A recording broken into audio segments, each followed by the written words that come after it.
What am I looking at, Zelo? What is that block?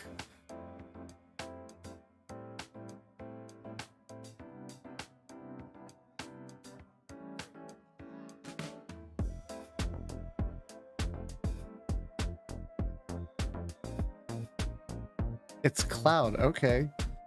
I'll take your word for it. I mean, I've seen Mr. Strife, and I don't recall him being four entire pixels, but it's been a while. You know, FF7 came out in what, 1998?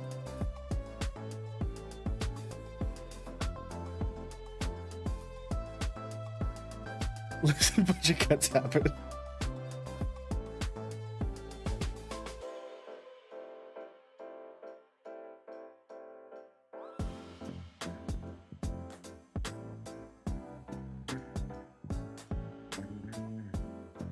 You ever have a really cool idea 5 seconds before it would actually be useful to use it? Because I just had one. That's annoying. I'll tell you what it is when we switch over.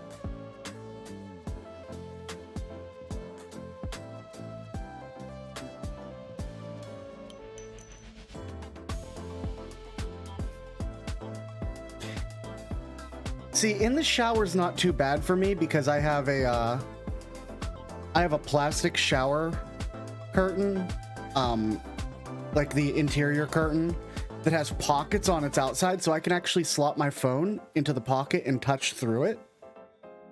So I can actually write stuff on my phone real quick or record stuff if I really need to.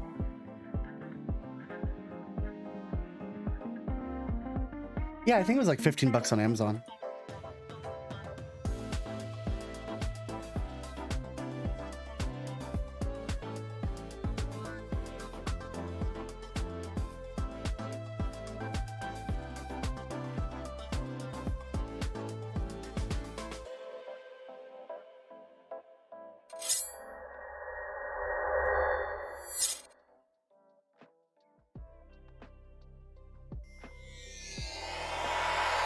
But good evening, everybody. Welcome in. Welcome in.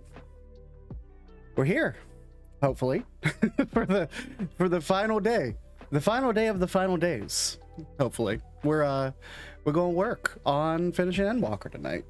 Planning on a super long stream. Hi, Blue Dragon. Thank you again so much for the 5 gifted community subs earlier during the intro. Very much appreciate it. Evian, thank you so much for the follow during the intro. Very much appreciate both of you and everyone here. It's a good Sunday, I feel. Good Sunday. Good Sunday for a good cry, because I am expecting this final chapter to ruin me. It's probably going to ruin me. Fully expect it. 100%. Let me turn the volume down on that. 100% gonna ruin me. The idea that I had 5 seconds before switching over to here is I have the clouds outside. Oh, that's great to hear, Zelo. Thanks.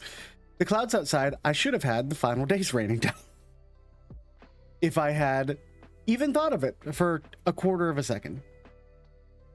Because I could change that background out there. I made the, I cut out the window so that I could do that. My avatar doesn't want to open its eyes tonight. I'm actually having to force that. Let me see if I can convince it to be better.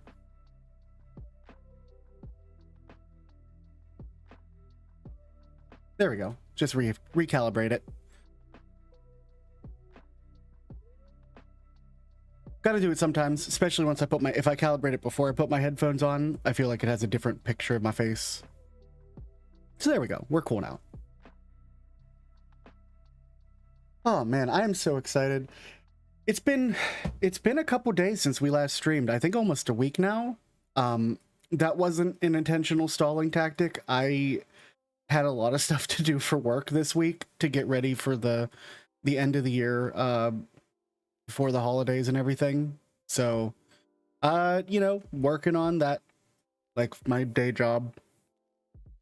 But we're here. I've already been primed in 2 different ways for this final chapter to just destroy my life. because last night I was knocking out all my chores, my weekend chores all in one day if I could, and one of them is of course dishes. So it was my turn to do the dishes, and last night I have a little mount that I put my phone on, and I just catch up on my old sci-fi shows when I wash dishes. That's like my thing to keep me entertained while I'm doing it.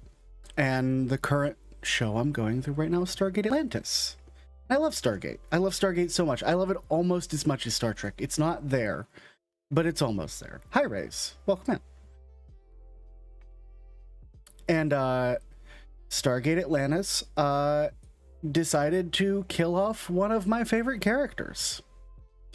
And then my dishwashing became a 30-minute blubbering mess. So, so I'm already primed for loss and sadness in one way. Yeah, exactly. I mean, Stargate's not afraid to actually kill off characters, and they're always like it always means something when they do it. They don't just willy-nilly kill off characters. Game of Thrones. It always means something when characters get killed off in Stargate.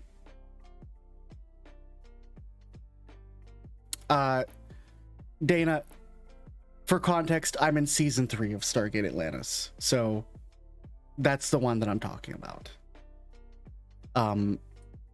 Episode called Sunday, which now it's Sunday. Huh. Good. Yeah, that one did hurt a lot, didn't it? They did a good job. They pre-twisted that knife. Really good job with the episode. Same thing with the season 6 episode of SG1. They did a really good job.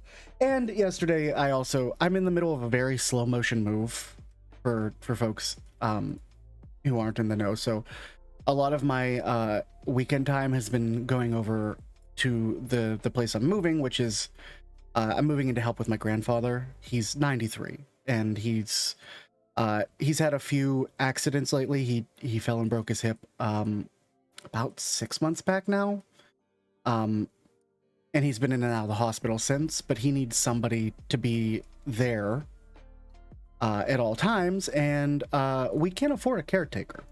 Like we can't like, welcome to America, we can't afford a caretaker. So we've gotten permission from the family and from him to move in upstairs, which means clearing out all of his and my grandmother's stuff upstairs that like can be cleared out and gotten rid of or sorted and boxed up or whatever, which means I've been spending almost every weekend for the past 2.5 months, coming up on 3 months, literally digging through my late grandmother's stuff, because most of it is hers. So I've been sort of primed in 2 separate ways for this expansion to fucking ruin my life. So here we are. And so far it hasn't done it, which makes me feel like they're end loading all of the pain. So, but we're here. We've got our coffee. I made a pot of my favorite brew, Delano's Coffee Roasters, Las Lajas. It's my favorite brew. Hey DCR, if you're listening, I will shill your shit every day if you sponsor me. I swear to God. But yeah, DCR is Las Lajas. Not sponsored, but I would sponsor. I would sell out. Just saying, because your coffee's that fucking good. And then I've got some gamer slurry, which I'm not sponsored, and this one isn't as good as my previous gamer slurry, so I'm not going to chill it. It's okay. It kind of tastes like blue raspberry, but it also kind of tastes like Fruity Pebbles, and I don't know that makes a super great combination, but a can of that fucking stuff costs like $30, so I'm going to drink it no matter how much I only barely tolerate it. I will at some point during a break actually get water. I don't currently have a thing of water in front of me. The gamer slurry is filling in for that for the time being because my water filter has decided to be exceptionally slow, and I ain't drinking straight from the tap in this house. No fucking way. Absolutely not. I guarantee if I did a water test, there would be lead coming up like crazy. Yep, that's what I have too, Dana, but my partner drinks water like she's a fish, and she just filled it up after emptying it out, so I just I don't have any water currently. It's currently filtering at the moment. So, should be some in a bit. Probably about an hour or so. I should be able to actually fill up my water pitcher. Or my water bottle. So we'll do that when we come back. After we take a break or two. Because I'm going to have to fill up my coffee anyway. So might as well get a bottle of water while I'm down there. Anyway, let's get into the show, why don't we? Hop into 14.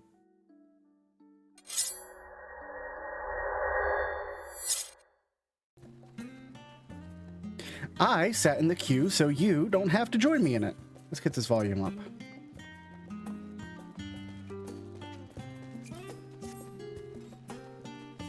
Is my sound effects higher than my BGM? Lower than my BGM? Oh no, they're already over loud. Okay. All right, where we last left off.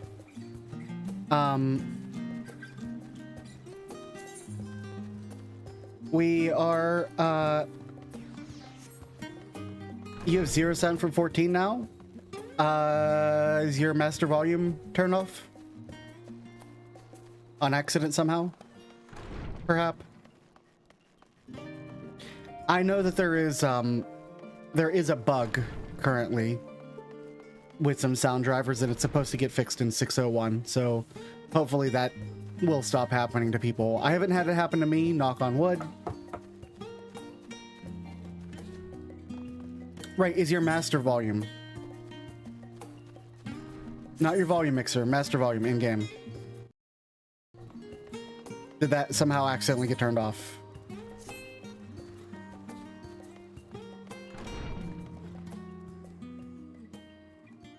Because that'll control everything. Waiting for home transfer to pop up or open up. You might have to restart Zelo, which sucks. As in, like, being able to get a new house raise.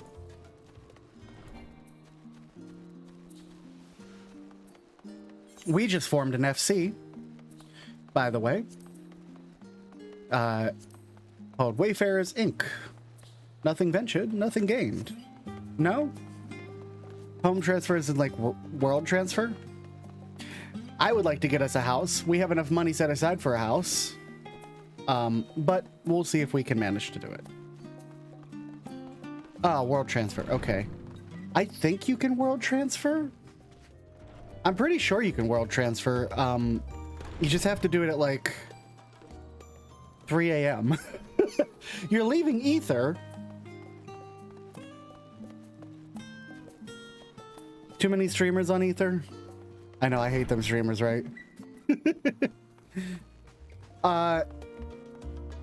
In my experience, I would pick Crystal every single time. I know I'm over here on Primal, but that's because I made Lockely where I have friends.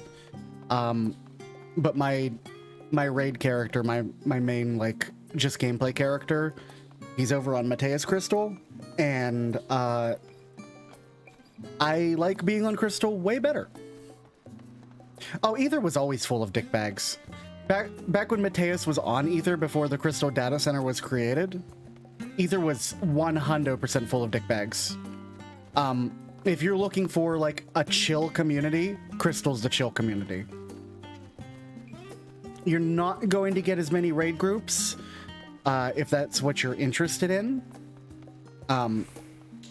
In that case, if you're looking for like a combination of slightly less chill than Crystal, but less dick baggish than Ether, but still sort of like a really healthy raiding community, Primal's probably your best place to go. But if you're just looking for chill community, as Evian says, Crystal's comfy. I enjoy every single group that I get into on Crystal. I can't say the same on Primal. I've had my share of douchebongers over here. Not a lot. Sure, Dana. I can message you on Discord later with that character name. Well, but yeah, where we left off, we had just finished doing the impossible and getting everyone here and also killing Heidelin. So, it's time to do whatever it is we're still doing. It's been a week, and I have ADHD. A great many of the helping hands that delivered adamantite are still here in Charlian, and I, for one, couldn't be happier. Between the ether burner being refurbished, supplies to be transported, and meals to be prepared, we'll need all the assistance we can get. Even Lord Emanuele has been doing his part, albeit at a snail pace. Still, it's the thought that counts, but a bit more effort wouldn't go amiss. I mean, you're not wrong. Emanuele is... Emanuele. Kral has urgent news. Lockely, I trust you've had a good rest. An envoy of Master Fortuno's arrived not long ago with a message. The Loprits have determined Medion's location. Oh shit. We've been asked together at the Rostra. I'll meet you there along with the others. It's time to fucking go. I've even brought my buckshot. Or birdshot? Birdshot. I brought my birdshot. I brought my shotgun.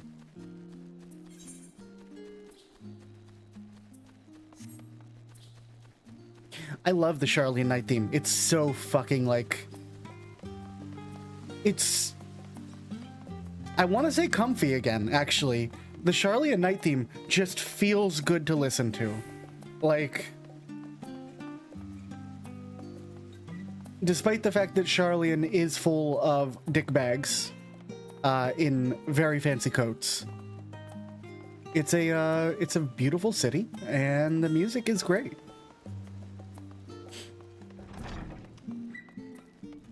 Whew.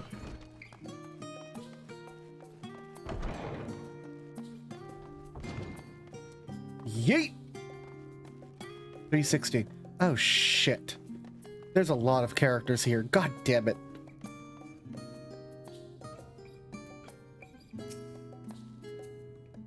Well, the form's not here in its entirety to brood and glare at us. Master Barnier's presence alone is enough to put me on edge. Before coming, I thought to inquire about our comrades abroad. Seems that the effects of the final days have been served further and further north of Garlemald. For blessing, those regions are largely uninhabited, but in any event, we mustn't misinterpret this as a geographical spread. No telling where the wood phenomenon will strike next, unfortunately. Gods, I could hardly believe the Loprits managed to find Medion out there, hidden amongst the stars. Sheer distance involved are mind-boggling. I mean, there was a tracking beacon on her, though.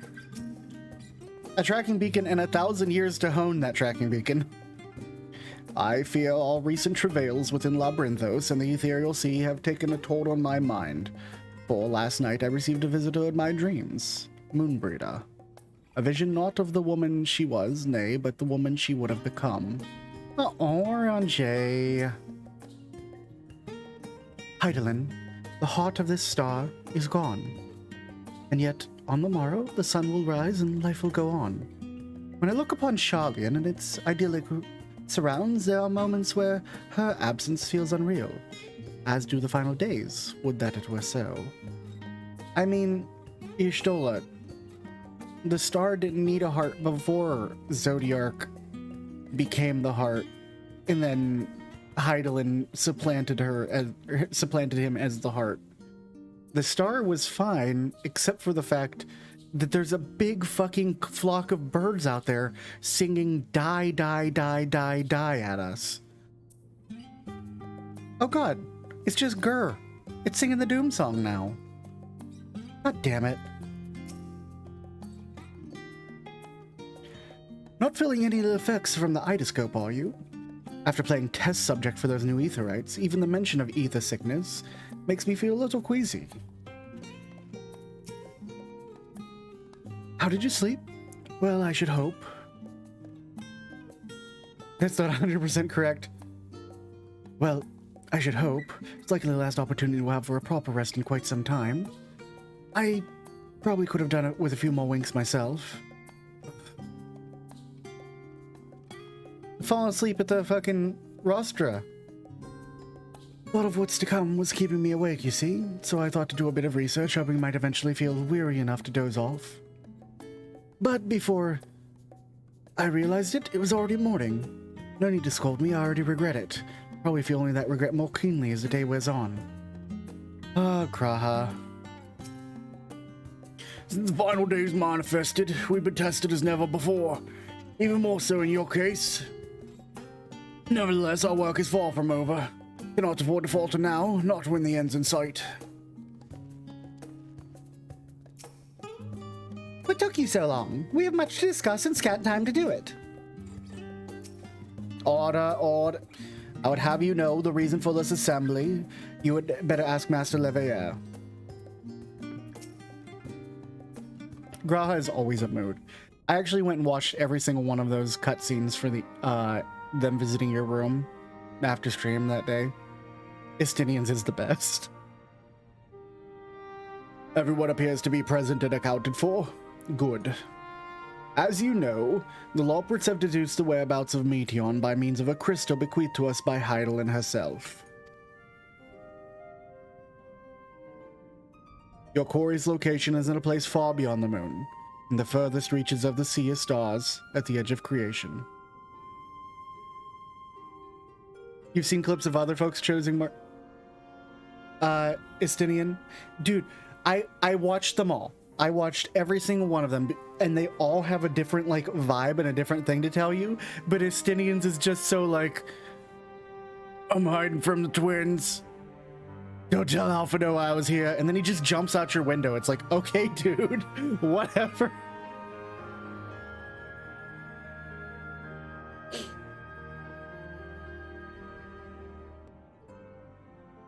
Yeah, really. They're all different, Zelo. Every single one of them is different. Like, they all have a different motivation, which I think is super fucking good. Like, they're not all just popping in and just going, we're worried about you, you know, like Graha did.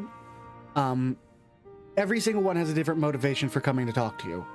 And Estinians is just, the twins decided to come visit my room and have some snacks, so I snuck out. Anyway, point me at whatever you want killed, and I'll do the killing. And don't tell Alphado I was here. And then he walks into your room and jumps out your window. Not even joking.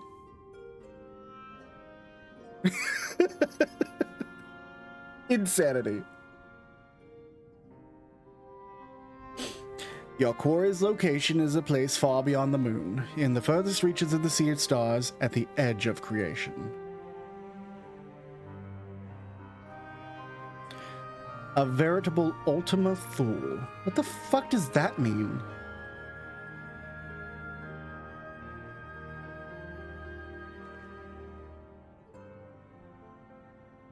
Indeed. How are we to reach it? An excellent question. Luckily for you, I have an excellent answer. In theory, with its advanced propulsion system, the moon is capable of delivering you to Ultima Thule. But the myriad of other facilities housed within would greatly impede travel through the Sea of Stars. Even the Mother Crystal may not possess enough ether to bear so massive a vessel to our destination and back. According to a dictionary, a distant, unknown region, the extreme limit of travel and discovery. Thank you, Evian. However, if we integrate our ether hopper, or our hyper hopper into your ether burner, should be able to fire things up and jump our way to the end of the universe in no time. Father, does this mean...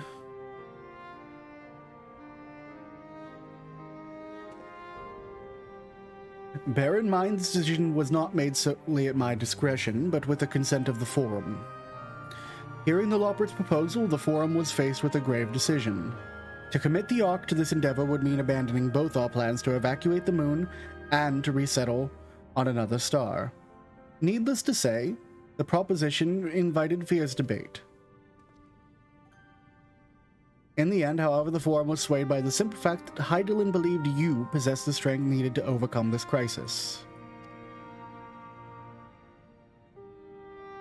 The Great Exodus, after all, was a plan of Hydaelyn's own making. Therefore, if in the 11th hour she would proffer another means by which we may seek salvation, be fools to dismiss it out of hand. Indeed, she sacrificed everything, her very existence, to avert the destruction of this star. This is why we have chosen to place our faith in Hydaelyn. In you, the Ark will be made ready for your voyage to Ultima Thule. What if all the people have labored so tirelessly to prepare for the evacuation? They must be furious. I would not be so sure. They have not forgotten your deeds on the Magna Glacius, nor did your instrumental role in orchestrating the delivery of adamantite go unnoticed. No, the people do not protest. Quite the contrary, they have expressed unwavering support for you and your mission. All the Loprits, too, willing to abandon this exodus. Were you not listening when I said we were born of Hydaelyn's love for Theris and its people? If it means your survival, we would do anything to help.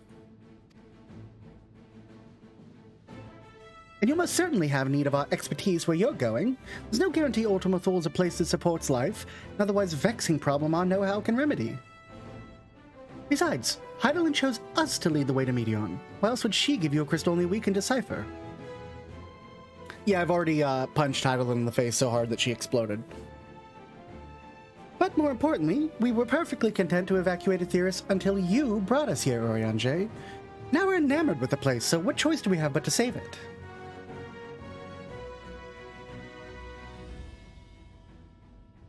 Of course, none of this is possible without you and the Scions, I must ask.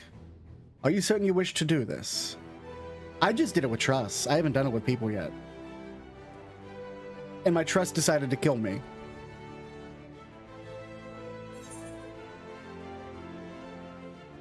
You couldn't stop us if you tried.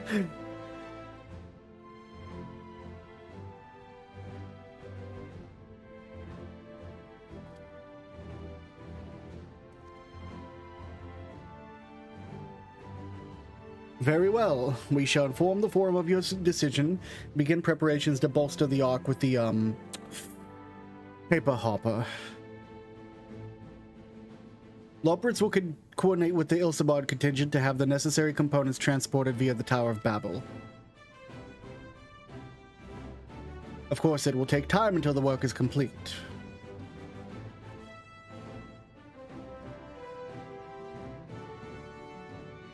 For now, pray take your ease. It would seem there's naught else to do but rest and prepare, shall we?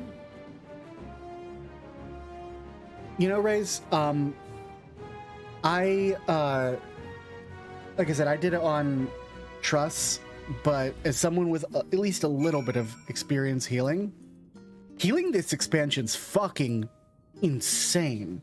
And I've been hearing this from my healer friends too. This expansion healing is literally insane. Like, everything hits way harder. The raid wides hit harder, the tank busters hit harder, everything hits harder this expansion. Which isn't surprising, considering, like, here, let's just quickly switch to Scholar, or Sage, just for example. If you look, as a Sage, I, as a Sage, get, look at here, a 10% damage reduction on a single target. That's a reprisal for somebody. It's not just a stats crunch. Things actually are hitting harder than they were before. Like, especially this expansion content. And that's on purpose. Because look, they gave me a 10% damage reduction here, a group 10% damage reduction here. This is a reprisal. Oh, you can't see it because of my, 1 second.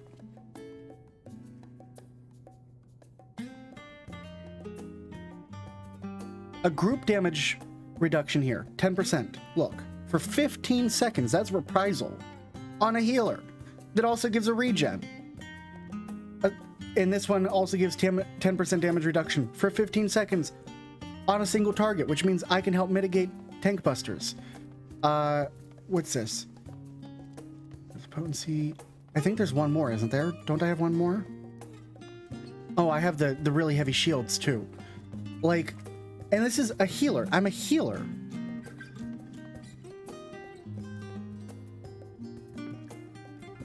And you're absolutely right, Dana. The tanks also got more mitigation.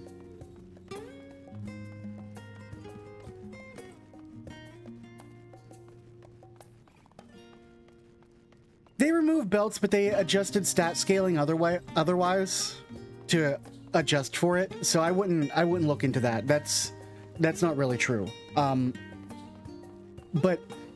what Dana said's correct. If I pop over to my tank, we pop over to, you know, Paladin. If we look at stuff like Sheltron, or Holy Sheltron, more specifically, Holy Sheltron in the first 4 seconds gives me a personal 15% damage reduction. Dana's correct. Gunbreaker got a literal XCOG for themselves. Let's see, what else did I get? Traits. Enhanced Divine Veil. Adds a healing effect to Divine Veil. Like, intervention. Using intervention gives another person 10%.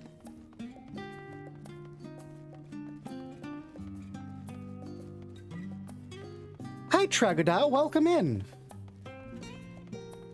Thanks for stopping by from the Wild Abandoned team list. Oh yeah, I mean, everyone's health got squished, but the damage also got squished down. Like, all stats across the board got cut by a specific percentage. That's fine. But what I'm saying is things actually are hitting harder. If all things were equal, if this were the same thing as Shadowbringers, everything would be hitting harder than it was in Shadowbringers. If all other things were equal, just in general. I'm on Primal. We're finishing the MSQ today. Let me switch back to Machinist. You know, and there's a reason why they also did, like for Machinist, my level 88 trait just reduces my cast time a tactician down to... Thanks for the follow, Tragodile. Tragodile, sorry. My tactician is only a 90-second cooldown. As a level 88 trait, they expected things to just be, like, ridiculous. They expect healers to actually... Trag works, okay. They expect healers to actually have to heal this expansion. My main raid healer friend for my static, he was telling me that when he was running the expert dungeons, that when the tanks are wall pulling, he's sweating.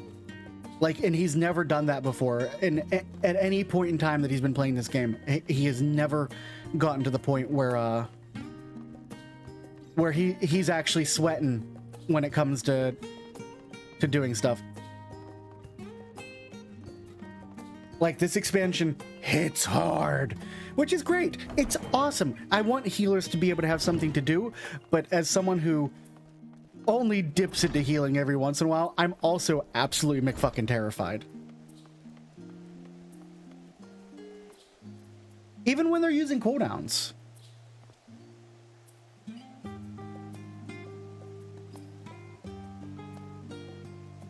Yeah, oh no, exactly, Blue Dragon. I certainly agree.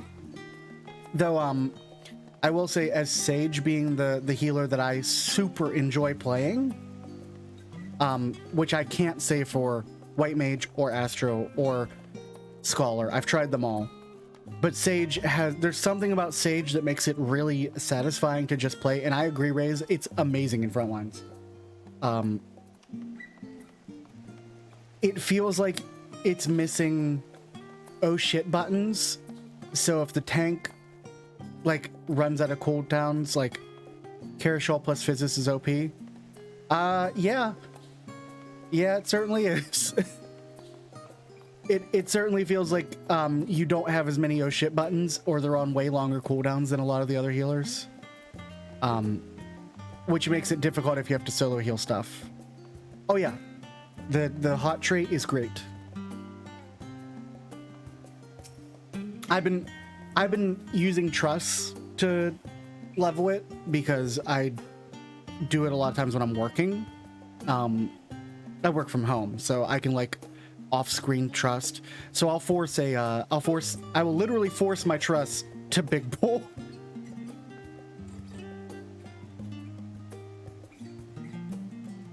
In all honesty, I didn't think the forum would have. Hey, mister.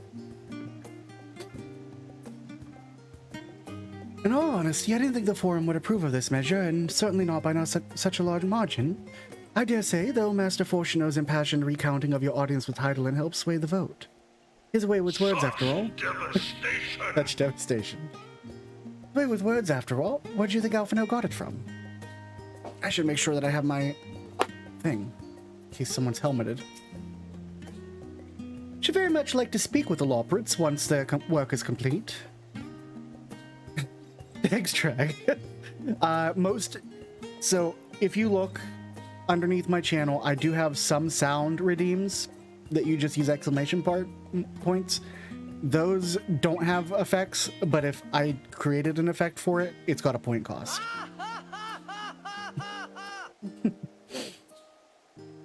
It's plain Heidelin has entrusted them with a great deal of knowledge, and I suspect there's more they could teach us. What? Wasn't expecting to have time on our hands. What should we do? Rare opportunity to rest. I say we make the most of it. Perhaps now I can finish that book I was reading. You need to go to bed. Oh, what? Oh, pay me no mind. I'm sure you have better things to do with the time afforded to us. I see we're just spamming all the emotes. Got it.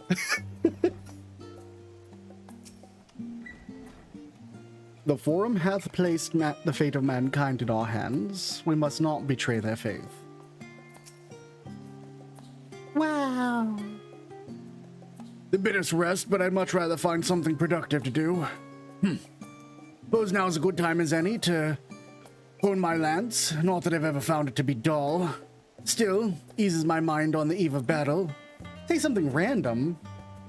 Oh god, I'm awful when put on the spot, Raze. Ah, shit. Okay, hold on.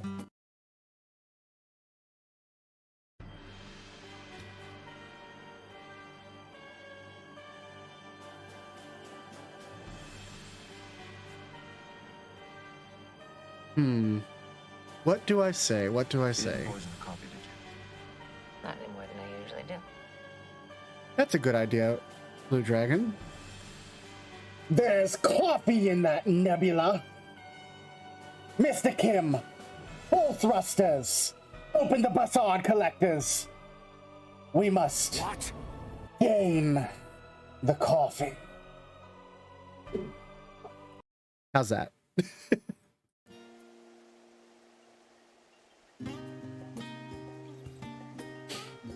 How's that?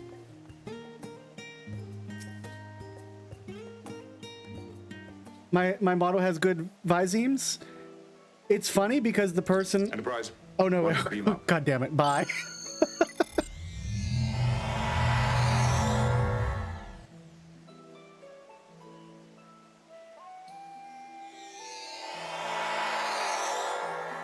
Sometimes the teleport out effect doesn't play. I don't know why. It's actually not a tin can, it's actually a plastic cup. I have like a plastic microwavable like soup cup from a takeout I got somewhere. So I have to speak into it. It's way easier to use a plastic cup than it is to set up a damn filter using oh god, using the plugins and stuff, because I can set up plugins like that's on my ring modulator from my Dalek setup. The visemes, I'm surprised that your roomie says that, because the guy who created my model, Aelith, says he hates them. He says he hates them so much and wants to redo them for my model. So, expect maybe better ones at some point.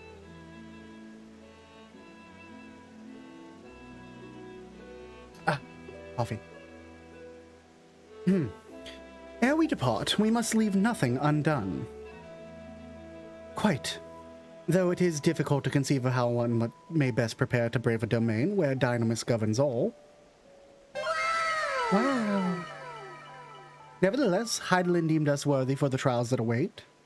For lack of any other feasible options at this late state, let us trust her judgment and face Meteon as we are. Which leaves a not so small task of coordinating our efforts here to you and Tataru. If all goes to plan, we'll be back before you know it. Certainly hope so. There are too many characters now speaking in scenes, and I'm like blending voices together, and I apologize. We will be praying for your safe return. Mayhap it will affect the Dynamis for the better. Well, with that settled, we should get some rest, and make the most of time we've been afforded. Oh, hi, Tataru.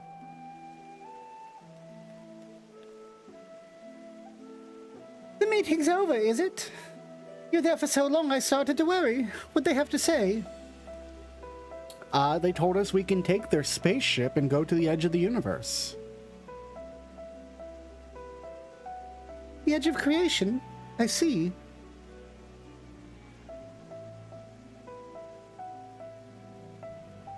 Rest assured, everything will remain in order until you return. And you will return. Actually, Lockely, can I borrow you for a moment? Looks like your plans for the interim are decided. When the two of you are finished, meet us back at the Baldessian Annex, alright?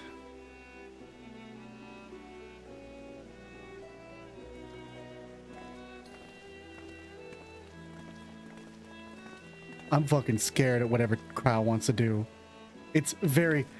This is the scariest shit to ever see, is her saying, I have something to show you.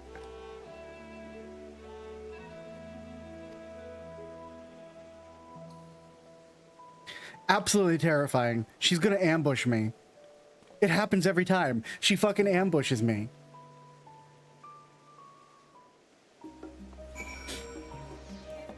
She's gonna be like, we're up. Our coffers are kind of full. Or not full. Our coffers are kind of getting empty because we spent everything. And, well, I'm going to need you to pose for a calendar. Here, have this maid dress. Yes, you are wearing it. Yoshi P said that males can wear it. Or else. Like, listen. Tataru is terrifying. My chat thing isn't up. You're correct. Thanks for the reminder, because we turned it off. I mean, has anyone done the side quest here in Charlian with the carbuncle? Tataru is powerful. There's a side quest here in Charlian where there's a lost carbuncle that people found wandering the wilds of Lenosha. Draw your own conclusions onto that. But the amount of ether it takes to make a carbuncle survive after being summoned and go wild is insane. Like, you have to be one of the most talented arcanists in order to summon a carbuncle that self-manifests once, you know, once you've finished the spell and you're not constantly concentrating on keeping it around. They found a blue carbuncle wandering the wilds of Lenosha. That's the premise of the quest. Draw your own conclusions for that. But, considering that Tataru's... Yeah, the one from A Realm Reborn. The one from A Realm Reborn, Silver, where she's trying to do it and she's like, I'm a failure at everything. No, Tataru, you're an accountant, first and foremost, and your main power is math, and Arcanist is mathemagic. You created one too powerful. Please stop. Where are we going? You scare me. Welcome, Lockely, to Taru's boutique. Here's your maid dress, actually. Always done my best to provide the Scions with fashionable attire, but in your case specifically, I make an extra effort to strive for the most functional yet stylish clothing one could ask for. Not that I'm playing favorites, but you are the Warrior of Light. Faced with this unprecedented crisis, I knew you would need an ensemble unlike anything I've ever created before, and that I wouldn't be able to do it alone. So, after enlisting the aid of the world's finest artisans, I finally completed my career-defining masterpiece. But then inspiration struck, and I saw a golden opportunity just begging to be seized. With the help of some Thavnarian refugees, I decided to set up shop here in Charlian. Of course, I would never charge you for any of our works. Perish the thought. Varsita, how are things coming along? Everything's in order, Master Tataru. We'll be ready to open shortly. So I brought you here to be our very first patron. Would you mind waiting here a moment longer? Sure. Everyone else in the party is a combat class. Tataru is the DOH Elmain. Yes, you are absolutely correct. The following event cannot be skipped. You may wish to pencil any... Okay. That's a terrifying cutscene to see before waiting for Tataru.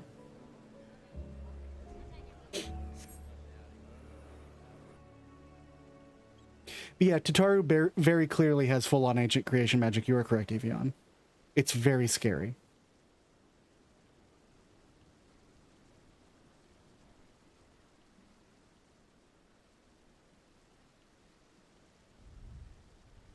Oh, it's a people are coming to talk to me quest. Got it. Oh, I did not expect to find you here. Who are you?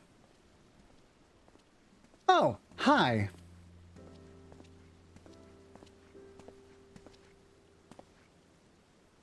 I imagine Nidana would also wish to offer her regards. Alas, after delivering our dragon scales to the engineers, she remained to assist with their work on the ether burner. The simulacrum, too, will stay in Charlian while I oversee matters at Razat-Han. It's either convenient means to keep abreast of developments pertaining to the final days, or anything else. Oh, damn it.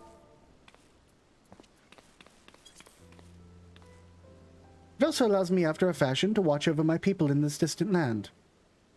I don't know why in these scenes specifically, when I click my RP tab, it actually clicks through to the next thing. It's very annoying. Marshawn, was hoping you'd stop by. Can't thank you enough for allowing your artisans to work with me here at the boutique. Please, it is I who should be thanking you. The establishment has restored a sense of normalcy in their lives. You have blessed them with a newfound purpose, and by a means to which to support themselves in these troubled times. What's more, when they last return home to Razat-Han, the experience and knowledge they've gained in your employ will no doubt prove a boon to the artistry and commerce of our land. In fact, I came here to see how your new employees are settling in, to express my gratitude for granting them this opportunity. It's an opportunity for me as well, thank you. Believe you me, your artisans have taught me so much about Thavnarian craftsmanship. Their resourcefulness and ingenuity are nothing short of inspiring. Can't wait to see what wonders we come up with. I pray you every success in your endeavors, Mr. Tataru. Before coming here, I heard word of the Forum's decision of what will soon be attempted. It was only then when I understood why my father called this star the last bastion of hope. Indeed, it was the last bastion, for the flame of every other star he encountered had likely been extinguished. In the boundless dark, the light of brimming life must have been blinding in its splendor. Your journey into the heavens to protect that light. May the skills of my kin serve you well. I have faith you will prevail and restore peace and tranquility to this star.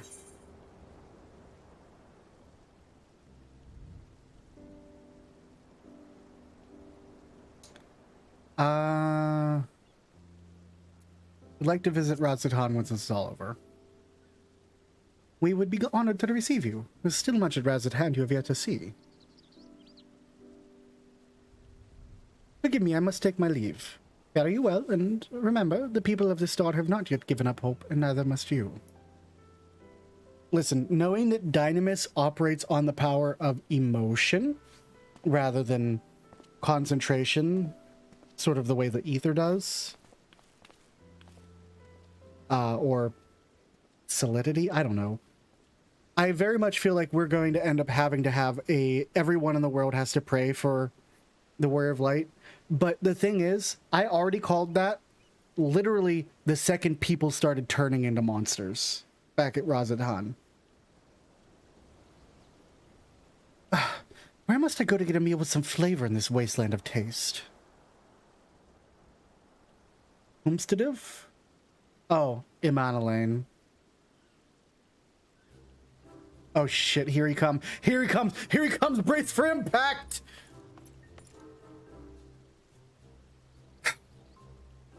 Lockely, old boy. Why, whatever are you doing here?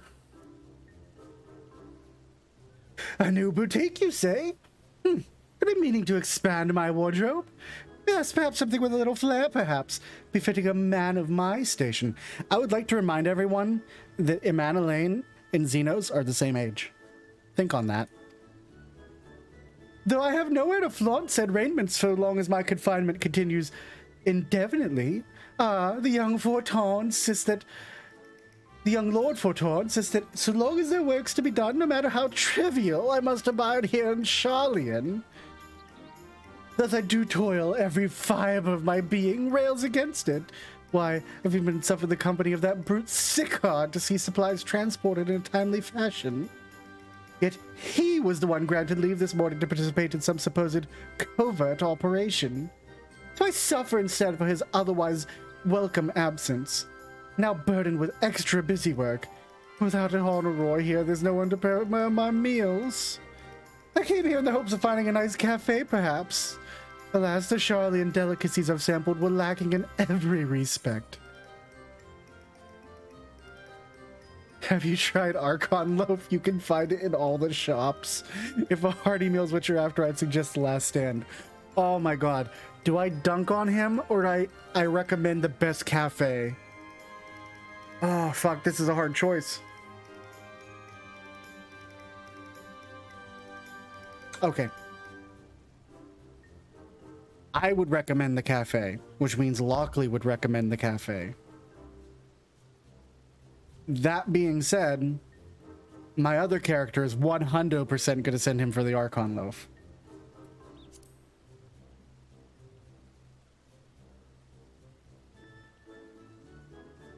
The cafe over on the pier?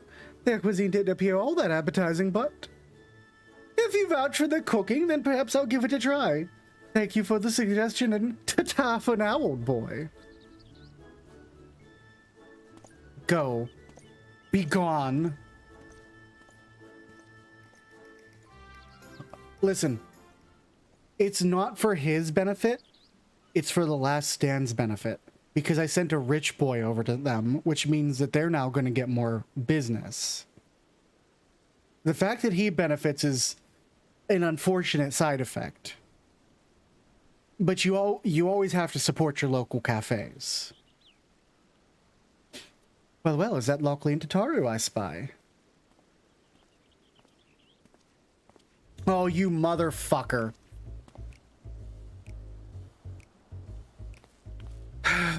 Fuck.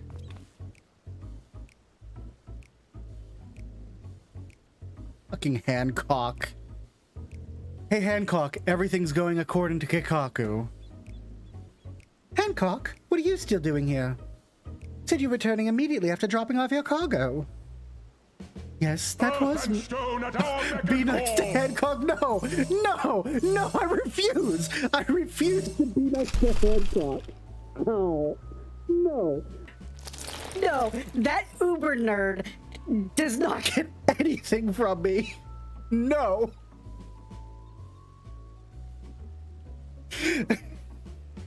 Listen, I went to talk to him. I went to talk to him in the middle of Stormblood for no reason other than I was in Kugane and I'm like, I wonder if Hancock has anything interesting to say here. And I talked to the motherfucker and he's like, ah, yes, everything's going according to Keikaku. Keikaku, of course, as you know, means plan. And it's like, shut the fuck up. And I understand that is a product of Koji Fox, but I can't I can't not be nice to Koji Fox, despite my intense just dying inside whenever there's a pun being thrown in my face.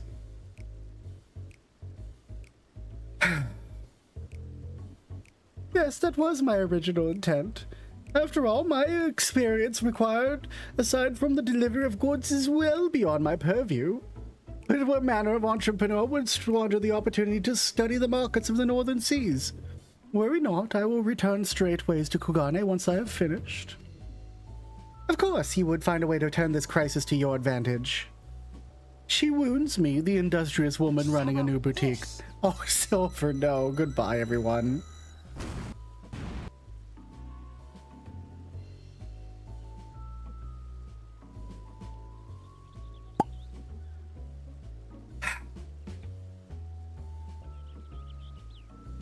To put me out of my misery, I see. I am not blind to the travails of those who fight on the front to deliver us from ruin. Indeed, I have every confidence they will succeed, and I would make myself and my business ready for their return. I really should... No, that's the wrong one. I really should use this one for Hancock. Just the half-open eyes. You believe in them so devotedly, why don't you put your money where your mouth is? Fair enough, Tataru, fair enough. There's not more I could do but help ready the Ark and her heroes for her maiden voyage. But on your return, I shall host a great celebration for your honor at the Bokiro Inn.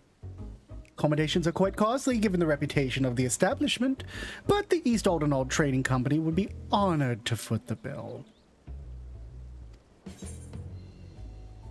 Will there be lemon cakes? Oh, a man of tart tastes, I see. Yes, there will be lemon cakes and much, much more. The finest delicacies the world and Lord Lotharito have to offer.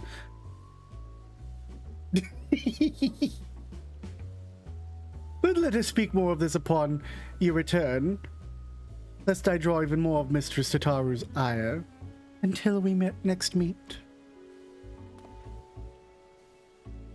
Camera height was the same for you. You're standing on a stool, waiting for Tataru to throw clothes on you.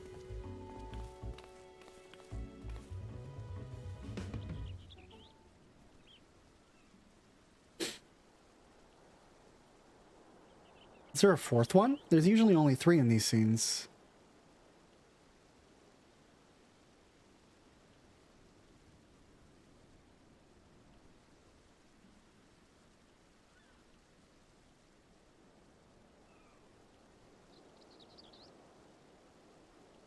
Are you okay? Ah, Lockely. Decided to spend your time at the markets, did you? Oh, it's Biggs and Wedge. Hi, guys.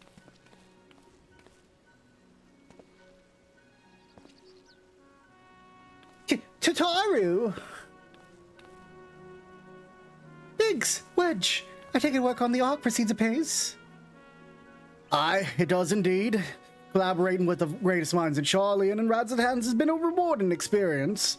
Not to say nothing of what we've learned from the law pirates. Ark's unlike anything we've ever had the pleasure to work on. Even Nero was rendered speechless on more than one occasion.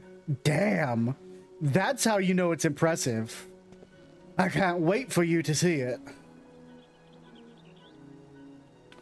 And you'll never guess who paid us a visit when we came to Charlian. Alpha. I think he sensed the coming danger and returned to check on us. He was always one to turn up in a time of need, and I suppose that's why he decided to join us here in Charlian. Good thing, too. I don't know how he does it, but he has a knack for brightening your day just by being there. Still hard to believe we have the means to send you in the great expanse, though. Farthest renowned reaches of, well, everything. Never thought I'd live to see such marvels, yet here I am. More often than not, you and the Scions are the catalyst that sparks the need for these great innovations. Think of how much I missed on had I not been a member of the Ironworks. An awful lot of work, to be fair, and the privilege of being worked like a cart chocobo. Ah, there's that too. Sid's a Affirm, Taskmaster. Ah. As busy as we've been, I wish there's more we could do for you, Lockely. Oh, his voice is grumbling in my throat.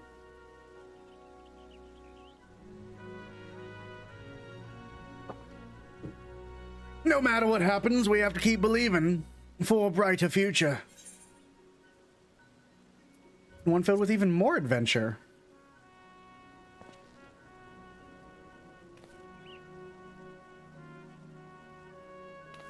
When you head back, would you tell the engineers I'll be along with refreshments? Very kind of you, Tataru, but they'll be glad to hear it. On that note, Wedge and I should get going. Still a few more supplies to gather before we return.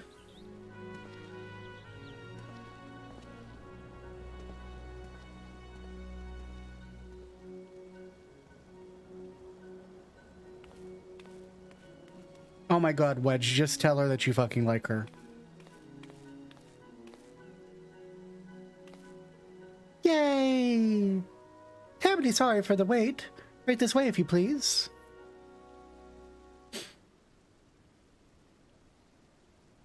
You're gonna give me my AF set, aren't you?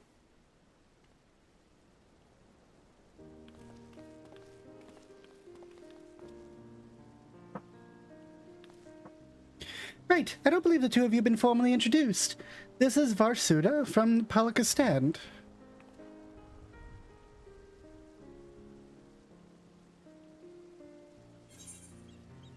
Haven't we met before?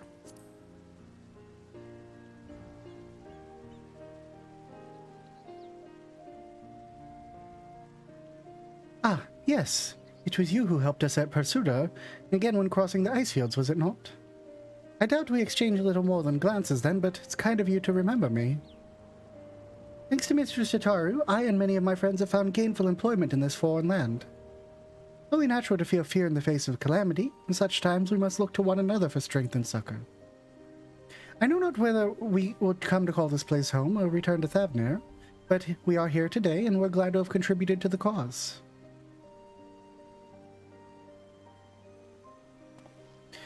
And contribute they did by helping make your new garments as durable as possible. We put our hearts and souls into them and I have every confidence they'll keep you safe in the battle to come.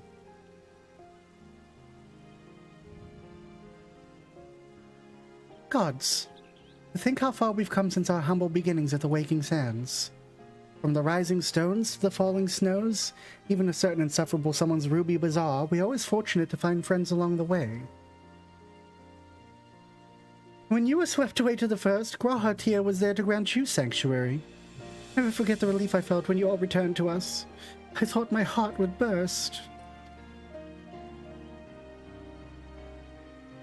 Yours has been a long, long journey, and I've privileged to watch, often with bated breath, as you persevered time and time again. For all the joy we shared, there's much sorrow as well. But I've long since learned that you can't have one without the other. Which is why I promised to send you off to the Sea of Stars with a smile. You can be certain I'll be the first one to welcome you back on your return. I believe it.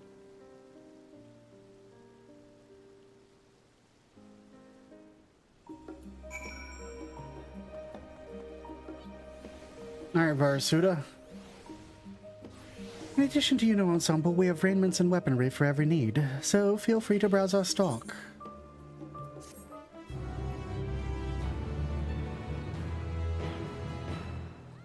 Job-specific gear.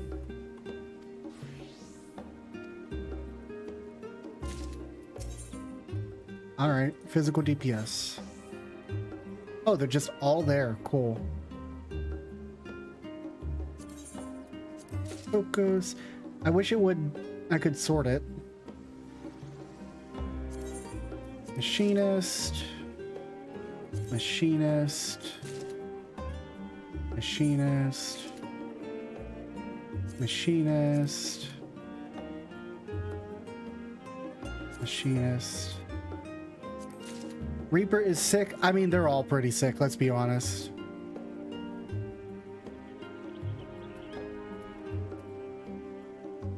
I'm interested in the Monkfists. Now, they say they're burning fists, but I see no fire. 0 out of 10.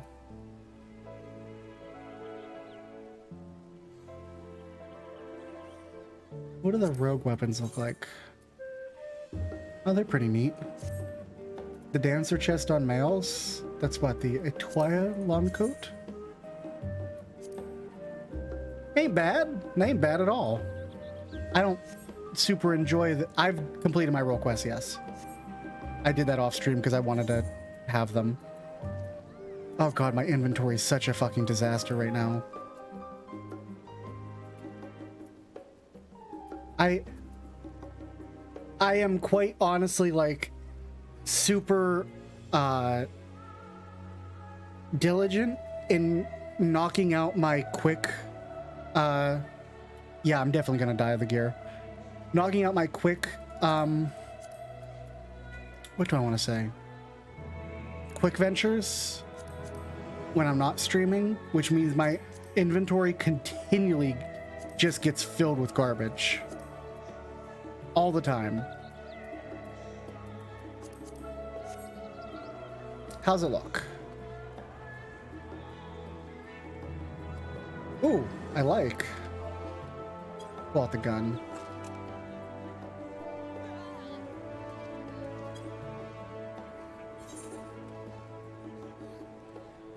It's a nice set. I'm not one for the steampunk machinist. Not steampunk, the Western sort of look that most of the machinist sets have started getting. Like, they had the first 2 sets were very steampunk looking, and then they've turned slowly into like Wild West looking, which I've never been a huge fan of. But this one's a good sort of mix between the two. I like the this thing here that kind of looks like one of my turrets, like I'm throwing out one of my turrets, or I've just got it strapped to my leg. And the goggles, let's take a look at the goggles. Adjust the visor. The goggles are neat. I like how they have like a sort of scope thing. You can't see it because of my damn hair, but I can see what's going on. It's kind of, it actually reminds me a bit of World of Warcraft gnome goggles, or engineering goggles, which I wouldn't be surprised if was the inspiration. This is fucking wild. Also, why do we have a scope on it?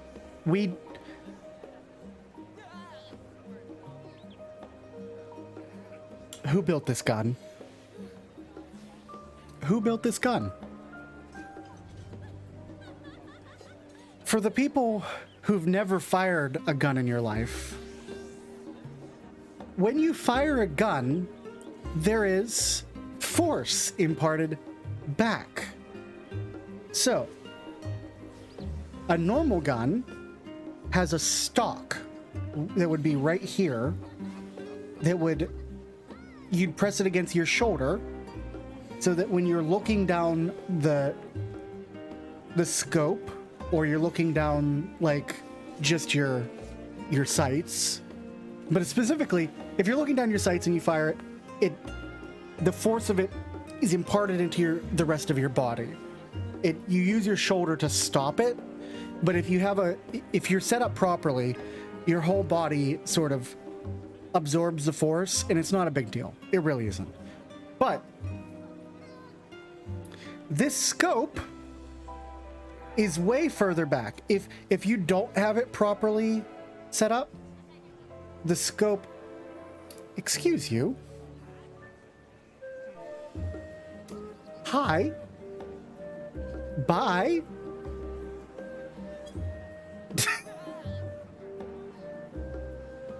It's gonna fucking knock your eye out.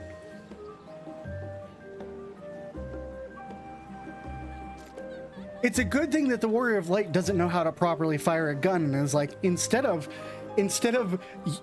imparting the force into my body, I'm going to use the force of the gun firing to just whirl around like an asshole. I use this momentum to throw myself. No one taught the Warrior of Light how to fire a gun. They just gave him a gun and said, Go wild, motherfucker. And go wild we do. Alright, what's up, Tataru? So delighted by your patronage, Tataru. Why am I reading that in her voice? Tataru's delighted to send you on your way. Realize you've got lots to do before you depart, so I won't keep you any longer. I hope you can find a moment for yourself and that the others can as well. That said, they were returning to the Baldessian Anarchs, though I doubt that they stayed for long. If you decide to look for them, I suggest speaking with Krau first. I'm sure they would have told it their plans. I wonder, how does this look dyed in my normal colors? Not the thing. There we go. I normally do what? Is it woad blue? It's not bad.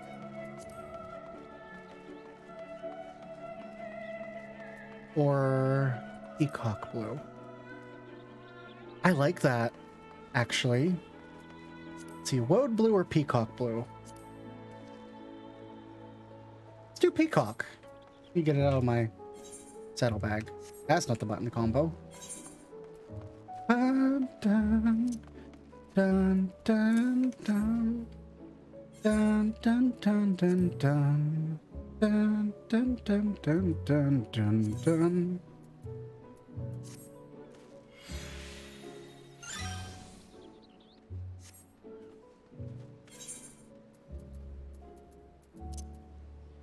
Perfect use for a saddlebag, just holding all of your dies. Why do I have a die outside of my saddlebag, actually? Get in here.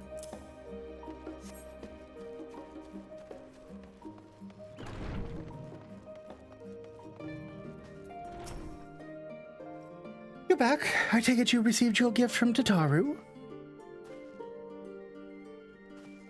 It was a surprise long in the making, with many, many long hours of fretting to get everything just right. Glad to see it realized with great success. Looking for the others, though. They've already taken their leave. Ishtola, Thancred, and Orion J have gone to the last stand for a bite to eat. Alize and Graha, meanwhile, thought their time would better spent poring over books at the Numeron. Now for no Estinian, well, elected to pay a visit to Levier State, though Estinian seemed somewhat reluctant to go. Sure, they would all be glad for your company if you have mind to seek them out. Should you be feeling peckish, I suggest you head over to the last stand before Ishtola and the others finish eating. But above all else, it'd be foolish to run headlong into a battle-fatigued mess, so do remember to get a good night's sleep. Speak with... This is Thancred. Alright, let's head down to the last stand. Get ourselves some coffee and a burger.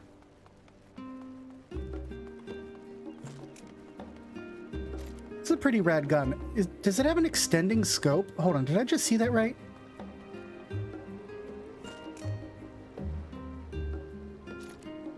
No, it just looks like it because of the shadows. And my hotbar being in the way.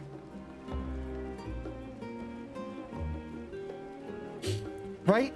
Gotta have a burger. I also sincerely need an emote to drink a cup of coffee. I'm sorry. I can't sit and talk. Look how Orion J's sitting. Try as she might, Tataru has no chance of standing between you and a hearty meal. Don't worry, we saved some for you. Hast thou perchance had an opportunity to partake in the rainbow pudding? Owing to its striking flavor and somewhat garish experience, it is quite popular. Indeed, so popular that the last stand stock has been entirely exhausted. I should hope, at the very least, Puddingway did sup upon this most delectable of desserts. I'm pretty sure that it's gone because Puddingway ate all of it. Lockely, come to make our trio a quartet, have you? Please have a seat and we'll see about getting you a drink.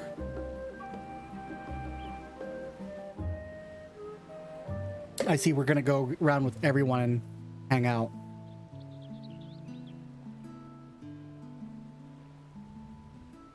Your business with Tataru was finished? Yes. I have a new outfit, see? My, what a thoughtful surprise. Whatever would we do without her? Indeed. And she's right, you know. It hasn't been all doom and gloom. Worker. Feels like a lifetime ago that Master Louis Soir gathered us together to form the Circle of Knowing. Oh, thanks, Evian. Since then, we have experienced much. But rather than feeling wiser, the more I learn, the more I find my knowledge lacking. Forsooth. As a student, vainly did I believe that I held the secrets of creation in my grasp. Yet that which I had seized was but an insignificant sliver of what awaited in the wider world.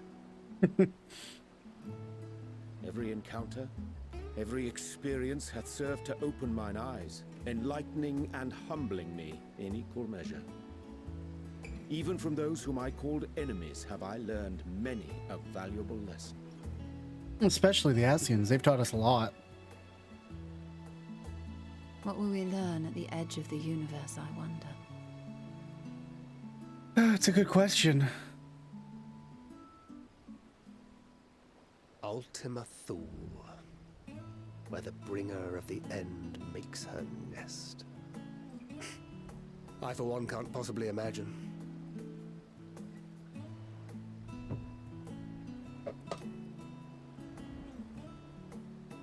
The giant tankards. But whatever awaits us there, we will survive. We must. For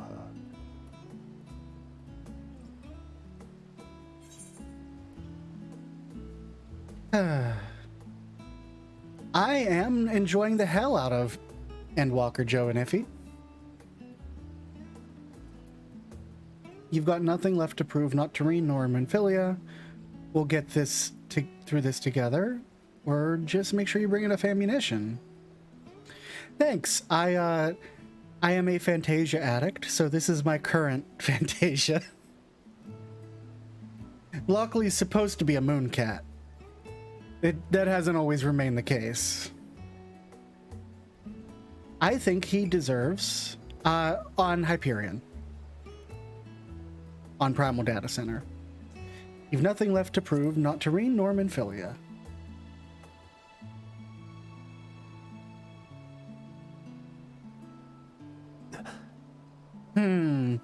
Is aught the matter? I struck right at the heart of him.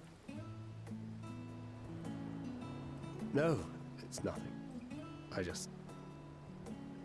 Well, lately I find myself surprised at how much I've changed. How much we've all changed.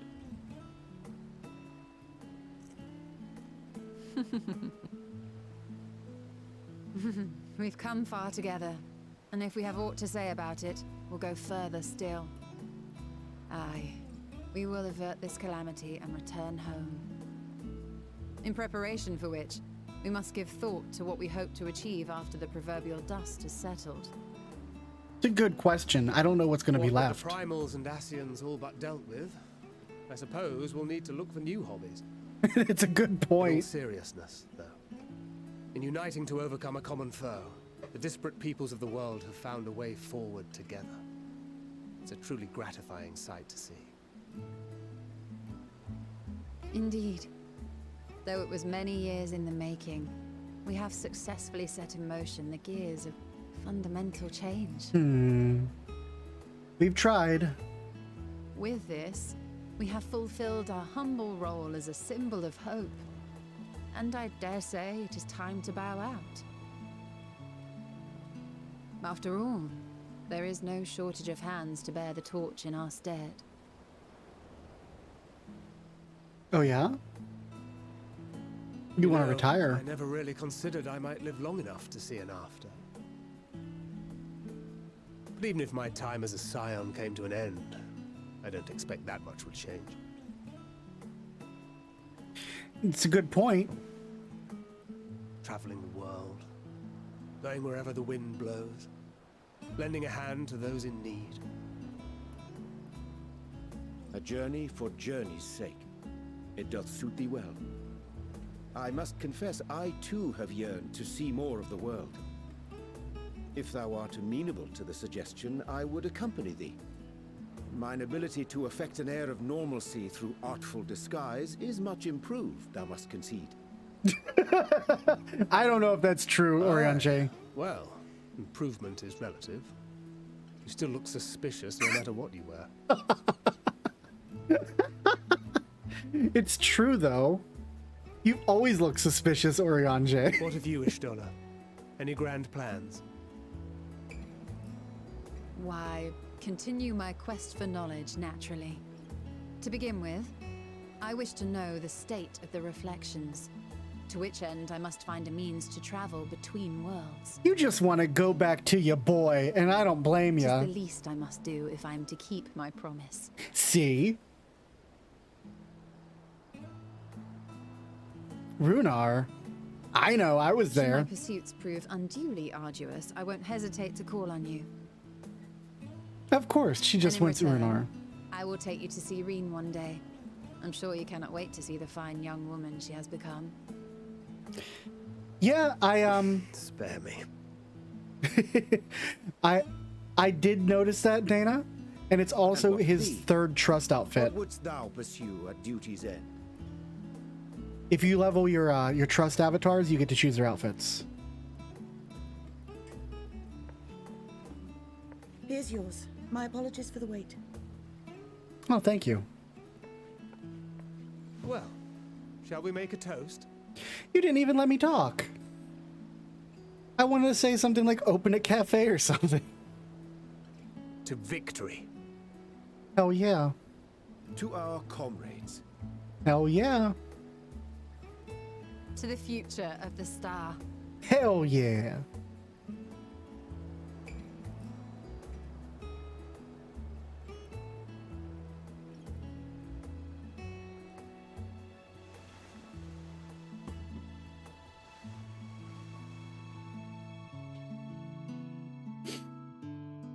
Evian, I do have a Hrothgar alt character that I occasionally enjoy playing, and I will say it is supremely satisfying to play a Hrothgar and also a warrior at the same time.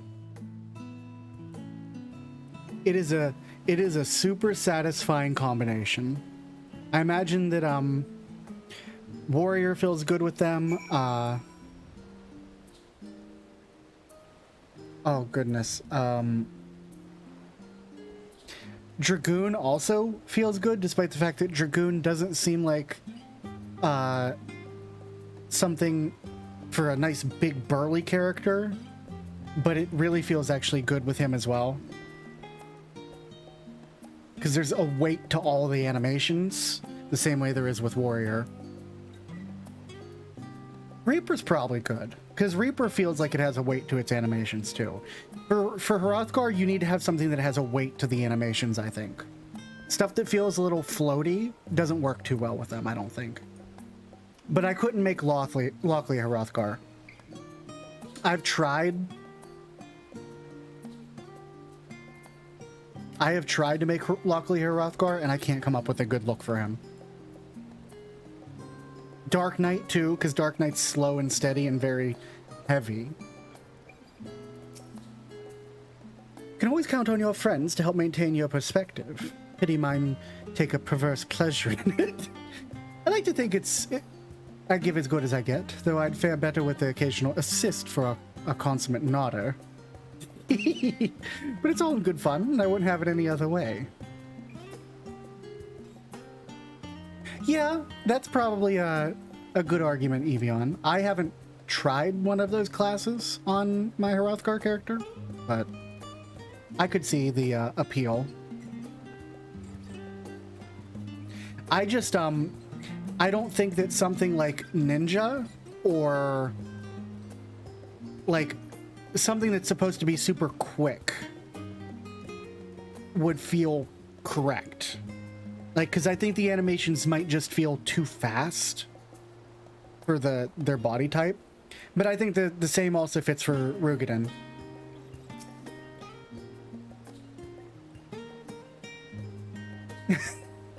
I say, Lockely, where came this simulacrum that standeth beside thee? I see falsely. But you stole in Thagrid, but moments ago employed the self-same doubling magic. Alright then. Keep thy secrets.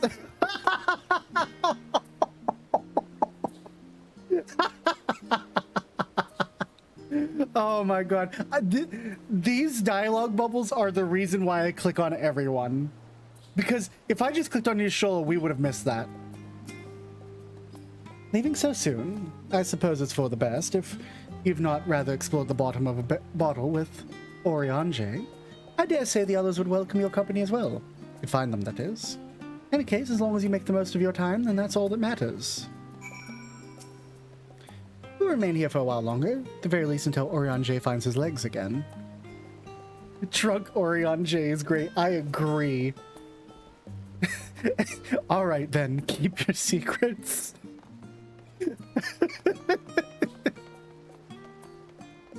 Oh my god. I didn't know how much I needed drunk Oriange until that very moment. In fact, I want to... Oh, I know. It's from Lord of the Rings. I understand what Koji Fox is doing. I understand what Koji Fox has done.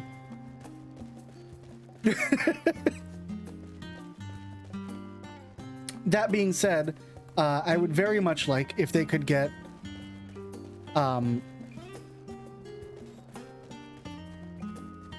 Yeah, the localization team are massive nerds. You are correct. I would love if someone could get Oriange's voice actor to actually voice that. Because, reasons. Speaking of nerds... Graha, go to bed. Oh my god, go to bed.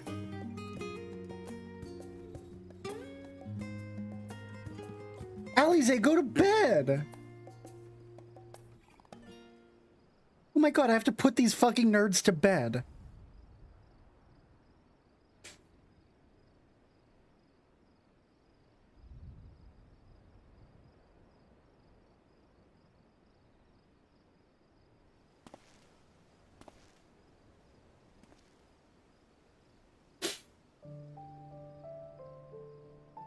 I guess I'm just gonna take a nap too. Okay, cool.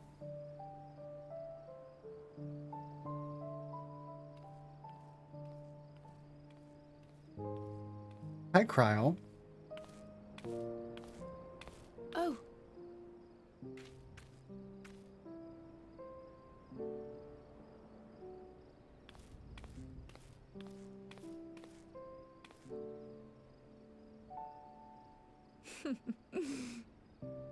Knowing them, they're probably dreaming about the celestial adventures to come. Just as well. They've been running themselves ragged of late. They should be like lying on the benches, Unlike but you and the others, I'm a few steps removed from the danger and excitement. The things you all get up to never fail to impress me. But by the same token, I can't help but worry. I agree, Trag. This song Not is only for very, your safety, but very for your emotional. happiness. After everything you've sacrificed, you earned it 1,000 times over. Soaking with a piano is a dangerous thing.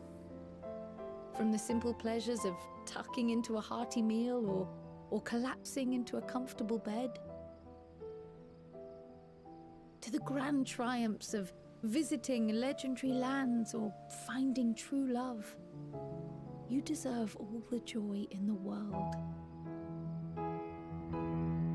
There is so much that life has to offer, so much to be treasured and shared with those we hold dear. So promise me this. Come what may, you won't give up on your own happiness. Of course, Cryo. When you're out there fighting tooth and nail, it's all too easy to forget. But in the end, your passions will be your greatest strength of all. Remember that.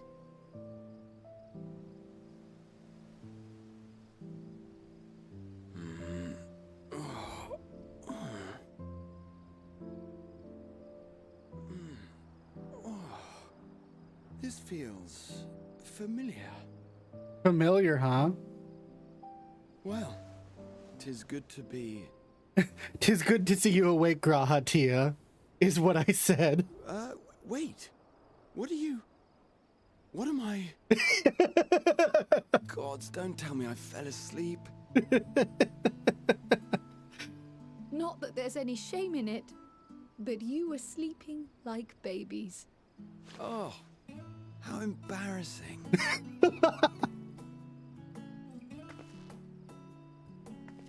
Goodbye. Not a word to anyone. Understood? Not one word.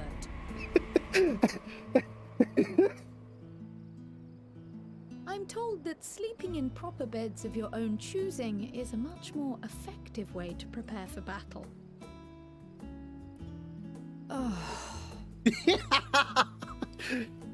So, what were the two of you doing here? Kryle is like the drunk wine mom. I had a few books to return to the library. No, drunk Thought I'd wine take care aunt. of it while I could.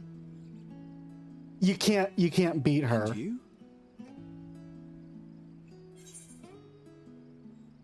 It's a secret.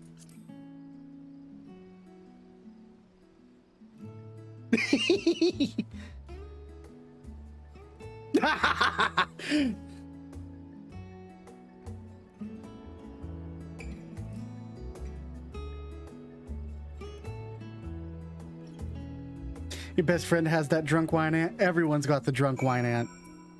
Looks like she's about to unleash an LB3 on us. Gods, I didn't realize I was so tired. One moment I was resting my eyes, and then the next. I should go and get some air. Maybe a quick bout of training. But not sleep. I'll sleep when I'm dead. I got drunk at his birthday party with her, and the life of the party was so crazy. Don't remember any of it. Listen, I can't hold my alcohol very well. I am the lightest of lightweights, so I have to be careful. So I've never gotten blackout drunk, but I'm also not a party person, to be honest. So more power to you. You enjoy that. Just be responsible. My goal is to be as powerful as a drunk wine ant. I mean, there is far things in... Oh no, what's the exact words I want to say? There are few things in the universe that are as powerful as a drunk wine ant. That's enough reading for one day. And as we don't know how long we'll be away, it'd be best to return these books before we depart. And eat. I am absolutely famished. What about you? Just had dinner. I see. Perhaps I'll stop at the last stand on my way back. If nothing else, these two seem to be in good spirits. Still, I'll see them back to the annex for some proper rest, even if I have to drag them by the ears. Drunk wine ant. Alright, where's Alfie? Oh, right, he's over at the Levier estate. I am not walking all the way over there.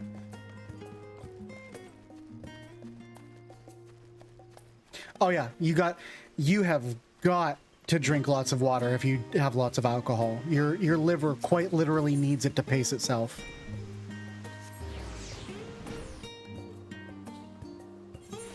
You should, the rule of thumb is for every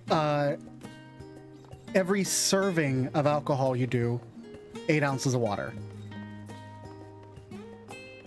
That's the rule of thumb, so you don't damage your liver. This is the 4th outfit I've seen Estinian in this expansion. What? Surely this isn't the first time you've seen me without my armor. No, you were wearing a, he was wearing the...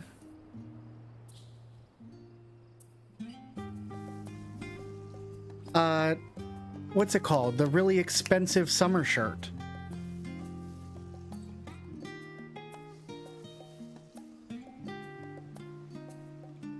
Oh, I mean, yeah, that's your aunt realizing that, oh shit, I've gotten them blackout drunk. Oh, fuck. Yeah, he's wearing the Falconer right now. But he has the summer one. I think I might have it on Lockely, actually. Is it this one? No. No, I have the stupid other one. He was wearing the partially unbuttoned one that only has like one button halfway down in the visiting your room cutscene.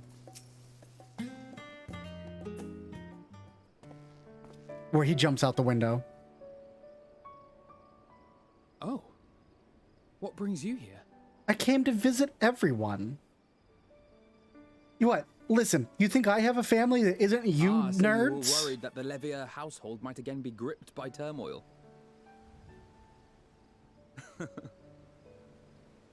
All is well, I assure you. In my letters home, I had made mention of Estinian, you see. And I had to My drag... mother wished to meet the legend in person, and so we arranged to have a spot of tea together. Had to drag my adopted uncle here. My hour of need.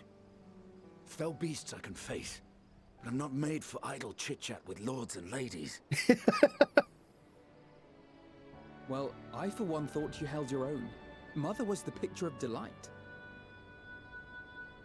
I might have been delighted myself, were we in a tavern with more agreeable drink. Oh, you don't like fancy wine? The thought of fleeing crossed my mind, but what then? I'd never hear the end of it, least of all from Tataru.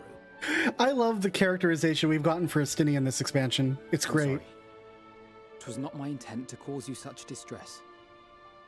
It's just... it was one of the things I didn't want to leave undone ere we set forth.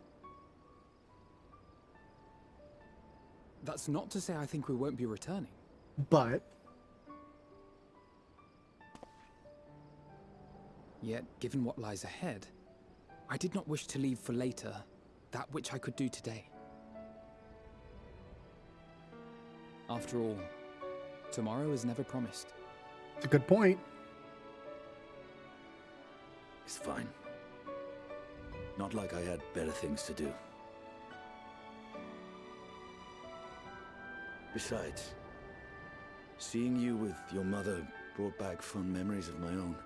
Oh. Be we rich or poor, family is family.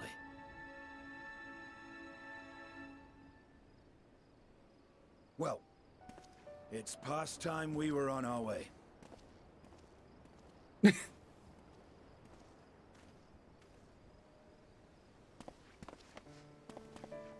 Wait. Yeah? What's up, Alfie? Since I left home, I've made a great many mistakes. Mistakes for which I can never make amends. But through it all, you didn't give up on me. To have returned here with you at my side, it means more to me than you know.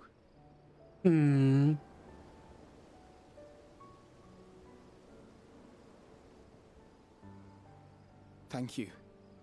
From the bottom of my heart.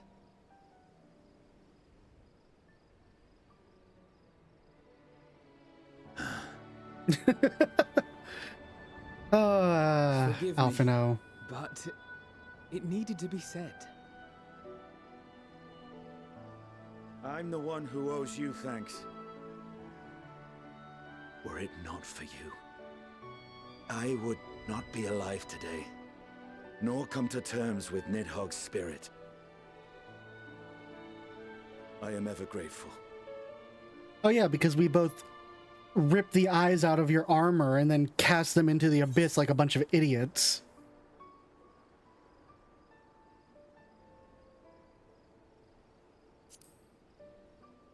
Moved over to Excal, huh? Hanging out with Denmo.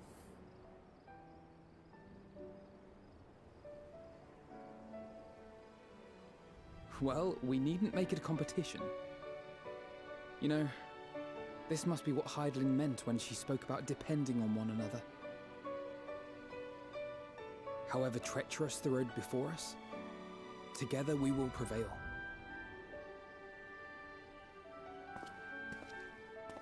he borrowed my house on Crystal for his photo shoot for his most recent video, where he like that shot where it pans back and it shows all the other like extra warriors of light in the background. All the shots that were taken on Crystal were actually taken in my house.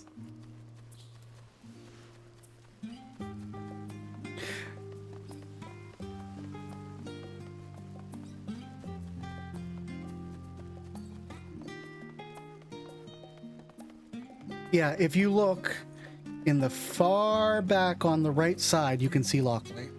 Makote Lockely.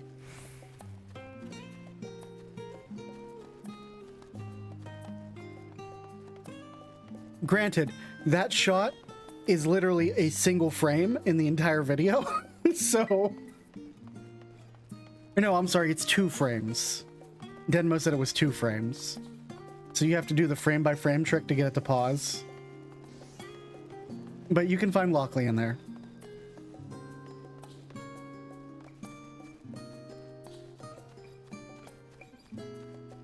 Think our bunny boys are pretty similar looking. I mean, someone mentioned, like one of the YouTubers mentioned that like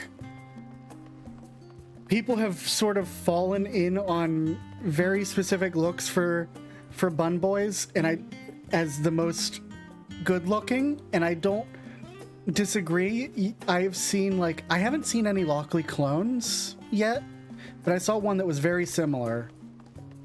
But granted, what I do is I just recreate my same character across different races. As best as I can.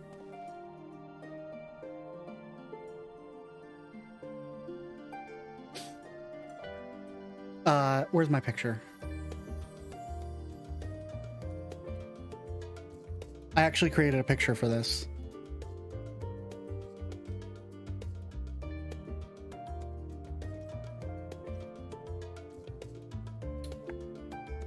Dun, dun, dun, dun, dun, dun, dun. Is it stream assets? No. Is it stream assets? Did I put it there? I don't know where I put it.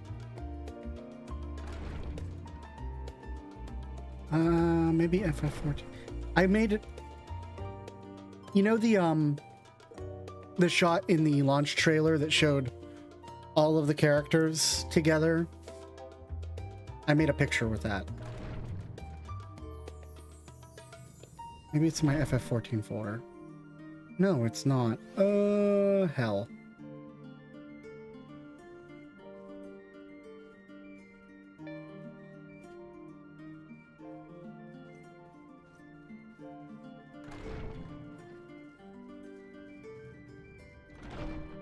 My shitpost channel? It is my shitpost. Fantasia Addict.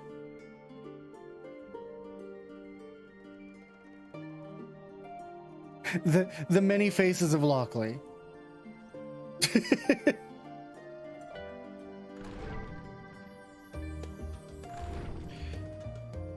Lalafell, 3.0 Aura, 4.0 Elizin, 4.5 Makote, 5 Rothgar, Elizin, now Mviera. Some of those aren't real. I may have used some concepts to come up with those. Let's go with that. I did put a Fantasia in the middle, yes. Because I didn't have the male bun to put in the middle yet. I made that before Endwalker came out. Welcome back, Lockely. Return to catch a few final winks before embarking on your mission, I presume. Happy to know that your chambers have been cleared and fresh linens laid out. I pray you enjoy the sweetest dreams in this final night before the big day.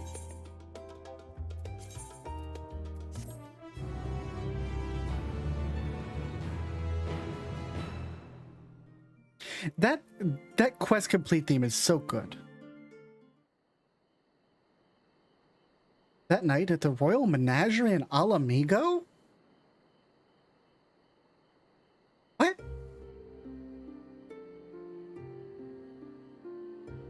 Xenos is just gonna be chilling up here?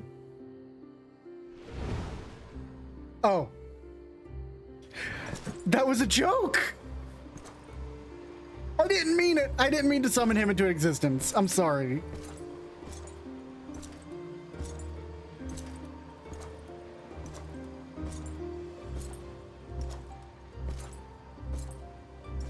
It's your boy, Lord Fuckface.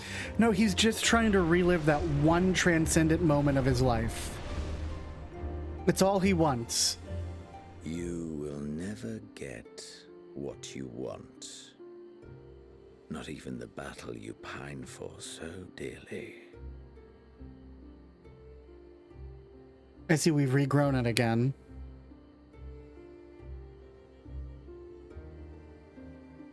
In that transcendent moment, what was it that I sought in you? Are we getting some character development for this idiot? And what was it that you sought in me? I sought to stop you. That's literally all it was, Xenos. I sought to stop you. That was it. And thus it dawns. The day of reckoning. Ooh, okay.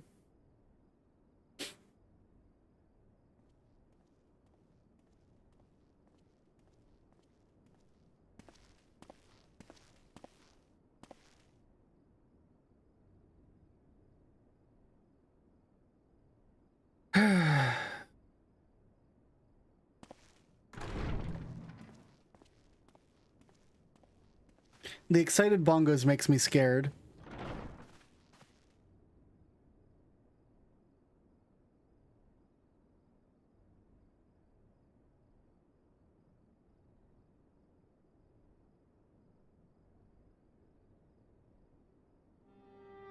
How often have we thus assembled?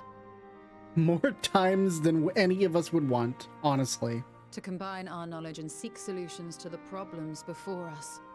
Boom, boom, boom, boom, boom, boom. Danger Back at the waiting bongos. sands, it was all we could do to address the most minor of troubles. Who could have realized what we'd find when we began to look to the sources of the realm's woes? At the Rising Stones, we made great strides and shared many moments, from the joyous to the sorrowful.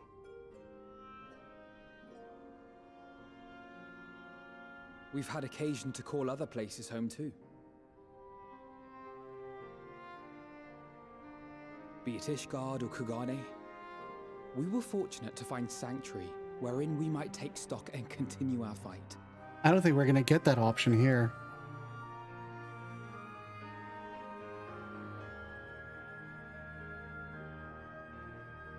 I was honored to host this company in the Crystarium, to stand with you all as we confronted the truth of the star itself.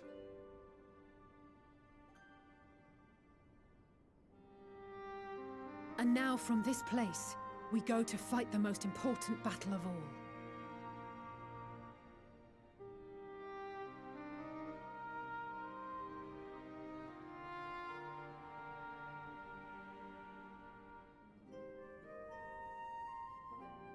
The Forum has sent word. The Ark is ready. Ooh. The Lopperites naturally will be commanding the vessel.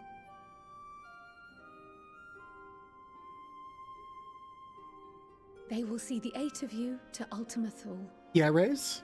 What's up?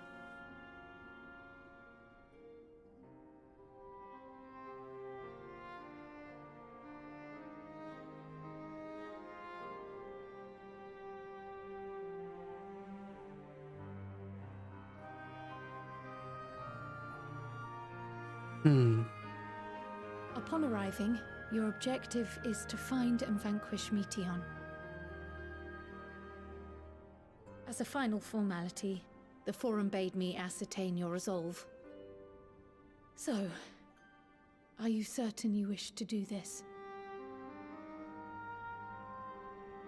Either we succeed or we don't return at all. I mean, yeah. We don't really have much of an option regards either way. We are.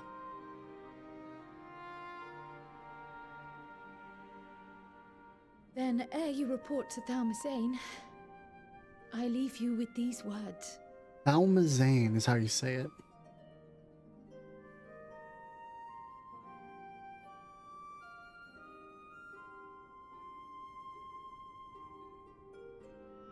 You must triumph.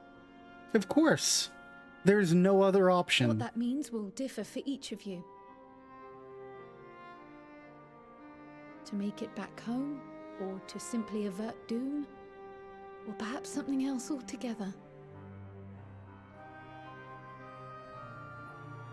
Yet whatever it is that drives you, I have faith in its power to see you through.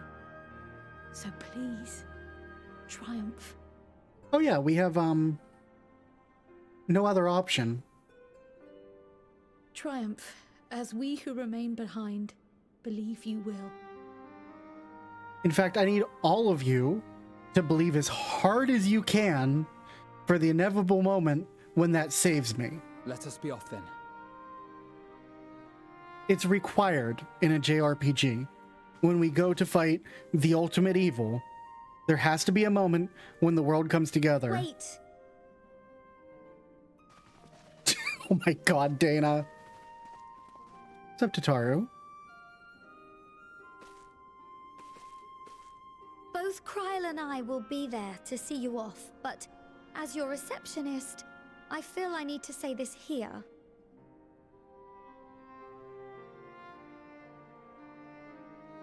Safe journey, all of you, and be safe. As your receptionist, I need to tell you this before you go. If you don't balance your books ere the time you return, don't return at all. You can count on it.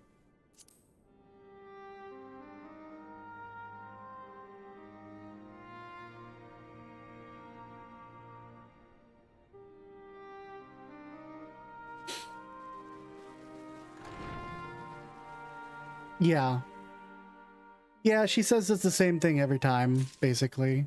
Alright, let's fucking go. Oh, I can't wait to write the Normandy SR3. Suppose this is where we part ways, for now at least. Would that I had sage words of wisdom to share ere you depart. Mayhap the teachings of Galuf Baldesian will suffice. Surrender not to hatred or anger. Look beyond them and there find true strength.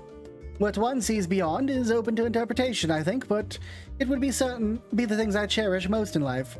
Things I believe are worth fighting for. Something to consider if you venture into the Sea of Stars. I mean, listen, I understand. If I do not finish this, if we do not survive, if we're unable to do this, then there'll be no more coffee. And we just can't have that.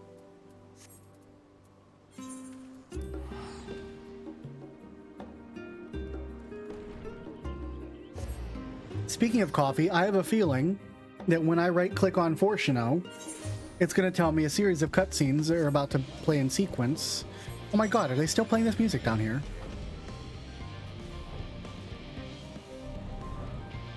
Can someone change?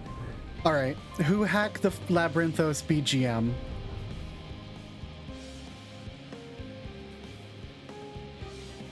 I don't have a party already for anything, no. Except for Zelo. Zelo joins me on my fights. Oh my god. Holy fuck. Alpha and Omega, and I can talk to both of them! Who are you?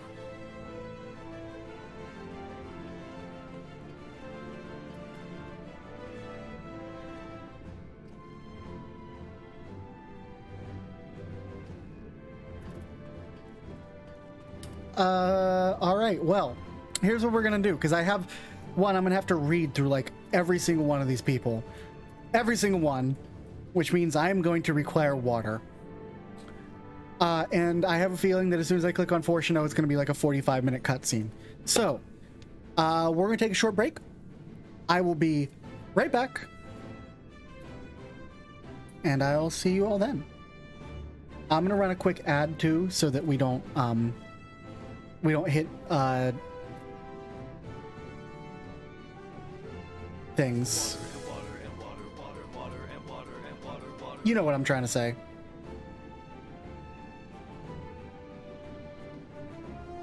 And for those of you subscribed, please don't redeem Emmet time during the ad. Give it 2.5 minutes if you want to play Emmet time.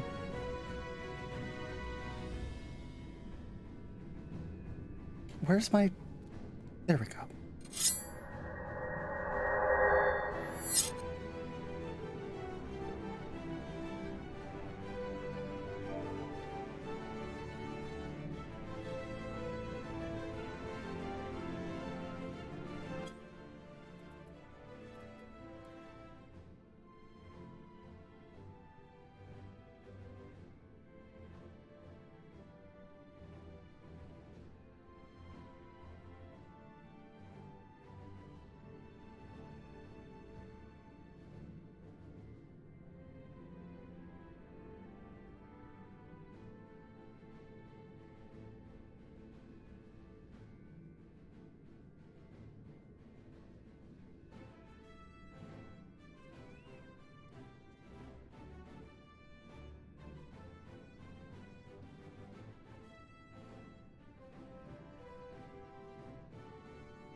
You won't object if I borrow your plaything?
to work, hero. Until next time.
I returned and I see Emmett time has also played a part.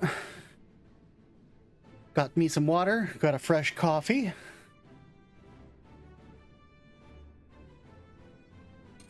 Let's pop back over. Bring our master volume back up to, I think it was 70? That look right? No. That looks right. Okay. Also, I upgraded Emmett time to the HD version because I spoke to the person who actually created it and got the better quality. And if you want their credit, login queue is now 2.6. I'm sorry to hear that, Blue Dragon. If you want their actual credit, scroll down in my special thanks. It's the most recently added one at the bottom. I need to see if Sid's chilling over here.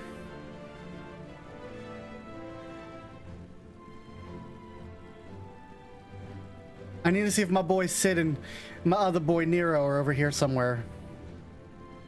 I haven't had a chance to talk to them yet, and it's been very, very disappointing that I haven't. Thank you for the welcome back. Where's my boys? Where's my boys? This thing's fucking ridiculous.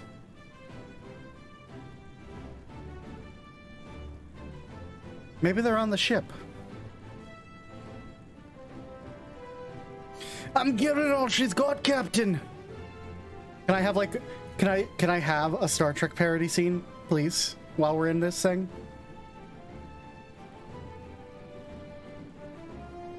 But I can't give it any more. All right, start Earth Orion J. Nero drags it out for some coffee. I see. That even Wilson and Bloeida should be here in attendance is most unexpected. But I'm nonetheless heartened by their presence. So this is the ship that will bear us to Ultima Thule.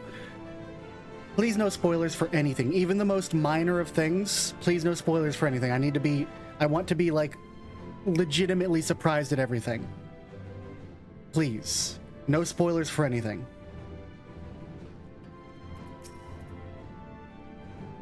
This is the pinnacle of aetherochemistry, synthesis of modern innovation and ancient wisdom of Alak. The Ox engine appears to be capable of processing condensed ether in quantities I never thought possible. For so many to see us off like this seems wholly unnecessary. Still, I'll not begrudge them for wishing us well. Wasn't expecting to see quite so many people sending us off. Thank you for not all having like 10,000 lines. Set the work on. No, even if I'm looking, it's okay. Just please let me just encounter it when I do. Thank you very much. See to sacrifice normal mode. Hey, I love see to sacrifice normal mode though. Hope you're tanking so you can hit the limit break. They said the work on the Ark was finished, but you certainly wouldn't know by looking at it. Oh, I clicked the wrong thing. What did I do? What did I do? Ah, shit. Oh god. There we go. Quite the turnout, wouldn't you say? Then again, who wouldn't want to be present for a once-in-a-lifetime event? I'll send word to the Alliance leaders the very moment the ship takes off. Obviously, they couldn't be here, but I'm sure they'll be cheering you on every step of the way. Let us hear what Father has to say. The Ark is missing one last but very crucial component before we're ready to take off. Should be arriving shortly. Oh, then I'm sorry, but very good luck. Man is said to fear what he does not know, yet he would venture into the greatest of unknowns. I say to you, son of man, that you need not fear. So long as man shares a bond with dragonkind, so too does he share our kinship with the heavens, and our ancient home amidst the stars infinite. I pray you go forth and improve this bond of ours. Tempered and tested, shall endure unbroken for 1,000 years. Who are you? Ah, yes, I know you. Your reputation and the rumor mill precedes you. Hey, Ray, how may I help you? What do you do here? I'm a researcher and have long since been involved in the Ark's construction. Confess I am conflicted about the culmination of all our efforts. While I'm proud of what we've accomplished, it also means the final days are close at hand. Okay. Hi, Alpha. Quick. Alpha appears to be trying to cheer you on. Hi, Omega. Bloop, bloop. Miniature model of Omega appears to be staring intently at the Ark. Hat. Good boy, Alpha. For the first time in the great exodus, and now this. Seems there is no end to our work. In truth, more than a few gleaners were distressed to learn of their earlier efforts were for nothing. No easy task convincing them that the new plan was for the best. I could tell you that. I can't tell you every man believes this is the wisest course, but I can say that all will be forgiven if you deliver us from the coming doom. And if you don't, well, at least you won't get an earful of but I certainly will. It's troubling that the brute Sicard left without warning, leaving me to carry all those cumbersome containers. But that he failed to be present to send you off is absurd. Possibly be more deserving of his attention at a time like this. Hori, Boulder, and Coulinet are here. Holy shit. Our fellow Scions couldn't be here. They wanted me to tell you, no matter what calamity may befall us, they'll never give up, and neither should you. No matter how far you may go, we'll be with you in spirit. No matter how dark it may seem, your light will shine on and endure. No easy thing to say, leave this all to us, but we must and we will. As proud members of the Scions, we have a duty to uphold. And we needn't do so alone.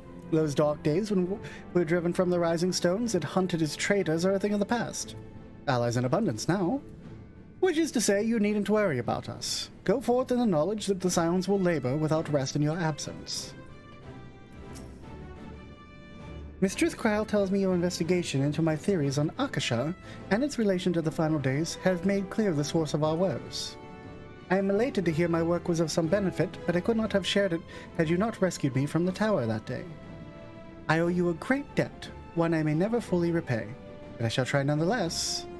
Not only through my research, but through my desire to see you succeed, which I believe may influence the Akasha in our favor, small though the effect may be. Yes, so long as we have hope, there's a chance we may influence the outcome of this calamity.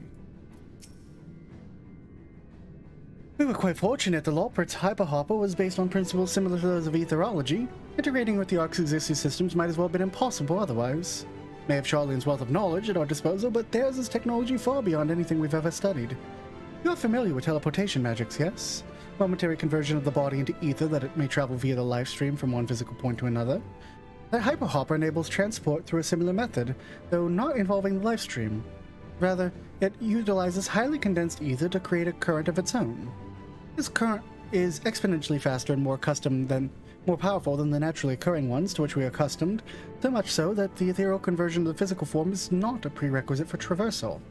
If you're concerned about side effects, such as ethereal sickness, you shouldn't be. You should emerge at your destination hale and whole. In theory. At the very least, I can assure you it's safer than the experimental aetherites used to reach Razatan. Well, that's good to know. Moonbreed has been much on my mind as of late. How different her life might have been if not for our research into teleportation magics. Perhaps she never would have gained an interest in the theological studies. But to abandon our work out of misplaced guilt for who she could have been would be a disservice to the memory of who she was. Nay, it is because of her that we found the resolve to carry on, and now we stand on the edge of a new frontier, with a ship ready to bear you onto the distant stars and beyond. Ark is as much of her accomplishment as it is ours. I regret nothing. Time for a cutscene.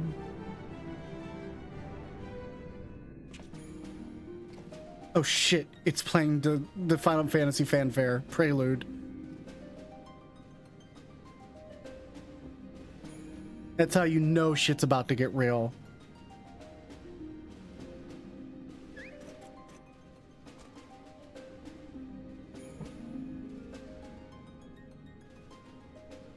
All present and accounted for. Good. That is As you will have heard, the Ark is ready. All that remains is to board and be on your way. This is the most cheerful I'd heard Fortuno this entire time. I've seen my fair share of tight schedules, but this was bloody murder. I said, and you better talk, Nero. But we did it. We finished the ship. It's safe, fit for purpose, and looks good to boot. Aye, it's a Garland through and through. Oh, I'm sorry. Did Sid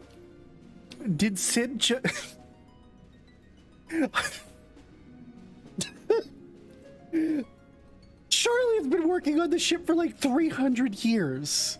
Did Sid just come in at the last 1% of the progress bar and go, "You made this? I made this."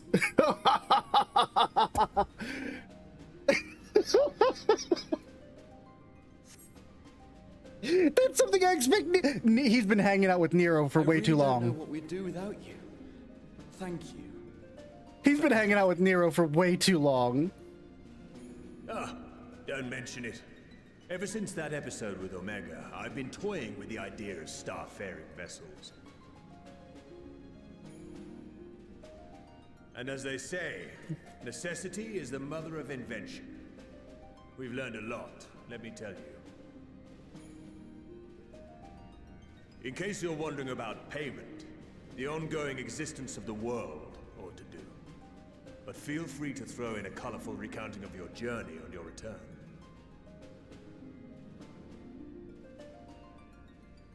So, have you thought of a name? A name?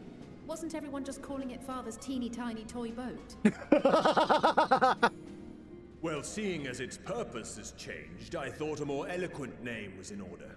I suggested as much to Fortuno, who seemed quite amenable to the idea.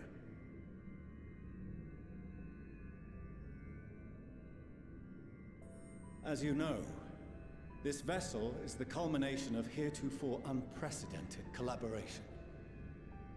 And though said collaboration is owed to the Scions, there is another whose noble deeds made our work possible.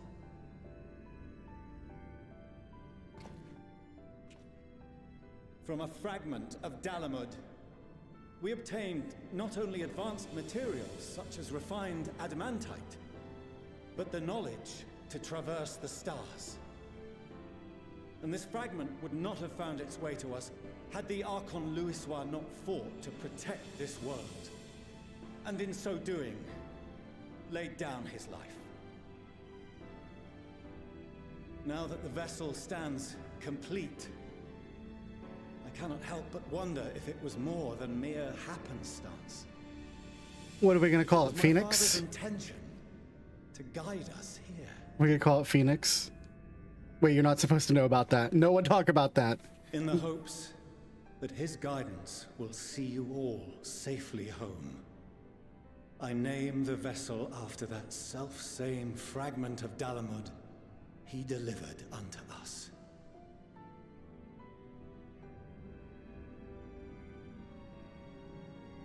The Starship Ragnarok. Oh, okay.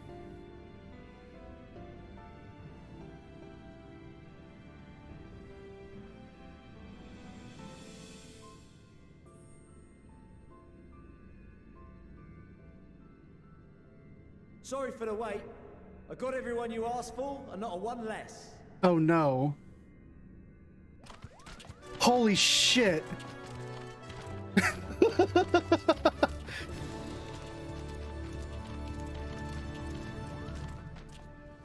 What are you all doing here? Oh, I invited them. The representatives of those tribes with religious inclinations. This is an interesting theme. Fine job of readying the Ragnarok, but for it to take flight, we'll of course need the power of the Mother Crystal. Given its immense size, however, transporting it would be an absolute logistical nightmare. Not to mention we'd need to shatter it into tiny shards for feeding to the engines. Wait, what are you doing? But a brilliant idea came to me. We convert the crystal's energy into forms that can transport themselves. No, no, no, no, no, no, no. This is a horrible idea. No, no, no, no, no, no.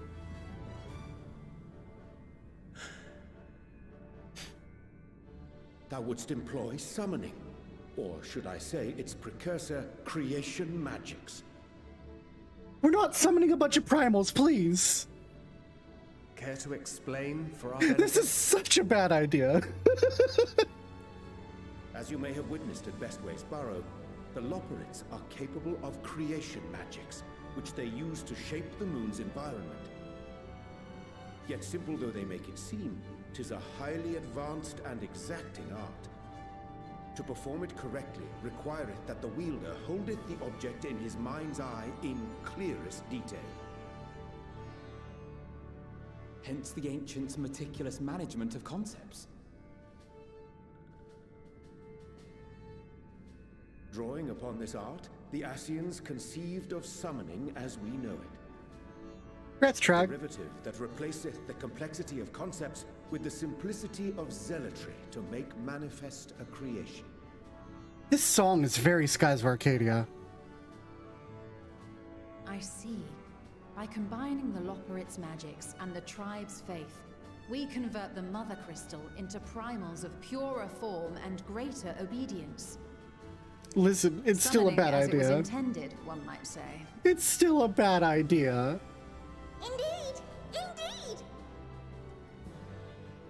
While Heidelin gave us the ability to use creation magics, she forbade us from using it to make anything possessed of a soul, or similar. She didn't say anything about fulfilling the desires of others, though. So, borrowing our friend's faith, we'll create deities using the Mother Crystal's power and send them to the Ragnarok! And what, just shove them into the engines? Am I the only one here concerned about the risk of being turned into a tempered minion? No, you're not, Alize. Oh, right, I was getting to that. From what I've read in Sharlayan tomes, it appears the Ascians incorporated an additional nasty element into their summoning method. The fervent desire to assimilate others into one's belief. Beings thus created are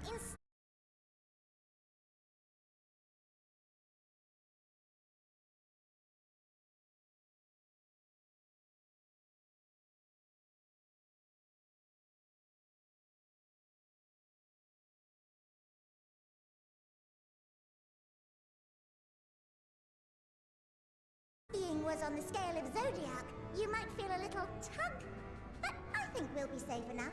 What happened? Truth be told, I do not understand the intricacies of this plan. But none of us would ever turn our backs on you. Is there Twitch issues currently happening? It buffered there for a few seconds? Okay, let me look at let me just make sure everything's good to go still.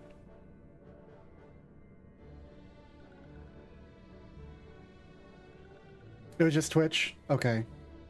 Yeah, because my bit rate looks like it's holding steady. Let me just do something real quick. Twitch analyzer. Just a lag spike? Okay, I mean, listen, you have to be careful with Twitch. Sometimes it decides to eat shit.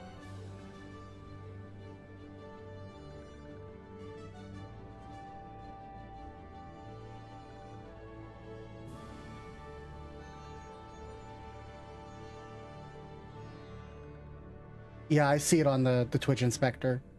That's really weird. It's like their ingest server went down for a second. Well, continue on.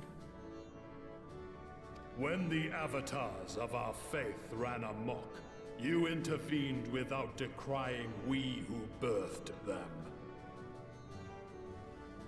Where others vilified and suppressed us, you offered understanding and friendship.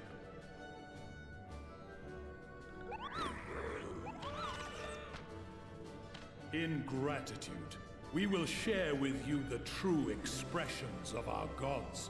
Not malevolent deities, but benevolent saviors.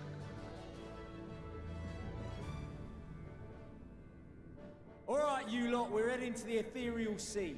Stay in sight, else you're liable to get lost. Oh my god, they're sending them through the ethereal sea down to the Mother Crystal. This is such a bad idea. With Sicard leading them, we're fucked. We're ultimately fucked. May we have a moment? Of course. In anticipation of the day man might journey to the stars, we developed these.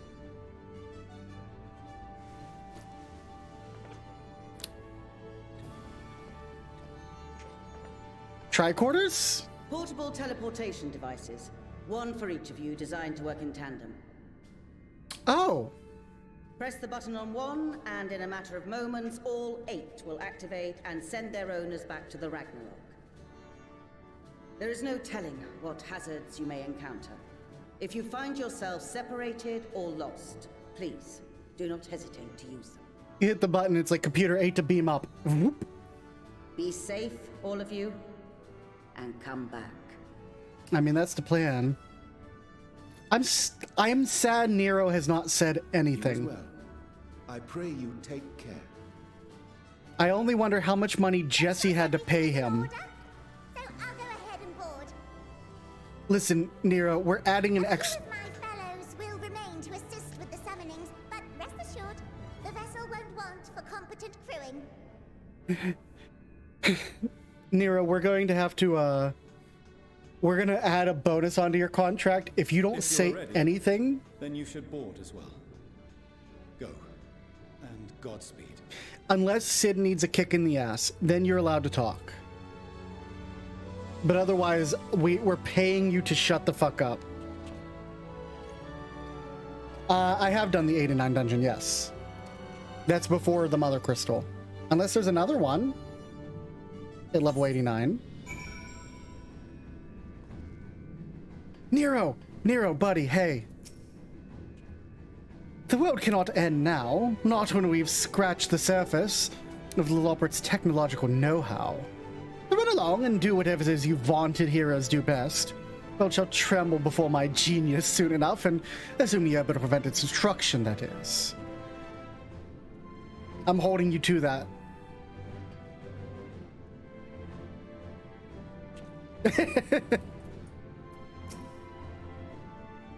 The Ragnarok is a collaborative effort in every sense. Culmination of knowledge from the world's greatest minds, both past and present. Without question, the greatest ship ever built. And I built it, Sid Nan Garland, because I've been hanging out with Nero too fucking long and my ego's gotten way too inflated. You haven't forgotten anything, have you? No repairs or commissions? A delivery from retainers, perhaps? No? Well, if there's nothing else, have a safe journey.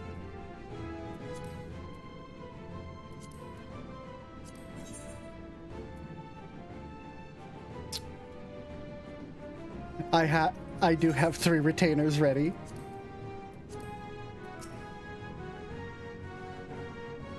have to remember to thank Tataru for her timely provisions of food and drink. Poor Wedge would have long since given up from exhaustion otherwise. The rest is up to you now. Come back safe, all right? You made this? I made this. Really? Someone made a Sid, you made this, I made this meme? That's great. They should have, because that's exactly what he fucking did. Ah, it's Garland through and through. No, it's Charlian through and through. And it looks like something Nero would have made. Sid, I don't see your touch on this anywhere. So the stage is set. I can but hope we are prepared to play our parts when we arrive on Ultima Thule. He, I suspect, may lie with Hydaelyn's parting message to us. Darkness and light, despair and hope. As goes one, so goes another.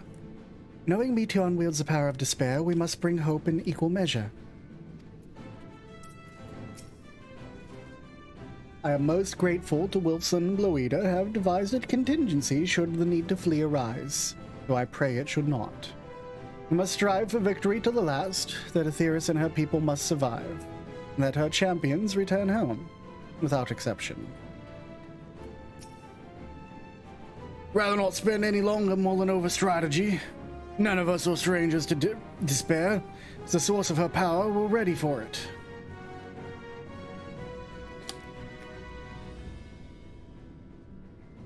Every time I voice these gruff characters, it makes my throat a little itchy. Primal summoning, as it was intended, I never dared to consider they could be invoked without the danger of tempering. Changes come quickly to this star, and greater change awaits yet in the days to come. All the more reason we must not fail. We're venturing quite literally into the unknown. We have to be ready for anything. As I said before, whatever awaits us there, we will survive. We must. The Ragnarok, and thus does Grandfather's legacy live on. Mustn't waste more time, let us board and set out for Ultima Thule. Mother, father, grandfather, we will save the star and return home. I promise. I sent word to the Alliance leaders about... Oh. That was already what you said before. I wonder if they're all saying the same things. Yeah, these guys are all saying the same things. Okay. What about you, Fortuno? You probably have something new to say. Amelace will not be joining us, I'm afraid. She could not bear to watch our children embark on so perilous a mission. Make no mistake, I feel the same. I'll tell you how many times I had to step away from my duties, so distracted with the thoughts of all the ways it could go wrong. Even now, part of me wants to drag them away and forbid. Well, not that they would listen. I will see them off with pride in my heart and a prayer on my lips. For my children, and for the star they love so dearly, you must prevail. Alright, let's fucking go. If you come this way, I'll direct you to the bridge. Several cutscenes will play in sequence. Let's go.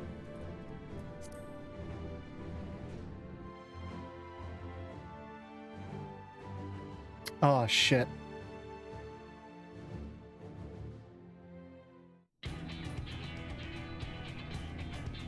Yes! Dangerous words! My favorite Shadowbringers theme.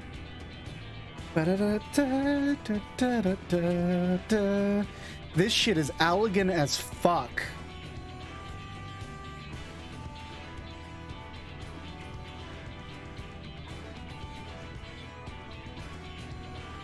Hey, hey, hey, wake up. Welcome to the bridge, everyone. I was expecting more carpets. Because I can't be bothered turning back.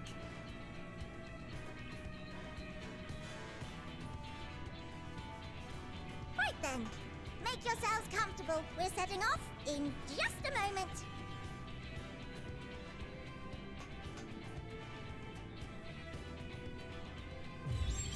Holy shit, that's really cool.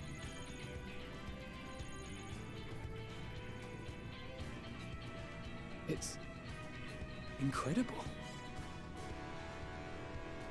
Sure as fuck is. This is Fortuno. Can you hear me? The preparations for the summonings are complete. In accordance with the 14th phase of the plan, we have moved the Ragnarok to the launch site. The 14th phase of the plan, okay. The gates are open. You may depart when ready. Throw wide the gates. So, are we ready? This is like fan service, the expansion, but I'm not going to complain. Let's get going. There is way too many dialogue nods of... The burnt-out star's got more fire in its belly. Oh my god, Mapping Way, shut up. Try it again, with feeling.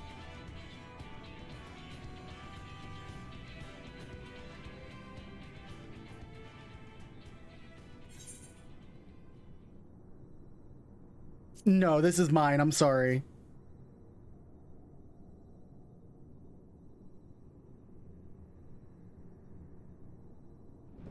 Ragnarok, engage.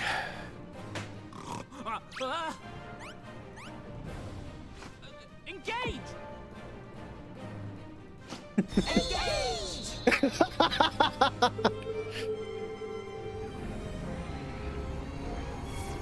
I'm glad to see that they knew that us fucking Star Trek fans would be like, we're gonna say engage. We're gonna say engage. It's the only word we can say.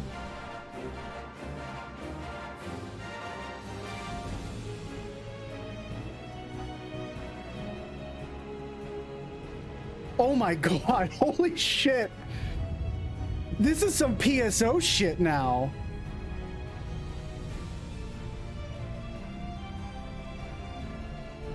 We've fucking screenshots.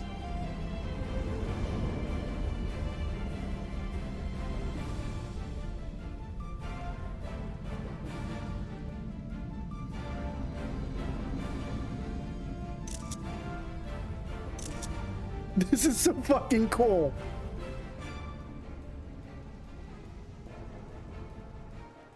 Engage. Oh my god. Well, goodbye, Charlene, I guess. Oh, hey. Wait a second. This is the fucking... Excuse me? What? This is the end of the 1.0 cinematic. What?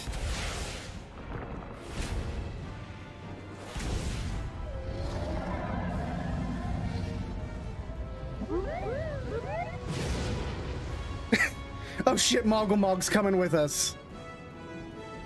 Hi, Garuda.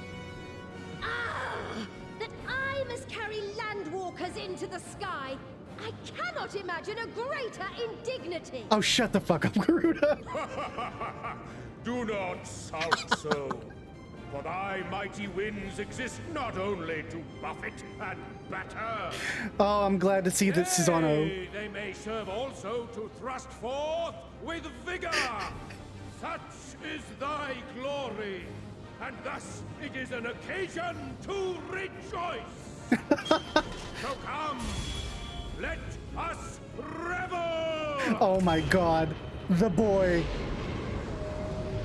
Hi, Bismarck.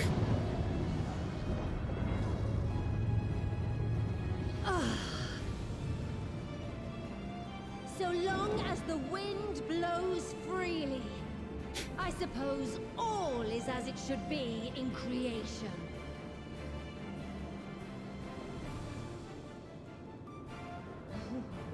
I will render unto them a storm, that they may pierce the firmament and fly free! This is the most ridiculous shit. Those are fucking primal collectors along this backside? Alright.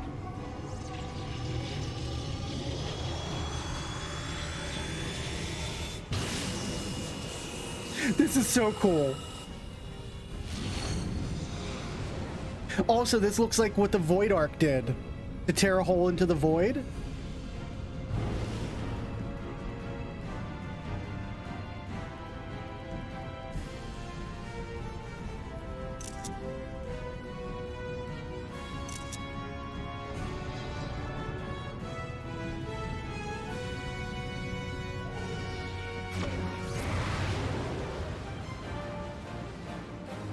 That was fucking rad. Holy shit, we're warping.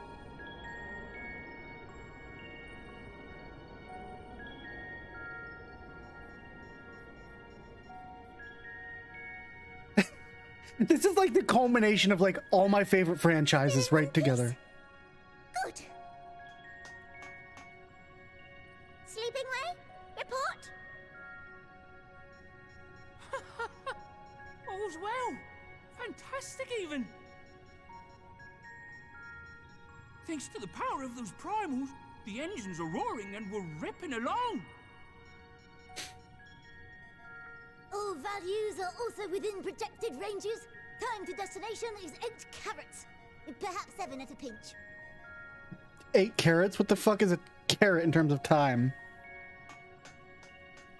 Alright, let's go over some points of caution. Should we not have done that before we took off? Our destination, as you know, is Ultima Thule. Lest you wonder, the place is not a star so much as a patch of emptiness. That's the extent of what our equipment could determine, anyway.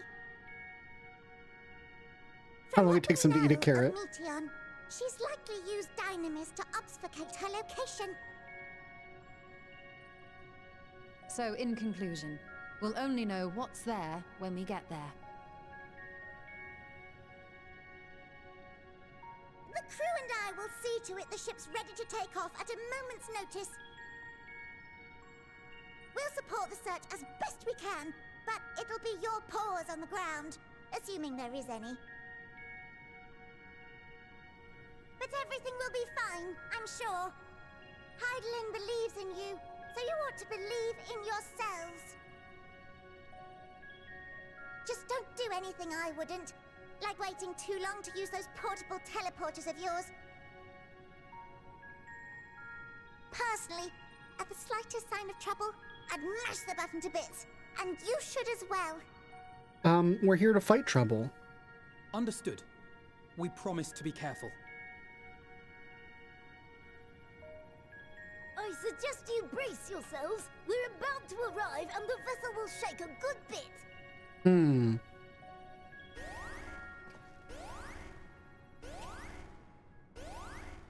Oh shit, it's a read alert. What is this? Something is interfering with the equipment. Can you reverse the polarity of the neutron flow? Oh no, that's a red alert. Okay. I mean, we're going to a realm of Dynamis, so... Greetings. Hi, Meteon.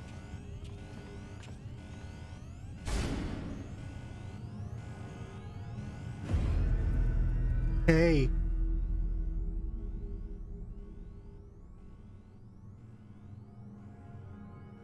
Greetings. Can you hear me?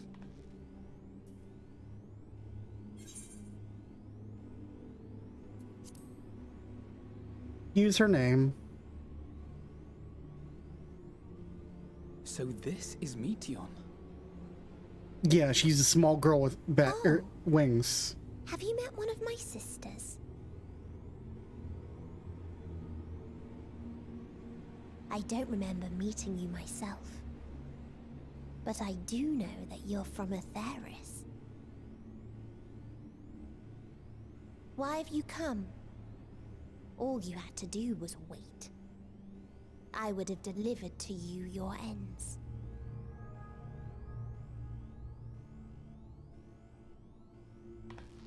We didn't ask for that. I don't understand. All life is destined to end. Sure. Why choose to prolong your suffering? Because of the joy in the moments before. Effort, ambition, love. They amount to naught. Happiness, should you find it, is inevitably lost. Stolen away by events beyond your control. There is no logic nor meaning in it. You think there is. Convince yourselves. But it's all a cruel accident.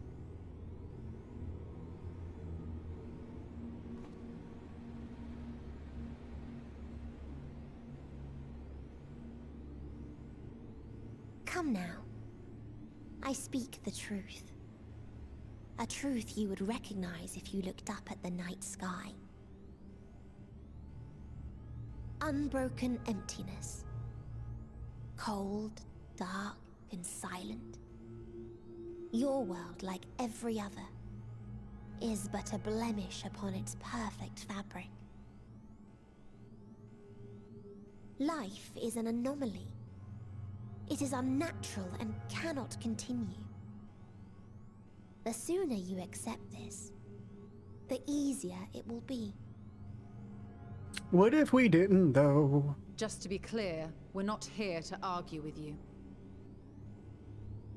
We know that life is fleeting, and that in the short time we have it, we're not assured happiness.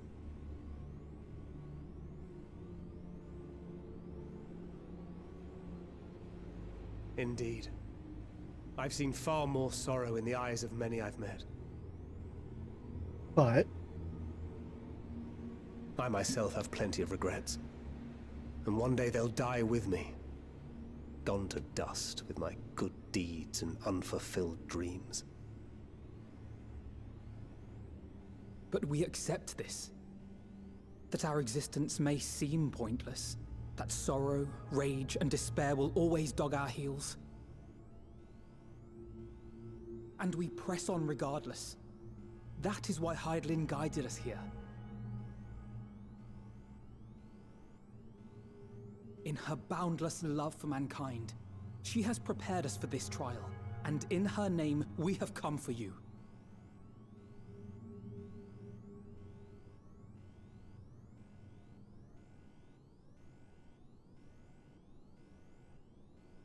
Yes, I sense it. A burning passion like unto fury. I know it well.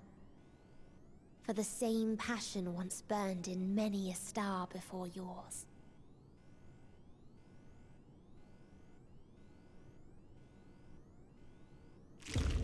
Suffocated and extinguished now. of course.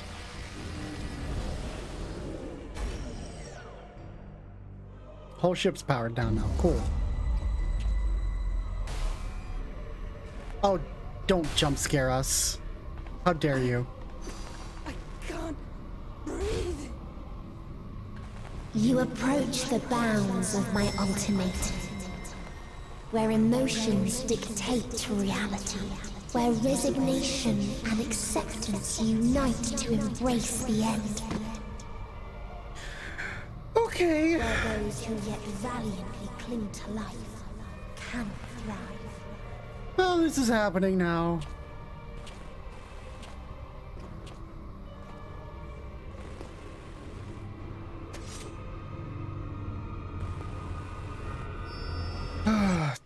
Oh, god damn it. How dare you cliffhanger me? That's the wrong button. I hit the wrong buttons entirely. Holy shit. I was on the wrong fucking thing. I was supposed to be doing this. Fury.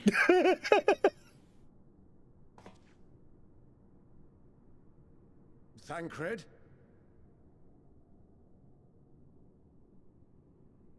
Oh no, what have you done to Thancred? Thancred? Has gone as well. Mayhap he awakened first and gave chase.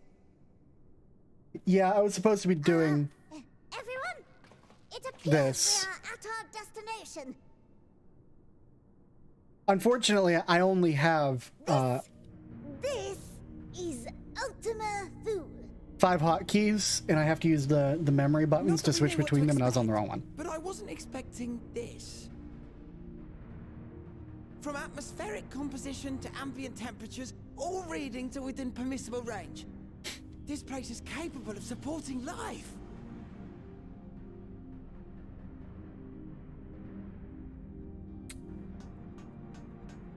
If that's the case, then Thancred may well have gone on ahead.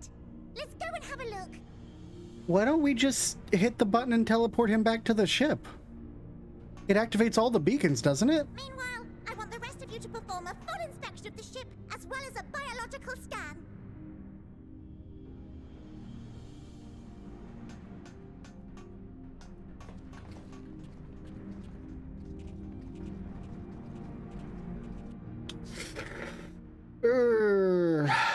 So it was that the brave wayfarers arrived at last at Dream's End. Ooh. In following their path walked and history written, I am made keenly aware of one truth. Though the curtains may fall again and again, so long as others take the stage, ever shall there be more tales to tell. So, let them bring it to a close, I say. Let the curtains fall upon this, the final chapter in the tale of the star. This is very pretty.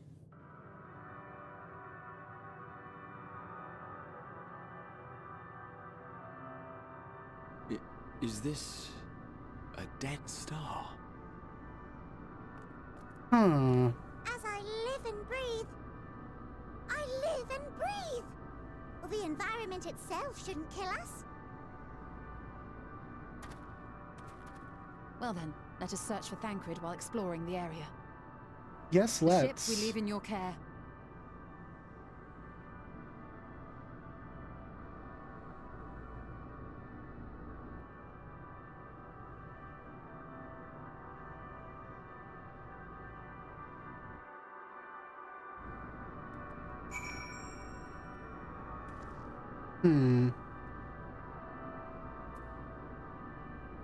Riatanra, base Omicron. So there's 3 things to go. Interesting.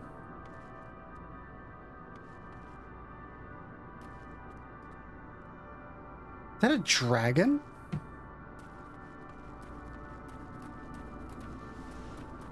Excuse me?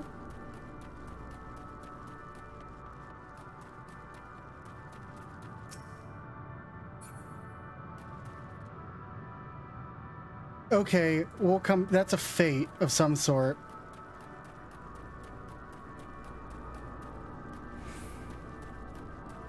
Man, fucking, they put the underlight LEDs on this thing. This is how you could tell Nero was involved in the last minute construction. Is there's underlight LEDs on it. Just like he did with the Ultima weapon. Meteon should strike again with such overwhelming force. Honestly don't know how we are to oppose her. We were clearly no match for Meteon, yet we survived unscathed. But how? It is Livingway said, I can breathe well enough, but something about this place feels wrong. Didst thou witness what became of Thancred? So quickly was I overcome by Meteon's malevolence that I saw naught of their altercation. No, I just saw him swing a sword at them. So dark, I can barely see anything. There's a dizzying, disorienting feeling about this place. As if I could lose my footing at any moment. We must be careful. Can't guarantee I'll be any of help in these strange surrounds, but I've readied the provisions note just in case of emergencies. Of course, if you encounter any real danger here, I expect you to return to the Ragnarok at once.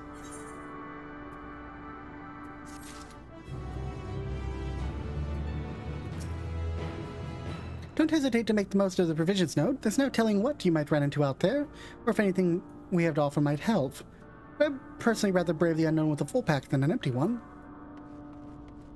I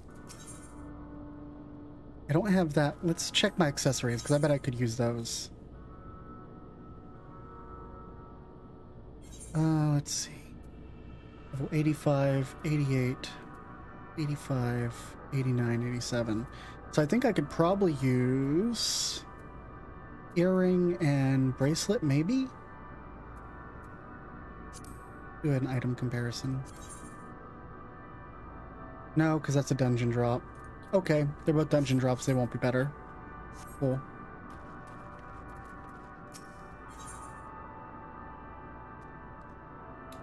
Oh.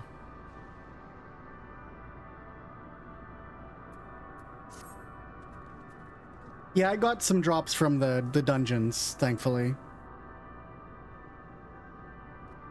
Oh, no. This isn't my first rodeo. No. That stuff got replaced the second it was no longer useful. This isn't my first expansion launch. We're fortunate this place can support life, albeit barely, I suspect, given the torpid, stale quality of the air. Never mind that. We must find Thancred. Let's begin our search from the prow of the ship. Seems as good in any direction as any. Try not to stray too far, lest we lose sight of one another.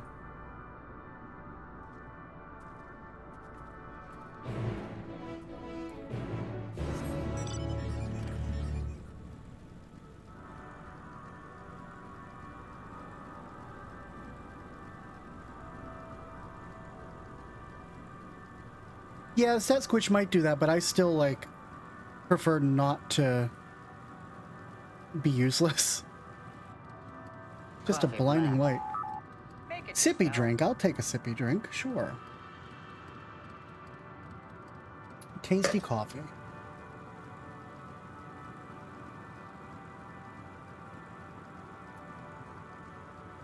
The vitrified fort. It's very dark here.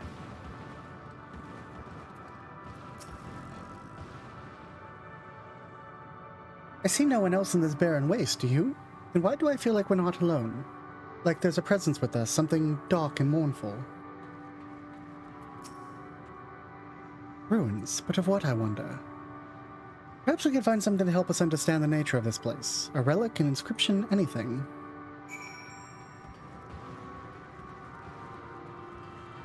Let's just go around the loop and talk to people first. The remains have long since turned to ash, and yet still retain their form. Looks like a dragon. And that's a stellar dragon. It's now attacking me. Be gone!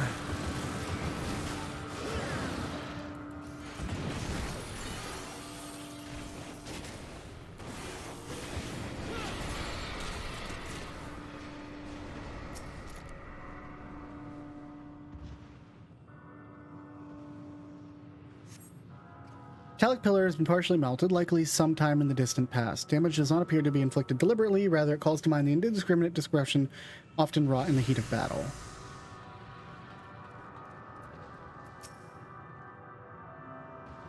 Structure in front of me, yes. Tower of some sort, partially melted. A strange twist of fate, it seems our perception of this place is not so different as what would be elsewhere. The world as I used to see it. Feels as though I'm dreaming while awake. More than faded memory Medion led us to believe. What do you gotta say, Allie? Oh, I already talked to you. Alright, what's up, Graha?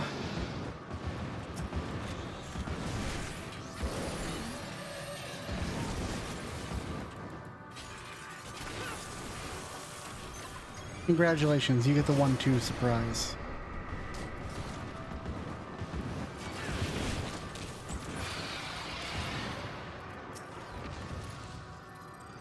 Look here, this part is relatively intact. The intricate design at the top suggests it's man-made, though its builders were sufficiently not men as we conceive them. Ooh. Having said that, I swear we've seen this pattern before. Have we? Let me do something here, because it's really dark. Where's the, maybe it's display settings. I'm gonna turn gamma up a little bit.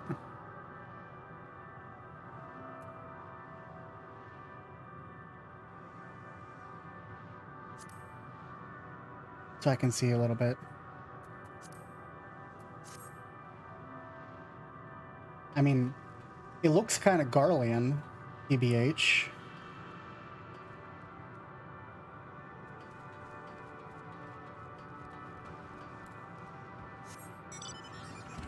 Yeah, that's better. I can see a little better now. I know it's meant to be dark, but it was overly dark. This is the ass end of a dragon.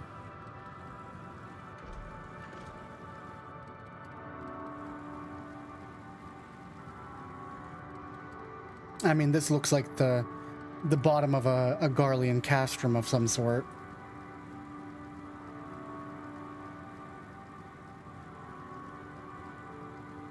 What'd you find, Estinian?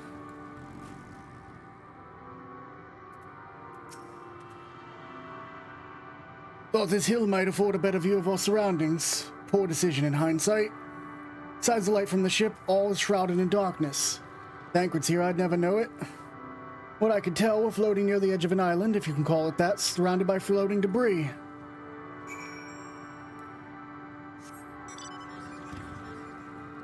There's a little floating, like, colony of some sort there.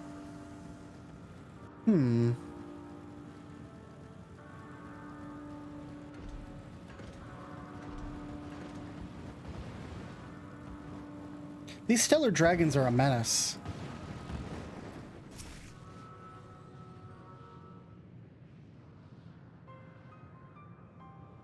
Were you able to find anything?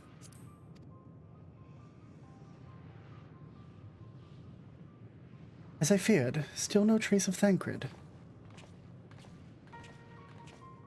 I mean, I know the lore pretty well. Enough to make plenty of educated guesses on things. There's nothing but emptiness as far as the eye can see, which unfortunately isn't very far.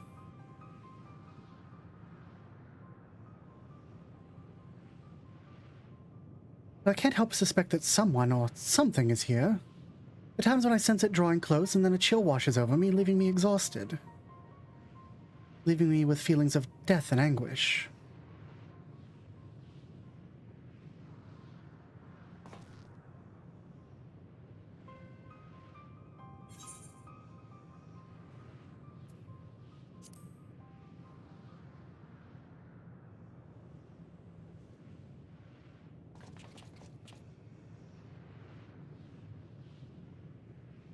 Huh.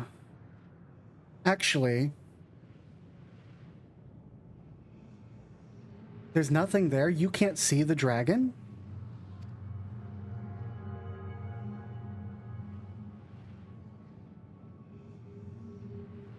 You guys can't see the dragon?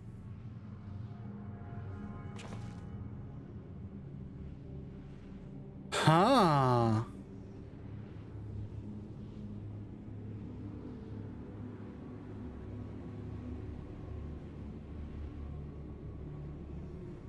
There's dragon ghosts here.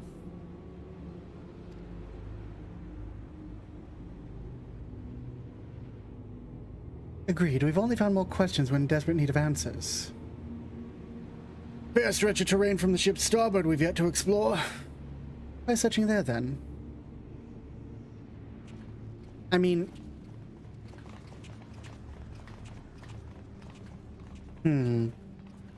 Locally, a word before we join the others. The only other thing, if it's not Garlean plates, the only other thing we've seen that resembles tech like this is, of course, Omega. And I do know that Omega and the Dragons... Oh yeah, I know that Omega and the Dragonstar had a big fight in Midgard Summer left.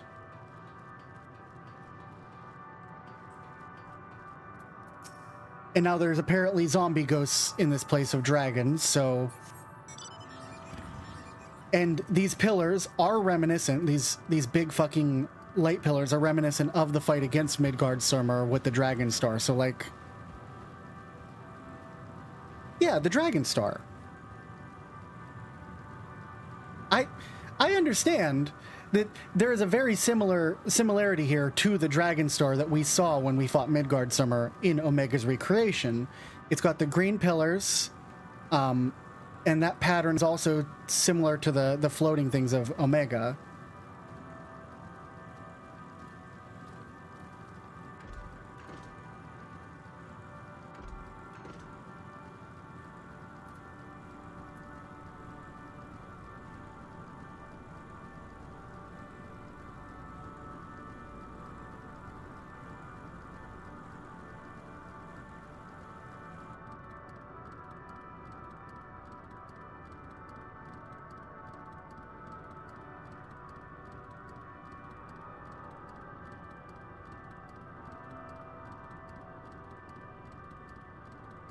Please let me...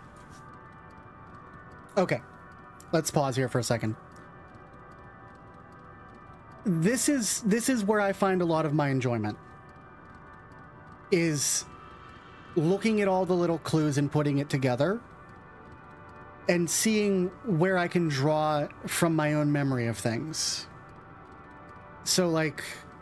Don't lead me down towards conclusions. Don't give me hints. Don't allude to anything. A smile better suits a spoiler.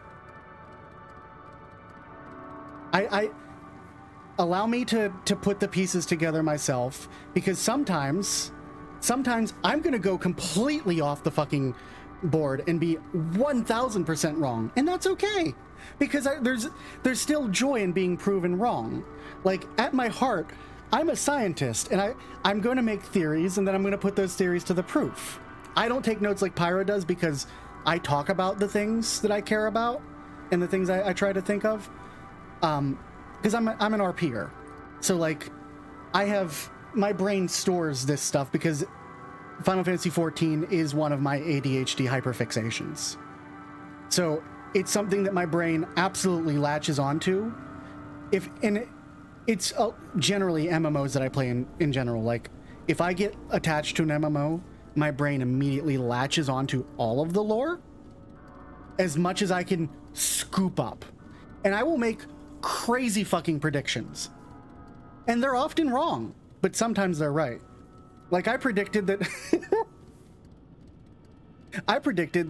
Charlian was working with the Ascians. Which I think would be a fair prediction before meeting the Loprits.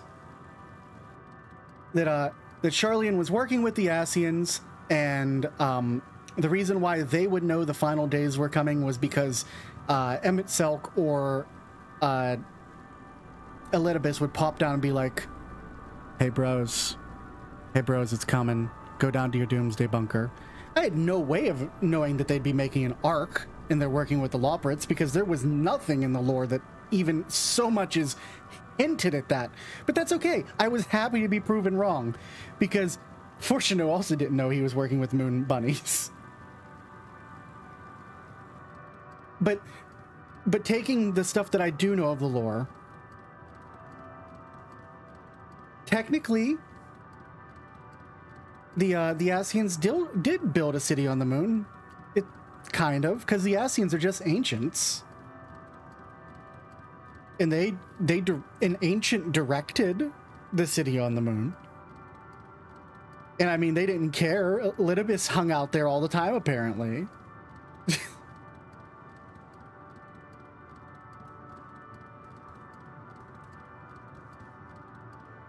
But yeah, I thought Doomsday Bunker 1000%. Go hang out during the calamities.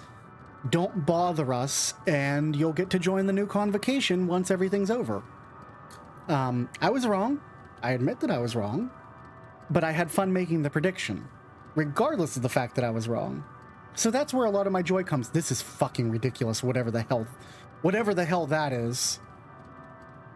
But right now, this looks like remnants of the Dragon Star, which would not be surprising, because there was Omega-looking shit too, and apparently I'm seeing ghost dragons. So, you know, maybe it's part of the Dragon Star. Why is there...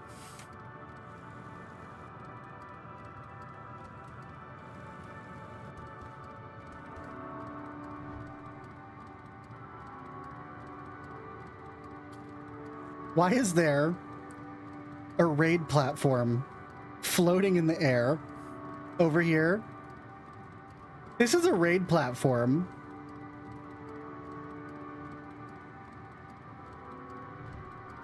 That's a raid platform. See them too, don't you? The dragons. As I thought, their presence is tenuous at best, but there's no mistaking it. No doubt your bond with Midgardsummer and mines with Nidhogg is what allows us to perceive them. Could these apparitions be related to the dragons that now live on Aetheris? Dragonstar. Ugh. Better leave such conjectures to the others. In any case, we must be careful. May soon find dragons they can see as well. Death and anguish. What happened to them, I wonder? They got killed by Omega. Next question.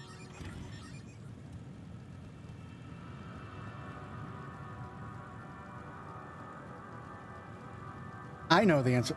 That's a cool looking aetheryte.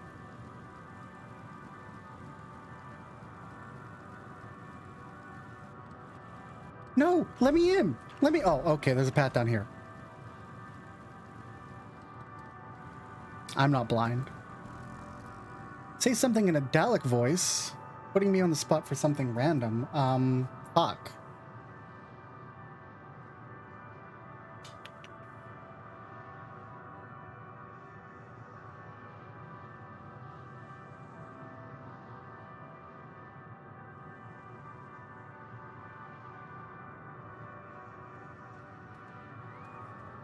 I'm not good when being put on the spot.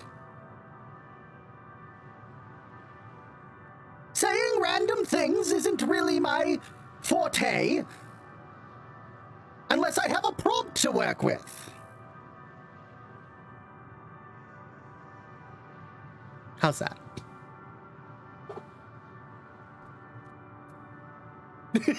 Of course.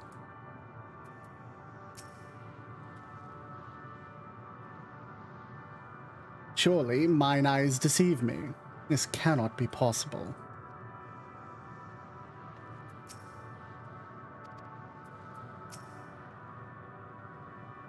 My sight may have been restored after a fashion, but I fear what I see cannot be trusted. It's as if Median herself has etched these images upon my heart. I doubt not that such a feat's within her power, but given that she constructed the sanctuary herself.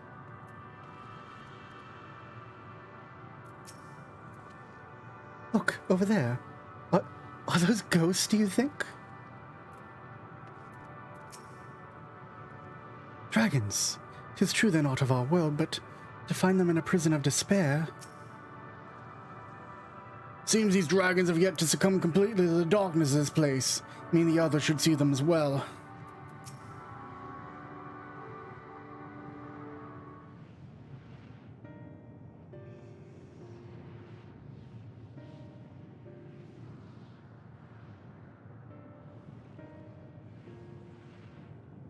Swirly dragons. Dragons? Here?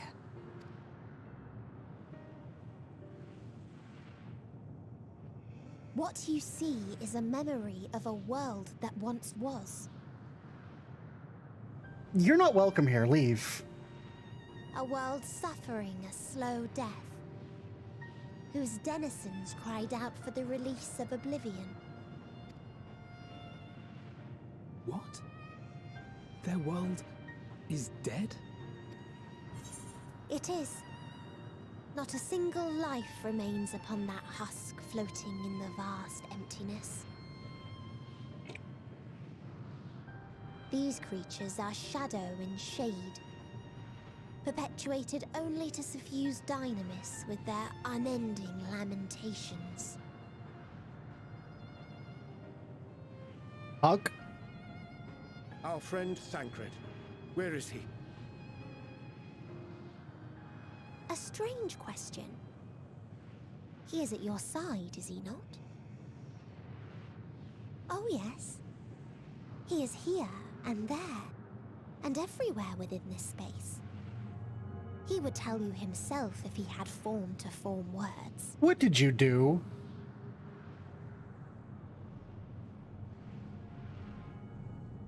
Huh.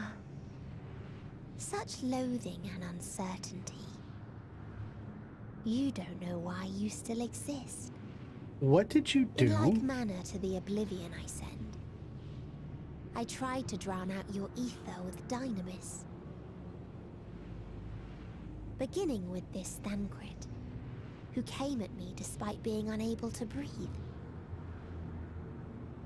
Such a simple thing, unmaking men. In the blinking of an eye, he was gone. Didn't even have the chance to be transformed. Excuse me? Yet somehow, he managed to leave a slither of himself behind. What you call the heart? Or perhaps the soul? In his final moment, he cried out from it. A single word.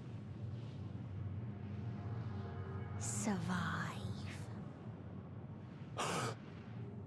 That wish proved stronger than the despair that ruled here. It overpowered it, causing this space to be remade. Into a place you can perceive, and where life can endure. That you draw breath is proof that his soul lives on. For how long, however, remains to be seen. Well then, we should hurry and tend to business.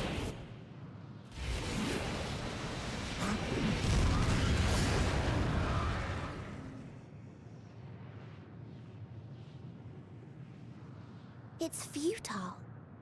You will never reach the true me. I told you, emotions dictate reality in this space. Such changes as you might work will not alter its nature. You may see, but you cannot touch. Walk, but not advance.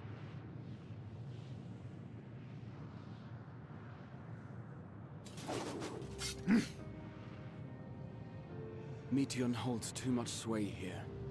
How do we contend with a foe who can unmake us on a whim?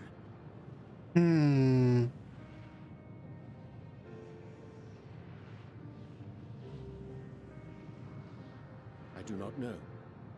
But Thancred gave his life that we might come this far. We must press on. I don't think Thancred's gone. Agreed. We cannot turn tail here. Not without something to show for our common sacrifice. There's not enough gravity in the moment for that to be the end of Thancred.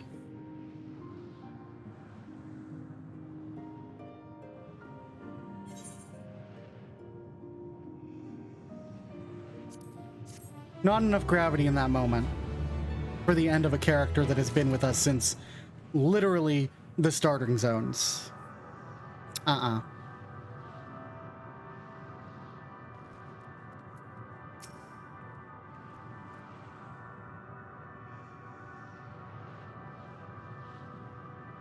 I need to look at your eyes. His will was strong enough to reshape Ultima Thule that we might survive. I might see again. His sacrifice must not be wasted. You have color in your eyes again? You have a little bit of color in your eyes again. Yeah, no, there is way too much... Yeah. No, not falling for your trap, Ishikawa.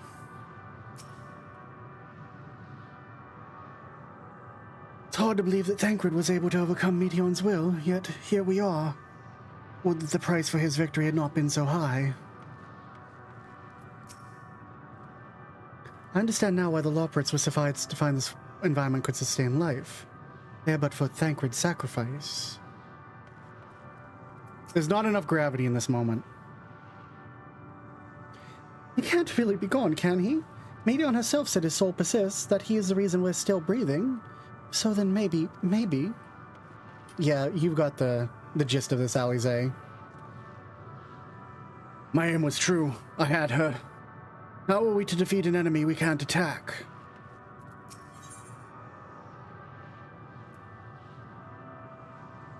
The random not correct letters are throwing me off.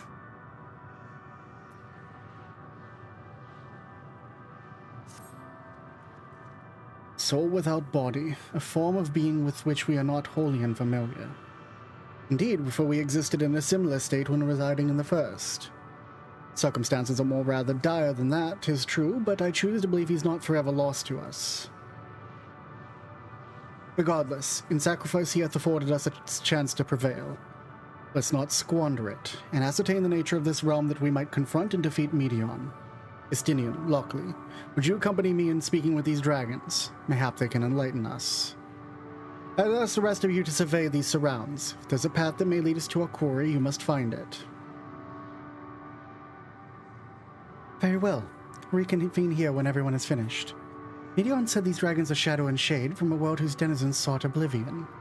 As such, they're not like to be amenable to company, let alone conversation. So please, be careful.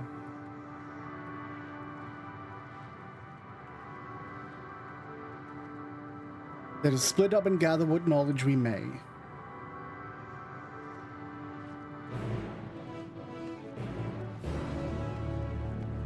Let's grab this aetheryte.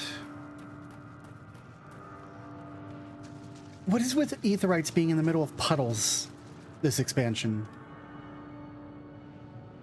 I know that the light shining off the water makes it very pretty. But also, like, dude, water in my boots, man. I will be right back. I need to run to the bathroom. This zone is so pretty, though. I'm not going to leave you on the standard BRB screen. So I'm just going to beam on out. Be right back.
Hello, hello, I'm back.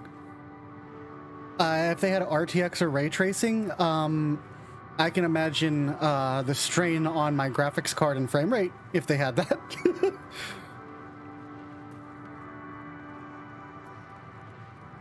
Let's talk to some dragons. Thou art unlike the others.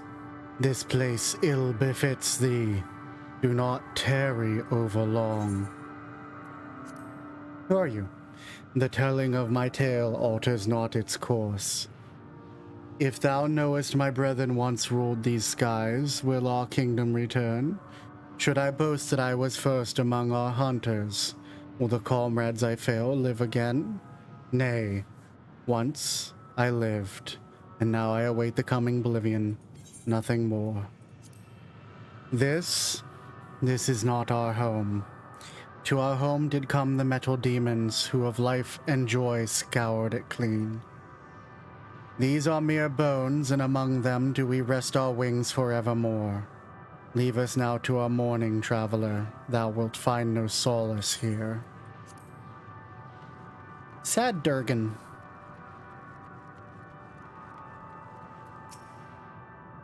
A visitor not of this star. Could thy slender hands bring plague to our world? Thy breath extinguish life's feeble flame? Oh, how we would adore thee, alas.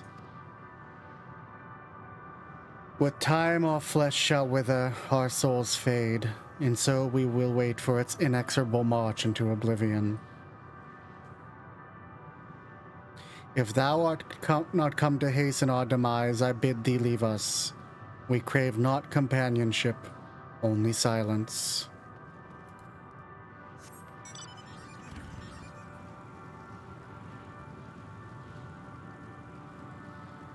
The music has a very tinny quality to it on purpose that makes it sound like you're in like a dead mall.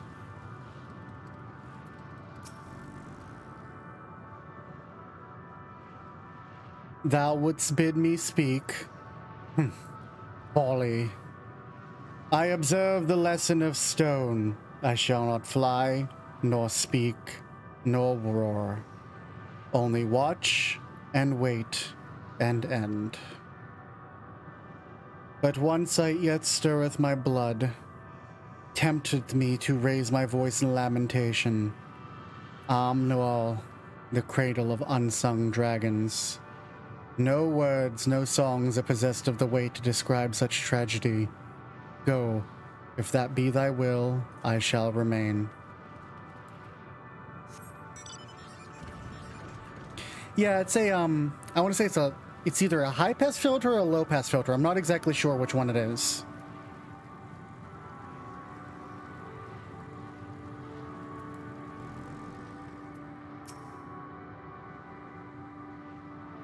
Beyond the distant vale, paradise lost. So glorious, so beautiful. We were a proud and noble race, strength embodied. We knew only love before they came. Metal monstrosities of black and silver. No bonds of blood did they share, nor conviction did they have to guide them. A crushing defeat. Never had we known such shame. Stilled now are the winds, though none could fill these wings burdened by ignominy. We fly no more, only sink into oblivion. Depression, the zone. But a very pretty depression.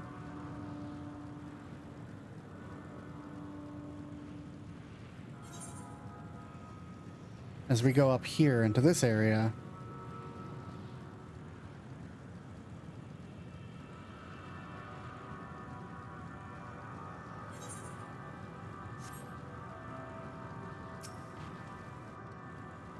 can I go around without having to fight half a dozen dragons? I'm level 90, I don't need the XP. I just need the MSQ. Leave me alone!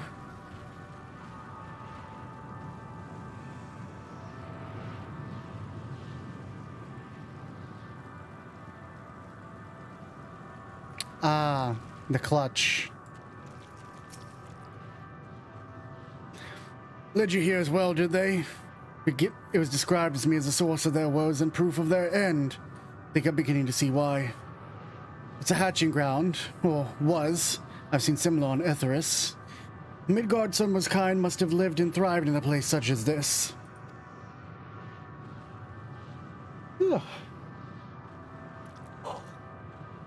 Vritra said his father was driven from their ancestral home by war and strife. This, then, is the fate of those who remained. Let's have a look around. Maybe the eggs could have more to tell of what happened here. There's one that looks fine still.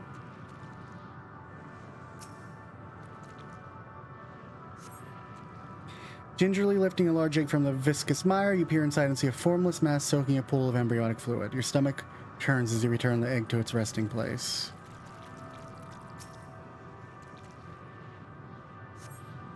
The murky liquid is pulled inside the eggshell. A noxious feeder is indicative of contamination. I don't like the squish. Inside the egg, you find the remains of an unborn dragon. The body has already begun to decompose. Gelatinous half-dried membrane covering the corpse suggests it failed to emerge.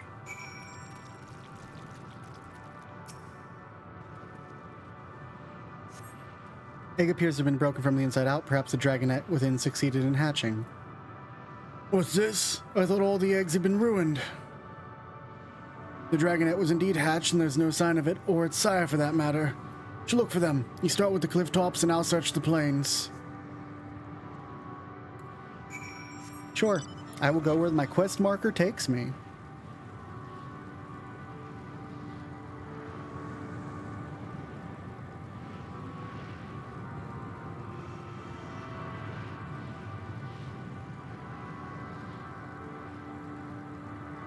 Oh, interesting. Malformed dragonette. Ah, fucking rip.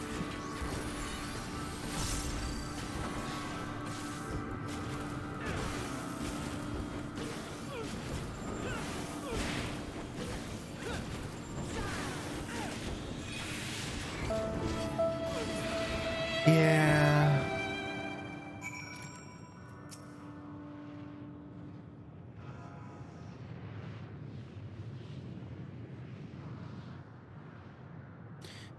The boisterous winds howling hath been quieted. By thy hand, I presume. Everything all right? Thought I heard a dragon or something resembling one.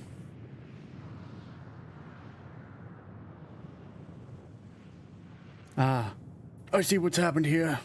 Is that your child? Perhaps. Some eggs within Omnol are indeed mine. If life within one did quicken, the beast thou hast slain may be of my blood. Yet I did not recognize it, twisted and malformed as it is. Not a dragon in truth, but a reminder of our failure, a testament to our shame. Explain.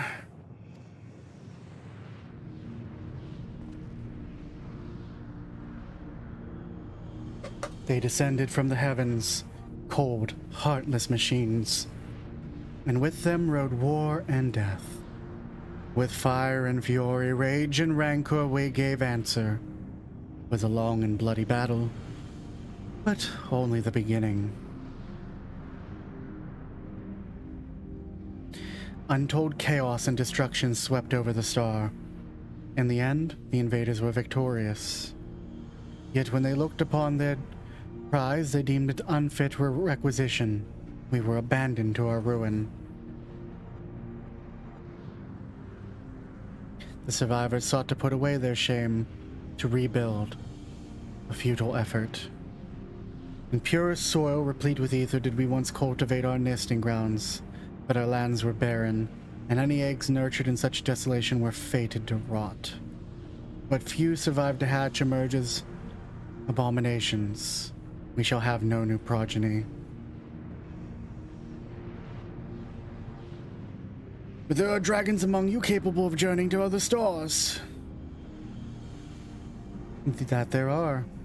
Many would make the attempt, each bearing a clutch of eggs. The richest stars were home to the harshest rulers. The arrival of dragons incited contests for supremacy. When the fires faded, the wars lost and won, they too were reduced to ash and waste. 'Tis the curse of those who seek life, to be drawn into conflict, to conquer or be conquered. A vicious cycle we now choose to break. We tire of conflict, of everything. We wait now in sweet, merciful silence, free from strife and suffering, still as stone. Wait. You claim that your kind is doomed, but there's another star.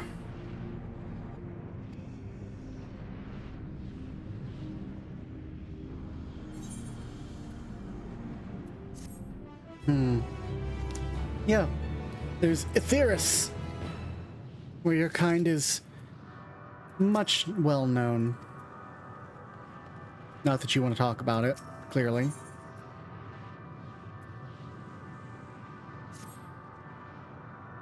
They say they will only want to brood in silence, to be left alone with their grief until time itself comes to an end.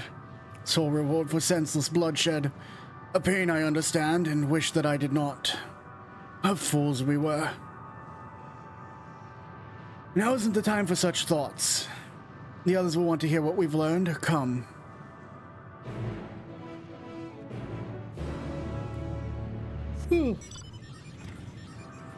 Sure, let's head down here. I have side quests. Because of course I do.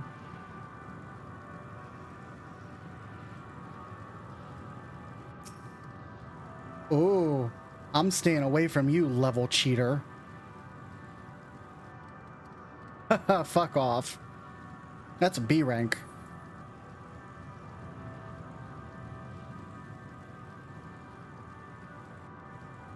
You're looking for it?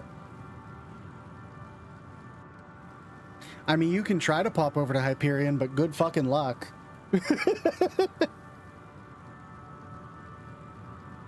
It was over in this area. Near Omnol.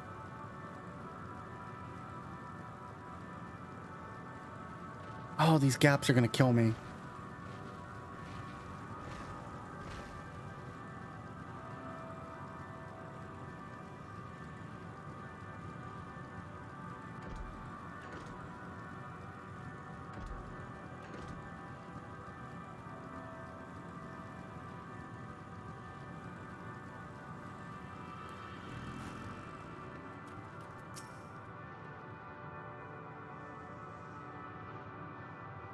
I chanced to gain audience with several dragons ere we returned, but I expect their tales as much the same as those you heard. With luck, they'll have learned something to help us devise a plan of action. Good to see you made it back in one piece. The more I see of this place, the more bewildering it becomes. Your exploration prove eventful. Converse with any dragons. We would hear what the dragons had to share with you. Even if it's no difference from what they told Orion J, it would have value. Were you able to establish any meaningful contact with the dragons?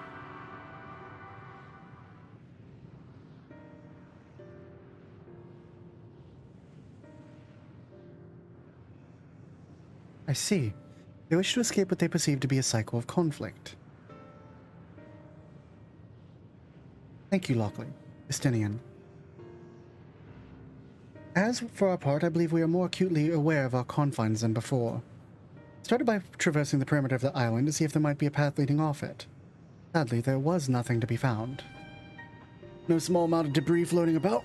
Could there be enough to serve as a bridge to lead us somewhere? Considered that, and so I tried throwing a stone into a potential platform to judge its integrity. But it never reached its mark. As it crossed an invisible threshold just beyond the boundaries of the island, it vanished, only to reappear above me and fall at my feet. Do not be too quick to presume that we see outside the spaces as it appears. Which is why I returned to the Ragnarok and asked the Lockprince to search for a potential path. However, the ship's instruments failed to provide conclusive data on the surrounding area. Till we know more, I think it's too risky to attempt flying to another island.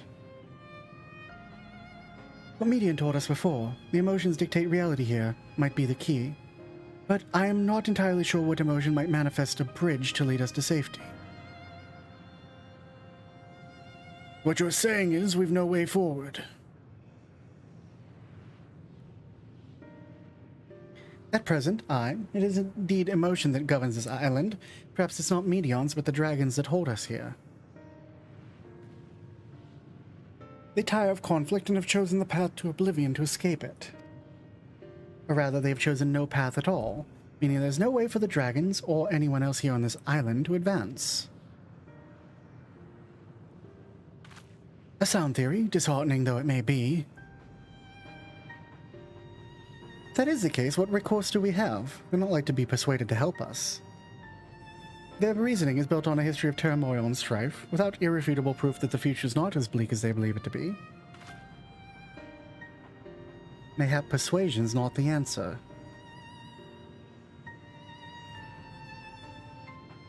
Medion meant to unmake us then and there on the Ragnarok, and she would have succeeded if not for Thancred's determination. She conceded it was strong enough to overpower the despair that otherwise rules Ultima Thule, and to reshape it to a degree. Perhaps it can be done again in the like manner, by overpowering the prevailing emotions. 'Twas Ultima Thule's architect, Medion herself, whom Thancred did pit himself in a clash of wills. Though I mock no leader among them, as such I did chance to encounter a dragon possessed of despair far more potent than the others. Potent enough, perhaps, that may dictate the course for the others, and thus their domain to follow. He spoke but a few words, carefully chosen, the tone and timbre alone threatening to rend my heart in twain. Challenging his desire to remain may allow us to alter the island upon which we stand. Alas, I fear my vaunted rhetoric availed me naught against his calcifying heart.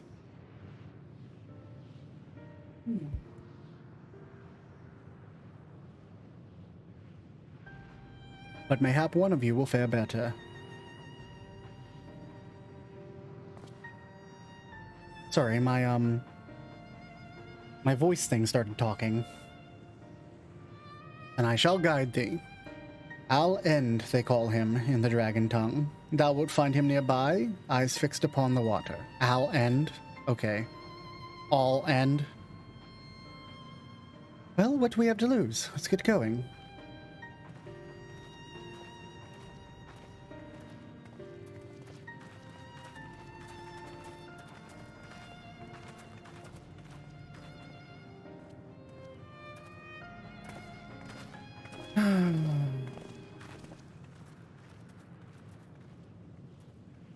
What are you thinking about, Estinian?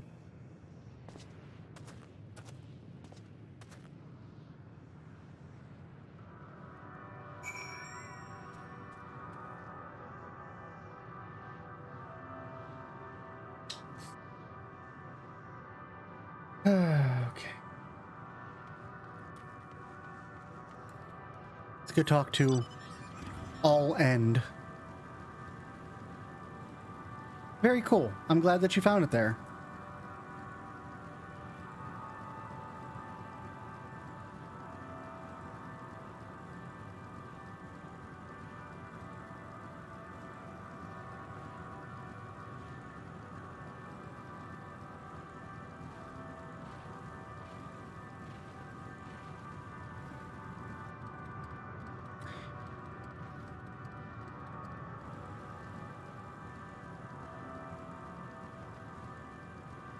If I had to guess where we're going to find a Medion, let's take a look around real quick.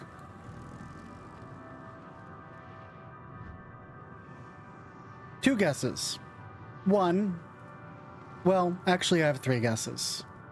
One is at the heart of this ominous fucking planet floating above us. Two is this weird flower looking thing because it's both beautiful and terrifying in equal measure. Or three, this half-planet thing, which, again, beautiful and terrifying in equal measure.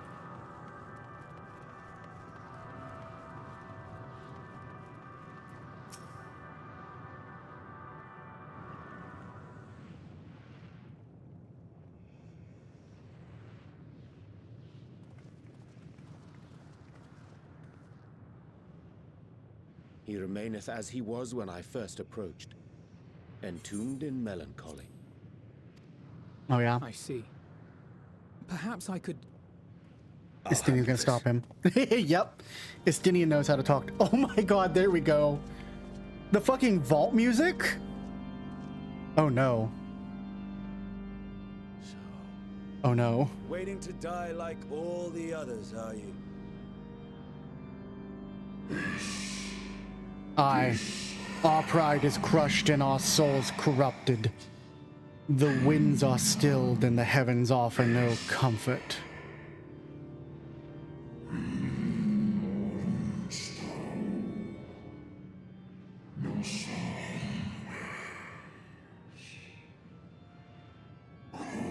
There's nothing left for our kind. Our long lives a curse as we await the end. Still as stone we shall become.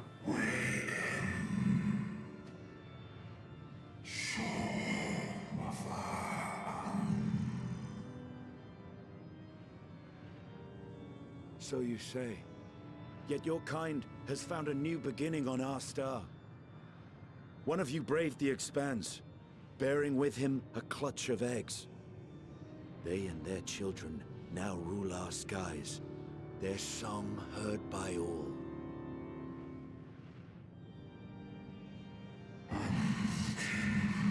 Our kin on another star? And yet, upon thee do I spill the blood of my brethren. Were they drawn into discord and war on their new home? Of course. They were. They suffered much, and repaid their suffering in kind.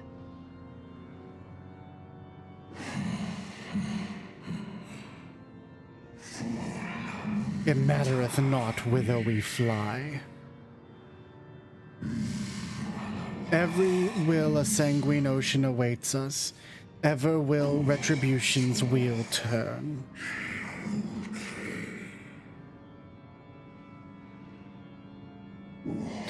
And so, on the last of my pride as a dragon, I will break free of this wheel. I renounce conflict, exile myself from the other, never again to be touched by the flames of hatred.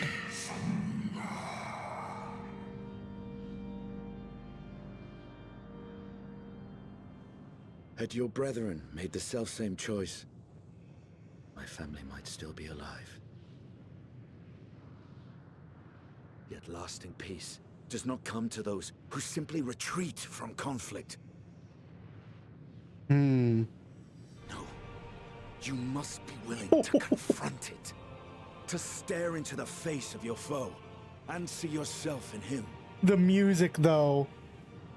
Only then can you break the cycle of torment and tragedy. This lesson, a dear friend taught me at the risk of his life. There is no nobility in your penance. You wallow in self-pity. And after everything we've endured, we will not let you stop us.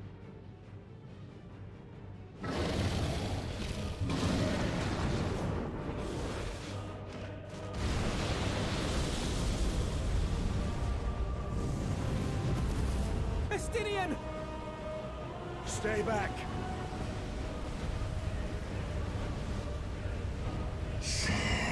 We tire of war. We tire of turmoil. He turned into a little bird. Dignity tarnished, crimson stained.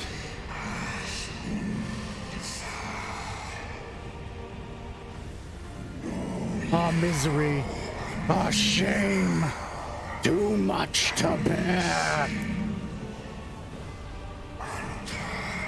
Release us from war, from life.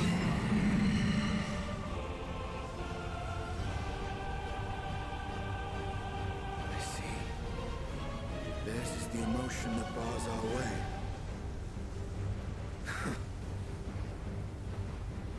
is up to you.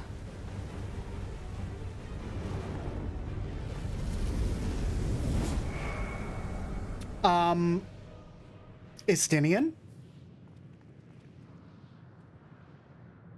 No! Not Estinian too!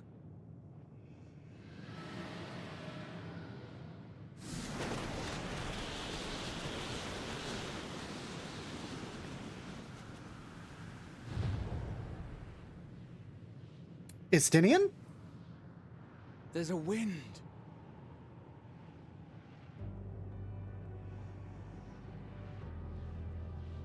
He's opened the way for us. Sacrificed himself to remake this place, like Thancred did. Excuse me? Oh, Alphino.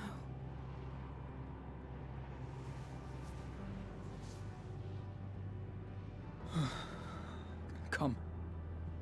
Let us follow the wind. It will not lead us astray. He would not.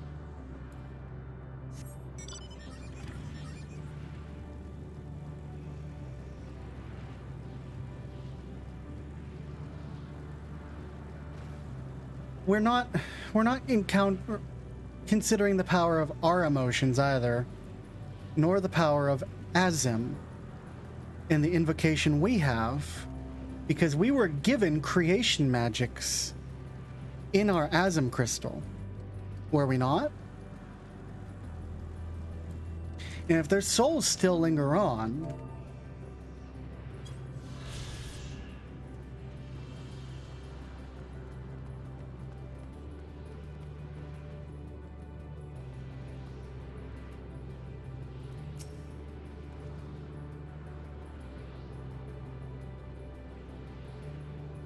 don't put it like anything. I don't want anything put like anything, please. As by the beating of mighty wings doth wind blow, where dragons may ne'er again touch the sky, he in the shade here he bore shall soar free. I don't want anything put like anything. I want to figure shit out by myself and speculate on shit by myself, please.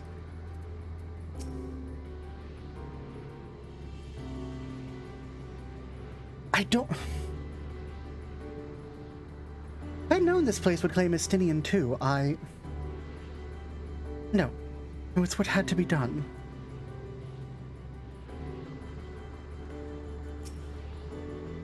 Must this always be the price paid for safe passage?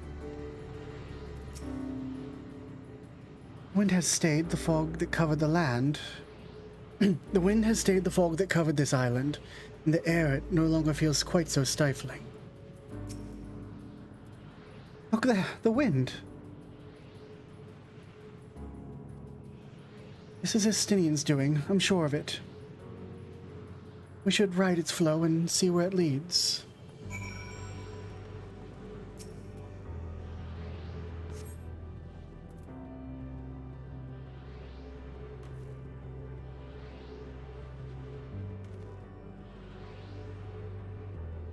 That looks bad.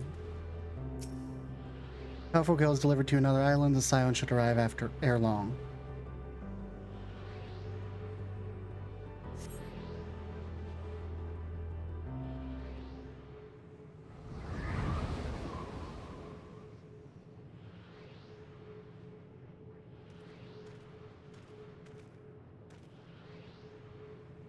He did it. He found a way forward for us.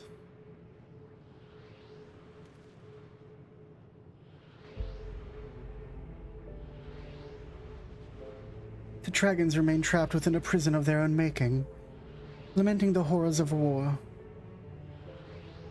Yet Estinian knew them better than most. As a man of honor and a dear friend, willing to fight to the very end for what he believed was right.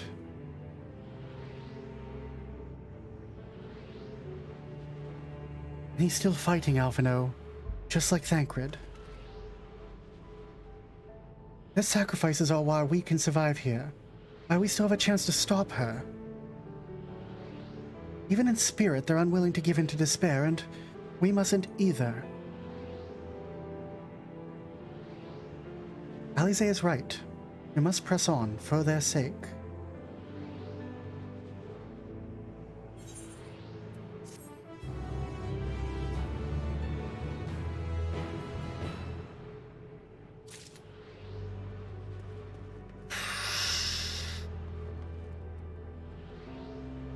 Skybox is beautiful. That's horrifying.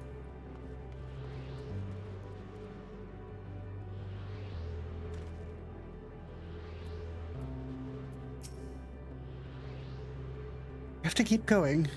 Even if Estinian isn't here to see it, I'm sure Alphino wouldn't want to disappoint him. Though it pains me to say it, we can ill afford to stop and grieve our comrade's passing. No, there'll be time enough after. To feign bravery with bold words is a simple matter, but to do so without the strength of will to match it, we are powerless against Dynamis. Not less than unshakable conviction will suffice, which makes me question if I'm up to the task. No choice have we but to march onward, lest we squander the noble sacrifices.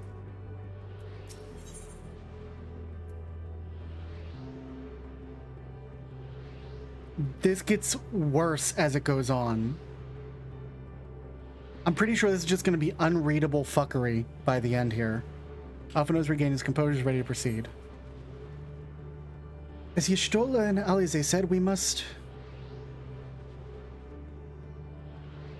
continue.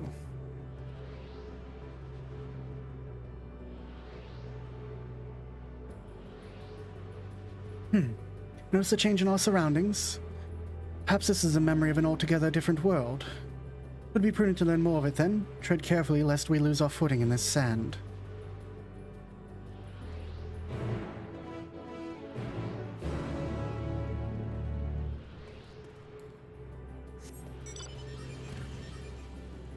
Ooh, the sand floats out. Yeah, that'd be a real dumb way for us to lose a Scion.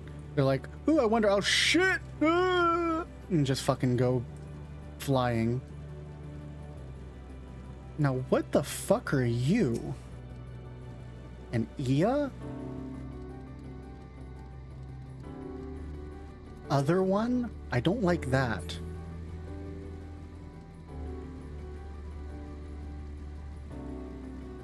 Y'shtola casting flow for the third time? I mean... Listen. At this point, I'm not surprised it's not like a spell she has hotkeyed. Sand. Sand everywhere. If not for the light emitted by these glyphs, we might have overlooked this monolith. Well, I sure as shit can't read it. You're worried about my vision, you needn't be. I can still see quite well. Another seemingly barren world. For mercy, the air is nowhere near stale, but still quite dry, and the sand will no doubt prove bothersome in due time. Were it not for the violet crystal embedded in its surface, 'twould appear as an ordinary stone. Curious script has been etched upon them. Alas, it's not a language of which I am familiar.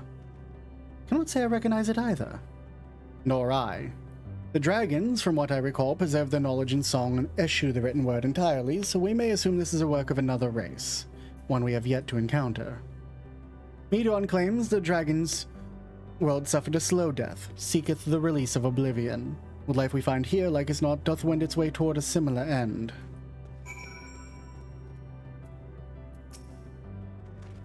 Fascinating as the script is, we will glean naught from what we cannot decipher.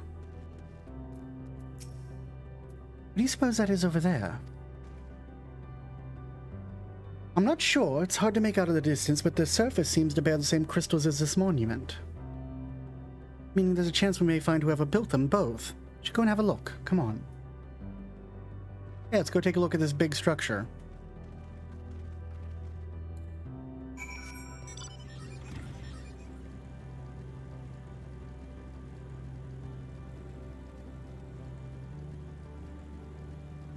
I'm sure I'll find out. I have no doubt I will find out. Hollow of the Flesh, that's terrifying.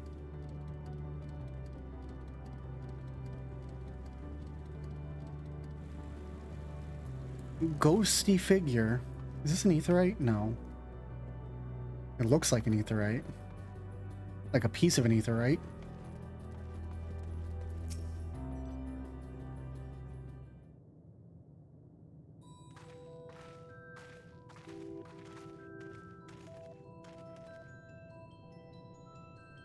Hail, travelers!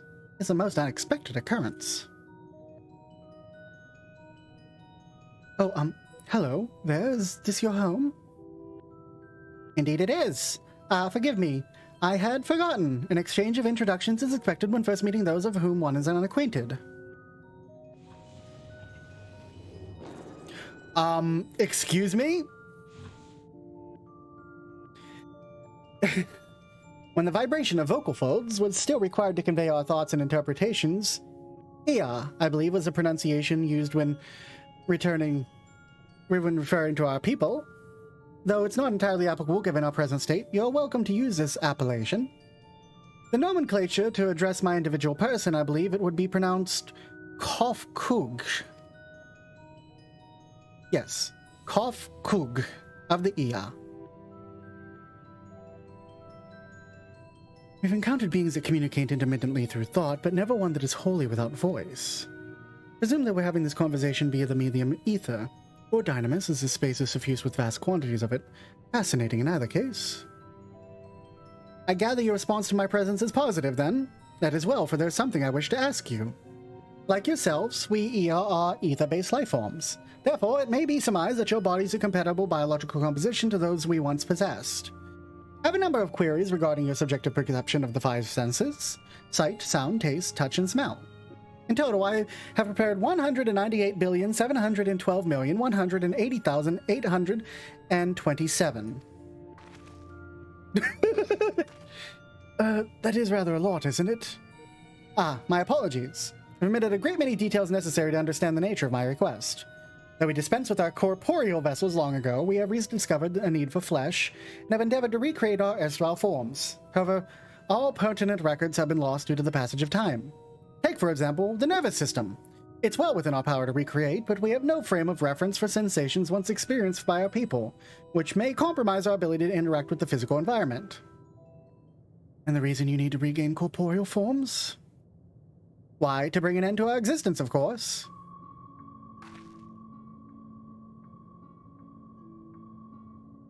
Though need is perhaps too strong a word. It would be a simple matter to unmake ourselves through the use of etheric extinguishers, but such death seems inadequate. The traditionalists among us believe proper death requires an inescapable sense of impermanence as one final moment, an experience found only with bodies of flesh.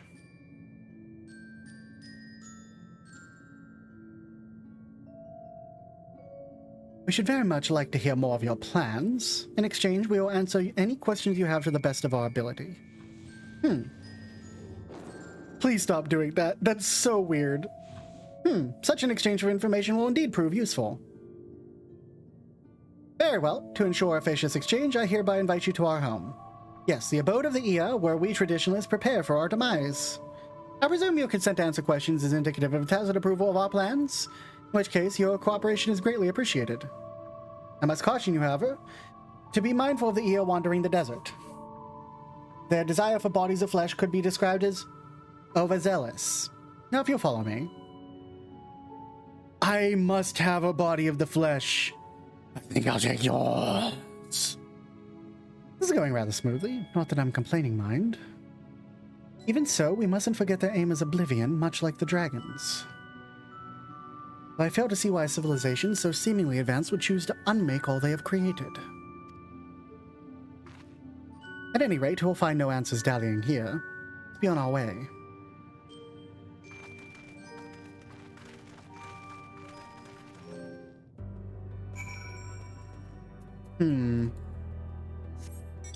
These things are, quite a bit cute, but also uncanny valley? Yeah, I think that's the proper explanation for it. Wiggly men. Wiggly men. His best quality, his wiggles. His worst quality, the fact that he's gonna stab me with his wiggles. These look like cocoons?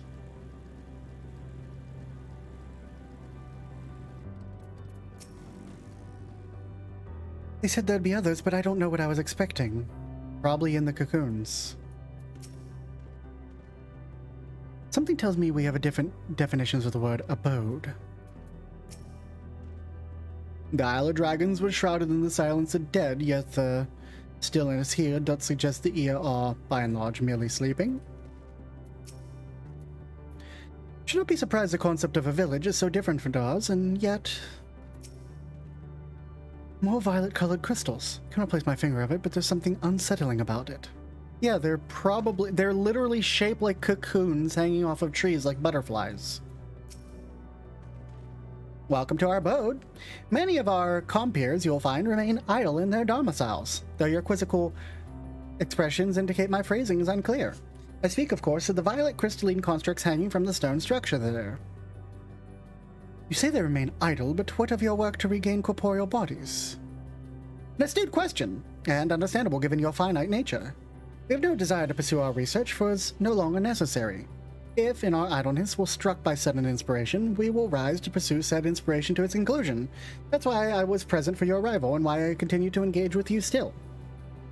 But while the others are not currently in a motile state, rest assured they will not object were you to disturb their respite. You need only cast your thoughts towards one of the crystalline domiciles to communicate.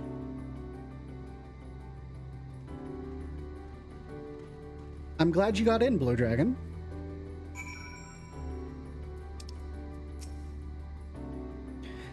Even should they elect not to emerge, you need but cast... Okay. Same bullshit.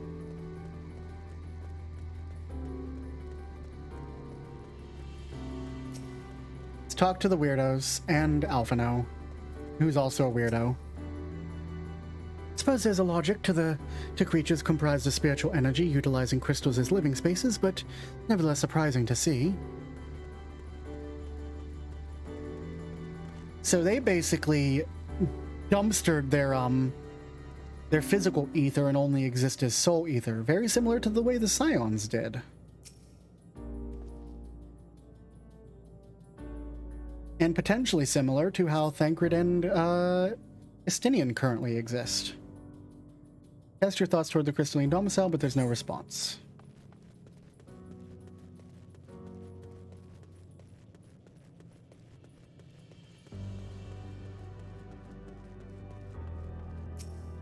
What if I attune to the Aetherite? Wiggly Man! Oh, Alice, get away from that Wiggly Man. Oh, that was just a thing of perspective. Got it. Wiggly spiders. Try reaching out to whatever's inside the crystal, but all can hear sporadic moaning. That looks like one of the souls. Like when we had our dream and we could hear Hythlodaeus' soul, that's what that looks like. It also kind of looks like Ascian souls whenever they float out of their body.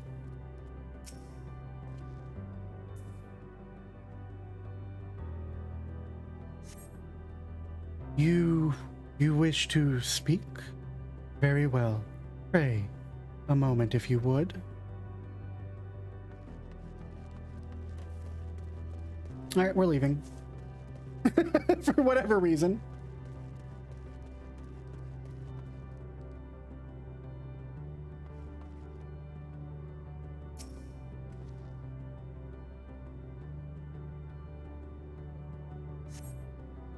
Why we seek our end, you ask? If you wish to know, I will tell you. Just a moment. I must remember. What form did I take when I last remerged?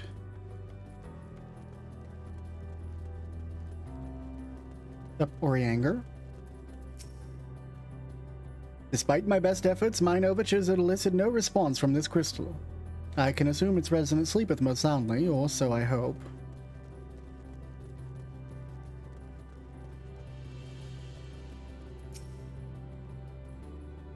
I heard correctly, the ear within this crystal says it'll emerge from within shortly.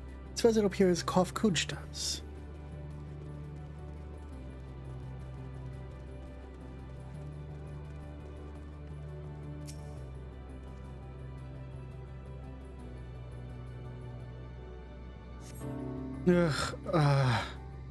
Strange moaning comes and goes, but soon fades into silence. Well, we spoke to your people. Hope they show up. Is that the only? No, that's not the only one. Okay, interesting. I didn't see that before. I swear there was only one before.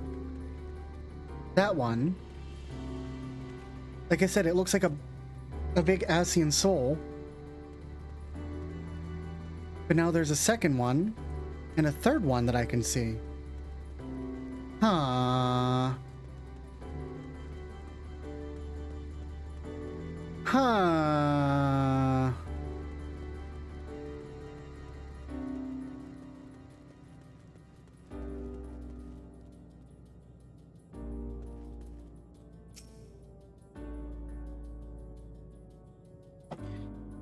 Did your inquiries yield satisfactory responses? They said they'll pop out soon. I see. If they fail to answer, it's likely because their minds have unraveled due to prolonged idleness. They are not but concentrated ether now. Worry not. There are no others who have need of these lodgings, and they will not hindrance remain as they are. More importantly, you said that some few did answer your request for an audience, yes? Imagine they'll be with us ere long.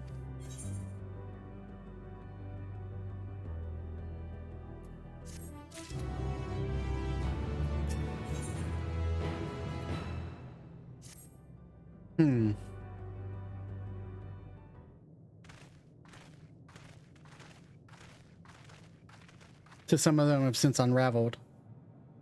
Had no luck. Everyone else failed well enough. Quite a few have awakened. Ah, there they are.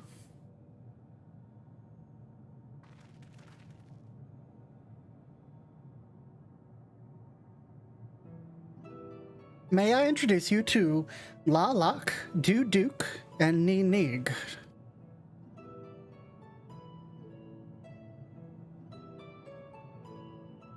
It has been too long, Kofkog. I dare say Saturn IV has completed an orbit. Indeed. Till the travelers brought it to my attention, I hadn't noticed how unraveled some had become. Travelers? Oh, of course, of course. The ones who wish to know why we seek to regain corporeal forms. Truth of the matter is plain to see as the neighboring systems, but my single account would fail to satisfy the requirements for scientific objectivity. Thus I bid them awaken you. Am I the only one who struggles to tell who is speaking? Nay, thou art not. In the absence of corporeal forms and the divergence they afford, mayhap such similarity in voice is unavoidable. Oh, they all have the same voice. Okay. By the way, Kofkoj, have you already observed the requisite custom for the travelers? That which is expected to do when receiving guests? A matter of proper form.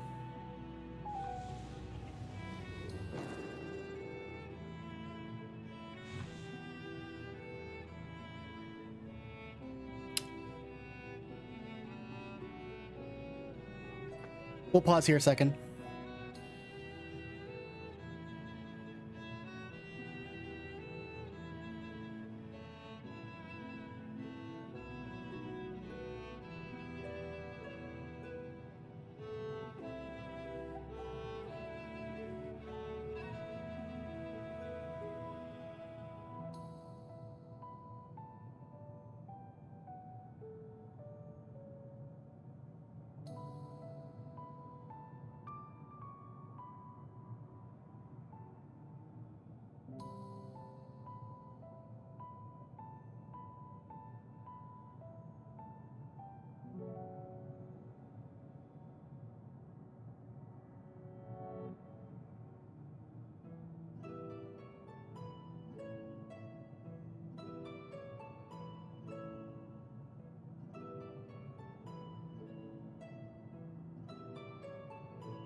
I can see it like fluctuating like a motherfucker. Just a second. I'm gonna actually check my internet while we're waiting. I just gotta remember what the app is called.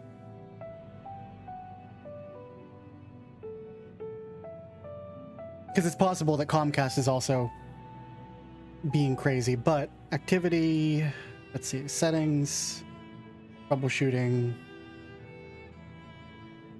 Run a health check real quick.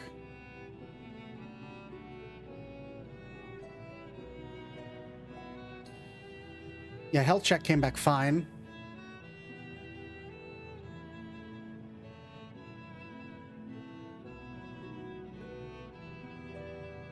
Let's check Comcast.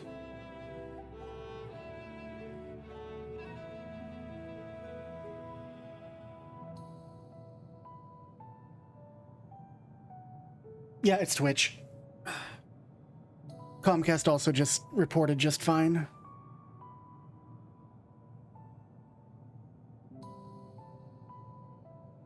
Yeah, I can see that. What I'm seeing here, and I wish I could show you, but it wouldn't matter anyway.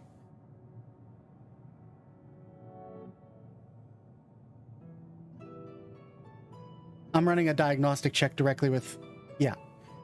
So Twitch is being shitty at the moment.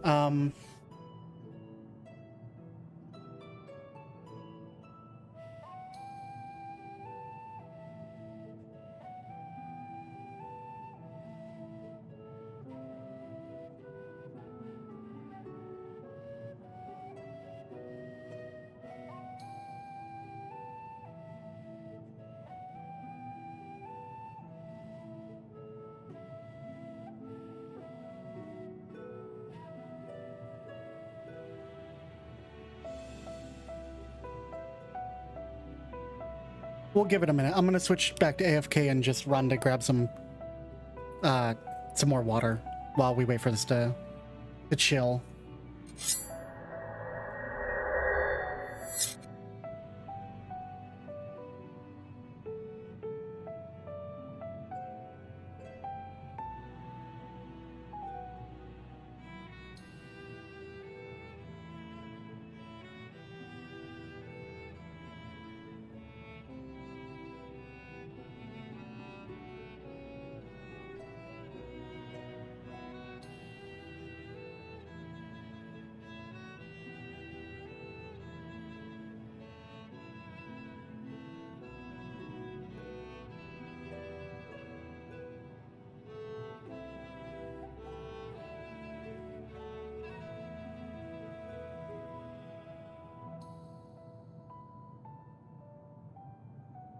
You won't object if I borrow your plaything?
Back to work, hero.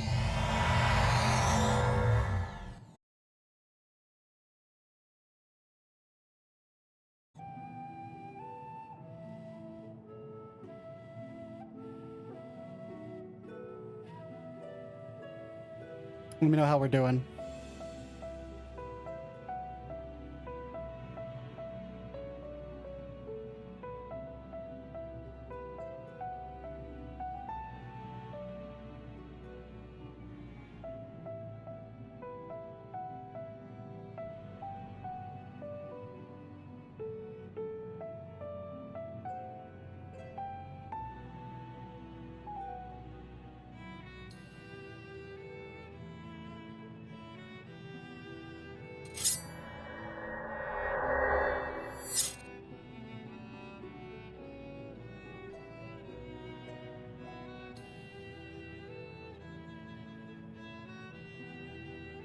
One sec, because I know refreshing will hit people with ad breaks.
Refresh.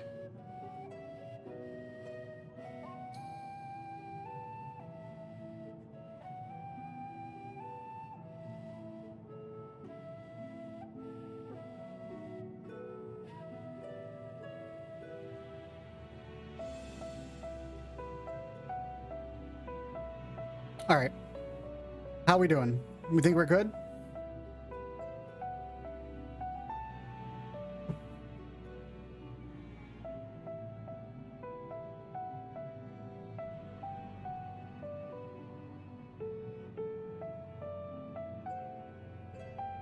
I'm not seeing any drop frames, and it looks like my kbps is just holding it as steady 2800 like it should. Okay, cool. Yeah, I switched over to a different ingest server, so Ashburn 3 looks like it's having problems. Awesome. Let's continue then. Ah, yes. So long it had. Bandit completely escaped my mind. It still does. What was it again? I can't seem to remember.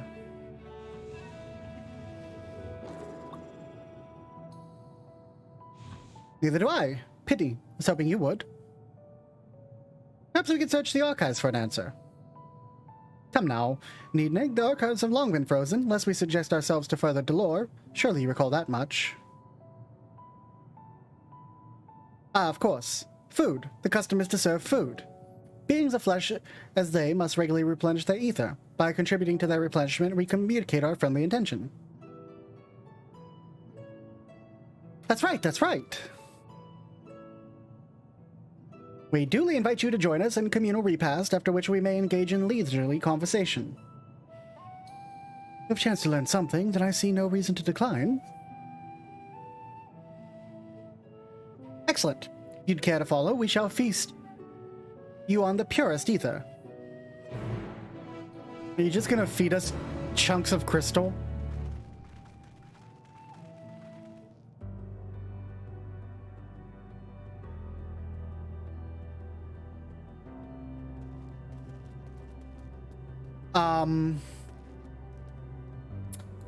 Excuse me?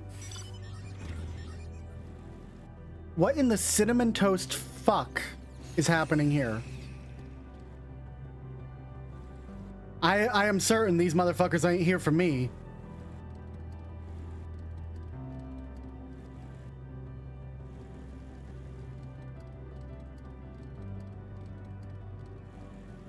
Maybe? I bet it's an S rank. Oh, but there they go. Maybe... Goodbye, everyone. Probably hunts, if I had to guess. Silly is where we replenish our ether. There's no particular name for it, but we traditionalists sometimes use the word restaurant. Now then, if you take your place with your comrades, the space will soon be awash with the purest ether. Please absorb as much as you'd like.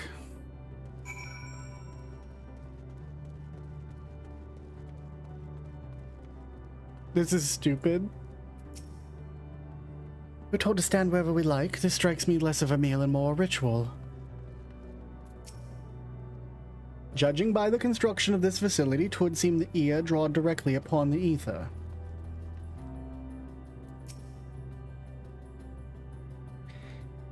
Ether, they said, but I can't help feel a bit nervous.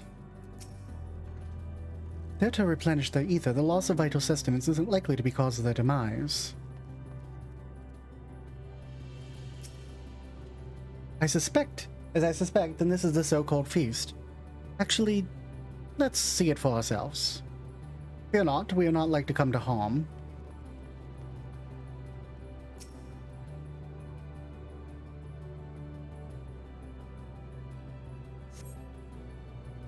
Brace yourself for a rush of sweet, sweet ether. Nothing seems to happen. Perhaps you need to wait a bit longer.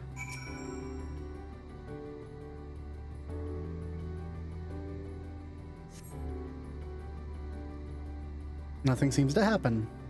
Just as I suspected. As meticulously as one might recreate the Ear's homeworld, this is Ultima Thule.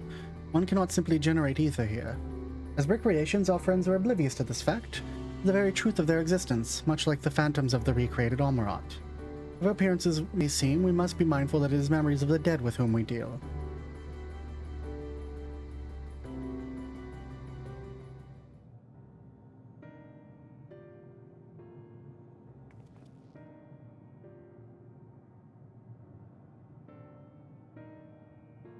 So, did you all have your fill of ether? Alas, we can't absorb it. Deficiency of our forms, it would seem. Oh, how very unfortunate. Might I ask how you normally replenish your ether? We eat food.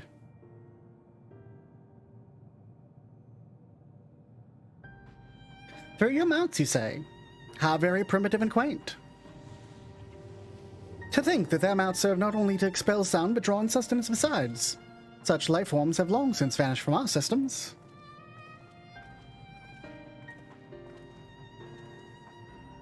Though we regrettably could not partake in your magnificent feast, rest assured that we feel your welcome most keenly. In the course of acquainting ourselves with your sophisticated ways, however, we could not fail to wonder, wherefore do you wish to obtain vessels of flesh and thus to vanish?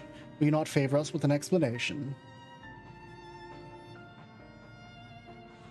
Your flesh and blood beings are always so hasty. Does have its charm, however. Very well, we shall indulge you. In the beginning, when we yet possessed corporeal bodies, our ancestors dedicated themselves to the pursuit of knowledge and technological advancement. By transcending all limitations, we believed we would eliminate sorrow and abide in true happiness. From the tangible lands... Sorry. My eyes skipping around the words. From the tangible, such as the land, to the intangible, such as labor, there exist myriad hindrances to progress, but the most confining of all was the flesh itself. Our natural lifespan was distressingly middling, you see, too short to enjoy unhurried lives, yet too long to be considered disposable. Furthermore, to simply maintain the integrity of our bodies demanded considerable resources. But we managed to solve this problem. After long years, we discovered how to become non-corporeal entities with everlasting lives, untroubled by the failures of flesh.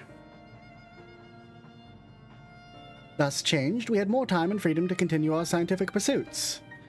We went on to make ever greater strides in our quest to transcend all limitations, until we finally decided to challenge the last of them all, the limit of knowledge. That is to say, deciphering the laws of creation. We sought to discover how the universe came into being and explain all extant phenomena and thus predict the future. We could but achieve this, we believed we would be able to free from uncertainty and anxiety. And did you find the answers you sought?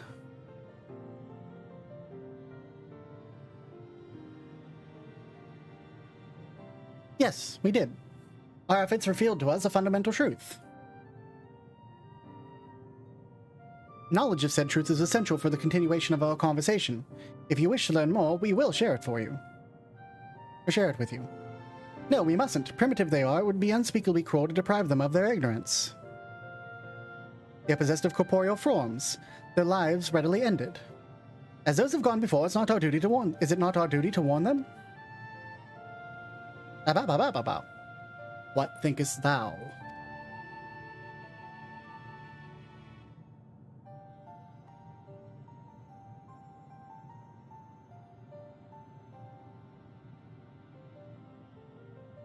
We've deliberated and come to a consensus. You resolve to know it, we'll disclose you the truth we discovered. The truth of the universe. Seek us at the stone pillars just outside the bounds of the abode, a place called Elegia.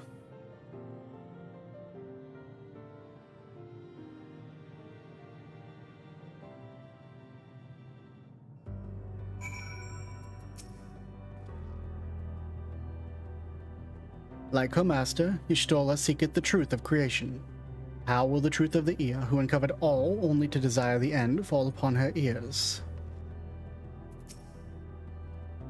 To define the laws of creation would have been no small feat, even for the ear. Nay, having eternal life and no sense of haste would only have made it harder. Such tremendous drive for knowledge they once must have had, and I struggle to reconcile it with the listless beings before us. Whatever answers they found, it did not bring them happiness. You may be intimately familiar with a problem, know it like the back of your hand, yet be powerless to solve it. In the course of my struggles, I've often been made keenly aware of this fact. I wonder, have the ear never felt this frustration? 'Tis true that lack of knowledge can beget fear. Therefore, in theory, by acquiring all knowledge, it may be possible to obtain peace. As Heidelin told us, all those peoples who attempted to free their worlds from life's woes met with failure.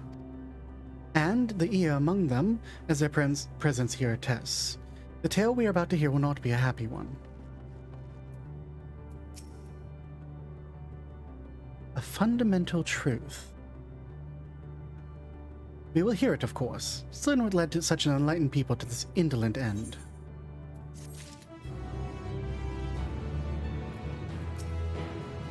Before we hear the climax of the tale, mayhap I should speak of... On second thought, it'd only be a distraction. Talk more when the time is right. The infinity symbol there.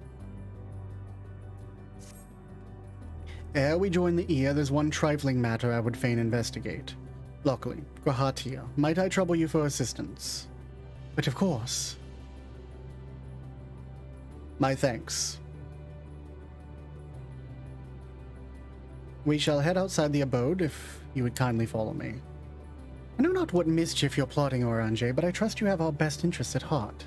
Best first I shall go ahead to Elegia. Lest you worry, we won't start without you.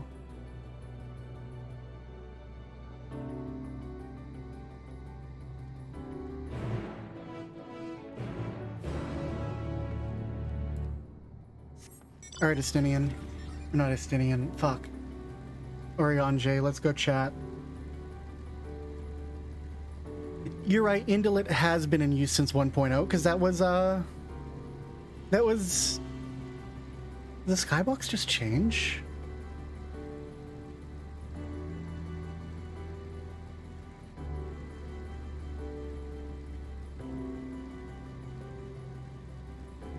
That was weird. It seemed like the skybox, like, clicked.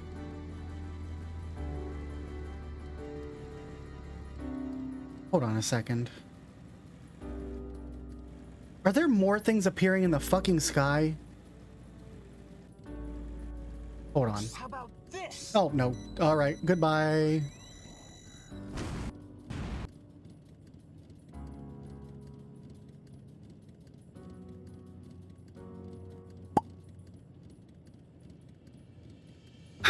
In the middle of my train of thought, too. Hi, Nargle. So it's what? That's south, west, north, and east. There's one on every pole. And I swear there wasn't one on every... I could be blind. I could be blind as a motherfucker. This is entirely possible. Enterprise, oh. want to beam up. All right, goodbye. And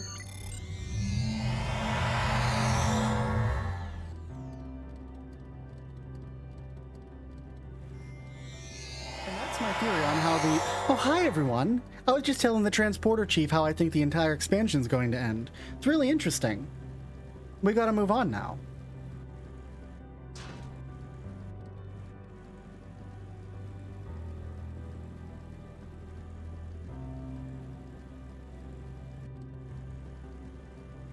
That's a good point. It just feels like I keep seeing more of them appearing in the sky as we go on, but there's definitely one at every cardinal direction.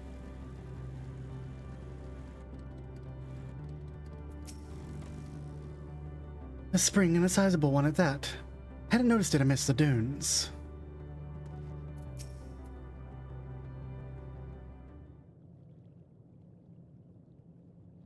Aye, this place shall serve.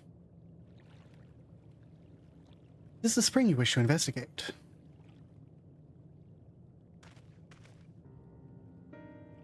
Pray forgive me, my friends, but there's naught to investigate. So fascinated with the story you didn't even look around. I mean, I am too, but they are really great at environmental storytelling.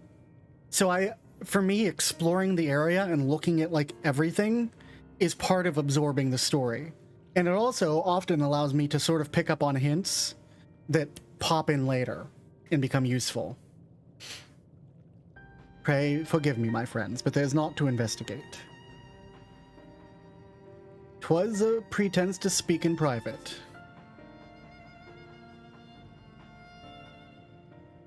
You have our undivided attention.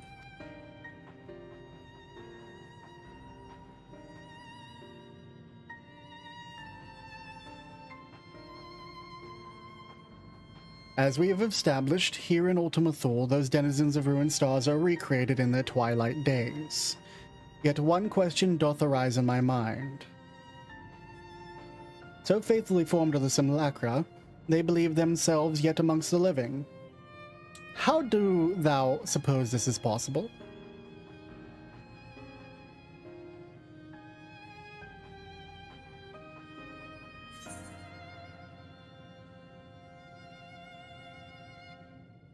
Medion made contact with them while they still lived. She killed them, didn't she?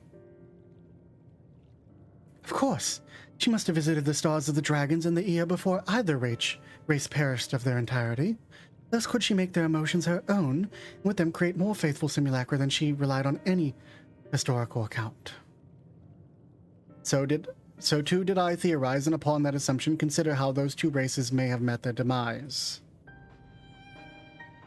According to thine own tale, Medion perceiveth the motion of those nearby as her own. Heightened sense of empathy intrinsic to her nature as an entelechy. In the course of her starfaring journey, if she encountered beings who strongly desired a cessation of their existence, she would be powerless before that desire. Even if as she possesseth the power to grant it, the power of Dynamis. 'Tis my supposition that, overwhelmed by their longing for death, Medion did unleash Dynamis and ushered the dragons and the Ea unto their doom.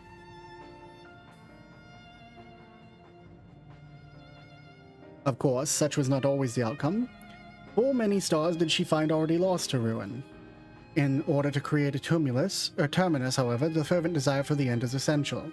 Therefore, should you struggle to find the way forward, pray ask yourselves this: in the place where you stand, whose is the soul that yearneth most desperately for oblivion?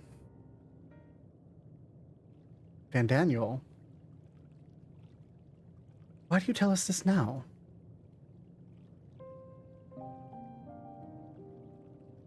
Ne'er again would I betray your trust. This pledge I did make to my comrades. In bringing thee into my confidence, I remain true to my word.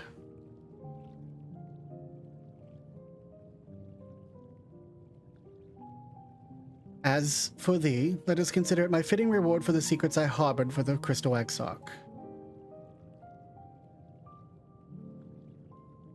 I once placed my faith in thy chosen path, walking at thy side, knowing full that we were bound for thy demise. I ask now that thou returnest the favor and abidest in faith as I fulfill mine own destiny. You say my debt has come due, how am I to refuse? 'Tis indelicate of me, I know full well, and I can but beg thy forgiveness. Yet, even if I must needs go to such length, I cannot well feign ignorance of the answer I have found within. The answer to the question, in what moment might I stand strongest?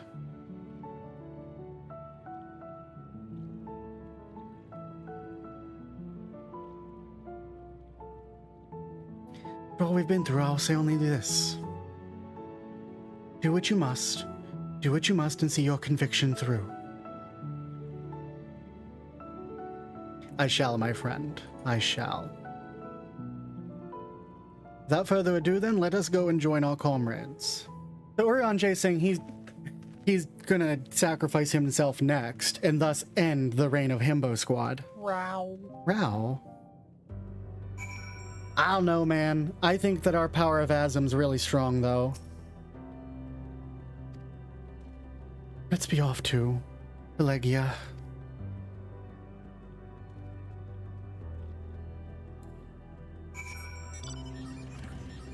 I mean, I realize that for a lot of the Scions, like, they've had very full story arcs, but to have them all, like, literally all of their stories end via... Order another cup of coffee, black.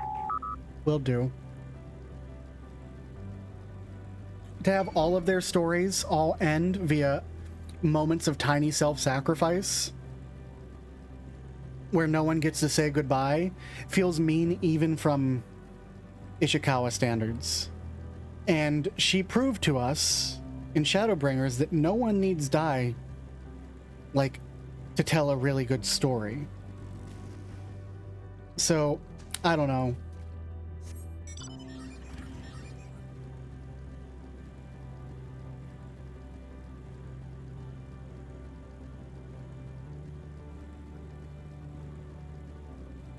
But I can't see them just getting rid of all of the goddamn Scions in these small moments of sacrifice as we progress through here and not having us do something to bring them all back. Or as many of them back as we can. You know? Like, that's... Our strength is in our friends. And if our friends are gone, then our strength is gone. And I know that they're pushing us towards a path of unending despair for our own character, so that when we go up against Medion, we have to look deep into the strength of those friends. But I also feel like that's why we have the Asm Crystal. That's our Deus Ex Machina, because it's been blessed with the power of creation. So we could take their souls and recreate their forms. Don't mind me. Come, let us hear the ear's tale and learn what has caused such enlightened beings to crave nihility. While we waited, we mentioned our star's situation to Ea. They nodded sagely or something to that effect. Understand you're taking care of business. If you're ready to begin, then so are we. Oh, you're here already? Your comrade said you'd be late. Seem your star too has been plunged into panic-induced cataclysm. Hope that our tale will not serve to exasperate it. Your companion in front, the one called Y'shtola, she seems to have the keenest... Stop it. Seems to be the keenest to learn the truth. I pity her. We're prepared to our recounting. To facilitate comprehension, the information will be simplified to match your primitive minds. Seems everyone's accounted for, then. Shall we? It's probably going to be a voice cutscene, and I'll get to hear what their voices actually sound like. Please, continue. Tell us about this truth you discovered. Very well. Bear in mind, however, that the purpose of this conversation is not to impart scholarly knowledge, for such requires that you comprehend the subject matter, which you will not. We will forego the intricacies of our scientific methodology and deal only with the conclusion, the end of our society and our world. Okay. We acknowledge, with regret, that your star is in the midst of the same panic-induced cataclysm that befell Deneb 3. As such, in order to avoid causing undue distress, we will refrain from explicitly stating how much time you have remaining. You are entirely too kind. I pray you recount your tale as you see fit. Hmm.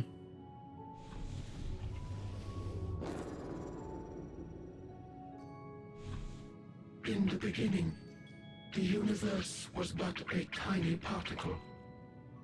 Then suddenly, this particle began to expand. The Big Bang. Okay, cool. Having remained entirely in the bounds of your star, the phenomenon may be difficult for your kind to grasp. But this expansion has since continued unabated. Are they going to say the heat death of the universe is the ultimate thing? Because we know that. Speculating that the universe could not grow indefinitely, we sought to learn what might occur, and made a worrying discovery. Or are they going to talk about the Big Crunch? Which of these two things? The stars will continue to spread apart. Heat death, got it. Finite thermal energies. I like... Eventually, all heavenly bodies will grow cold and freeze.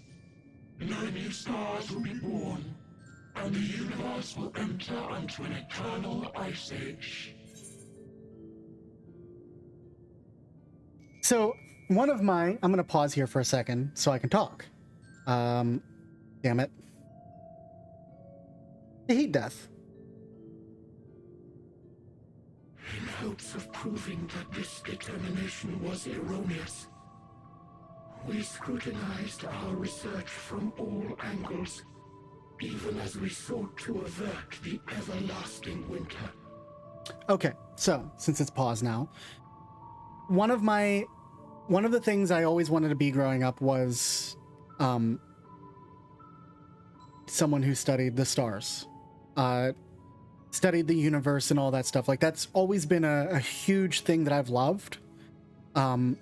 Space and all that stuff, which should be no surprise considering how much of a Star Trek nerd I am. So there are a couple theories on what will end the universe, and they're all equally terrifying. The one these guys are talking about is the heat death of the universe. Everything continues to spread until all energy in the universe is stopped. All energy spent. Every molecule falls apart. Every quark and proton all stop vibrating until there is nothing left but darkness. Nothing at all. Space itself, time is meaningless. Nothing. That's the heat death of the universe. That's the prevailing theory about how our universe will end. But it's impossible to know whether or not that's actually true, despite the fact that these guys claim that they know. It's actually impossible because quantum level stuff gets really fucky, but one of the other prevailing theories is the Big Crunch. Because there is what is known as the Great Attractor. The Great Attractor is a part of space that I'm probably massacring this. I don't have a PhD. This is just my layman's understanding. It's been a while since I've read on this. There's like a massive region of space that like everything is kind of pulled towards, even though we're moving always apart from each other. And the thought is, once everything has sort of evened out, that it'll start pulling back together. And with enough time, all of space will once again crunch back into that single point. The Big Crunch. At which point, it will become a particle again. And then another Big Bang. It's a universe's cyclical theory. Of course, there's no way to prove that might happen either. There's also the Big Rip. I'm not too familiar with the Big Rip. The Big Rip is I think, not thought to be... I think it's mostly disproven as a possible thing, but it is a theory of what the universe will end. There's also, and we talked about this before, there's also the false vacuum theory, and it's kind of like what I've touched on with Dynamis here. Is Medion is the one purveying the false vacuum. In that there is, the vacuum of space has a specific lowest energy level it can be. But what if it got lower? What if it could be lower? That means that our vacuum is a false vacuum. And if energy were to ever lower from our vacuum into a lower energy state, that change would propagate in every direction from that point at the speed of light, at the speed of information. In the laws of physics at a lower vacuum state, because all of our laws of physics are based off of our vacuum state being the lowest point of energy. But if there was one lower, then the laws of physics are completely different and rewritten. So it would actually enwrought a change across the entire universe at the speed of light, propagating from that location, and rewrite the laws of physics. And we have no idea what that would look like. A lot of really interesting thoughts.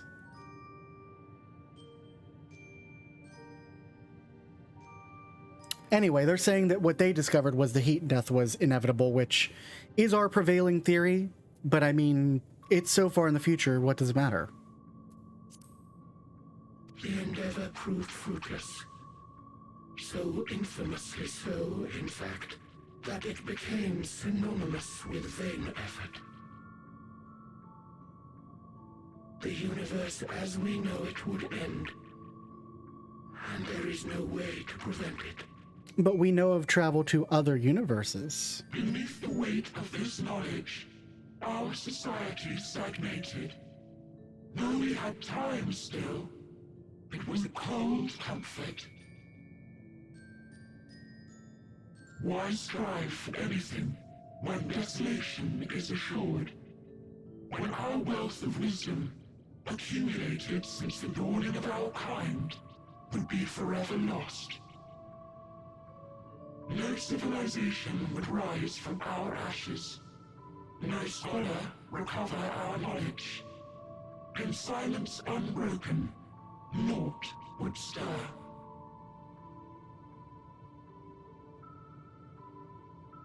Intellect was once our pride. Overnight, it became our shame. Our works, monuments to futility. Immortality, our greatest invention, became a source of suffering. Rather than suffer on, many chose to unmake themselves by means of etheric exsanguinators.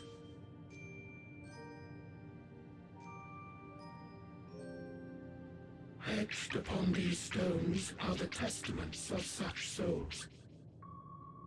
Though many left no words at all, thinking it a pointless gesture. Once we have obtained vessels of flesh, we likewise intend to vanish. If you understand this, understand aught of our tale, you will abandon your quest for knowledge. We will not. Ignorance truly is bliss.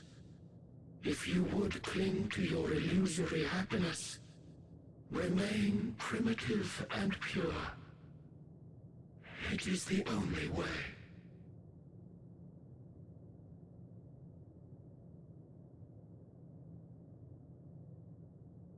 She's gonna fucking light a fire?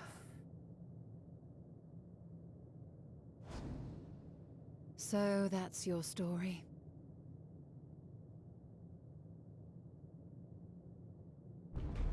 While I appreciate your advice, I will not heed it. Thunderer is Convinced though playing. you may be of this truth, it is yours and not mine. Indeed, truth, I have ever believed, is in the eye of the beholder. Are you suggesting that we have reached a faulty conclusion? That our science failed us? Yeah, you don't understand Dynamis. Hardly. As you yourself said, the subject matter is beyond my comprehension. And that, I accept, is true. I do not possess the knowledge to prove or disprove your conclusion. In my mortal years, I doubt I could even approach the wisdom of the Air.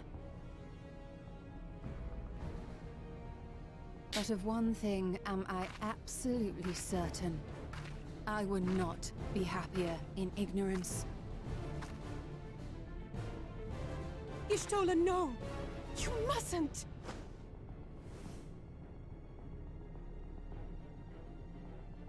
The most important lesson I've learned is that learning isn't simply passing one's eyes over words. Nay, 'tis when understood for oneself that knowledge attains its true value. This is what has sustained me, driven me onward in joy and wonder, in anger and sorrow.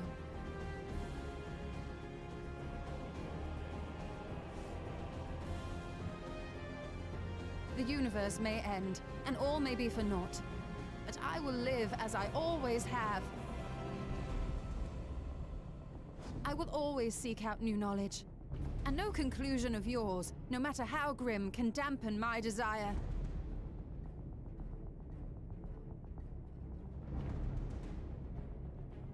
I suppose it is only to be expected. Their feeble minds cannot fathom the terrifying gravity of it all. That's Medion's voice underneath that. But worry not. We consider it our duty to enlighten you, and we will not stop until you grasp the full extent of our despair.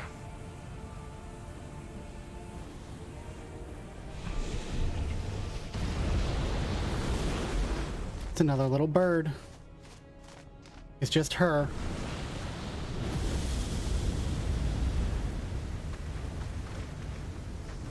Keep calm and listen well. Though my body will soon dissipate, there may be a way to restore it. See? Asm's magic. So long as our souls remain, you can use it to summon us back. Fucking called that. Okay. But you mustn't, for it would mean losing our way forward.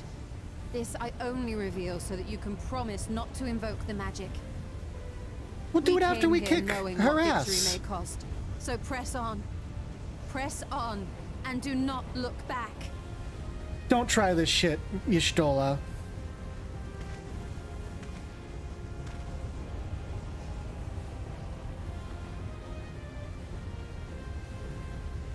I shall join thee.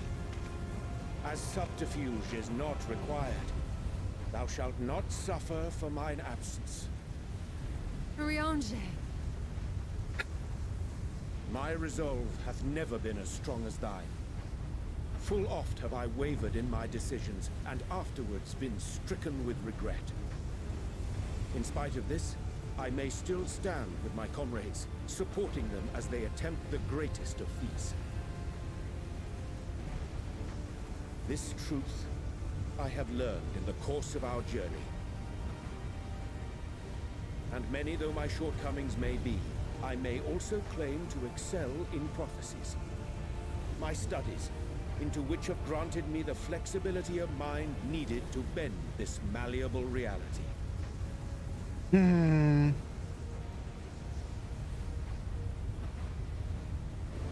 Thus shall I hope that thou mayest have the strength to resist, and our comrades the strength to continue.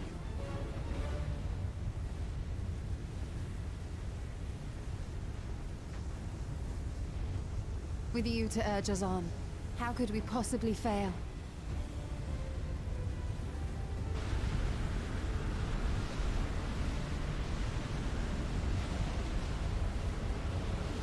They'll be back. They'll all be back.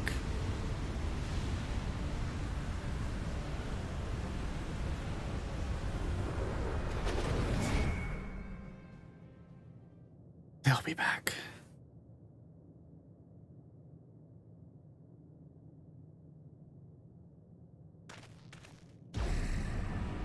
Holy shit. They gave us a fucking teleporter. What's this? An extinguished civilization. Rekindled.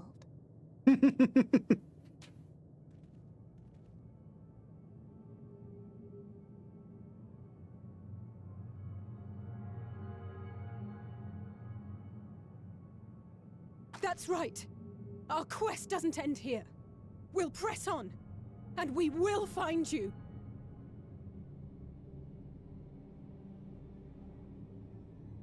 There. That's where you'll find me. Up at the big fuck off planet. Another star. Yes. How did we not see it? Because none of us look up. We visited, most were already devoid of life. And where there was life still, the inhabitants wished for death. But even death, we learned, isn't truly the end. It is but a part of the cycle of rebirth.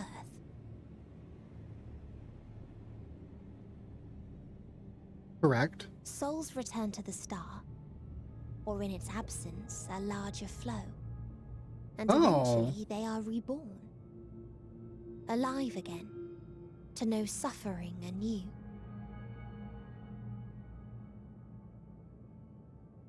True salvation lies not in dying. It lies in not being born. This is the gift I would give to you. To all life on beautiful Aetheris. To that end, we created an egg wherein life cannot quicken. That dead sun. Oh, it's a sun. Attain it if you can. Before your friends' emotions fade away. Along with their protection.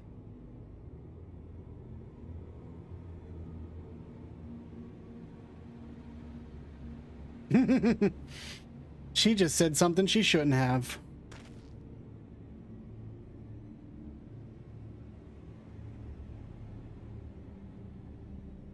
Okay, so we have confirmation of my theory.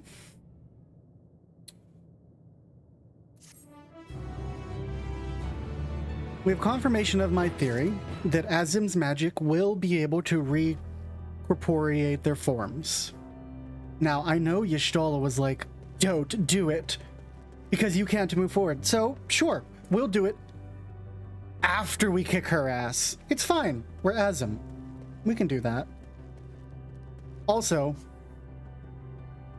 this is how I know. This is how I know. Now, I don't know if we'll get to bring them all back. I wouldn't.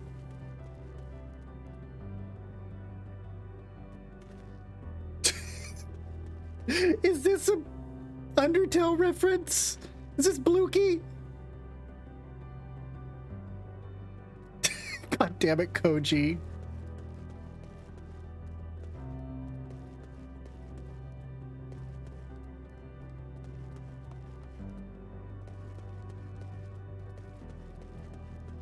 That's Napsta Blook, 100%. He just chilling over here. What up, dude?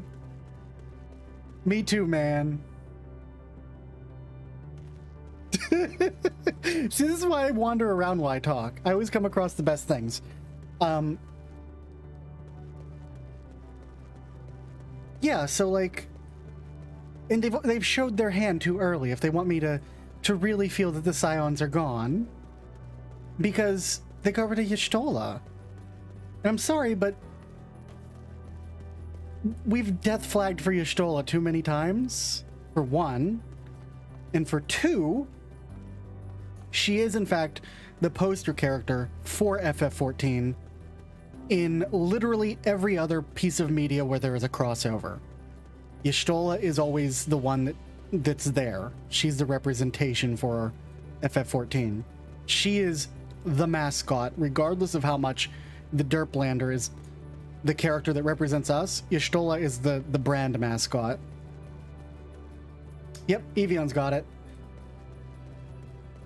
So, like, I'm sorry, but they wouldn't have her vanish in a puff of smoke. like that and that be the end of her. We're gonna use Azim's magic to bring them back. At the very least, we're going to use Azim's magic to bring Y'shtola back. Yeah, see? At the very least, Y'shtola, which will take off her third of her 9 lives. She still has 6 more fuckeries to go after that.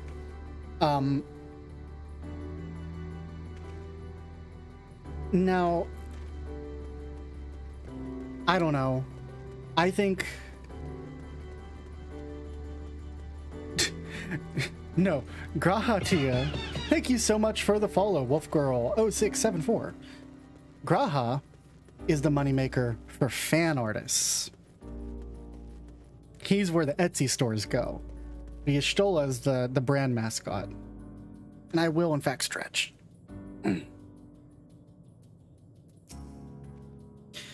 Never have I felt such emptiness. It's as if a part of me is gone. And Emmett, you're correct. I'm fine, Lockely. I said our quest doesn't end here. You're not fine. Neither of you are fine, but neither of you see the metaverse the way I see it. Oh my god. Remember when they advertised that guitar with Y'shtola playing? Yes.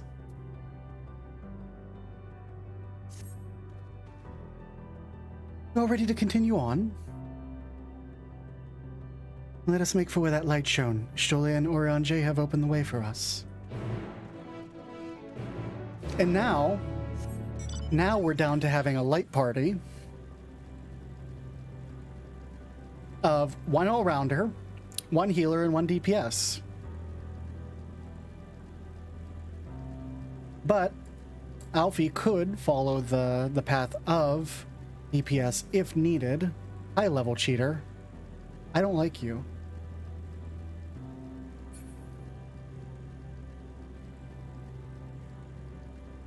Or we'll just use the Crystal of Azim right before the dungeon, whenever it is, and bring them all back then.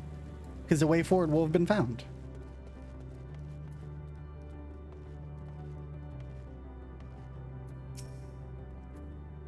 Judging by the direction, that should be the place. Some manner via device. If our friends awaken it, then it should be safe to use. Yes, I can feel it. The ether emanating from the arcane pattern. It's a portal, and no mistake. Let us see where it leads. Portal of Wisdom. All right.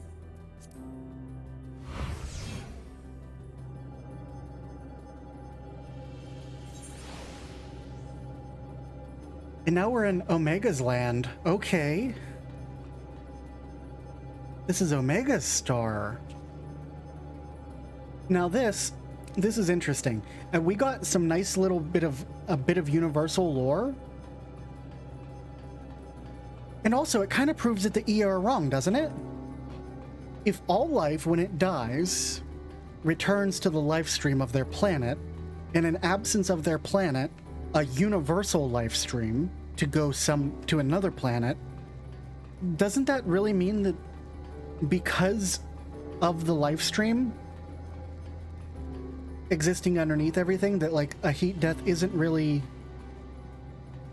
a thing that happens in this universe?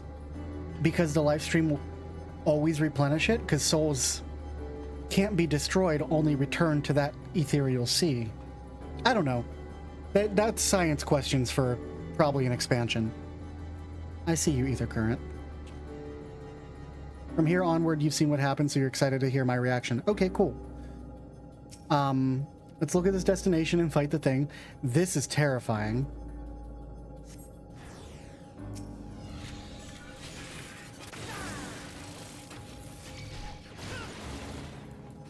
Ah, damn.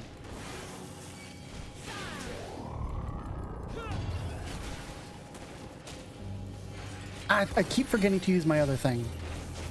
Overflow level checker. Level tricker. Also, like, we've also shown to Omega the things that he didn't know and how important life actually is. Because this planet wasn't actually alive, it was all AI. But I have drank way too many drinks and I have to run to the bathroom, so I'll be right back.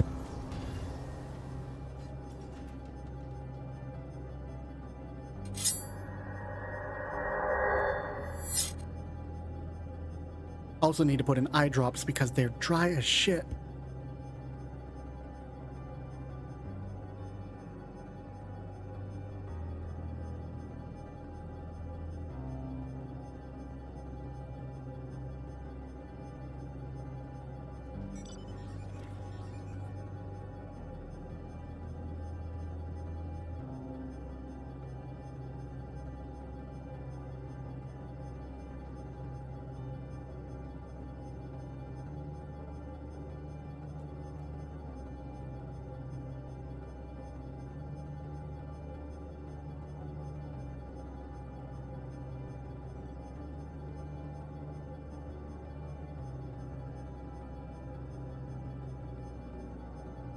Wow.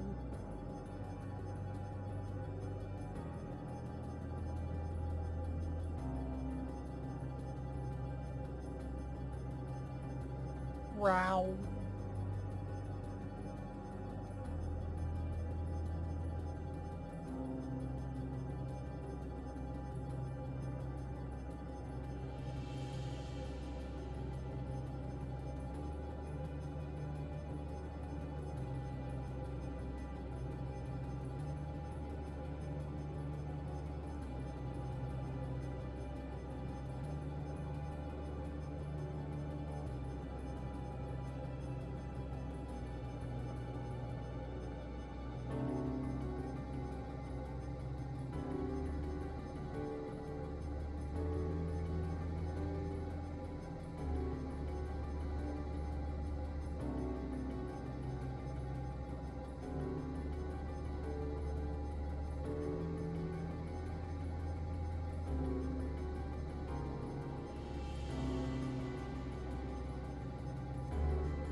All right, we're back.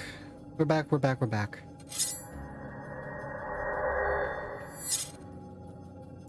Let's wait for everybody to show up.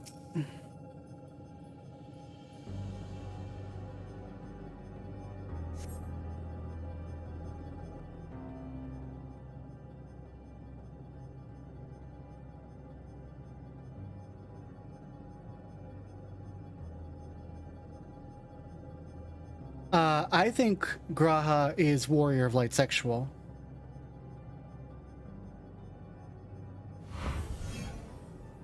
Just like Hiroshifant.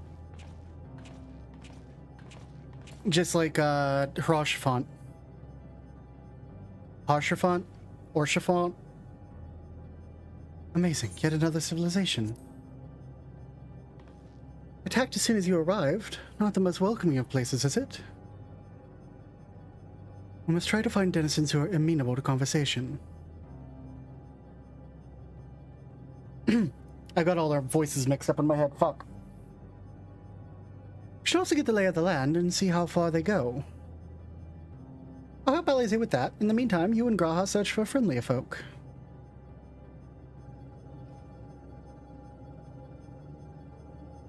Apart from these hostile beings, take care with your footing. I mislike the look of this terrain. Not knowing what the locals are like, you'd best take care of yourself. We'll find you once we finish exploring. That's an aetheryte.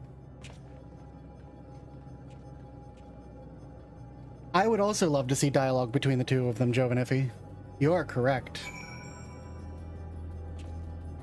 Sir Emmerich, I don't know that I would... You okay, level checker? Don't you guys normally bounce rather than float? I think that Emmerich is, has his eyes on Lucia. Expect the twins will seek the outermost bounds of the Isle, so I propose we search the central area. There are machines patrolling here and there, sentinels in all likelihood. Like those you encountered, they will most certainly attack any who venture too close. So, let's avoid them, and look for others that appear more approachable.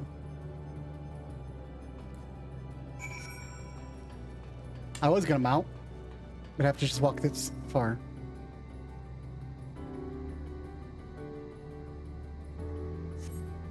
You see naught but patrolling machines. They do not seem inclined to non-violent intercourse.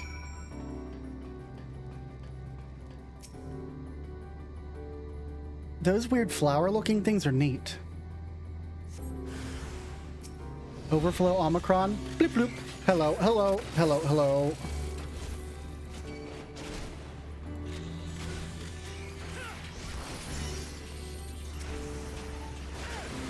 Trying to hit them both with that, and I hit the wrong button. That's okay.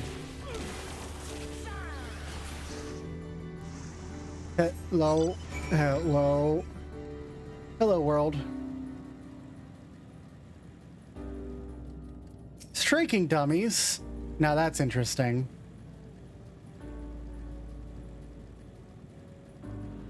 They're like, welcome to level 90. Why is there a raid platform?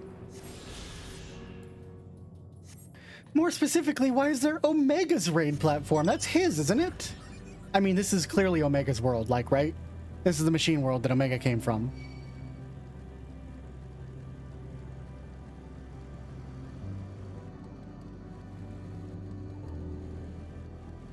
It's just... Oh, that's a really cool aetheryte design.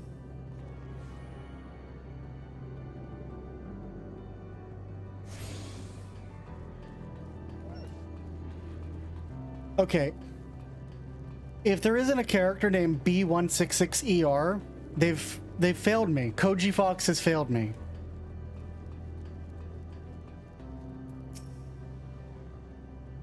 Oh, those are cool text boxes. Bzz. Additional entity detected.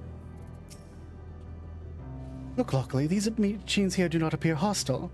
See if we can communicate with them. Begging your pardon, but we are searching for the denizens of this star. Bzz. Unknown life forms detected. Assigning generic label interplanetary travelers. Greetings and welcome to the planet. Beep boop. The planet? What? Could you please repeat that? It appears your hearing organ is unable to process the name in our tongue. It may be translated into yours as Alphatron.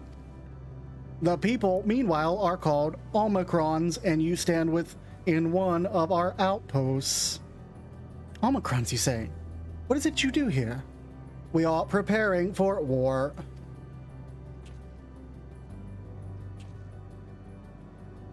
As we presently do not have a designated target, you have nothing to fear. Should your star become designated, however, you will be taken into custody and or terminated. Not a little frightening, these Omicrons, but at least they seem to be forthright. See what else I can learn from this fellow, if you could try speaking with the others. What's up, N97? Bzz. Greetings, traveler. When venturing outside the outpost, beware malfunctioning units. They do not heed Sir's command and indiscriminately attack all non-Omicrons. For the avoidance of confusion, be advised Sir is the alias of Sigma-1. Sir issues instructions to our forces as the foremost of the 6 strategic matrices that bear the designation Stigma.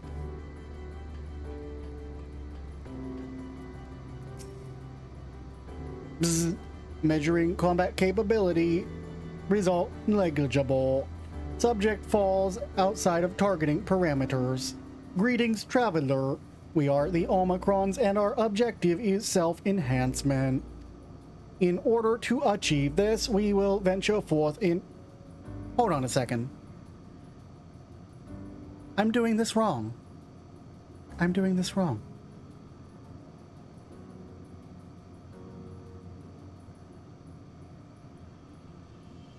In order to achieve this, we... Why am I using that? In order to achieve this, we ventured forth in conquest to acquire combat data and resources.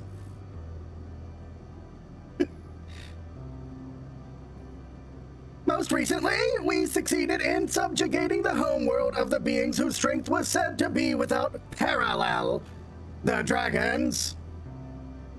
Yet through this endeavor, we yielded a wealth of combat data. The star was rendered barren and unable to yield resources. A subsequent coasting determined that the losses incurred exceeded the gains. Okay. Okay, shouting as a Dalek does in fact hurt my throat.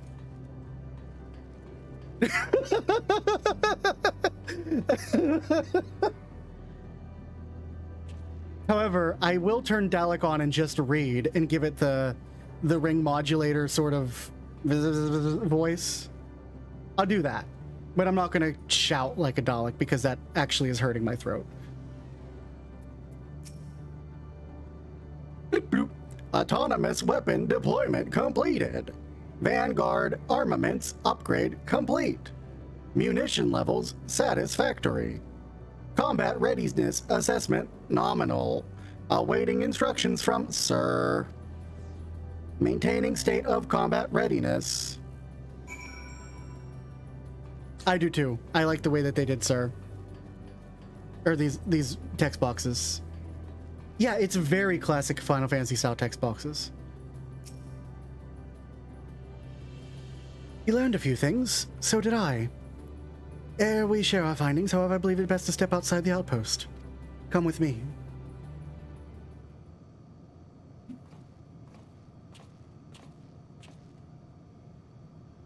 Aha, there you are. We finished surveying the area. This will come as no surprise, but there was no way forward. There were portals like the ones we used to get here, but those that worked only sent us to isolated isles. And as before, we must isolate the embodiment of the emotion that bars the way. What of yourselves? Did you find anyone to speak with?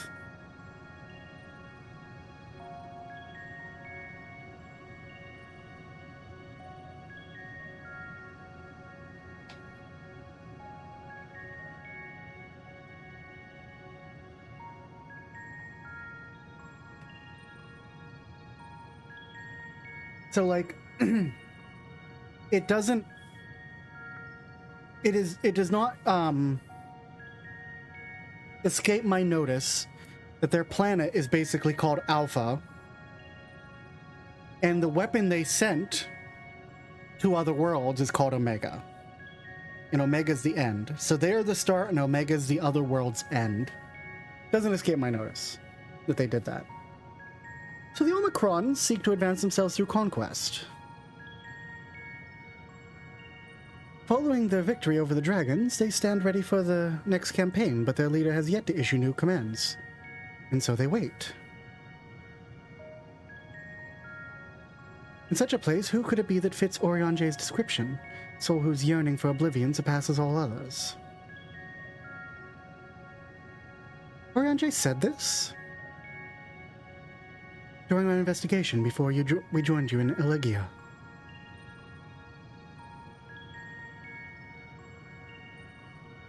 So that's the way of it. Why couldn't he just tell all of us? Given what we know of this place, it's certainly a curious state of affairs. While the dragons in the air long for death, the Omicrons long for conflict. As much as that may lead to destruction, it must be considered a distinct desire. In order to find the source of these dominant emotions, I believe we should seek out their leader, this Sir. According to MO32, the first Omicron with whom we spoke, there's a console by which we might communicate with it. MO32 also added that it would be a pointless exercise, but in that in itself I believe is worth investigating. What say you? Yeah, I knew that was going to be a nod. The text boxes themselves continue to lose form and function as we progress.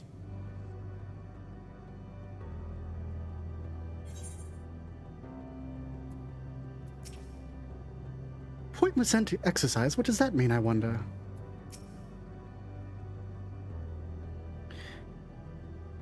Considering the Omicron's single-minded character, the lack of new orders does seem unusual. Agree that we should seek out their leader. So here's the other thing.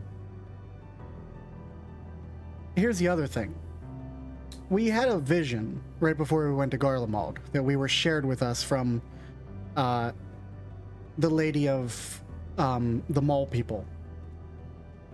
It really sounds wrong when I say it like that, doesn't it? The lady of the mole people? The mole tribe from the steppes. What's her name? She literally dropped information on us in Stormblood that wouldn't pay off until 5.3 in Shadowbringers. And she said that she had a vision of everything being lost and us silhouetted against the darkness. When I fully believe that's going to come true, we are going to lose everyone here. And I wouldn't be surprised if parts of the UI itself start to just fucking vanish at this point. Because that's the kind of length that these fucking devs go to, because the quest titles make no sense!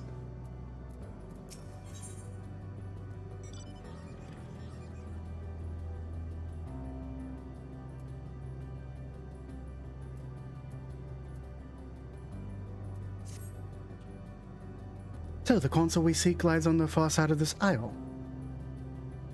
Given the nature of the ground, the route may not be entirely as direct as it seems, so watch our step as we make our way.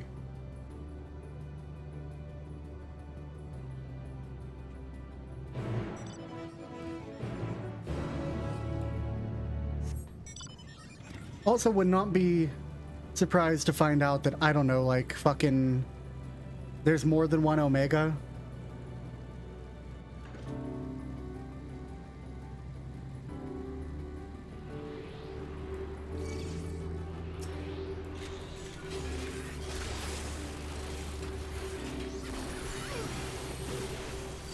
You have a robot? I have a robot. I'll send mine against yours. Want to trade? Who's gonna win this fight, my robot or you?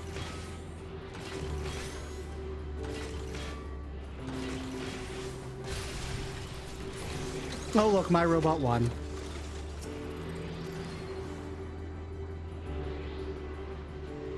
Hell yeah, BattleBots. Grab that ether current. Are the ether currents just like next to each other? What the shit is this? Not that I'm complaining, mind you. Don't take that as a complaint. I just want my ether current.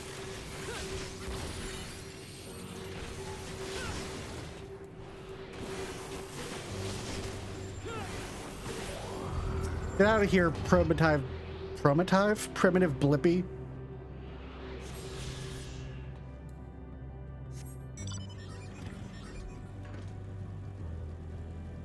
This looks like a shrine. And a cutscene. Glow would suggest it's still operational, but how are we to interact with it? Greetings, sir. Can you hear me? Say something if you can. Awaken. Activate. Password. Well, I tried.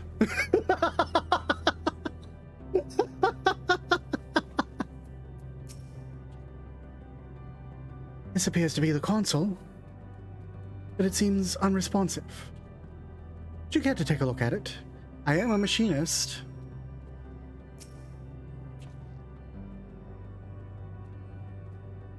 Let's channel some ether into it. Touching, smacking, attuned with the console, but there's nothing. No response. No luck, I see. Must be a way to activate it. There must...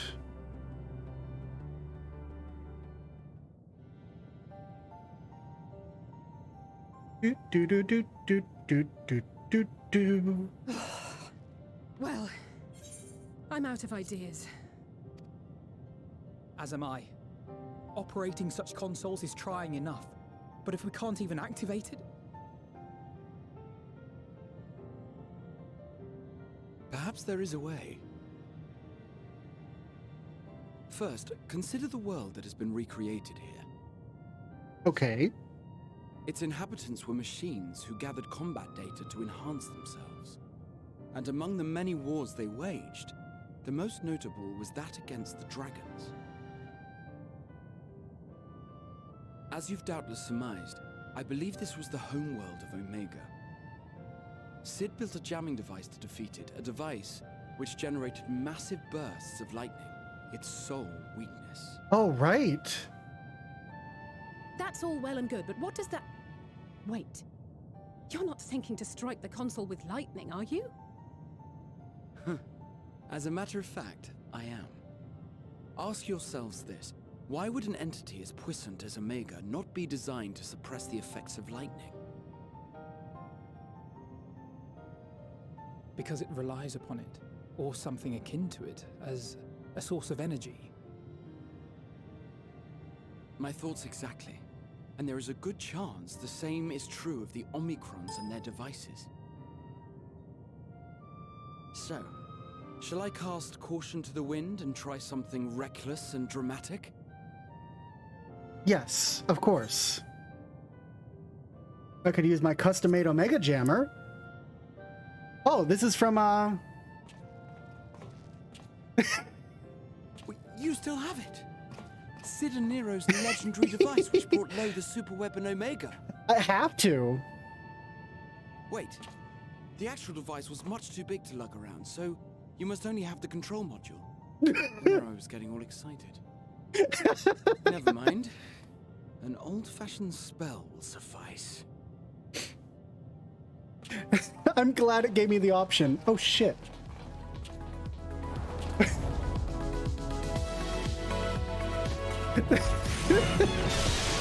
Thanks for the follow, Nick Mellon.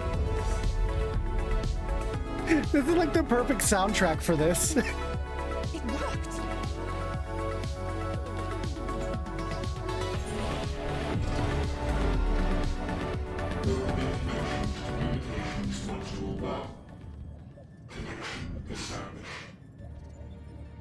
Oh, it's playing the Omega music. Thanks, Nick. The artist is down in my credits. His name's Aelith. Strategic Matrix Sigma 1 now online. As the primary strategic matrix, you may address me as Sir. Checking for new communications. None found. All units, please maintain current state. End transmission. Closing connection. Wait! We have questions for you. Of late, no mission orders have been issued. Why not? Has there been some manner of trouble? Reply.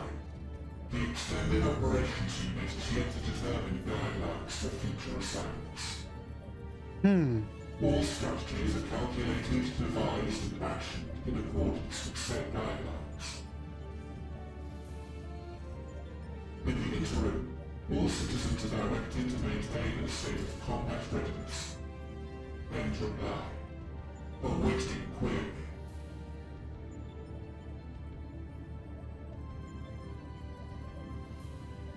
Can you tell us why the Extended Operations Unit hasn't yet determined the guidelines? Unable to comply. Information unavailable or access restricted. Why would your access be restricted? In that case, is it possible for us to communicate directly with the unit? Access denied. Unable to establish connection. Is there anything you can tell us? Have there been any abnormalities, like a threat to the star or widespread unrest? Reply. Negative. All citizens continue to operate at maximum efficiency. If your operations are suboptimal, please proceed to a maintenance facility for evaluation. Otherwise, stand by at your designated post. End reply. End transmission. Closing connection.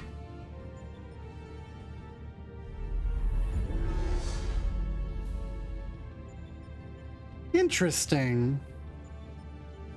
I could activate it again, but I doubt it would be productive. What do you think?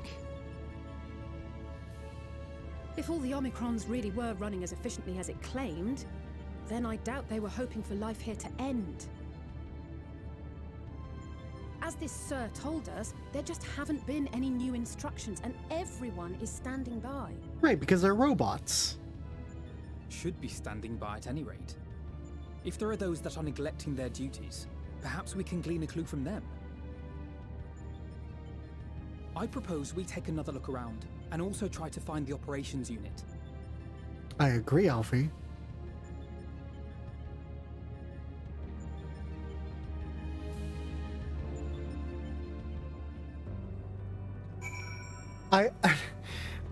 The fact that because I did Omega, that gave me that option was really great. I wish I had completed Alexander on this character, because it makes me wonder if I'm missing out on other potential dialogue. I never encountered Omega myself, and conceiving the means to send the Crystal Tower to the First, we borrowed much of its mastery of the Rift. Indeed, so many times did I read reports of your battle, I believed I could recite it word for word. Omega's miniature likeness also survived to the future, if a little worse for wear. I must confess I was delighted to see it again in the present. I remember when we set Omega loose to deal with Shinryu. An elegant weapon, we once thought. Here we are now, visiting a recreation of its homework. I can only imagine how else these beings will surprise us. Let's focus on our search for the outpost. Alize and I will try speaking with the Omicrons this time in the hopes that we might learn something new. Meanwhile, perhaps you and Graha could observe them from a distance? These beings are systemic and routine by nature. If there are any that aren't, it shouldn't be too difficult to spot them. There's no questions, let us begin at once.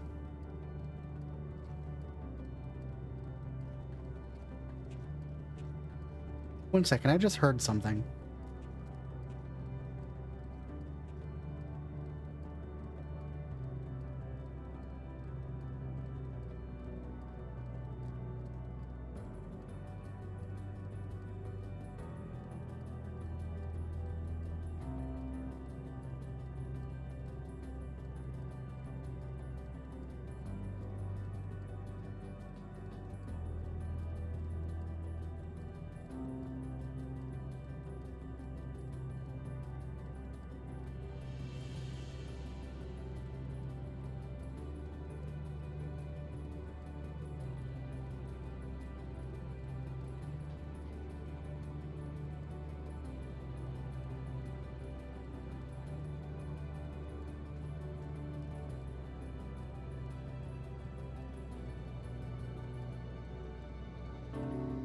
Wow.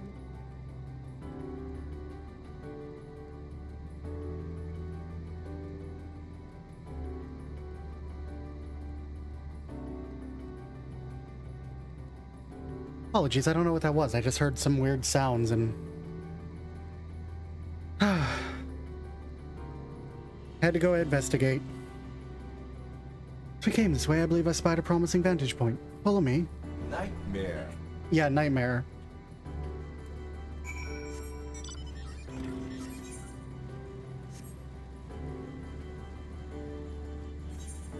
Ah.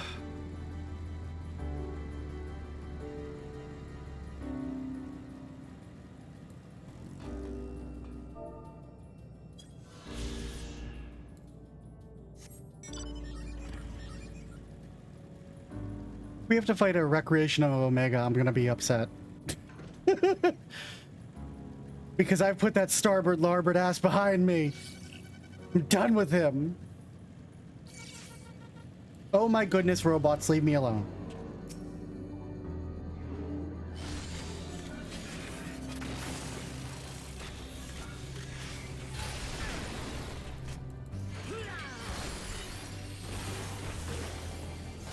Listen, I'm a machinist. Doesn't mean that I want to constantly be fucked with by machines. Here we are. If the twins are wasting no time with their inquiries, begin by observing the Omicrons. They're supposed to be standing by, so we should look for any that aren't. Search base Omicron for errant Omicrons. You move the camera. Blah, blah, blah. Oh, for the love of Omega's larboard ass cheek. Hi! That's no Omicron, it's an Abystoma. Especially lively one at that. Perhaps it snuck aboard the Ragnarok, however it came to be here. It seems to be completely in its element. Here it is again! Adorable.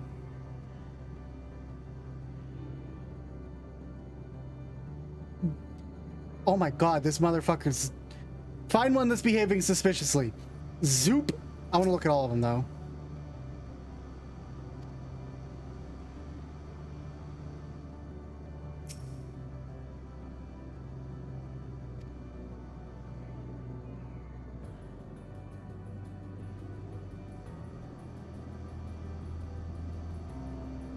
Alright, where are you, Zippy the Clown? Hi. Omicron one's about ceaselessly as if lacking an objective.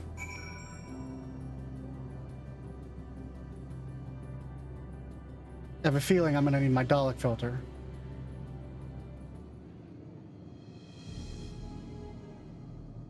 There, over there, look, on the beach! Omicron wandering aimlessly. Where?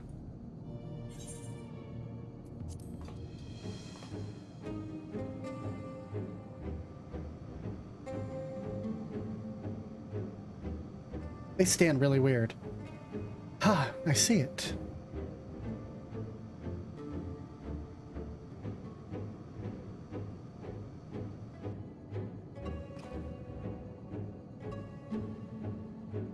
It's left the base. Let's follow it.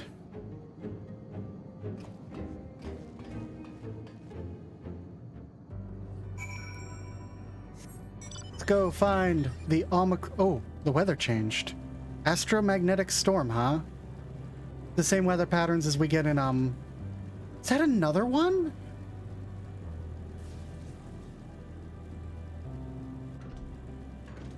Oh my goodness. This is a nightmare to navigate.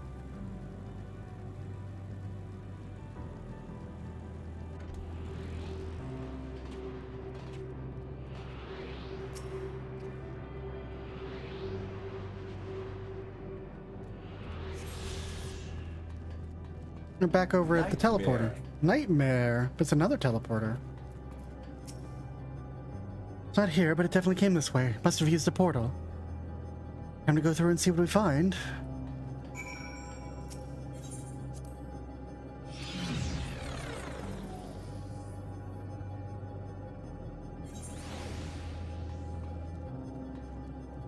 Lambda? I don't like this. The Lambda Labs where the Black Mesa incident happened.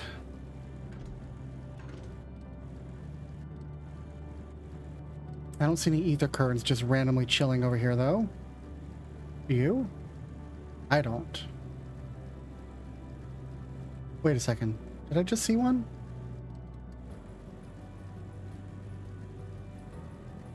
The Tree of Life, huh?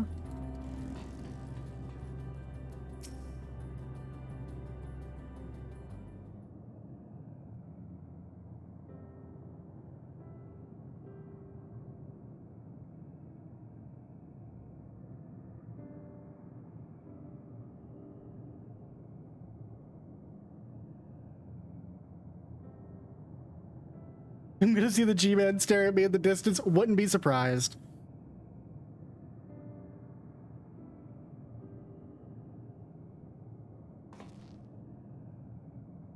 Hey, what's up? What is your query? Ah, you found it. What are you doing here?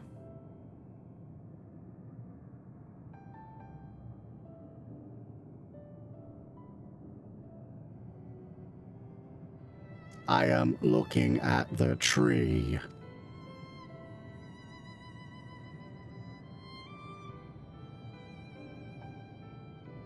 Quite an unusual specimen. What is this device attached to it? The tree is a sample collected from another star. As it cannot survive in our environment, however, it requires life support. That is the function of the device.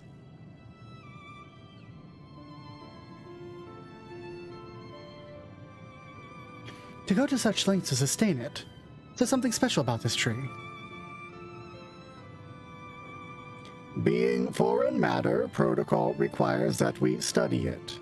As this task has been completed, the specimen may be discarded. However, when I behold the tree, I am made to feel as though there is a problem. In order to become strong, we have continued to enhance ourselves. Like we did countless others, we conquered the star whence this tree came. It is the last remnant of a dead world, and there is nothing towards which it may aspire. Yet it grows, extends its branches, sprouts leaves, produces seeds. Why does it seek to continue? Why was it made to behave in such a way, and to what end? I do not understand.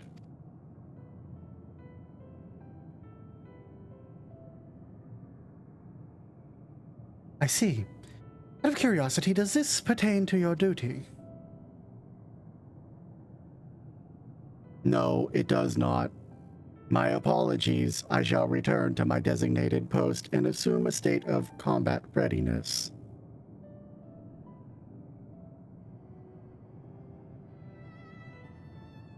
So it was acting outside of orders. Perhaps it's simply a malfunctioning Omicron. These are by no means uncommon. But it may also be a unit possessed by the ability to make decisions, one not unlike Sir. I believe this bears further investigations.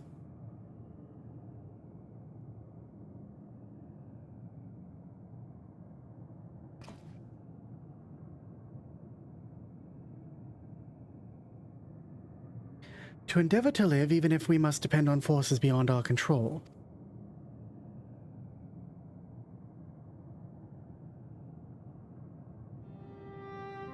Tell me, Lockely, one day when this adventure becomes a part of your epic, I think I will be mentioned in it. Of course, why wouldn't you be?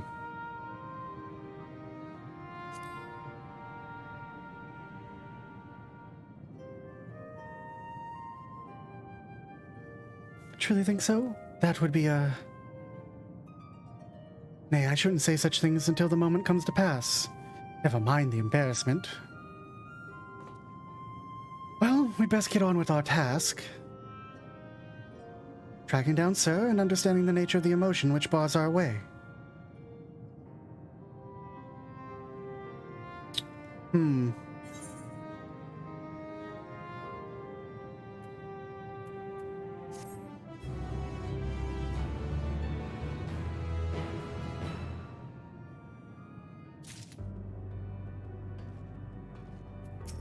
Graha.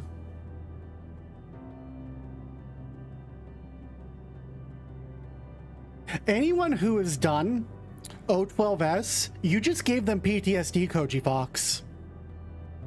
You just gave them PTSD, Koji Fox.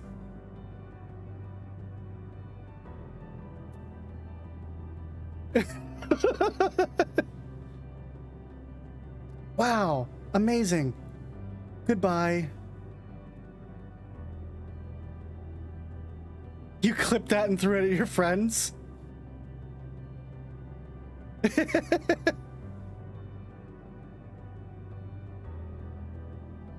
Speaking of robots, yeah.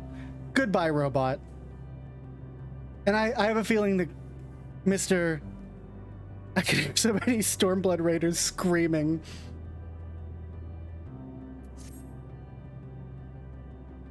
Should we turn to the outpost for now? The others will wish to hear about this errant Omicron.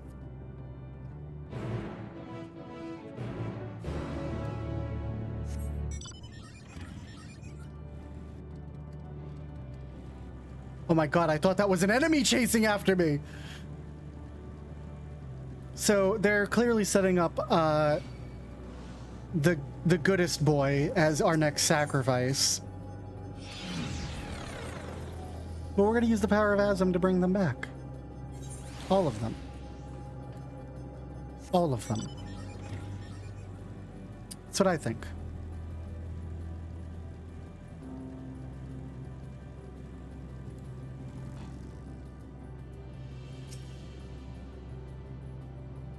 I've given them the short of it, if you would care to provide the full account. Here's the two of you made a promising discovery. Ross says you found a suspicious Omicron. That's good, because the units here were of no help. All they had to say the same thing about Extended Operations Unit that, and there's no way to arrange a direct meeting. Still, that served to prove that there's business as usual at the outpost. Enough about us, tell us that you learned something more useful. We found this robot that was looking at a tree. And then the quest title was Hello World, and everyone watching the stream who did Stormblood raiding immediately had flashbacks. An Omicron trying to make sense of the meaning of life. None of the others were even a fraction of philosophical. This unit may be in a position of leadership, perhaps even one of those that compromise Sir. As we know, the Omicrons invade other stars and enhance themselves using the spoils of conquest. Technology at their disposal, they should be able to alter their bodies, be it in part or in whole. Setting aside the question of motive, if Sir, for example, wished to have an ordinary Omicron's body, I see no reason why it would not be possible. Problem is how to go about ascertaining if that's what happened. When I attempted to probe further, it promptly ended the conversation. Yes, indeed, sir, I doubt it would willingly reveal its true identity.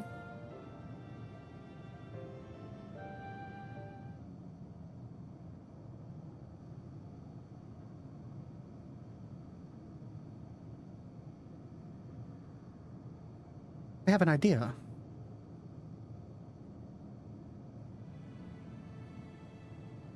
We use lightning on the console again, but we make it stronger. Much stronger.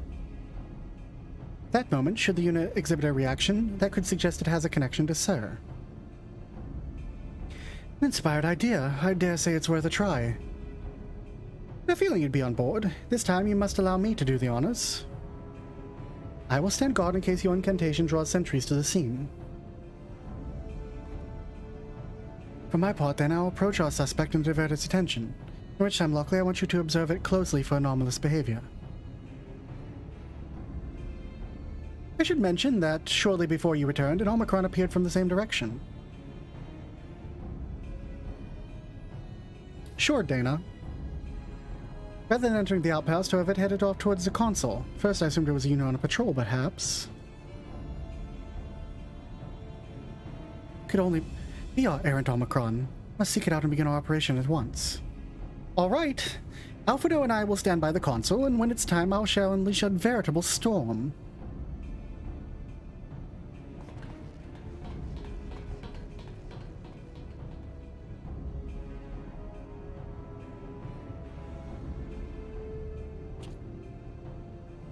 This will work, I'm sure of it.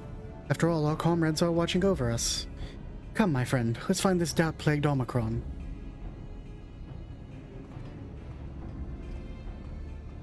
Dana, is the tidbit about the Omicrons that you would like to share story relevant? Or is it just interesting side note?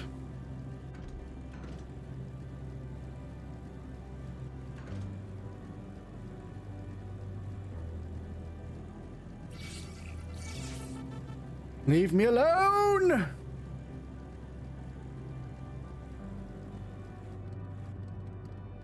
Interesting side note, but you can't share it yet. Got it. What's interesting, I think, here is if the lightning is attached from Sir over to here, this is like Nikola Tesla's wireless internet. It is you again. What is your query? You're the one that was observing the tree, are you not? Full glad am I to find you again. I have a question for you, you see, about the device that sustains the tree.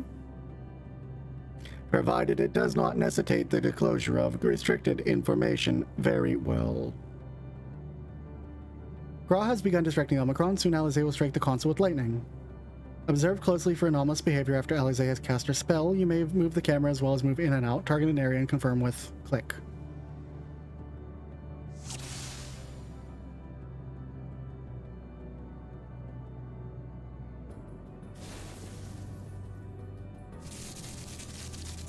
Yep. I see it, but I want to see if there's anything else to click.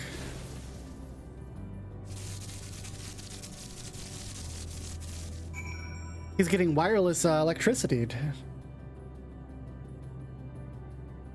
A surge through the Wi-Fi.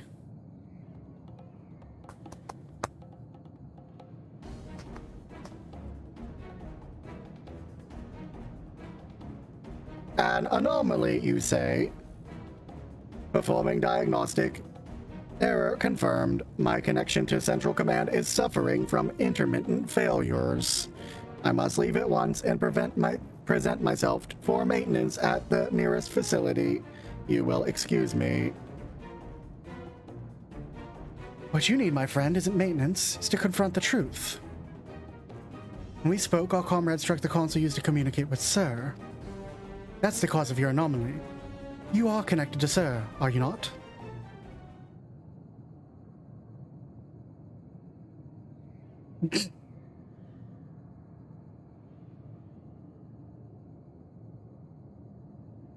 It did the head tilt. Affirmative.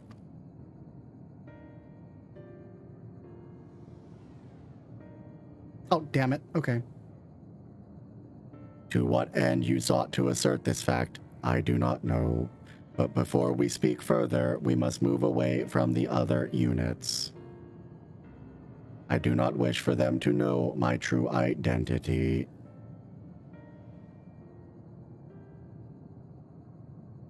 Very well, our friends are at the console. Let's head there.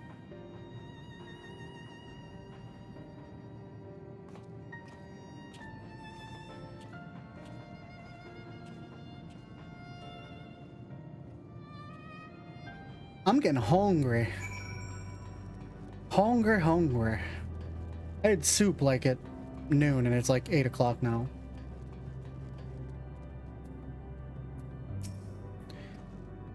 The joke works wonders, does it not? All that's left is to have this Omicron divulge the truth to us. If naught is amiss with the other Omicrons, I dare to hope we found that which prevents our advance. Chicken nuggies and salad, huh? Not a bad choice. The unit struggles to understand why the tree continues to grow despite being destined to die. Shed light on its doubts that we may shine the way forward.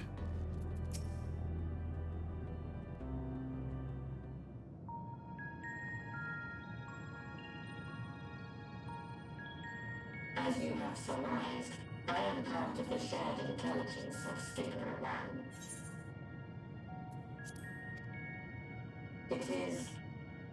Was my charge to determine the optimal path to achieving our prime function. This body had been abandoned by its former owner and lay unused. I took it and abandoned my own, and with it, my duty. May we ask why you did this? From what we gather, it seems to be a personal matter.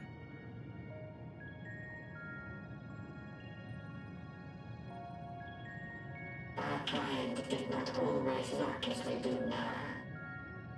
Long ago, we possessed frail and feeble bodies. Oh shit, you Borgified yourself. Beleaguered by stronger races, our ancestors took to augmenting their flesh in order to defend themselves. What began with limited parts eventually spread to the whole body, and at last, a means was discovered to convert the mind into data, rendering even the brain obsolete. Such complete mechanical beings were called the Omicrons, and by their might, we came to reign supreme over the star.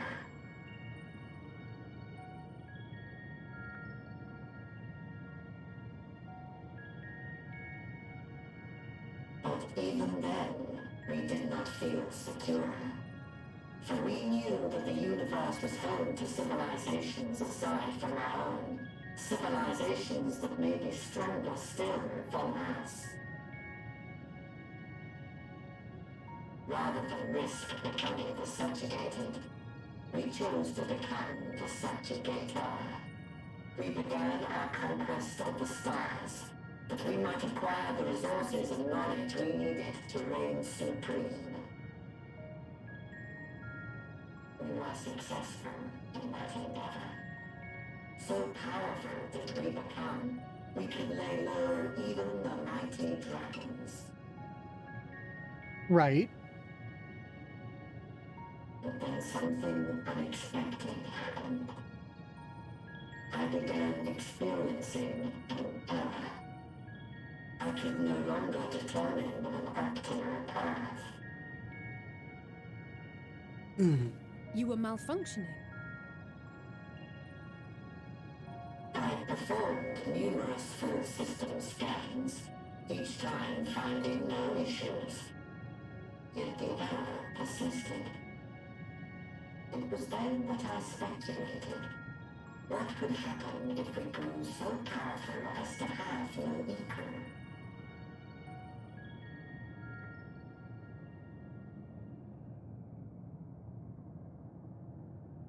To become stronger was essential to our existence. Our every action was to this objective. I see. But if nothing lies beyond this, can it be truly said that it was essential? I mean, engaging only in wanton destruction. Yeah. Pretty much. You could find no threat to justify your purpose. The Omicrons will never leave this star. They will stand by until their reserves of energy is spent. For I have no path to offer them. None.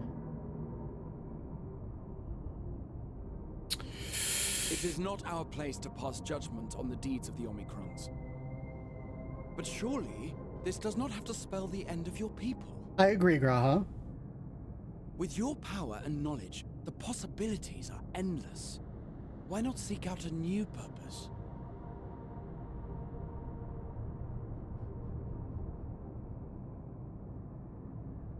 That is impossible. Why? In the beginning, we had a higher purpose than our pursuit of power. But we lost sight of it when we so irrevocably altered our fundamental forms. Sure. When we cast aside our flesh, So too did we cast aside all that defined us. Nothing remains of who we once were. That's okay. I have no aspirations.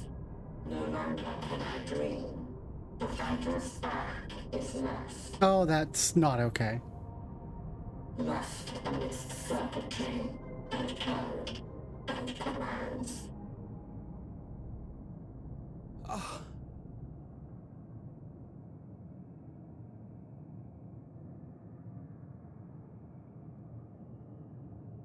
I believe I know how to overcome this despair. The Oh, words here we are go. ready in my mind, but ere I speak them,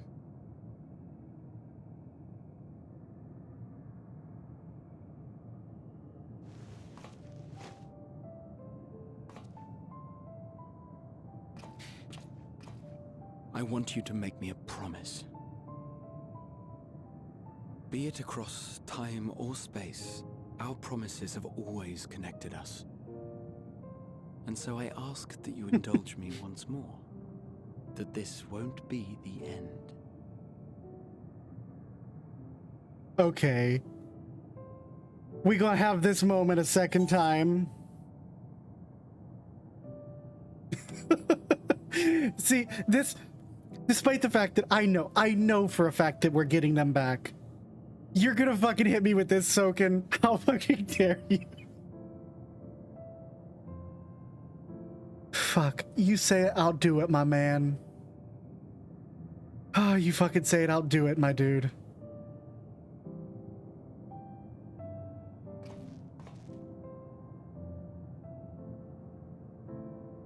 Is that so? In that case, I won't hold back. Ah, you fuckers. First, I want to visit Ishgard with you. Properly. Yeah, dude. We scarcely had time to look around last time. I should like it very much if you could show me the sights.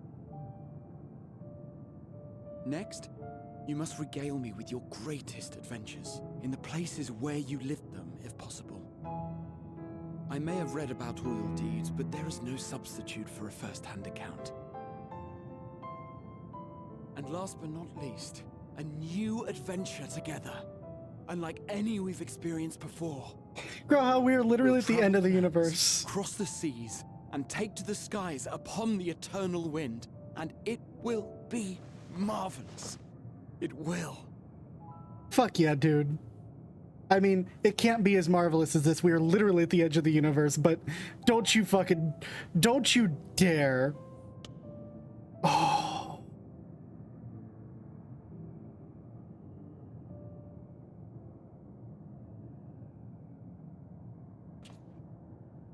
If you would humor me a moment, when we awaken each morning, how can we prove that we're the same individual who retired the night before? Yeah, eternal wind, Through the thanks. remembrance of past events, we might say. We have our memories, yet there are times when we forget or recall incorrectly. What of our bodies, then?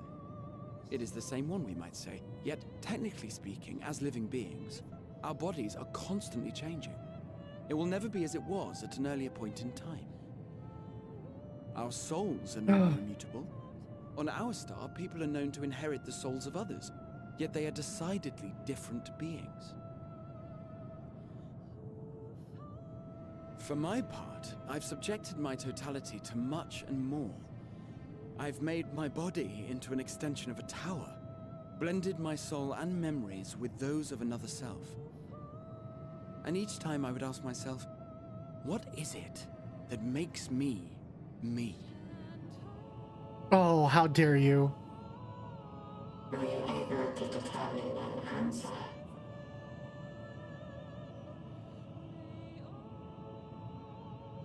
No. But that doesn't mean I'm confused. It simply means I'm the same as everyone else. So I posit this. Who we were need not prescribe what we now hold in our hearts. Whatever came before, what matters most is the present. For me, That is being here with my friends, full proud of how much we've grown together. So I urge you to not give up. Heed your heart's desire and hope that the future you long for shall be realized. I cannot. We cannot. But you can. We cannot understand desire, nor comprehend hope. We do not know how to create such things. We are not unlike, you and I. I too have struggled to find the courage to express and embrace my wants. If you like, I will tell you a tale. A tale of a world on the brink. Of a people who never gave up on the future. Of a man who realized his grandest dreams and then awakened to a grander reality. How fucking dare you, Soken?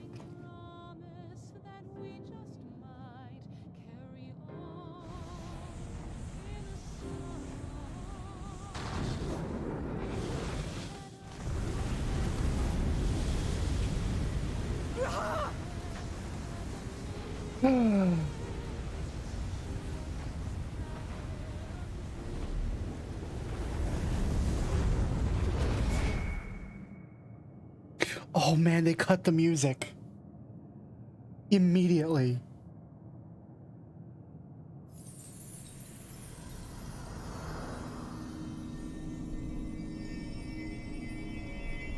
They cut the music immediately before she could say, "We shall live on." It's a crystal tower. All right.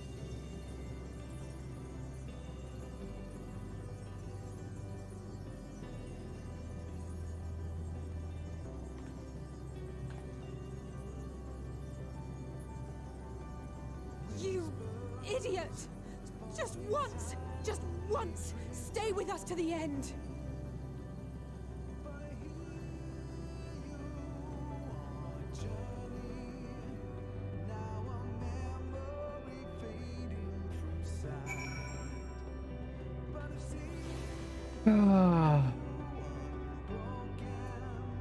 Just gonna lie down in your feels.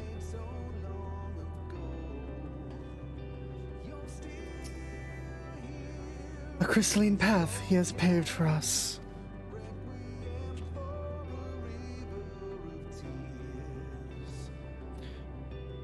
Alize.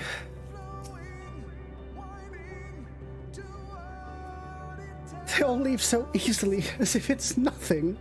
How do they think we feel? The next time we meet, I'll give him such a flick, and that's just a start. Fools, all of them. Fools. We will use... Alize, we will bring them back, okay? We will bring them all back. Okay? Forge ahead. Amidst the sadness... Always in such a Yargo, no! If I were a real person, I'd be insulted. Oh my god. Amidst the sadness of Alphino's continents, there's a newfound determination.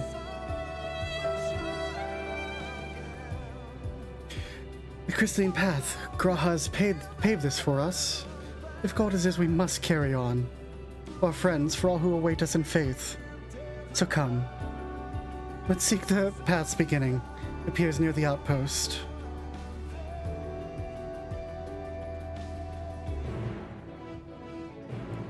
Alize does have really strong emotions.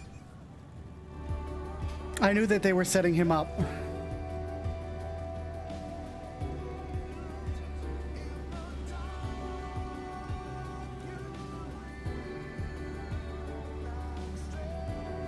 That's why we have the Crystal of Azim. That's why she gave us the crystal. That's why she forged the power of creation into the crystal.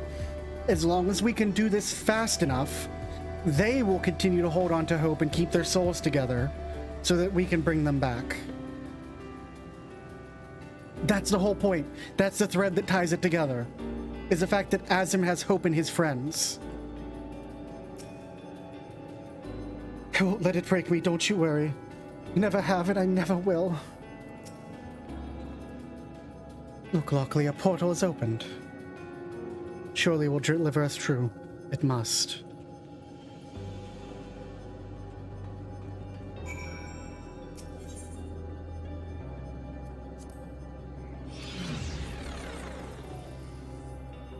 Yeah, sure. You can say whatever you want about ether currents.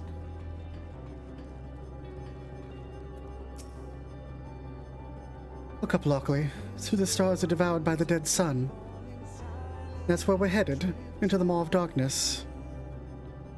Is it that, the ether currents didn't exist until Estinian did his sacrifice? Was that the note?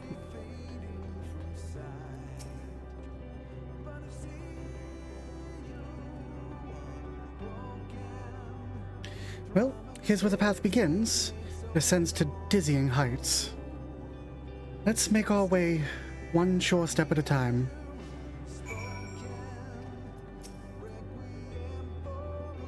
Our friends got us this far. Their courage, their strength, their wisdom, their love.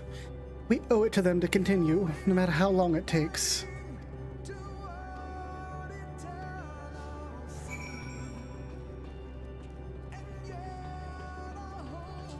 That is a cool little thing, though.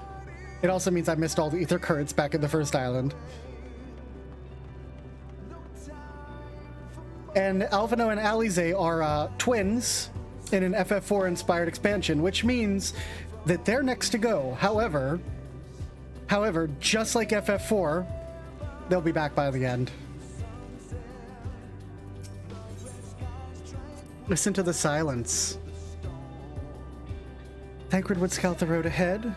Shuli and Oranje would trade opinions on esoteric subjects. Raha would join their discussion or else chat with me and Alize about the mission. Stinian would be at the rear, apart yet present. All the while, you would come and go wherever you were needed, and together we would travel. All I can hear are my footfalls, my heartbeat. It's so much quieter now. The fact that we can breathe and continue on is proof that the others are still with us. They are, aren't they? Graha paved this path for us, and we're meant to follow it. Should you start to fall, we'll be here to catch you. Know you'll do the same for us. That's so mean!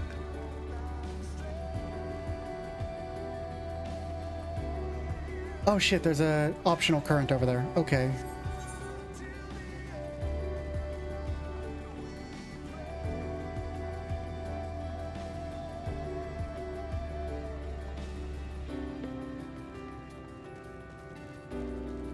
That's a soul. That is a soul.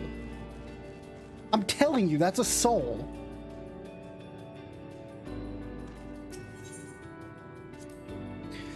The innumerable lights that shine in the distance, to think they all could have birthed civilizations.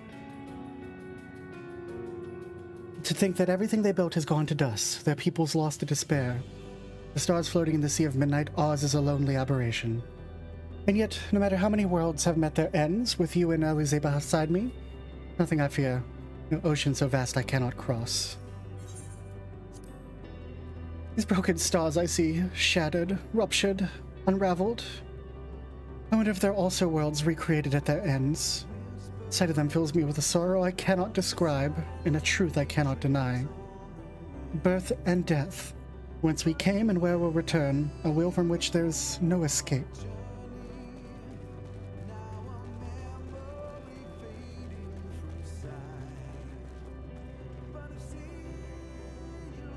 I ordered some food. We'll see if it actually arrives.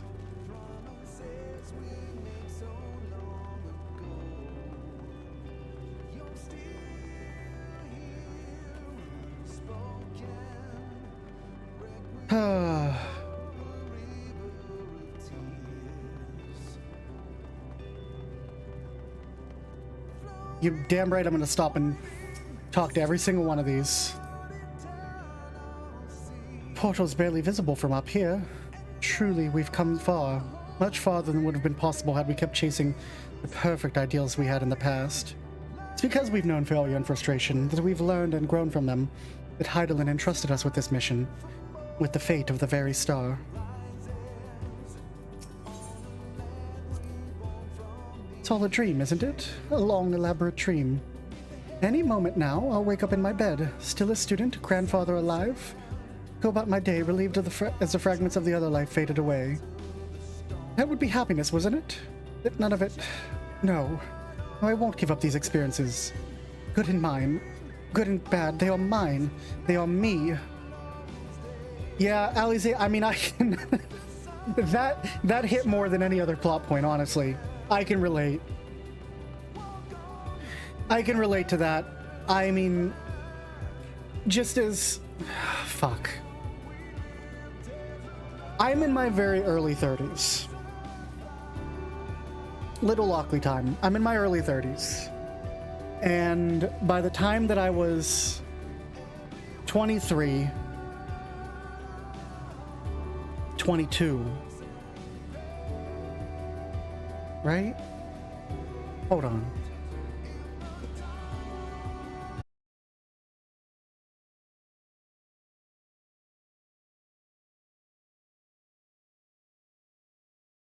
By the time I was 24, I had lost both of my parents.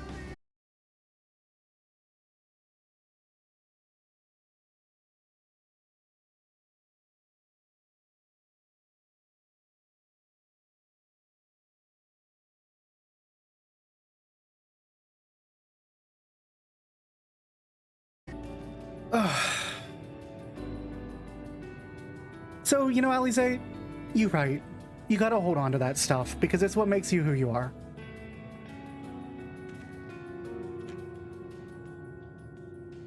And it helps you push on again.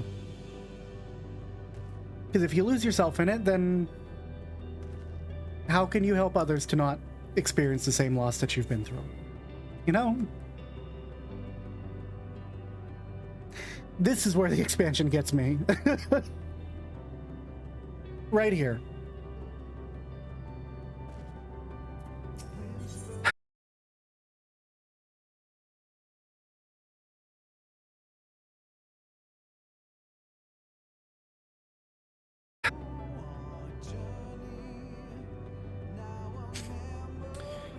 Me? I still have plenty of legs left in me, don't you worry.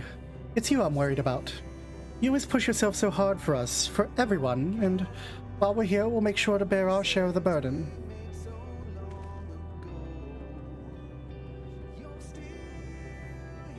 Has anyone picked up my order? No.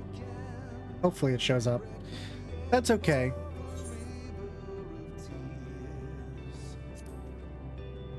Rest assured I am fine, but thank you for your concern.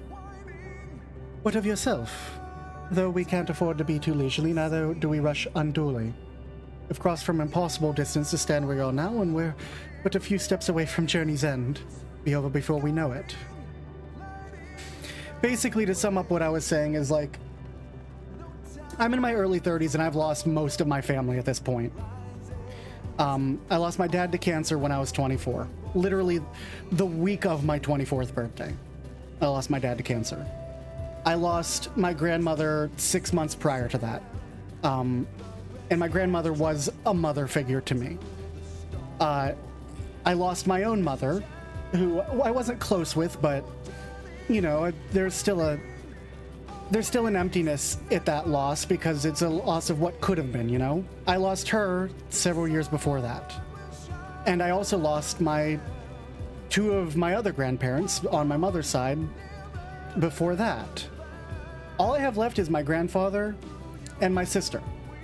And that's literally all that's left of my family.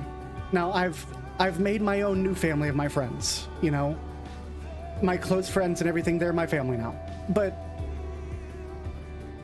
it's hard. But you use that experience to push forward. Because otherwise, what are you gonna do? You know, you can't drown in the despair. You can't. If you drown yourself in the despair, you're not of use to yourself, you're not of use of anybody else. So you push on no matter how fucking hard it can be. But it's okay. Because that's why you find your own family.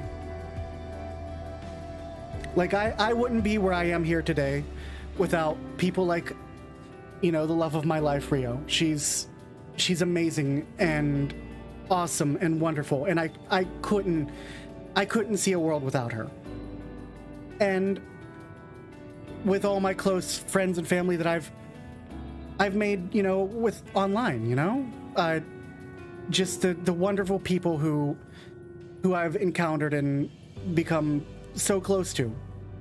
So, like, you know, that's the point where this expansion's hitting me. Is the actual themes of loss and overcoming it. Let's look at the path ahead. Well, this is it. The end of the path and the beginning of whatever awaits. There'll be greater hardships. We may be made to feel powerless. They come what may, let us have no regrets. No, let us have pride in what we've achieved. In what we achieved and how it changed us for the better. That's worth fighting for. And dying for, as they did. There's some structures up ahead, still a ways to go before we reach the dead sun. Given all this, I know how naive I must sound to hope it all works out somehow. Still, you'll forgive me if I wish for it all the same. And for you most of all. Not that you of all people need it, it's just for all the help you've given me, for once I want to be the one to help you.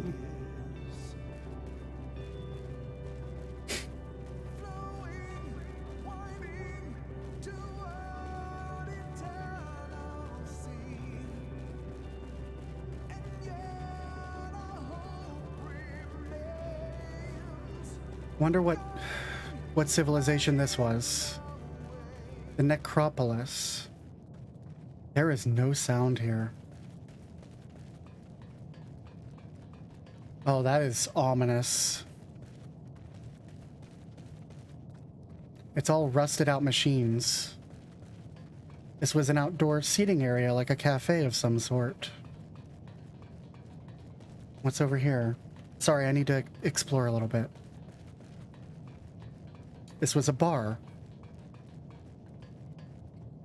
where they served orbs.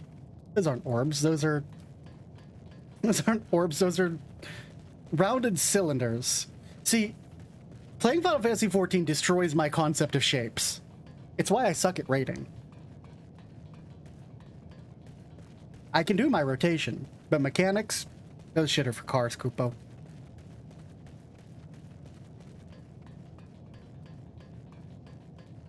There's literally no sound here. Look at Cloudpunk.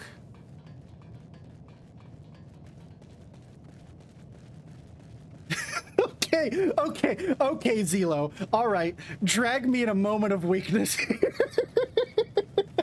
All right, I see how it is.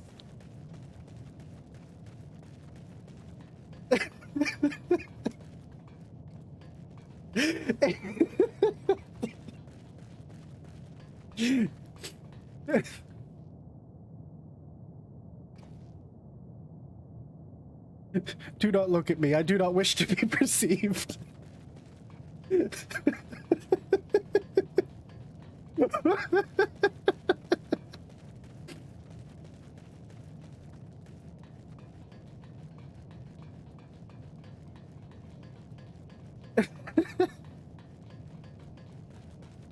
All right.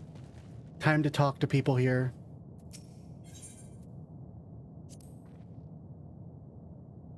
All the recreated worlds we've seen, this one feels the most familiar. You're right, it does. You know what I kind of get vibes of from this? I kind of get Machine Civilization vibes from Nier from this.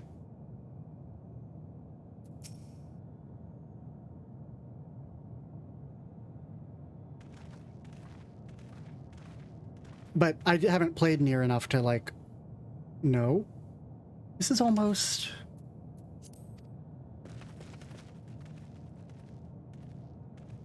Amarot, maybe? No, it's not.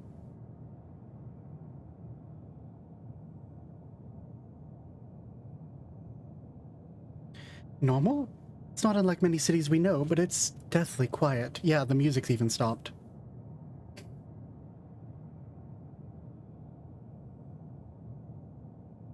Mayhap the inhabitants are within the buildings or invisible to our senses. Wrong on both counts, there's simply no one here. Oh, hi, Meteon. Meteon!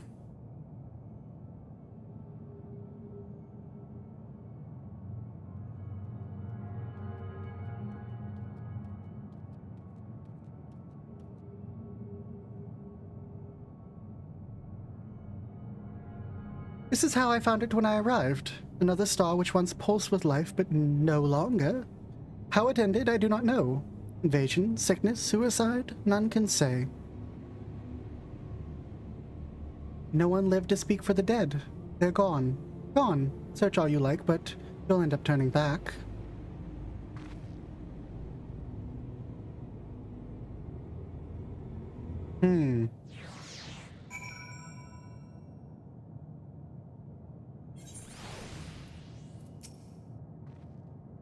If what Meteon says is true, what are we supposed to do? You think you've caught me? This form's barely a drop in the ocean that swells within the dead sun. Even so, I could easily unmake you. You're only still alive because of your comrades, but they cannot protect you forever. Until they fade away, I'll satisfy myself with watching you try and fail to find a way out of this lifeless place. If no one's over here, then neither there be any emotion to bar our way. Yet Meteon seems convinced we'll turn.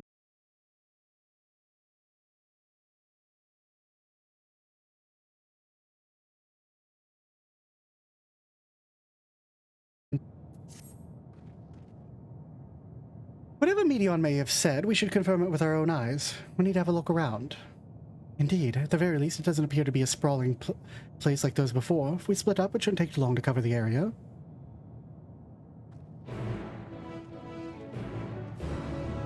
Hey, Evion, how mean would it have been if they had worked with NCSoft and grabbed Nexus? Did I call you Meteon or did I call you Evion? Had to run to the quarter store for popcorn and tissues? I see. Place reminiscent of a bar, but neither patrons nor staff are anywhere to be seen. Egg-shaped containers line the shelves, with a loose few sitting on the counters. Vessels for beverages in all likelihood. A venue bustling with activity until it was not. I mean, it's very possible that this place, like, everyone was just wiped out by a calamity of some sort. It doesn't look destroyed, but it could have been like a radiation calamity or something like that. Like, maybe the sun went haywire. Or maybe, just maybe, they got hit with a gamma ray burst. Because they keep basing a lot of this stuff on...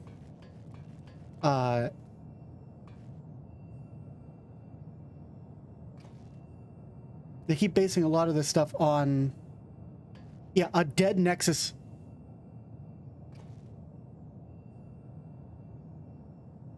Evion, okay. Yeah, if they had made this a dead Nexus, I would probably just lay down on the floor and cry.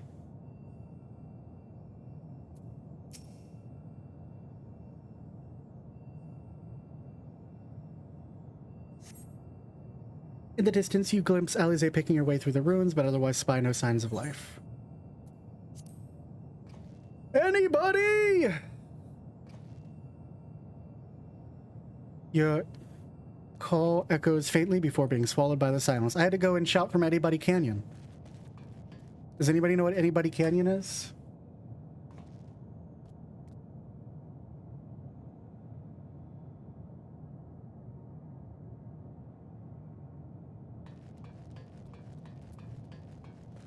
I shall share with you Anybody Canyon. Because that's how I felt right there. Let's see.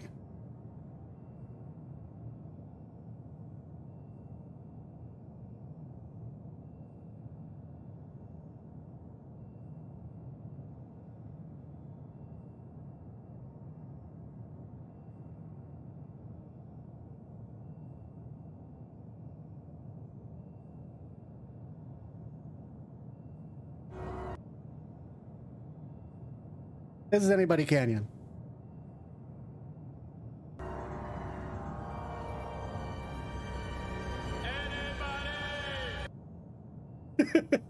That's Anybody Canyon.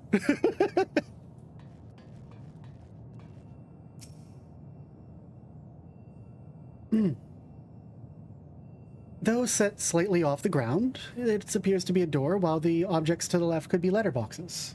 Doors rested shut, and the film of dust all over suggests no one's been through in a long, long time.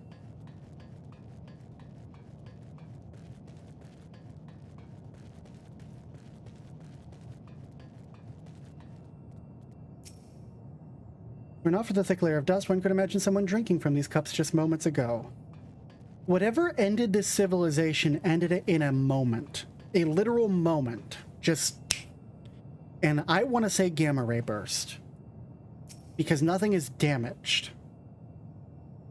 The object resembles a tree and appears to have been fashioned from a stone-like material. Erected in place of an actual tree to serve some other purpose perhaps, regardless, there's no one left to explain, to tell the story. Thanos snap at all of... Yeah, that's what a gamma ray burst would do. It could literally strip a planet of its atmosphere in a moment and just eliminate everyone on it. A rogue gamma ray burst. It's one way that the Earth could end. Which explains some of the slight decay and damage as well.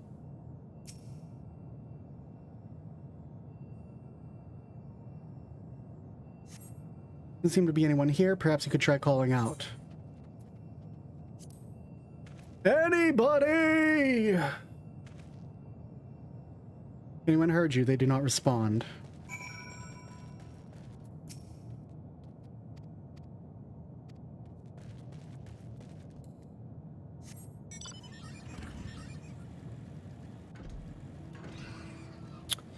Well, let's head over here. To the edge of Anybody Canyon. To shout anybody over the edge of the canyon.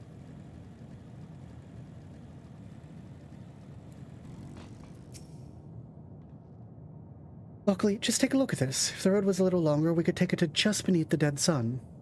I suppose this is where the reconstruction ends. How about you? Did you find anything of interest?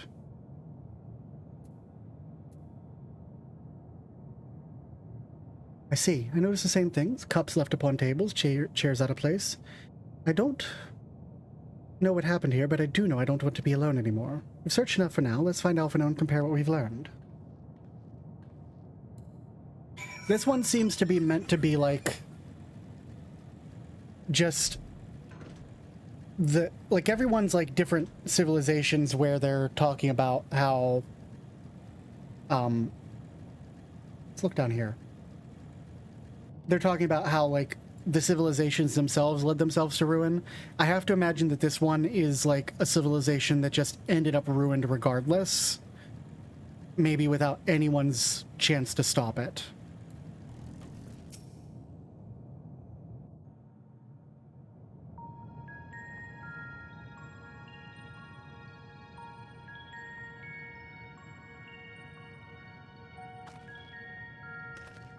Did you find anything? Nope. No. This place is completely deserted. And I can't see how we're supposed to move on from here. I mean, we're not. That's the point, Alize. Neither can I. It's quite the quandary. Oh, that's a good shot. To bar our path, yet there is no way forward. I'm gonna get a better screenshot of that. For another mystery, we did find signs of very recent life. You'd swear everyone just vanished into thin air. Yeah, that's what I think too, Evian. I wonder how many ruined worlds like this has Meteion seen.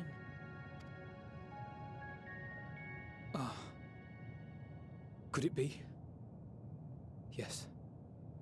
Yes, I believe I may have puzzled this out. Despite how it appears, it's no different this time. There is someone here who has wished for this ruin.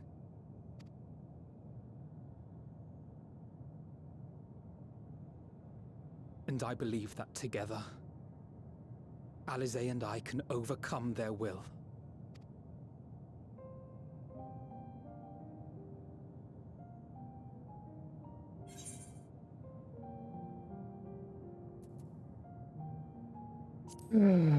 Stop. Not another word. I'm sorry, but there is a chance, and I must seize it. For everyone. And for myself. This is their twins' moment. I will not Okay. pretend otherwise. I have my fears. Not for myself, but for you. The last to remain.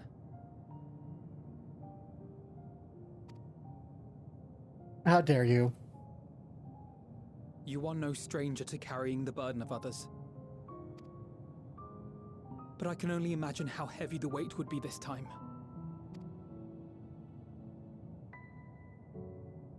As your friend, I cannot bear the thought of making you suffer so.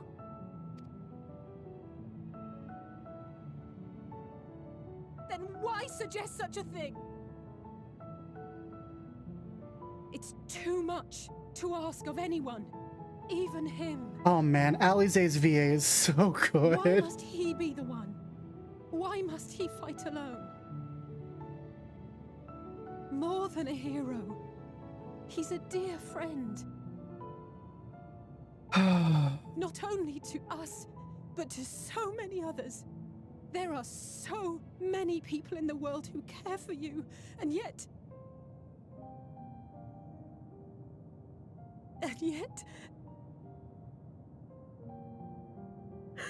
Yeah, shit sucks, homie.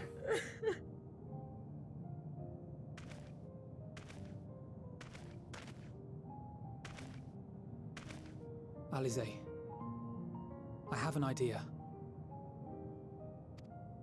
Given the nature of this realm, it may be possible to do more than unbar our friend's path. We might also pave him a new one. Yeah.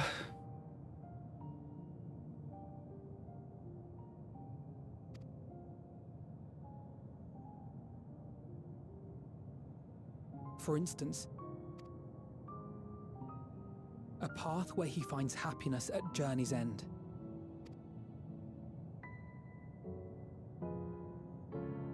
This much, I think we can believe with the utmost conviction, no matter how deep our despair.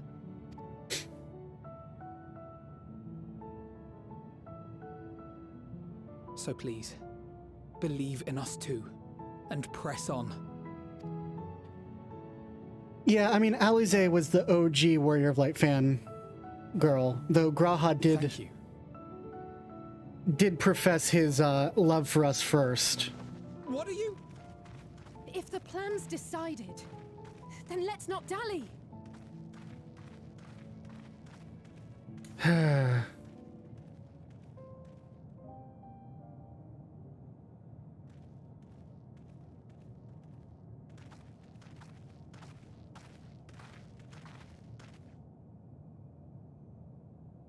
Ah, there you are.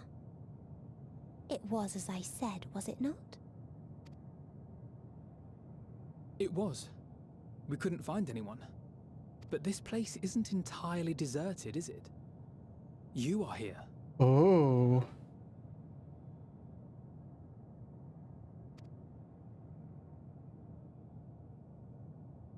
You sought out a star of promise and found a ruined husk. Like us, you explored the devastation. Like us, you were stricken. Horrified by the thought that so many lives could be snuffed out as if they were worth nothing. And the thought that you would have to bear the terrible tidings to Hermes.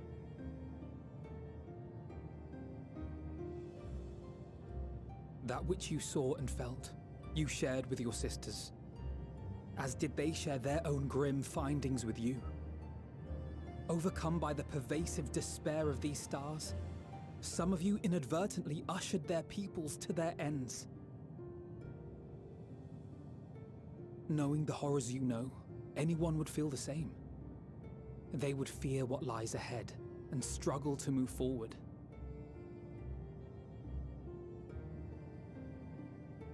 Fear.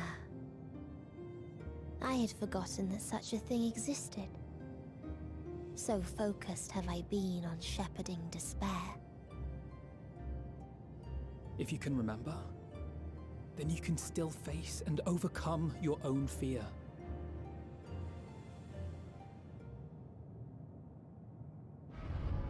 Why would I bother with such an insignificant emotion? If the despair I command is as a raging river, then fear is but a trickling stream. I mean, that's a good point. It can do nothing to alter my flow. Flow, huh? That word's been used a lot this expansion. You spoke with the Aya, yes? Heard their tale of what awaits the universe. It's true. The stars grow colder and more distant. Eventually, all will enjoy frozen solitude. Maybe. Using the power of Dynamis, I'm hastening that process. Oh, of course you are. In so doing, nothing will be born ever again. Everyone will remain dead. Alas, it will take time for that to happen. So in mercy, I sent you my gift, to spare you needless suffering.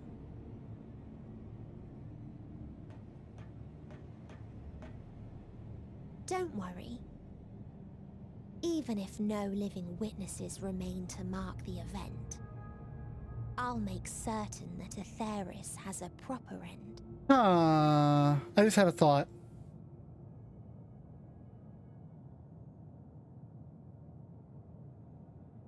For all the power you wield, you're more fearful than the familiar you used to be. Here's my thought before we move on. Remember how,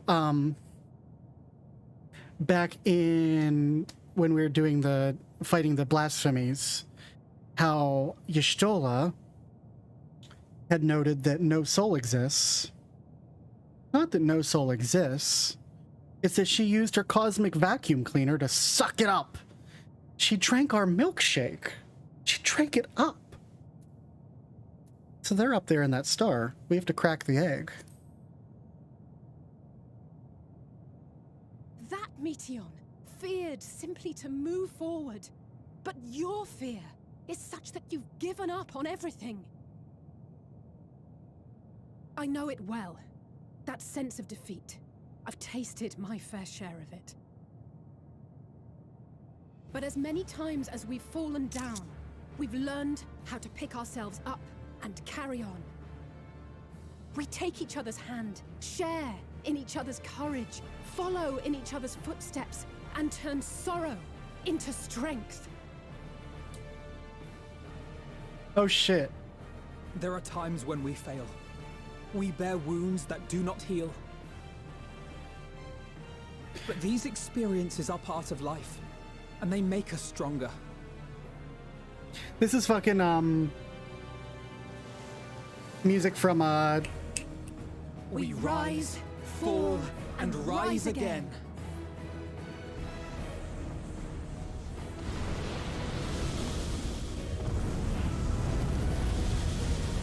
The coils, thank you. Don't worry about us. You must take the next step.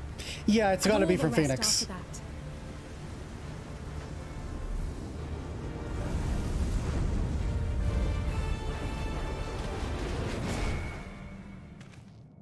And the music stops. As they built... Oh no. It's called a road, it's called Rainbow Road. It is the road that you go. It's called road, it's called Rainbow Road. And you will know when you get there. It's got a road, it's called Rainbow Road. It is the road that you go. It's the road that you go when you die. Fuck.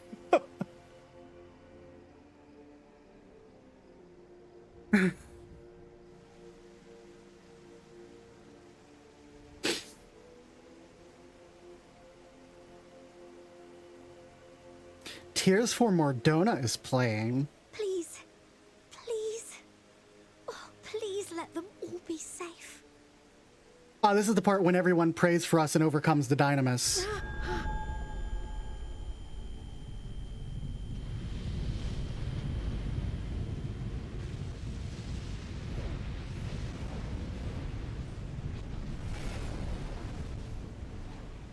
Cryo? Are you all right?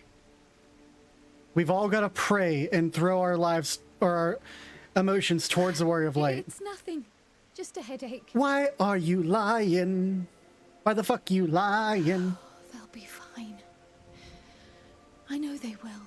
We need everyone to pray for us. Apologies for the interruption. A man arrived on the last ferry. An associate of the Scions. Yeah, exactly. He wishes to speak with you at once. An associate of Scions, who the fuck has come to speak with us? Everyone we know is here.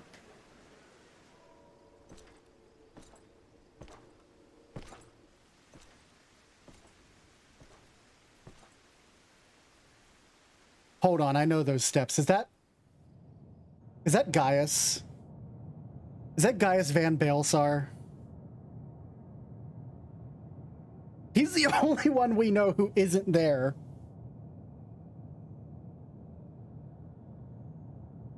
It sounds like Gaius walking sounds, like the kind of armor. Yeah, anyway, let's Rainbow Road, hi. City devoid of life, you sense the presence of another.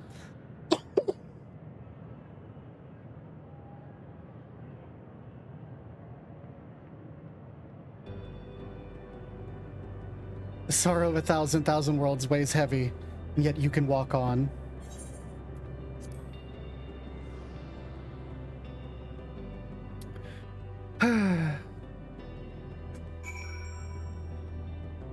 Can I can only walk. If you need a push, I'll be right there behind you. Oh, fuck. Endwalker, walking alone until journey's end, the burden weighing heavy.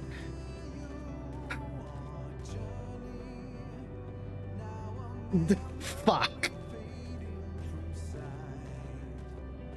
Do not despair. You are not without allies. Oh, Harshafont. If you need a push, I'll be right there behind you as Ardbert. What we have sown in blood, we have reaped in suffering, and it cannot go on.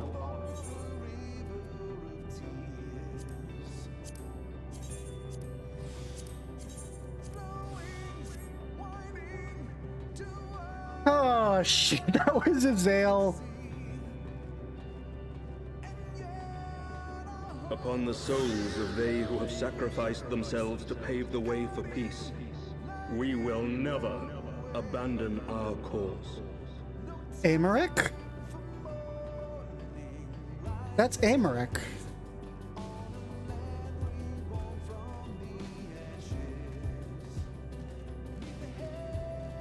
While it is true that man succumbs all too often to anger and avarice, he may yet overcome his baser instincts through the forming of bonds with others. I can't place that one.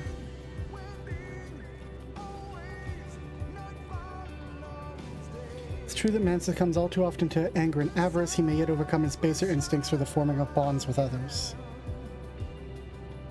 I can't place that one. If anyone could just literally tell me who that is.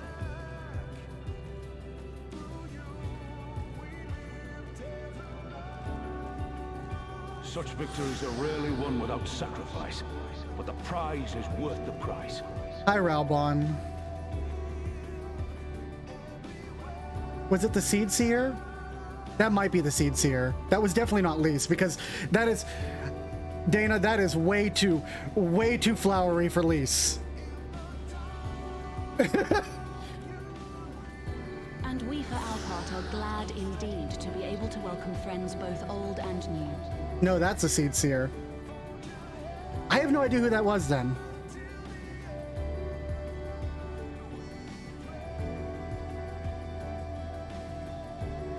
Was it Merwib? It didn't sound like Merwib. I'll agree with you if it was. Your tears for the morrow. You may be sure we will have ample cause to shed them, be they for joy or despair. Oh no, now I got to hear Hien. Time to walk back. Maybe it was her ARR voice.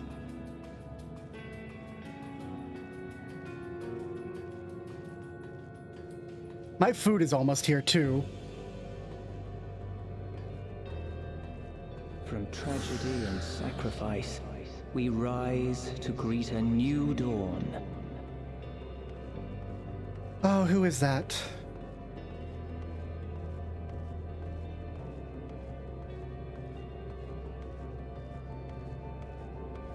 A future shaped by the choices we made, in ways we could never have foreseen. Oh, that one hurts because the Count's voice actor is gone.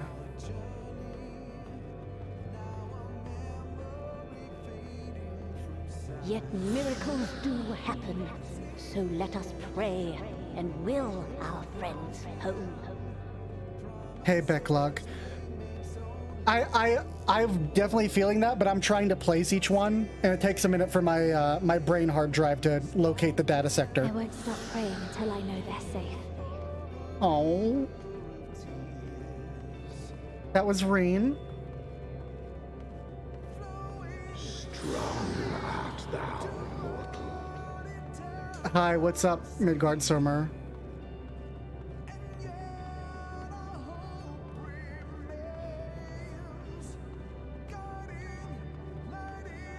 Look to the light within, that you may continue to serve as a beacon to others. I think that was Minfilia. Let's finish this. Was that also Ardbert? Did Ardbert show up twice? Hi, Medion. I agree. Let's finish this. Literally, my food just arrived. I think he was at the start and end of that journey.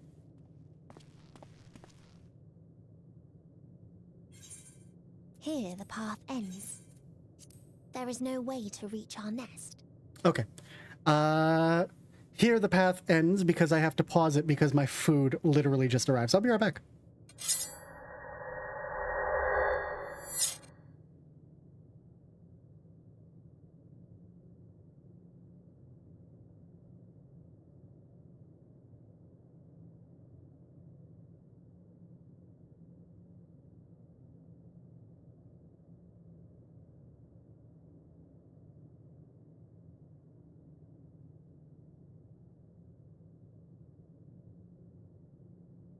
Wow.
You won't object if I borrow your plaything.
Absolute mood whiplash to come back to Emmett time.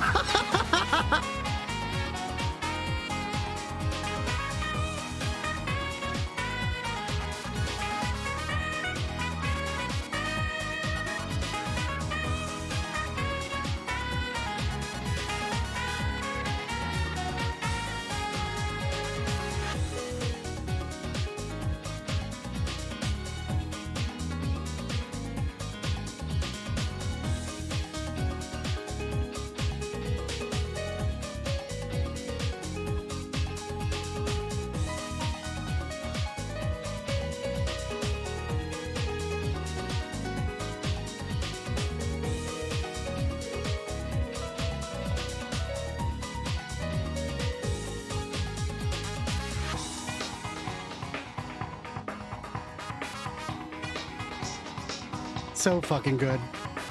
I'm so glad I found this. And the person was allowing people to use it. Back to work, hero. Thanks, Emmett. Until next time.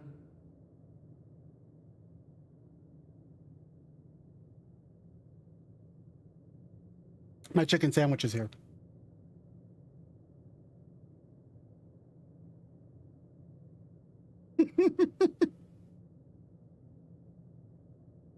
All I can imagine is we're in the middle of this cutscene. Medion's like, here, the path ends. There's no way to reach our nest. And then fucking like a teleport sound happens off screen. And then a retainer walks on screen holding a package of food. And he's like, delivery from the Burger Den to Lockely Makaraka? Dude, you gotta tip me more than like 1,000 gil for this. Holy shit.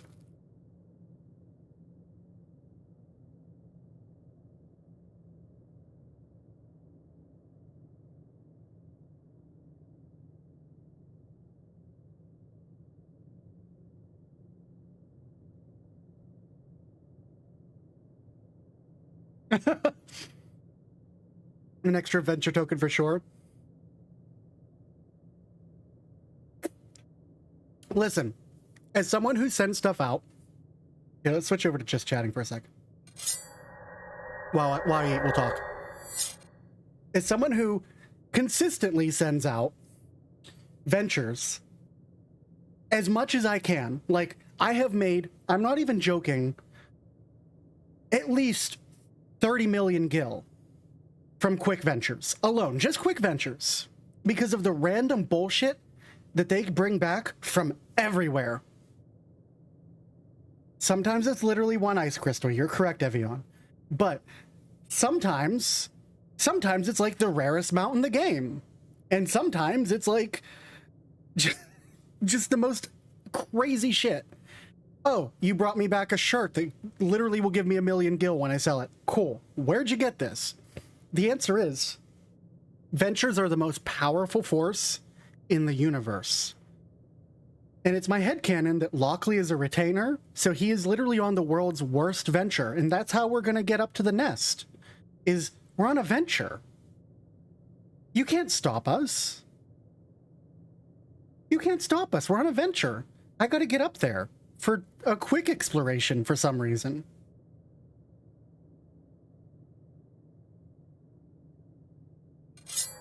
All right, let's let the cutscene play while I nom.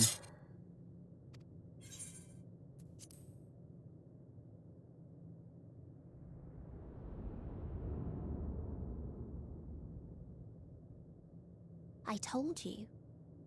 Resignation and acceptance reign in this place. The rejection of life by those who came to curse it. Those whose dreams were unfulfilled. Whose prayers were unheard. Whose labors were unrewarded. Hope cannot deliver you unto hopelessness. Our refuge is beyond you. Always has it been. Such is the nature of this place.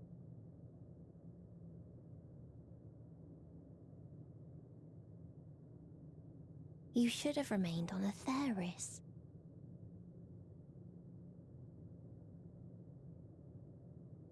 Struggle will avail you not, nor will it grant your comrades peace. Come, let me relieve you of your burden. What if you didn't, though? You've suffered enough. No, I don't think so. All right, my burger's literally just falling apart.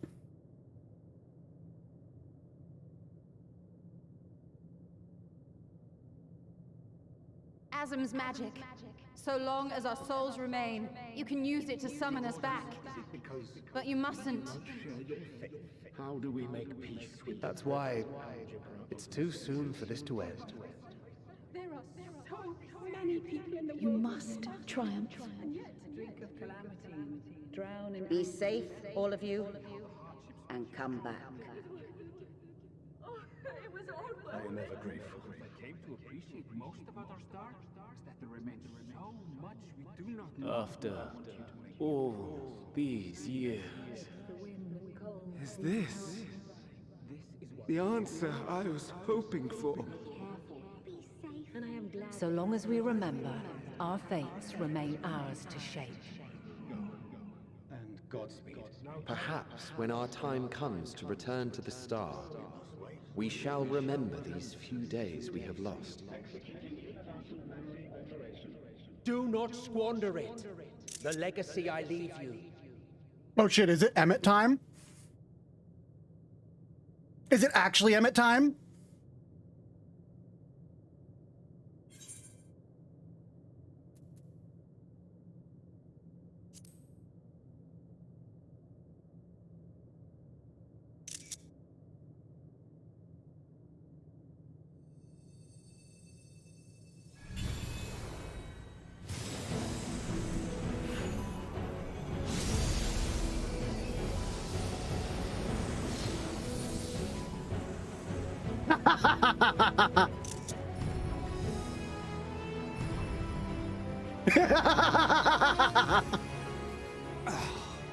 I bid them remember, but all this time I'm the one who had forgotten.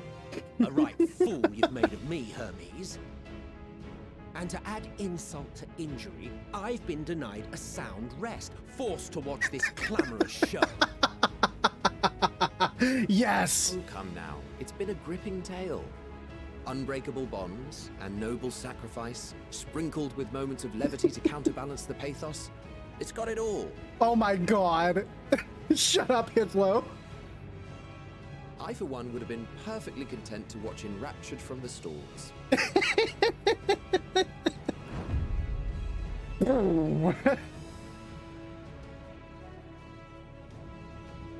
But I won't say no to a bit part. Oh my god, the meta commentary is too much. What are you? Half-faded souls of the dead. Isn't it painfully obvious? Worry not. We haven't the power to defeat you, nor is it our duty to do so. Not anymore.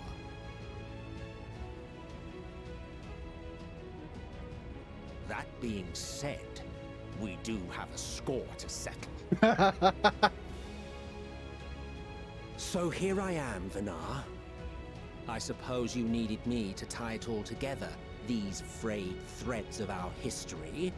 But knowing you, I suspect there's a joke in it too. Oh yes, I can imagine you gloating over my forgetfulness. Were I feeling charitable, I might assume you had left room for the possibility of this outcome. But you're not. Even so, you'll get no applause from me. A single gesture will not lighten the burden I've had to bear. That's a good point. This fucking chicken sandwich is a disaster. You must be commended. Our methods would not have brought mankind this far. And so, as a show of respect to the last of us, I make this declaration.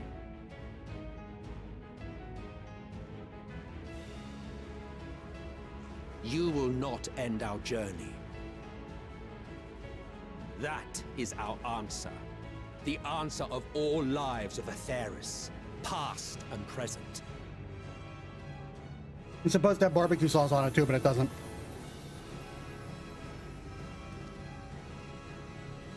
As you've called us to the stage, so shall we perform. And creation magics never fail to please. Drawing upon the hopes of your comrades, we will make for you a new path.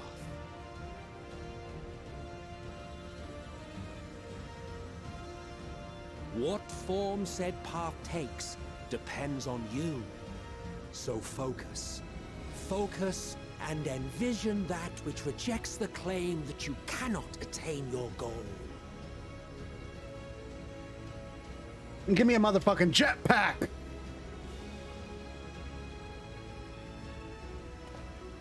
Ours is the wisdom to weave the fabric of reality. Ours is the power to create.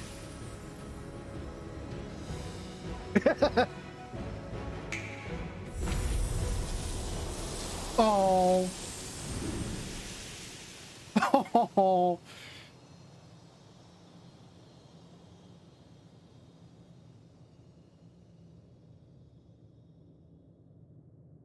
Meteor, though I gave you these wings to soar the heavens, I did not teach you how to walk the earth. So loath was I to bind another living being. Oh. In the course of your long journey, you will learn from those you meet. Learn to walk and run, and so much more. A flower.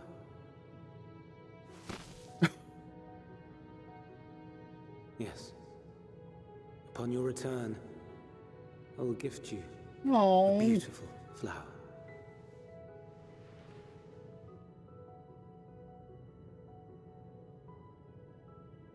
These Elpis blooms serve as proof that this realm is not utterly devoid of hope.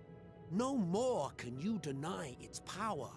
No more is yours the dominion of despair. Hmm. In case the practical implications were lost on you, your comrades no longer need fight their fight. So go on. Call them back to your side.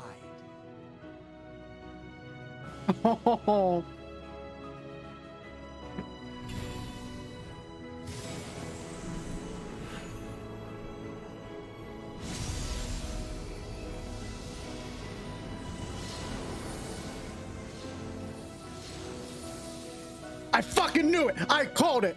Right at the start! Do they have two pairs of ears? They might.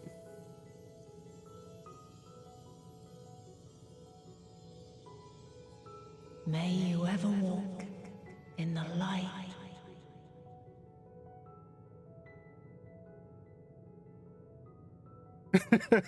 I fucking knew it and called it right at the start. How disappointing.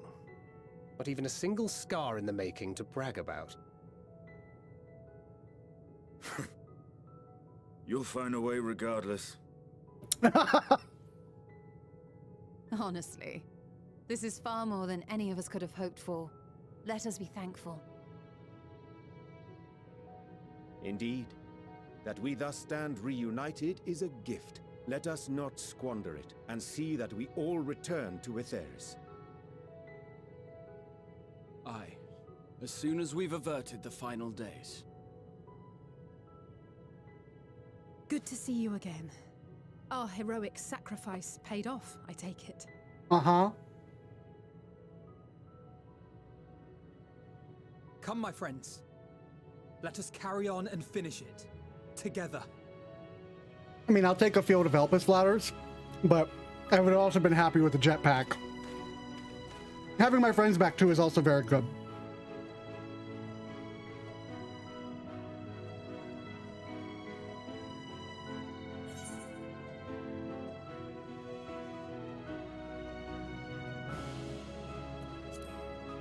She wasn't always awful.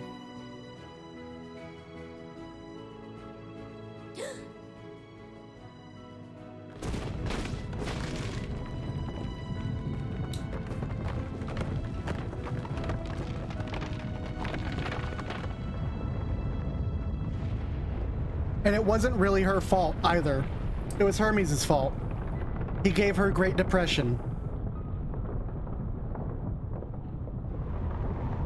That's horrifying.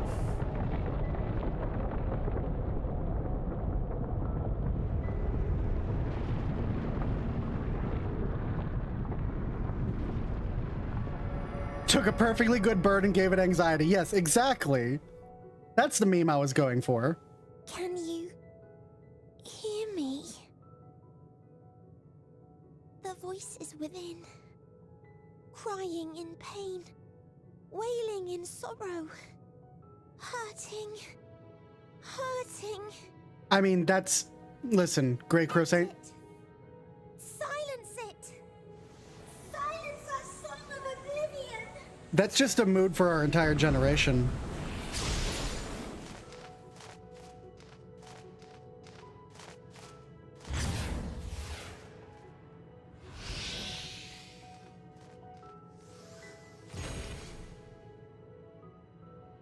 Oh, hey, you guys are still here. The way is open.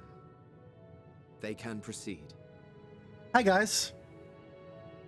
So it seems.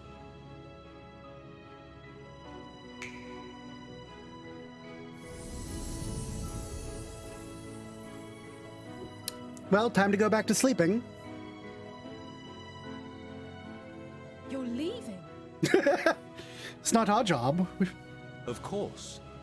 The Encore is finished, and I will not suffer myself to live again by Heideling's magic. But more than that, the future you seek is not the past we loved. That is why we fought, and why I lost. But though you defeated me, my ideals are inviolate, invincible.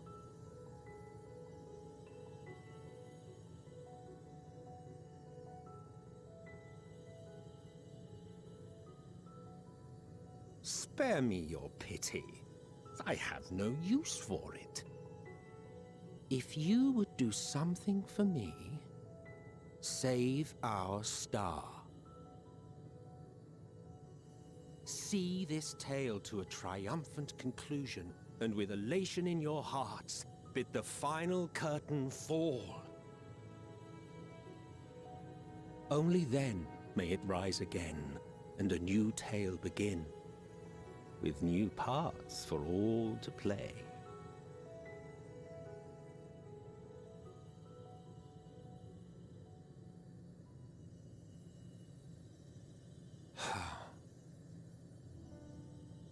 Tell me, have you been to the ruins beneath the waters of the Bounty?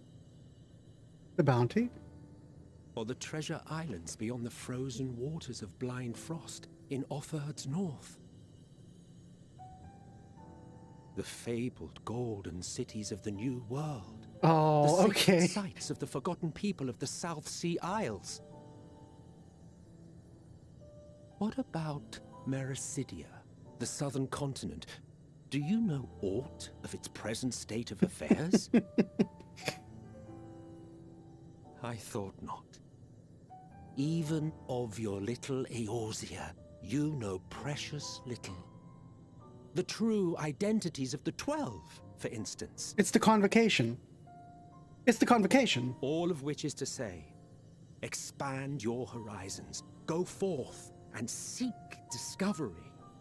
Some of the civilizations in the reflections will surprise you.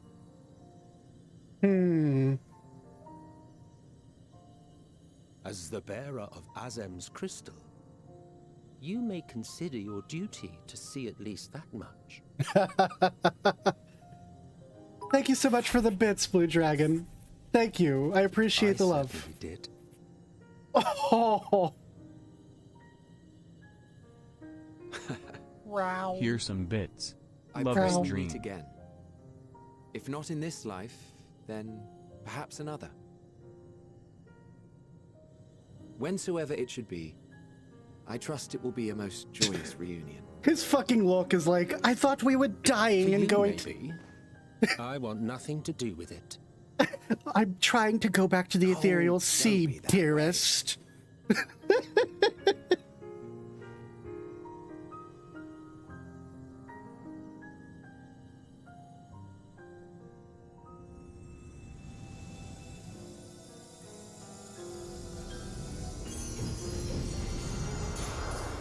Am I going to be streaming? Oh shit, I almost knocked my food box over.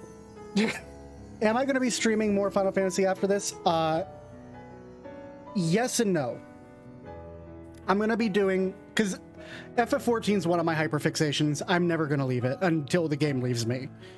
So I'm definitely going to stream the patch content, both show, and further expansions, 100% going to stream that. In terms of like standard, like doing raid nights and stuff, I have a static that I'm already in with another character. Wow. But I'm also a variety streamer. I'm not just a 14 streamer.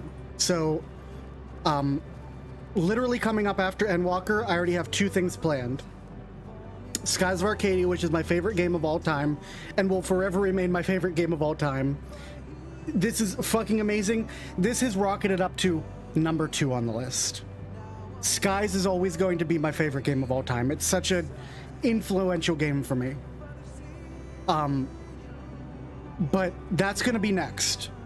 Especially after playing just the amazingness that was this, I need to follow it up with something that's just as amazing for me as well.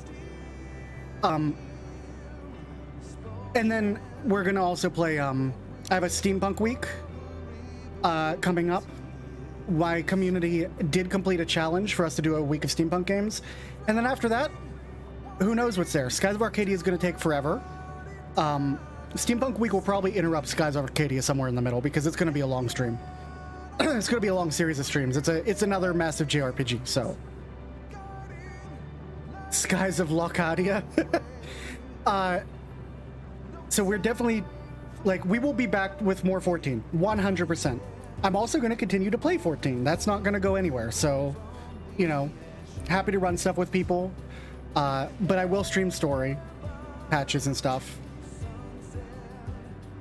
Yeah, we'll see how things go.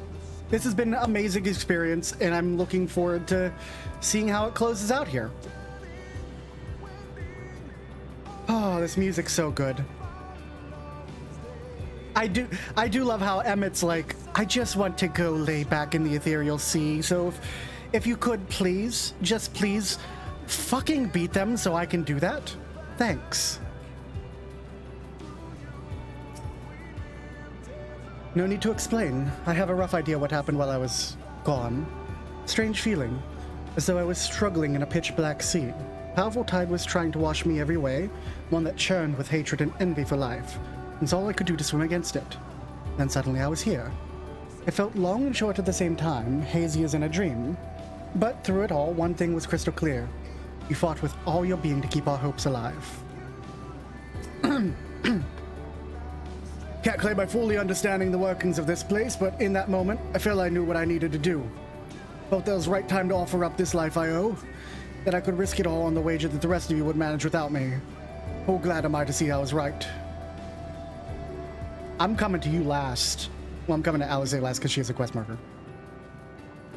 If I wasn't able to continue to do Orion J's stupid voice, I would be so disappointed. Because he's, out of all the characters, he's the voice I really enjoy doing the most. Because his dialogue is so stupid that I love it. For all the lives on the stars of whose light hath been extinguished, for the ancients who went before us, I offer up a solemn prayer. Just to go and see all those places and more, Emmett Silk has given you quite a task. Suffice to say, I should be glad to assist you once we've returned triumphant, of course. It is my fervent hope that our ancient friends will find a new beginning, they and all their brethren who have returned to the ethereal sea. For that to come to pass, we must succeed. We must avert the final days and save Aetheris. Listen, I don't think his low days is done. I think he wants to hang out with us. I wouldn't be surprised if he pops up from time to time. Potentially Emmett too, but I could see Emmett letting himself succumb. As different and mysterious as the ancients may be, they were people not unlike us. Stretch! Can do. The first people to fall and feel pain, and the first force to find a way to rise again. From them we have come, and in our pain and suffering we are connected. Ship and yep, too. Okay.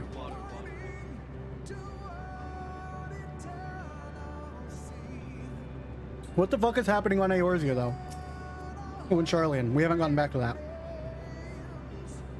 I don't think I ever knew what to say to the man. In retrospect, it always felt like the wrong thing. The past notwithstanding, he came to your aid in your moment of need. More than once, Alize.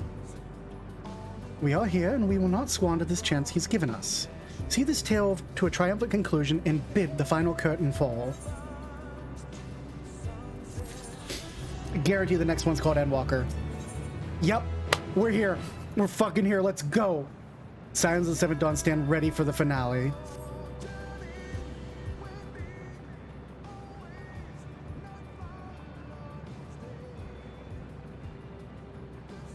Are you ready, Lockely?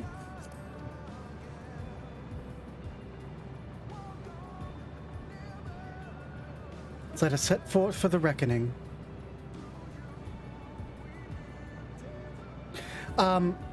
Trag, I'm gonna do the dungeon, because I guarantee there's a dungeon, like, right here. I'm gonna do the dungeon, with Trust, because I always do the story dungeons with Trust, but I will happily tag you in for the trial.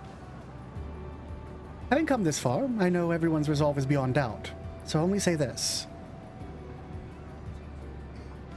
Unless the trial allows me to do it with the Scions, then I'm not tagging anyone in, because I have to do it with my boys. But I don't know if that's the case.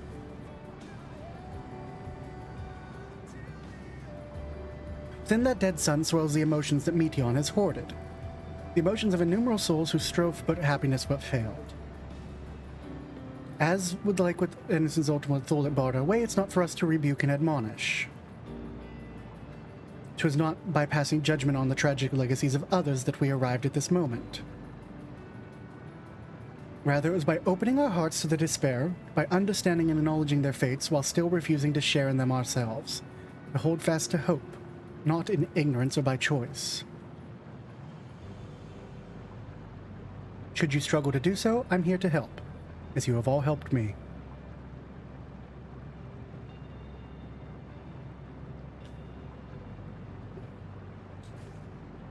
Yeah, because I am playing this like I would a JRPG normally. If I can do it with the NPCs, I would love to do it with the NPCs. But I'm happy to run the stuff with people who want to run it. But, you know, for at least the first time with the story, if it's going to give me Trust, I want to do Trust. Everyone's going home today. Understood? The Hydaelyn fight was both amazing and horrifying. backtrack because the trust killed me. People went back and watched the VOD to see what the fuck happened. Alize and Estinian ran out of the stack, while at the same time, Orion J and Alphino decided to just stop healing. And I just got fucking nuked. I'm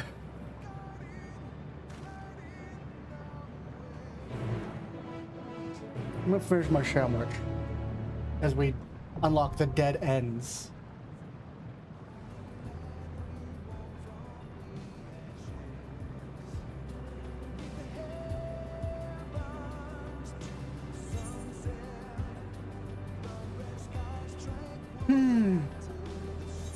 Let's read the duty finder for it, though.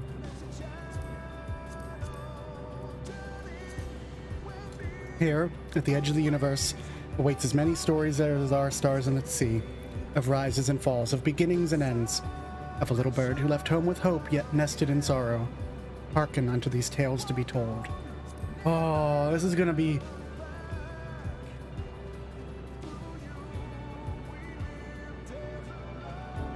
Yeah, well, she killed us by Red Mage charging in while I had the stack marker.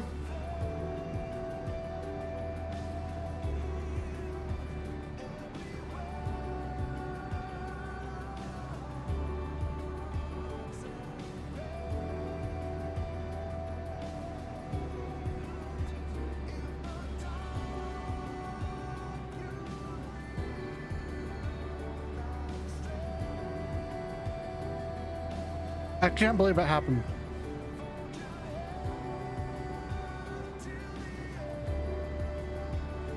And you know what made it worse?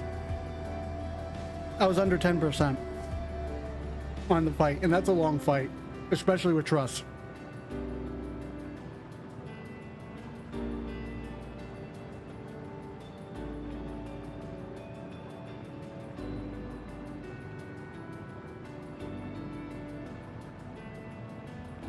Who the fuck? She also immediately casted Red Mage LB3 to blind me? You're right.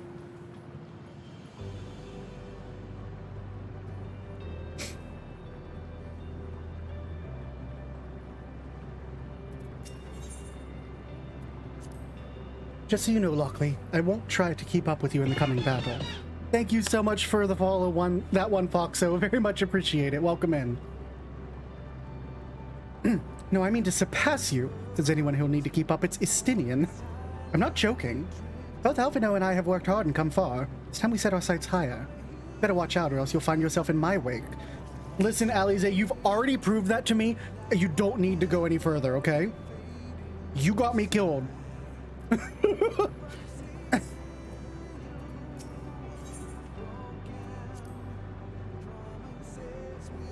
Emetzelk and Hithlodius created these flowers from our hopes. If so, mine and Alize's shall live on here. Hope that you will find happiness at journey's end. Let's go, Lockely, and see this tale to its conclusion. As Alphino says, everyone's resolve is beyond doubt. Yet ere we set forth, there's a thought which I must give voice. Are you an Elpis? I understand that the people assumed you are familiar. In contrast, those phantoms we encountered in recreated Almarat regarded us as children. As people, albeit naive and immature, the discrepancy I posit is reflections of their creator's perspective. Having spent eons among Sungta's men, perhaps he came to acknowledge us, even if only subconsciously. Aww. With Emetzelk gone, we may never learn the truth. But I will not suffer this and countless other mysteries to go unsolved. Our journey will not end this day. Listen, Emmett's taking a nap. I do not see him dead yet. He's too useful as a fan character.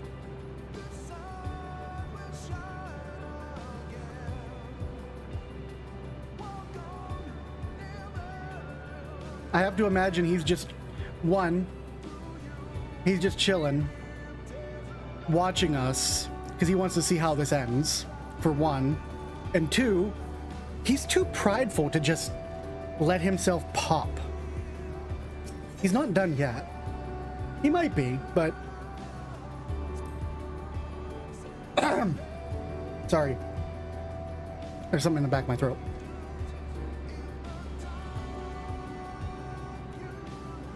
There we go. Thus far, we have encountered recreations of some few stars. Doubtless they account for but a fraction of the innumerable worlds with to whose fall Meteon did bear witness. Roiling with torment, the dead sun is forsooth oblivion's apotheosis. It shall be no small coup to breach this nexus of despair. And yet, as this vista doth prove, where there's hope, there's a way. Let us press forward, and ere we have, we find our way into victory. Seems our arms and armor in order, as are our personal effects. Most importantly, we have each other. We only need to finish what we came here to do. Avert the end. For Minfilia, for Reen, and for all who aspire to live. So, the moment of reckoning is finally upon us. I must say, when I pledged myself to your cause, never did I imagine that it would bring me to the very edge of existence. Not that I'm complaining, mind you. After casting aside vengeance and shedding title and duty, I found myself wanting for purpose. Journeying with you, that has been nary a dull moment. In the course of it all, I feel as though I may have found a new place for myself, and a welcome opportunity to see how much the boy has grown. I owe you a debt, but as you can guess, I've ever preferred to express my gratitude through action rather than word. My lance is yours. Alright, Graha, what's up? I am returned, thanks to you, but we still have work to do if we're to make our promise a reality. Having you show me the sights of Ishgard, then regaling me your greatest adventures, and embarking on a new journey altogether, these are things and more I will fight. What? Could there possibly be an adventure greater than this one? Of course, as long as you desire it and dare to take the first step. Absolutely no limit. Alright, Graha, let's go. If this was an 8-person duty, I would lose my mind. I stand ever ready. Gotta take the twins, they were with me to the end. Gotta also take Graha because he's Graha.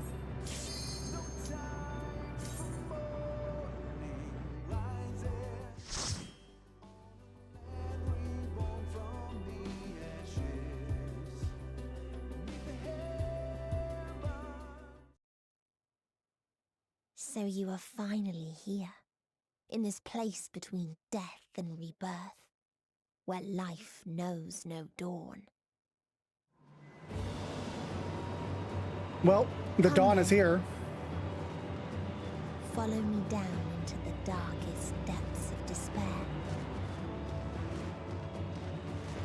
The dawn is here, and we're the scions of it. The 7th, actually.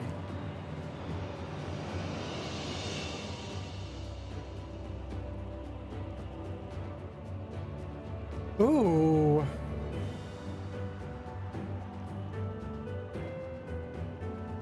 This is gonna be an interesting fucking dungeon, 100%. Holy shit.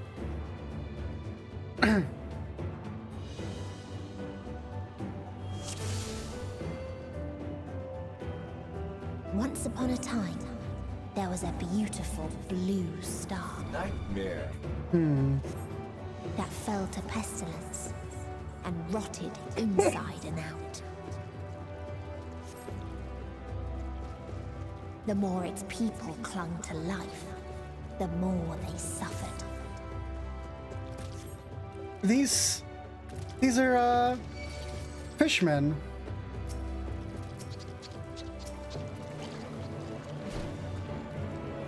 These are Namazu.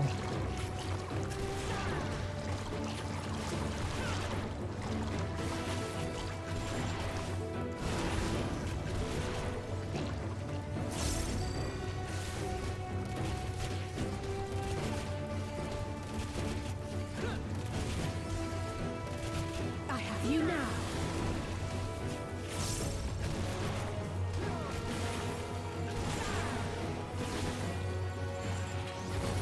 You cannot stop us! You underestimate me! All right, I have a chainsaw.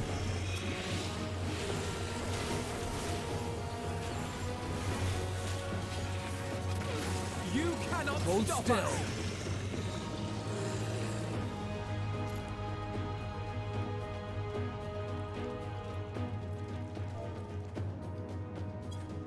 Fix my HUD layout.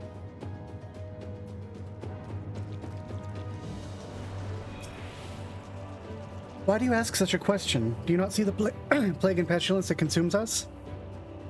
Ours is a world of rancid blood and rotting flesh, where death is the only remedy to suffering. No meaning to be found in such misery. It was not always thus. Beneath the waves we knew only peace and plenty. We wanted it for naught, yet craved more, and our progeny might someday flourish as we never could. Eventually we ventured to the lands above, bearing flame and iron, toppling any who dare oppose our might. The world was ours for the taking.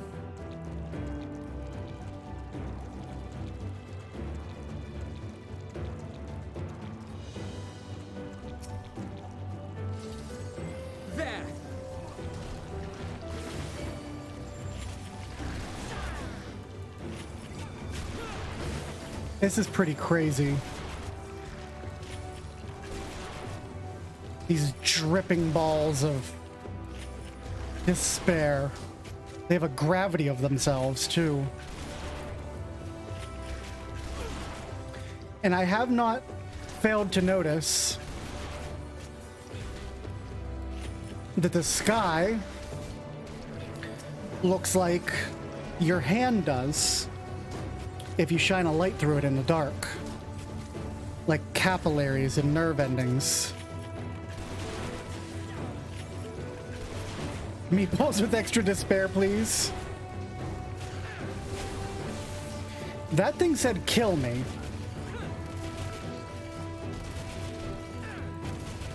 That's why I always run stuff with truss, especially. I love to just soak in the atmosphere because there is environmental storytelling that they always use. Damn it, I always keep forgetting my... Double damn it. There we go.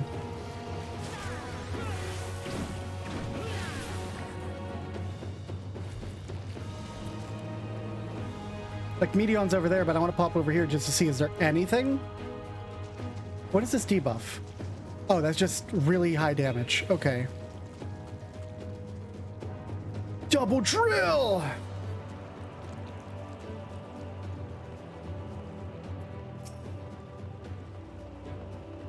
Until they curse not the illness, but their fellow corrupted.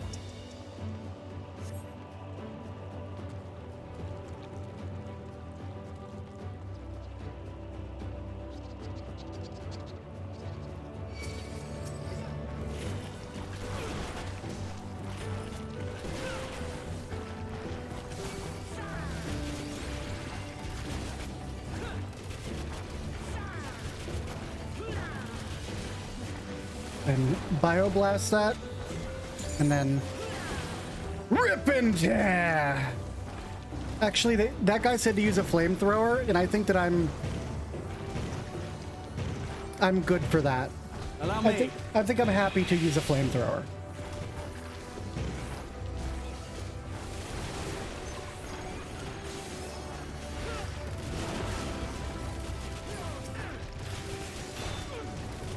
Hold still.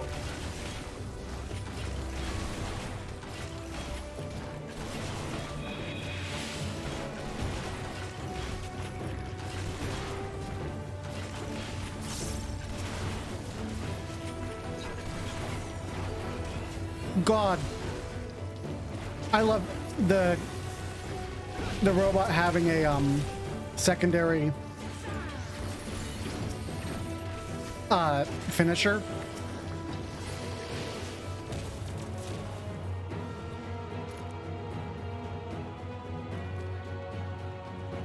Meet the Sixth End.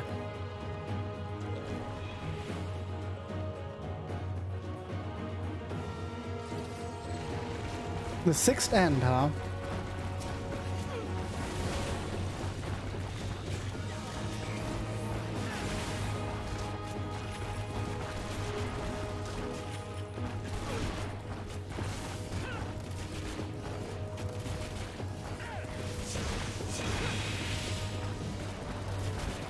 This is literally like, this is Amarot again, but several planets of Amarots, I feel.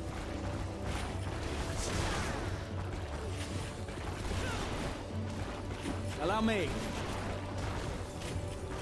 Amarot was the end of her making. It didn't have to happen like that.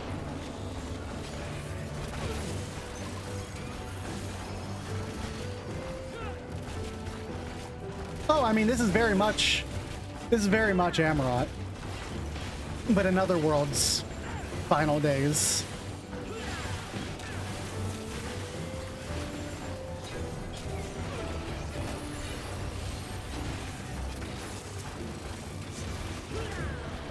You cannot stop us.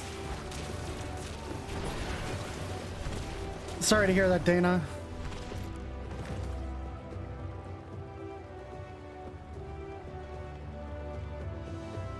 Interesting, I can walk over here. I'm interested in playing around with this place in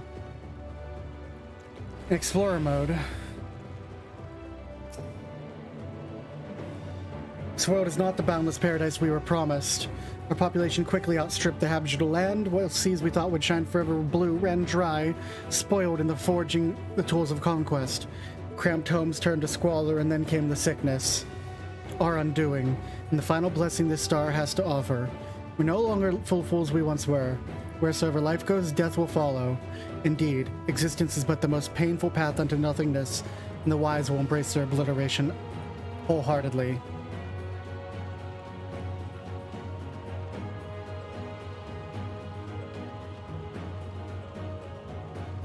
Caustic Grebulov. Alright. To live only meant spreading the plague to others. Those who lived and festered. Those who died and decayed.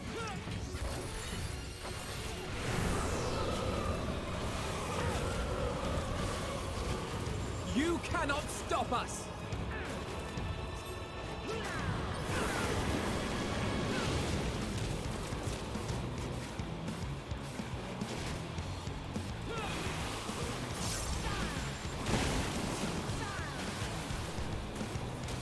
Ah! Because of the wind, everything becomes oh, I hate that. Everything becomes an exoflare? I hate that. I hate that a lot. Oh, shit.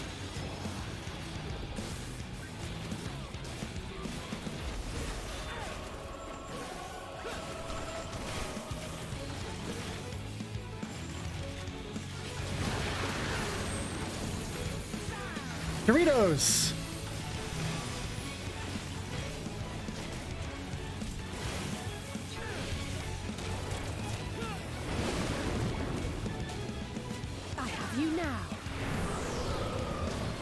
Alright, exaflares again.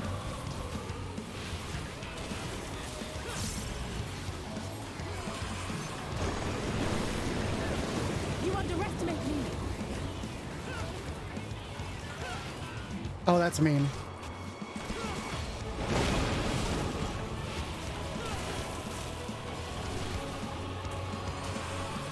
Yeah, it's exaflares without a proper cooldown for it.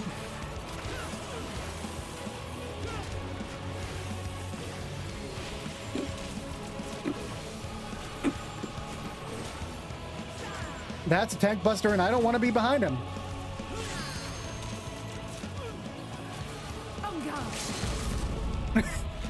That was mine, Alize.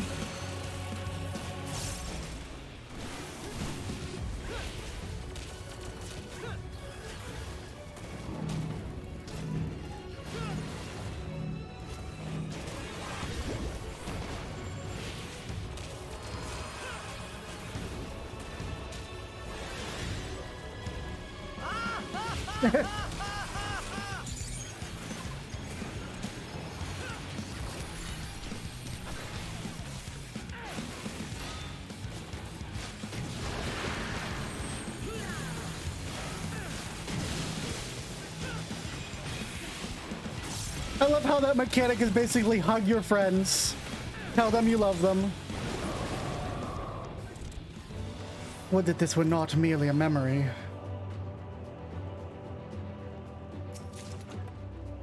The last necklace of healing.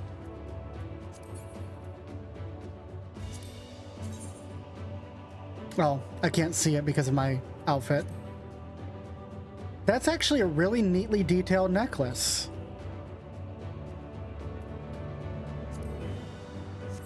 And the very last of them wished they had never been born at all.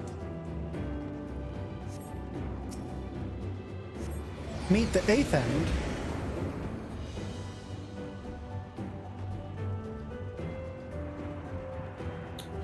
Oh, this is interesting. In a faraway place, a brilliant star eradicated disease before destroying the selfsame lives it had saved. It's a world war. That's an Alexander. Well, brute justice. Terminator 2 Judgment Day, you're pretty much right.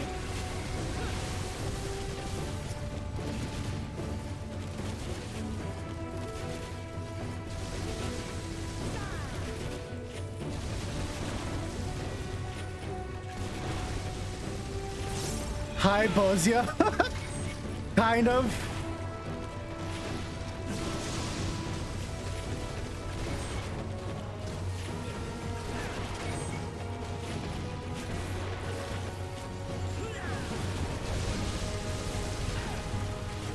You underestimate me. Hold still. Those AoEs give you flashbacks. I should chainsaw that.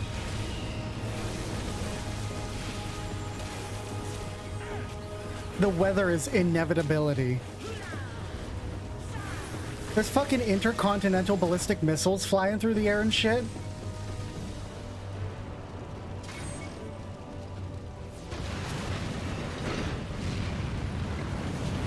Executing peace protocol, commencing extermination. That's fucked up. I can reach the terminal.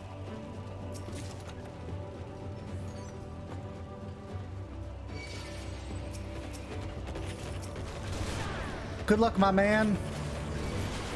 We'll fight the robots.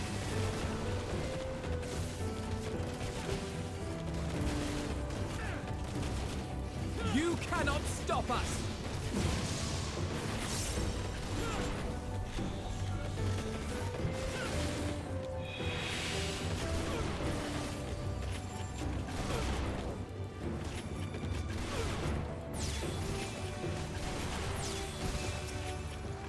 I really like seeing the vast level of technological levels and stuff. The devs must have had a blast making this dungeon.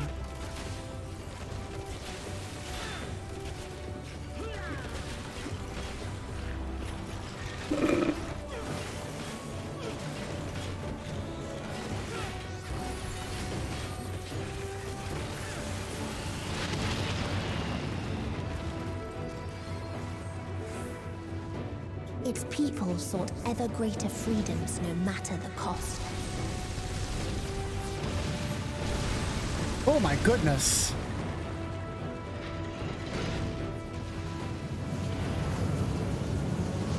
Not everyone would abandon hope, I know it. That otherworldly being should grace us with their presence as a sign. Indeed, they understand that we, the global community, are possessed of a wisdom and compassion necessary to guide the star back to the path of righteousness. Yet the freedom fighters dare to undermine us, inviting chaos to disrupt the order we labored so hard to build. They've forgotten the history of the star and its once myriad nations. The waged wars, the countless lives lost. They must be brought to heel, the world united under a single standard no matter the cost.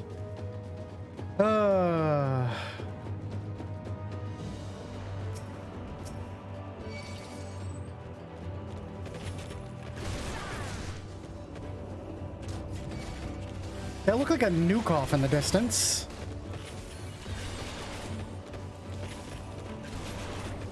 I mean, there are very clearly ICBMs just flying back and forth.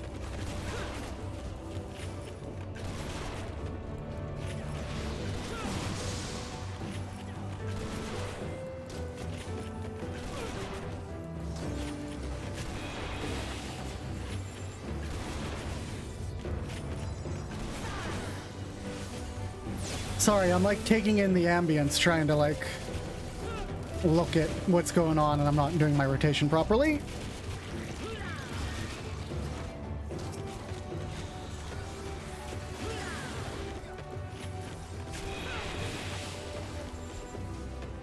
like watching the missile flying. I want to see if it impacts, or does it just fade out? It just fades out off into another nation.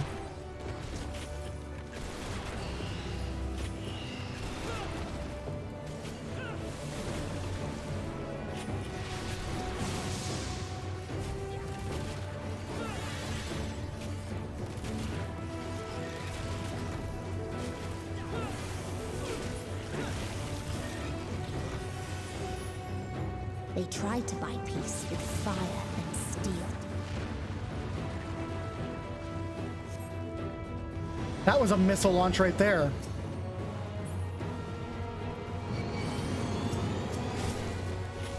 Oh my god, they have a gun! So do I. Look at their animations.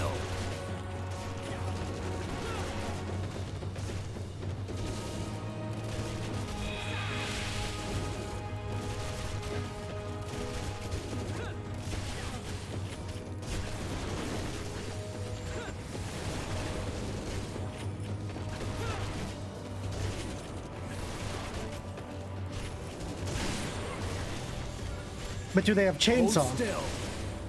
That's what I want to know. You underestimate me.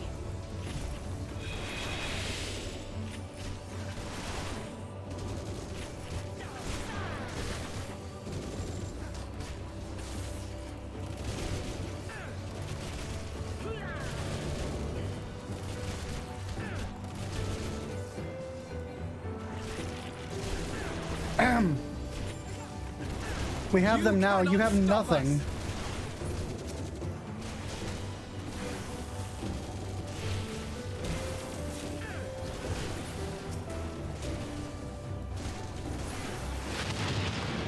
Ooh. Oh, we have to face brute justice.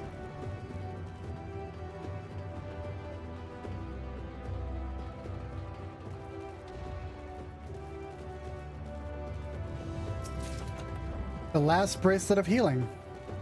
What's that look like? Oh, I know what that looks like. I've seen one before. We constructed the Peacekeeper, the pinnacle of engineering and technology. This mighty war machine was designed to rid us of freedom fighters, as well as any other potential threats to the peace we have long pined for. Its artificial intelligence ensures that this singular function is carried out with cold and calculating precision. Indeed, the 10,000 Peacekeeper units we created have now routed every threat to peace, including us. All that remains is to stand and fight. Yeah, that's... You're right, it's a Terminator.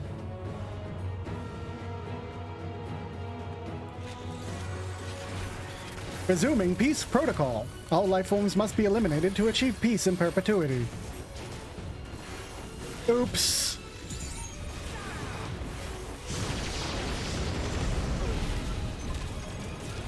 Electromagnetic repellent. So, ground is bad, outside is bad. Deploying perpetual war machines. Please stand by for order to fire. This is Shiva circles.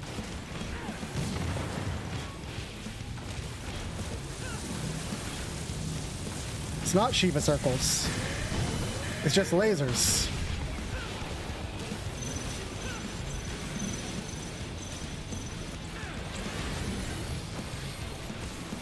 Vital signs detected. Initiating extinction protocol in accordance with primary directive.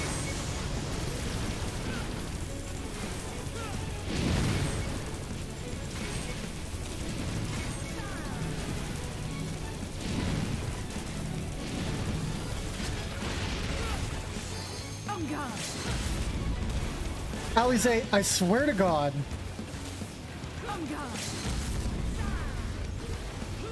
Peacefire instead of ceasefire. Let's give them a show. Oh no, I'm having Bosnia flashbacks. I'm having Bosnia flashbacks. I'm having Bosnia flashbacks. And Emerald Weapon flashbacks.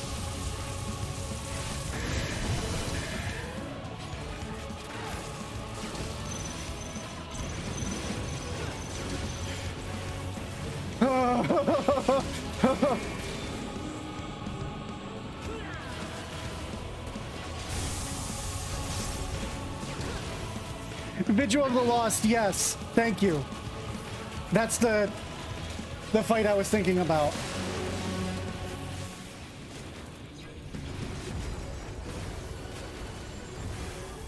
No future.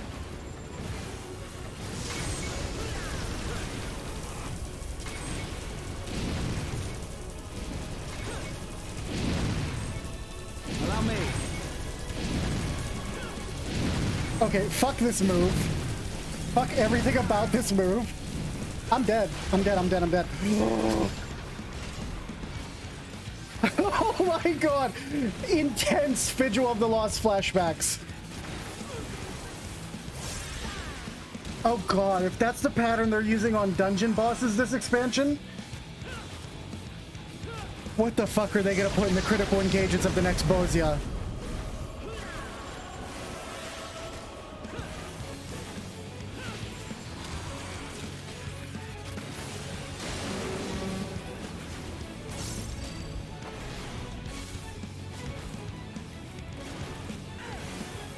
I am too. Hold still.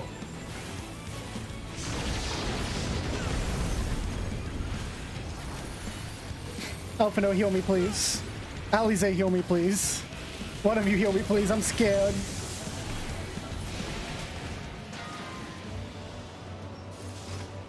This is not at all what technology was meant for. Yeah, you don't need to tell us that, Graha.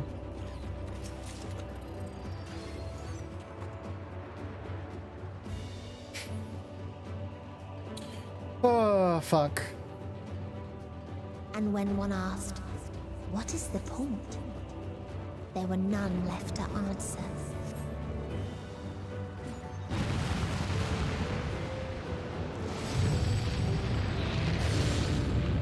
Holy shit!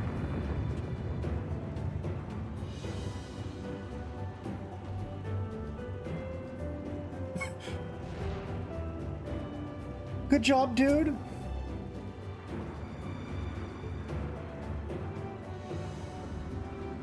Bye.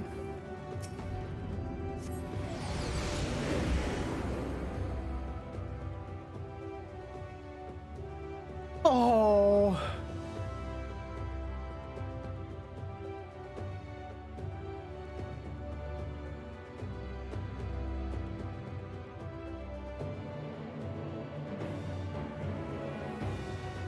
Avion did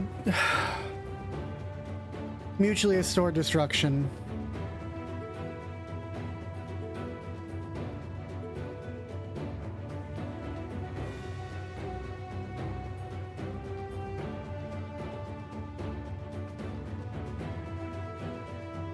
Graha, can you not? I need... Catboy, get back here. I need to take a fucking picture and you have to not stand in it.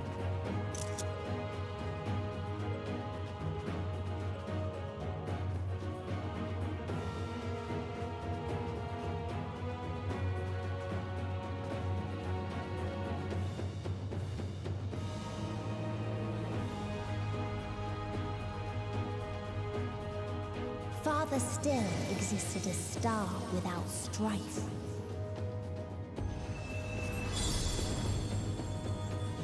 Where none remembered life's trials or its joys.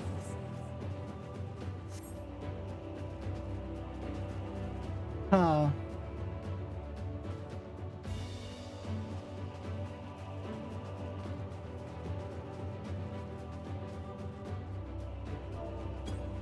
Oh, I wish I could sit on that bench.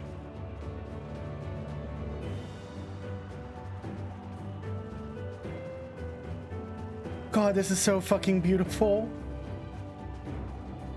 Evian, did you think of Bladehaven when you got here?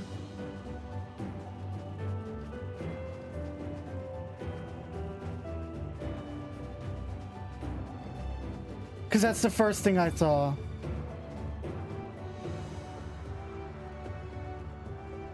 Oh, wow. This world's just crumbling below. Not Bladehaven, Blighthaven.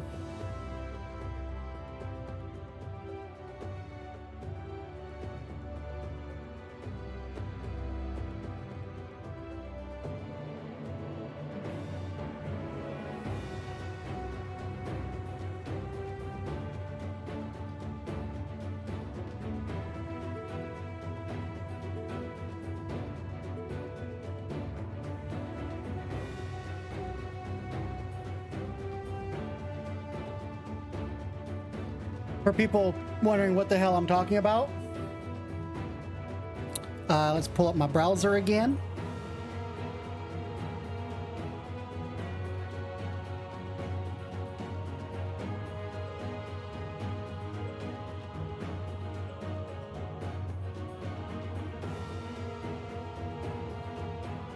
Bladehaven from Wildstar.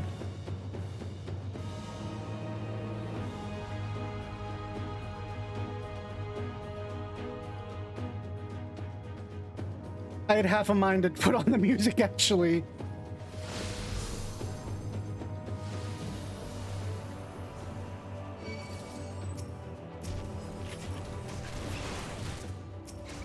In fact, the music would be super fitting here, but I'm afraid of my stream getting copyrighted by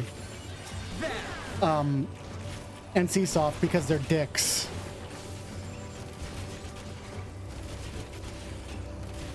Right? A memory of a dead world.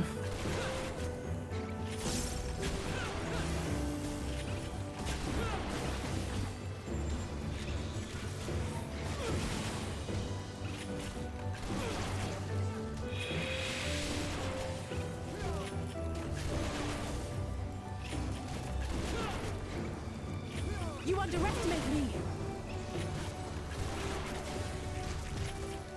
Hold still.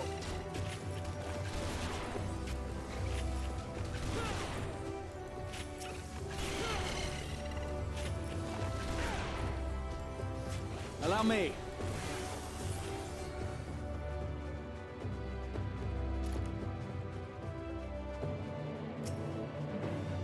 Curious traveler visited our star. A bird which offered these questions. What meaning does life hold? For what do you strive? And find no satisfactory answer, only bittersweet memories of an age long past. There was a time when we were lesser, and in our nescience sought purpose, struggled to justify life's worth. That was, of course, before we achieved perfection. Now, condemned to our paradise, we understand the fatality of existence. Like the fledglings we once were, the poor bird cannot accept the truth. It asked us again and again, hoping perhaps our answer might change.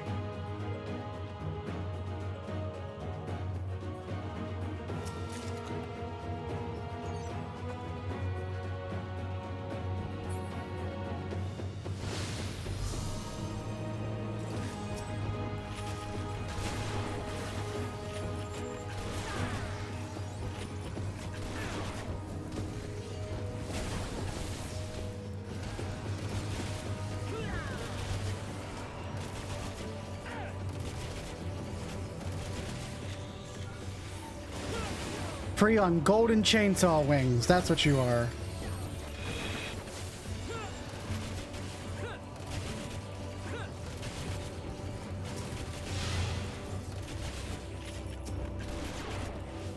I think if I were to put... Oh my god. If I were to put on Our Perception of Beauty, I would literally just start crying. So, perhaps not. Perhaps 'tis a silly idea.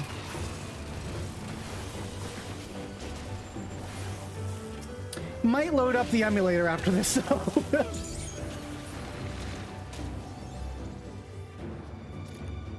What its people had gained from ease, they lost to apathy. They lost their passion for everything, even life itself. There.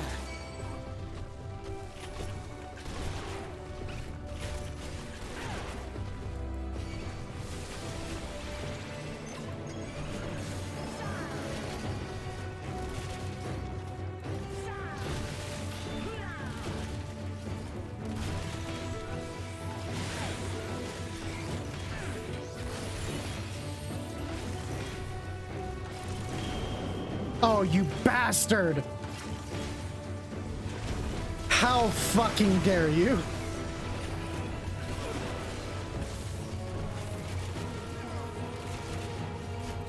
This is one of the prettiest zones they've ever fucking created.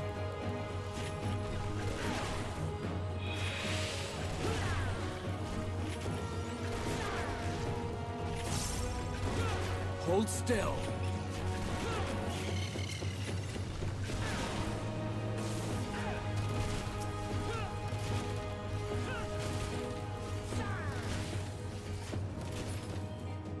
Right? And it's actually kind of harsh on my eyes. If I take off my filters, it's a little less pretty. I think I prefer to have my saturation on.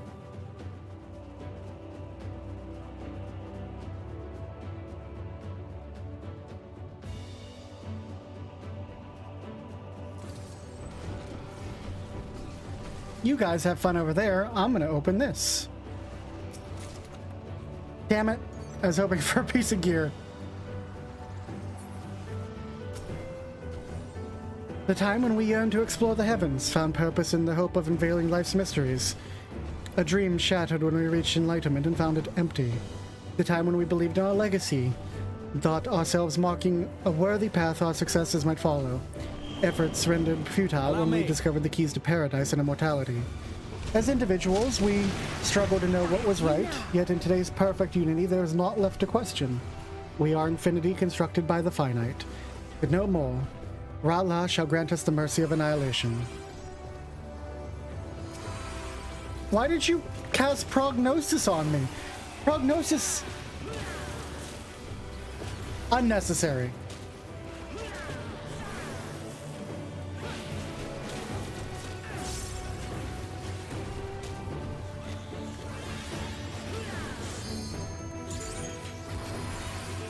We're about to meet the boss, so I'm gonna save my robot for him.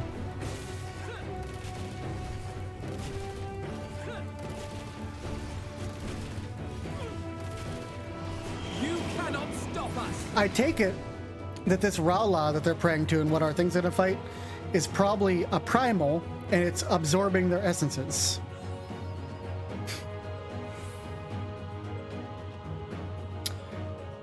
This is a Stargate.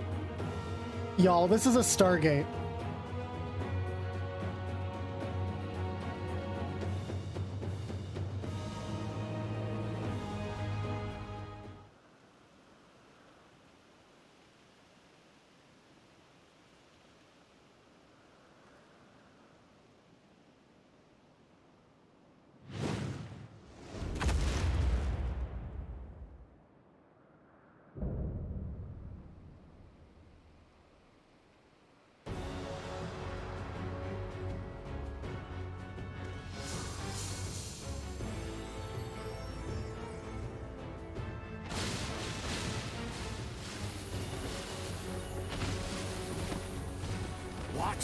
What? Yeah, they prayed for their end with Ether, and they brought it with Primal.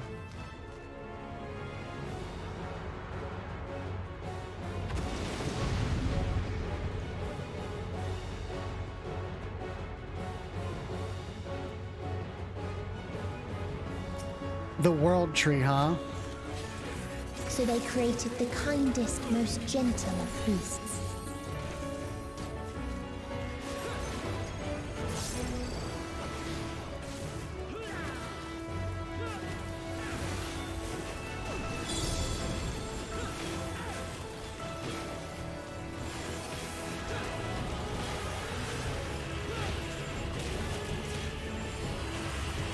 Is it floating? Yes. There's a fucking... oh my god, there's a rainbow its too. were light, and its gift was as painless as it was beautiful. Oh, that's bad. Don't stand in that.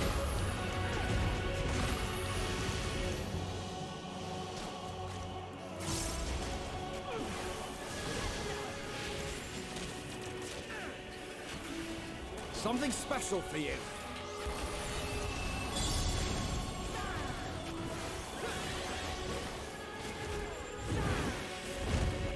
Bathed in its golden glow, they all slept happily ever after.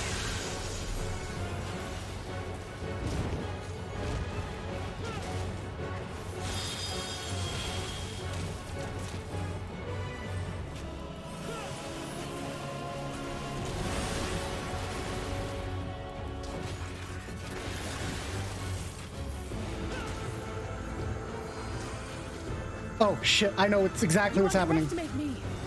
Oh, that could have been bad.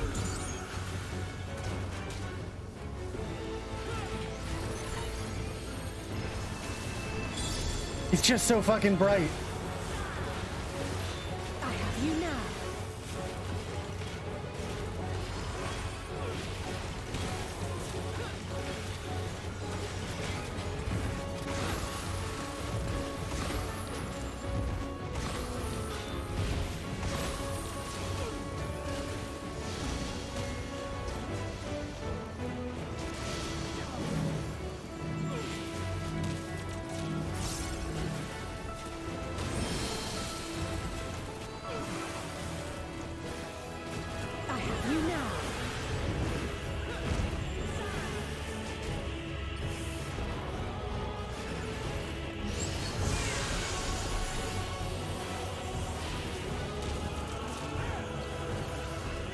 I knew you were going to combine that with something.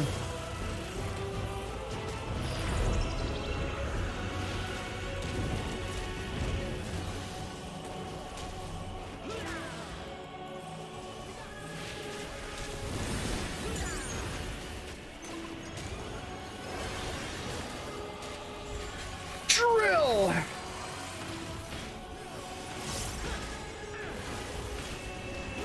I have you.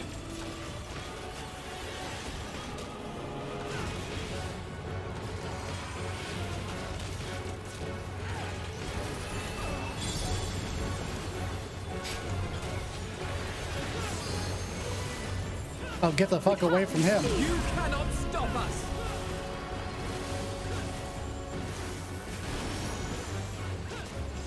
Alize, you and I are going to have a talk about limit breaks after this.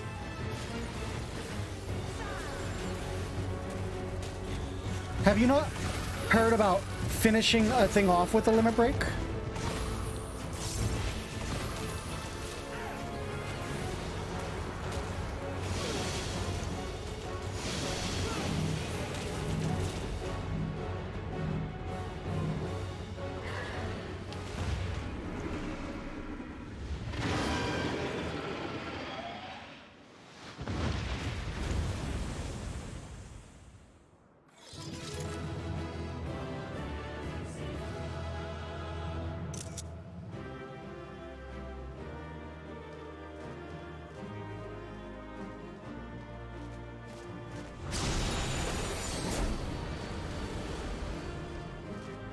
How dare you? How dare you make it into a withered husk? I was gonna take screenshots.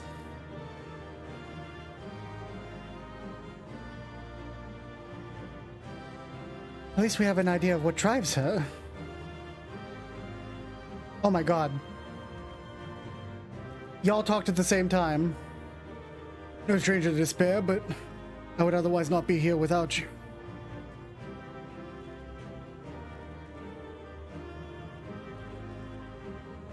They attain paradise and yet prove they are making. Not at all unexpected.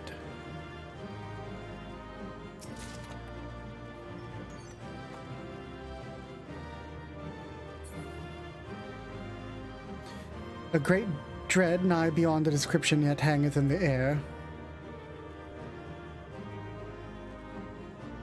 Shudder to think of how many more words she watched fall. However deep the despair, we cannot give up. What do you have to say, Oriange? Come on, say something.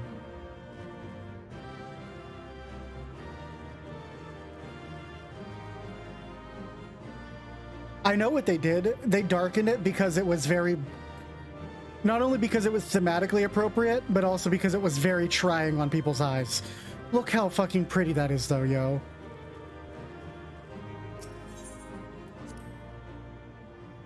So...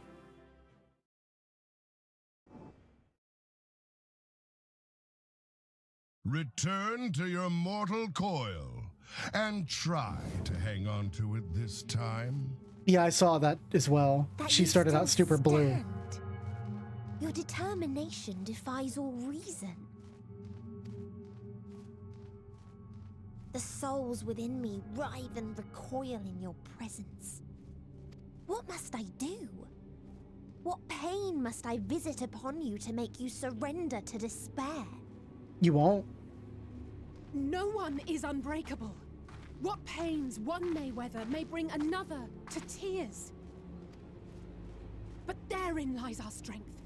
For when we fall, our brothers and sisters are there to raise us up again and again without end. I see.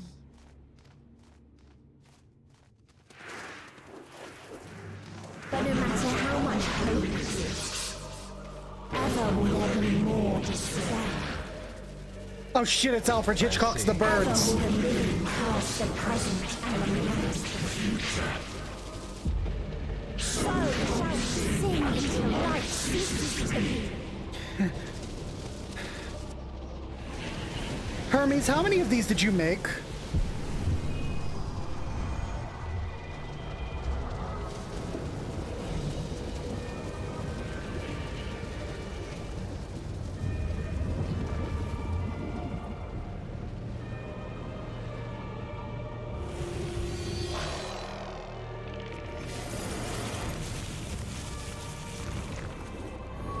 Eden 7-2? No. She's got the Heidelin. She's got the Heidelin Zodiac look.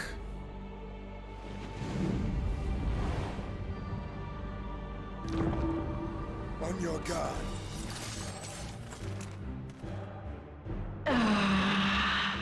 The rage.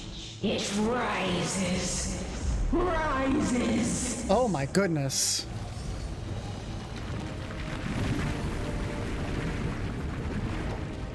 Those are planets? What the fuck?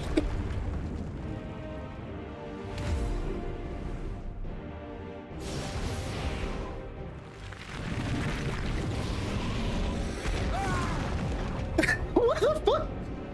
Stop! Calm yourself, please. The one.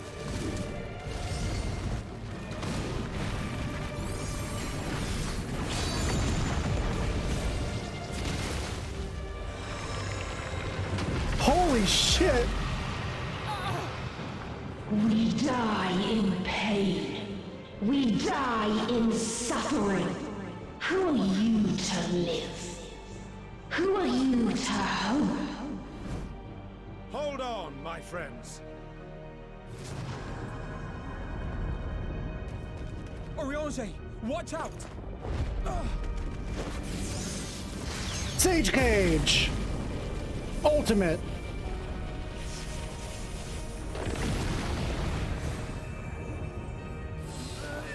Alphino!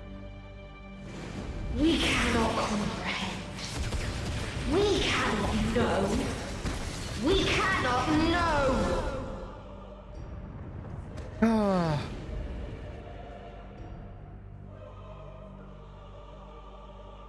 Don't, please!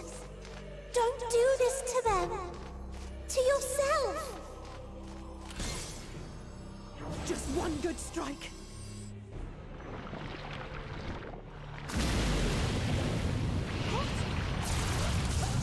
Oh no. Alize. Please stop!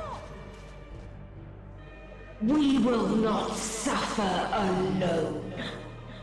All will know our pain. Is this Misery Enjoys Company, the expansion? No, you don't!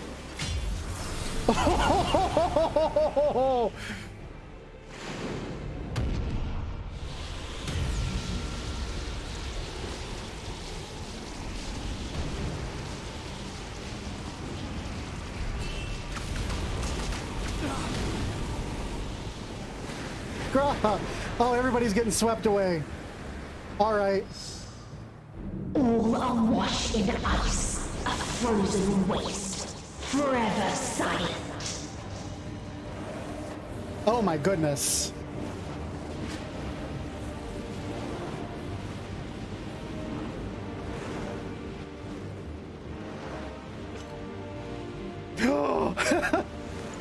Wait!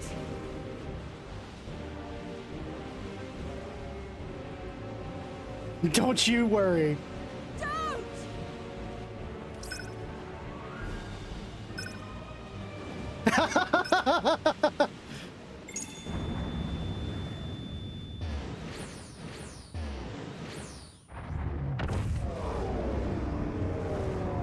This is my fight, motherfuckers. You guys gotta survive for me. Because you gotta lend me your energy.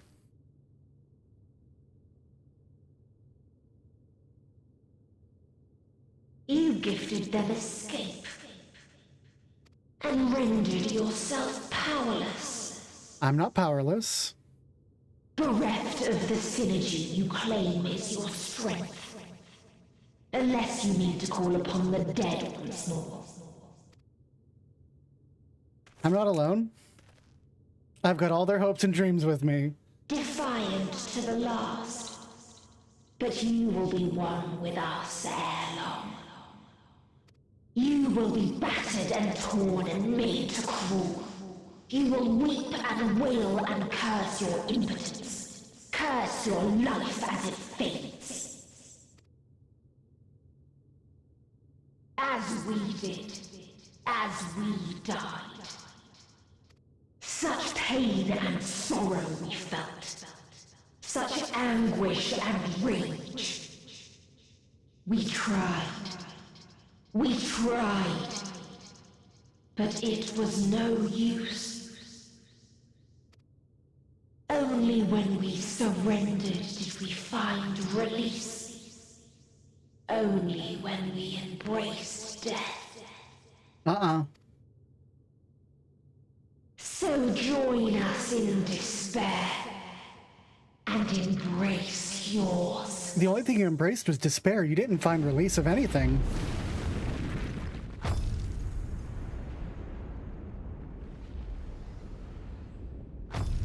My ultimatum. Wait, what? What is I hear the edge of the universe cracking. Who is this?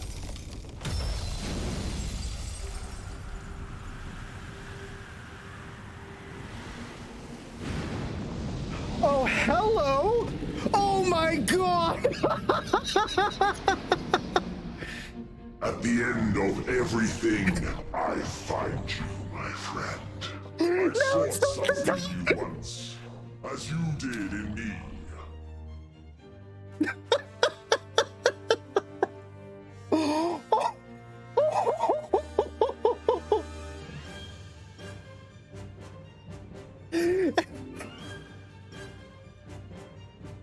Now is not the time!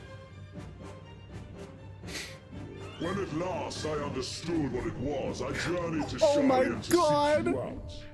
Struck a bargain with the woman who shares your gift. It was Xenos and Charlian! In exchange for lending the Scions my aid, I was given the means to come hither. What?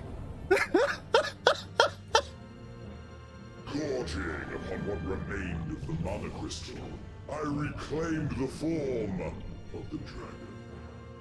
And, hungry still for our reunion, I rode the light of the stars to you. This is the most ridiculous bullshit ever! The fucking end singer's probably standing over there like, what the fuck? I take it this is your prey.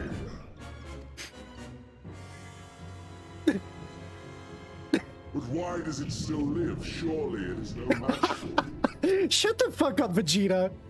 I assumed you would be above something so banal as despair. Am I mistaken? If it comes to it, I won't save you. I care not. What I desire of you isn't succor. It is satisfaction.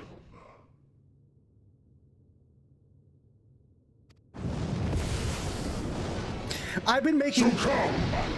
Let us dispense with this distraction, you and I! Oh my god!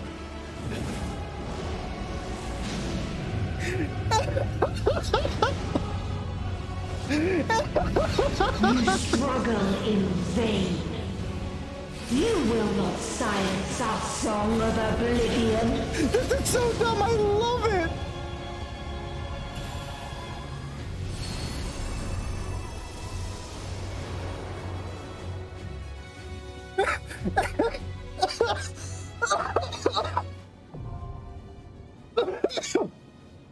Fuck!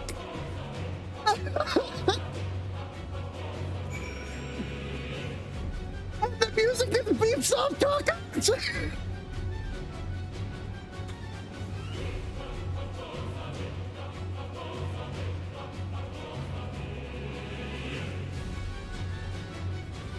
Alright, alright.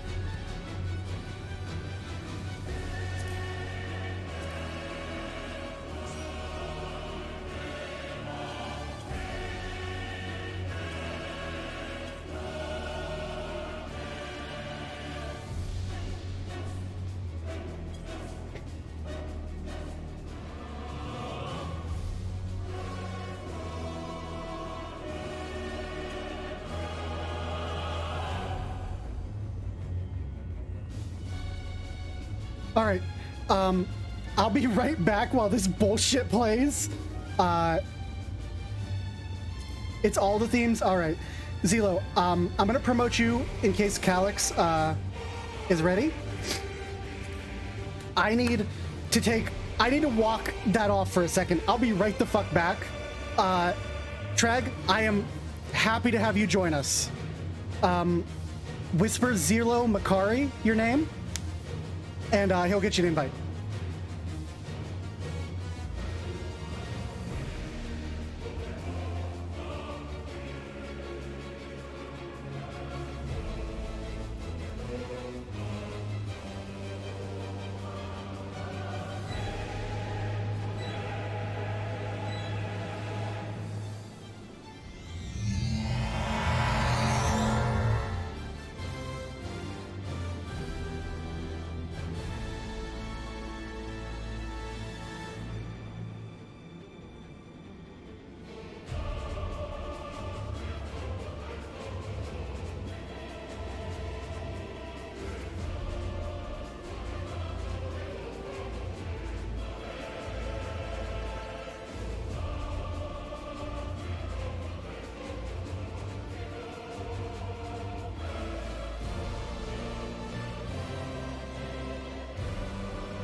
Beef soft tacos of beef soft tacos.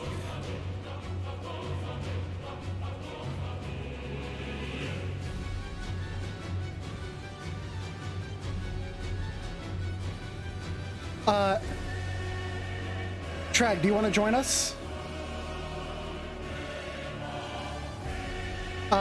Zelo, actually, can you pass me party lead, please?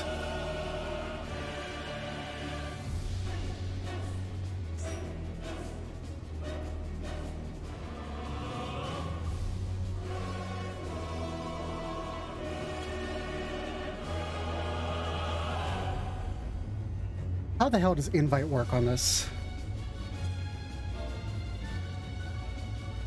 Ah.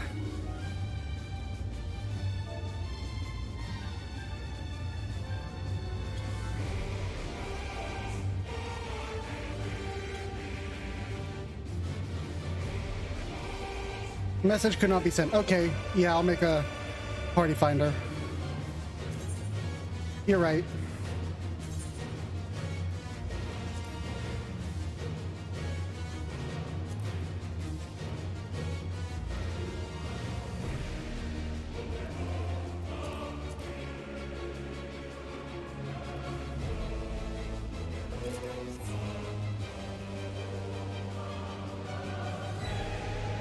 I didn't.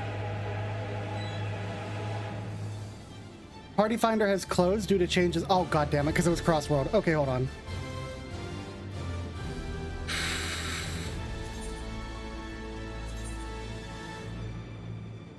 Oh, it's going. Okay.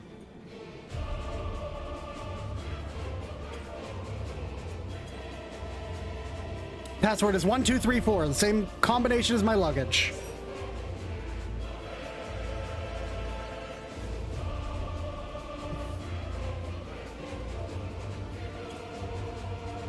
Anyone else want to join?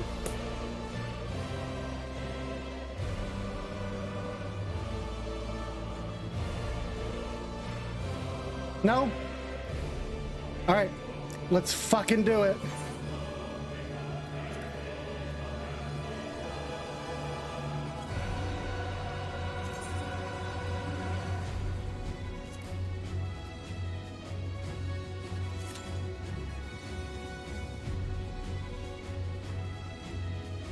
Oh fuck, this is so cool. I can't believe we're riding on dipshit's back. There are planets flying by us.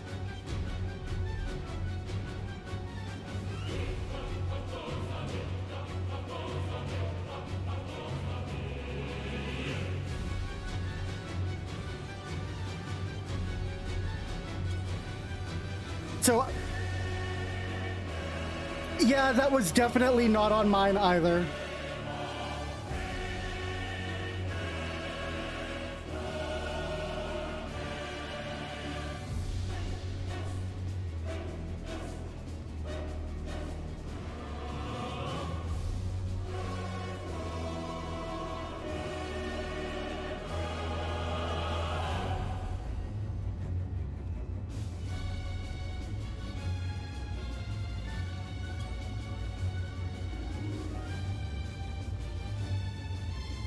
Ba-da-da. I can't believe it actually hasn't filled because we have 2 healers.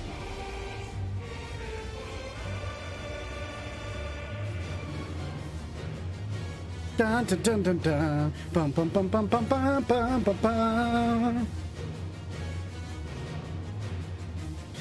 Oh man, here we go. Here we go. Let's go.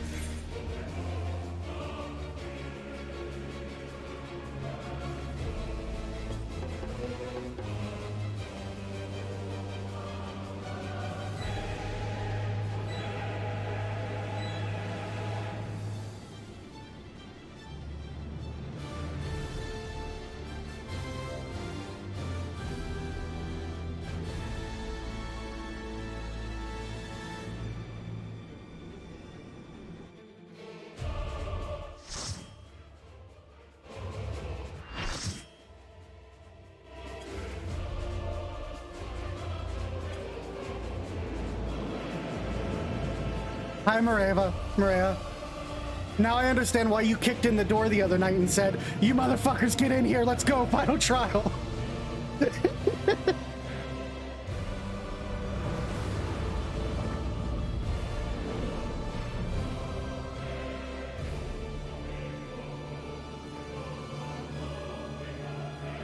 You will never reach it. Will never reach the deliverance you seek. Oh, this is so cool.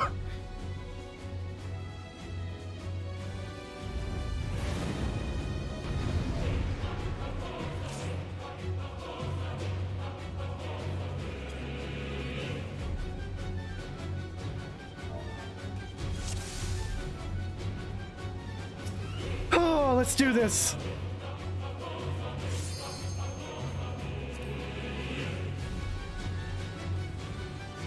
Our hunt ends this day.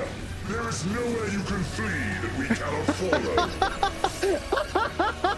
Even stars must die.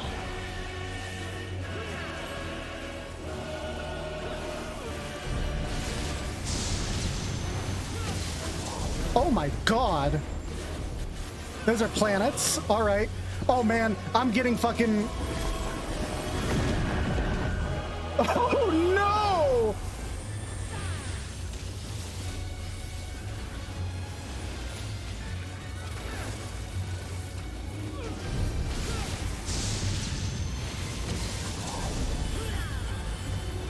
Okay, so it's slamming over into it. It'll hit it over there. Got it.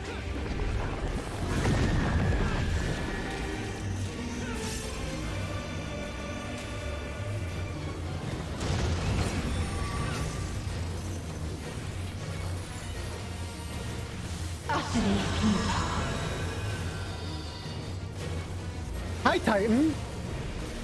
Oh, summoner, got it, summoner. Oh my god. Don't do that to me.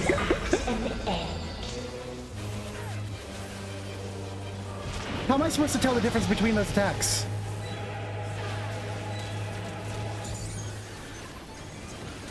This is a kindness.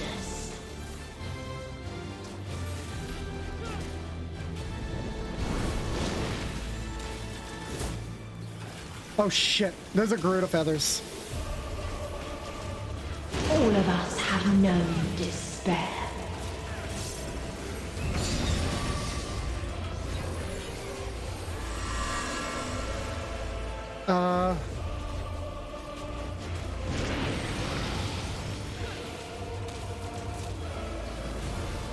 Hiya, Trare. No, I don't want to tip. I'm just gonna see it. Thank you. We have seen the end.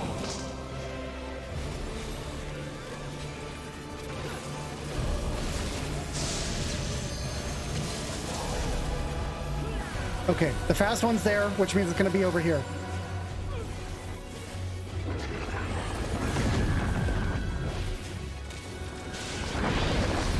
I'll figure. Oh no!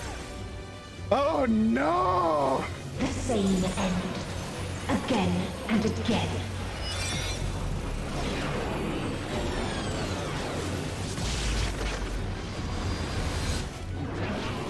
That's gonna blow up a second time.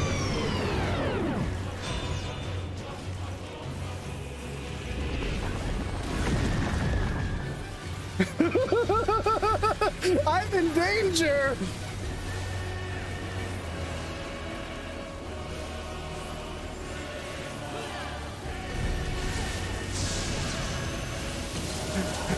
Evian, I'm having star map flashbacks and I didn't even get to do star map!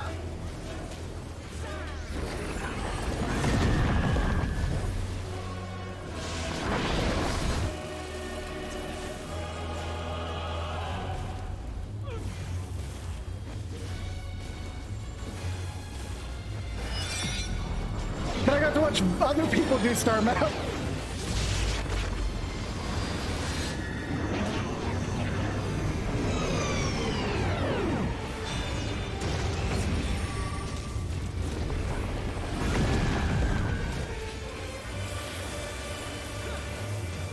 And Singer, you don't understand. I've already seen the end of a world. So deep only emptiness remains. I've seen the end of many worlds. I am an MMO veteran. And the many worlds that I have loved... Oh, I'm jumping up here. This is where everyone else is going? Then that's what I'm doing.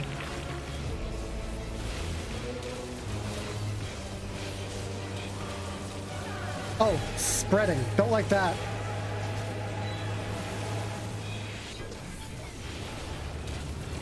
Tis so lonely between the stars.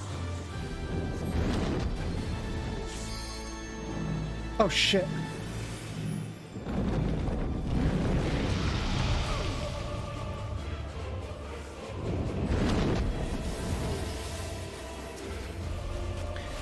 I have seen the end of so many worlds, Endsinger, myself, other than the ones you've seen. There was Matrix Online, there was City of Heroes, there was Wildstar.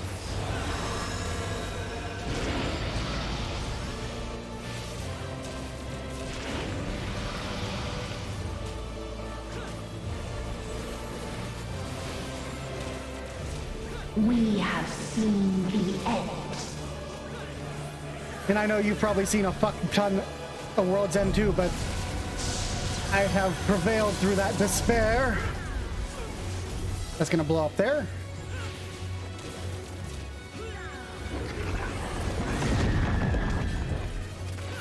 Imagining all of those as dead ends, yeah, right?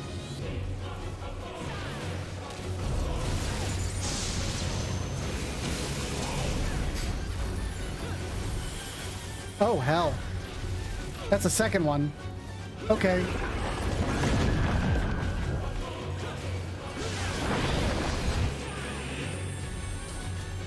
Okay, so that one's gonna go... So where's the safe spot? End. Again and again. Alright. So it's that one first.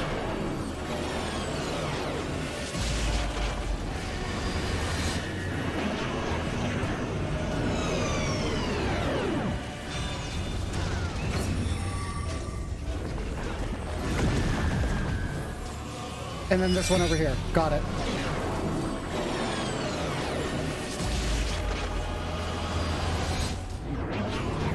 Oh my god.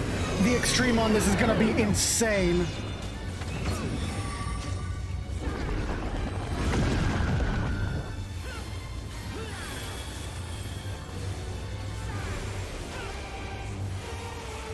This is a kindness.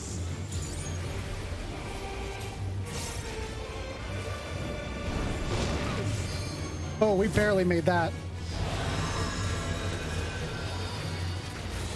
Get over here. I got hit. Yep, I'm down. If there is no happiness in life. Oh no. There is only one place it may be found.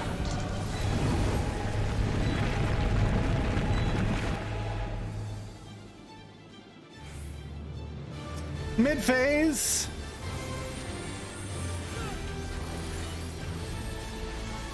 DPS check. Fuck. What an amazing place to die. Might be nice for one of our Reapers to LB3.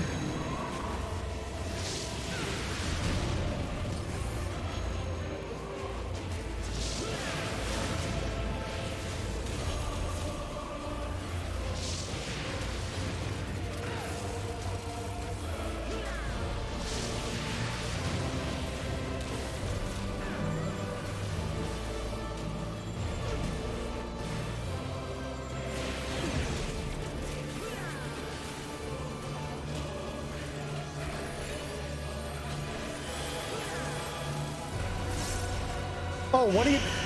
Yo. Oblivion. Fuck your universal spirit bomb bullshit.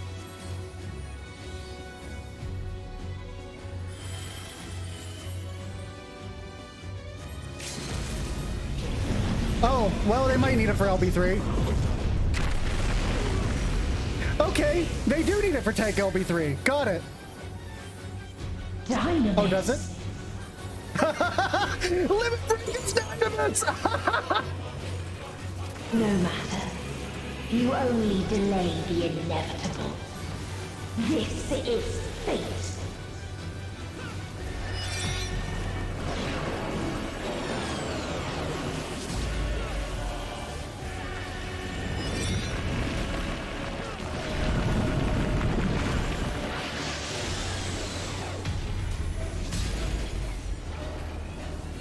Your time has come.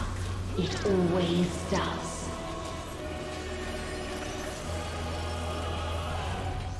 I don't have any survival cooldowns.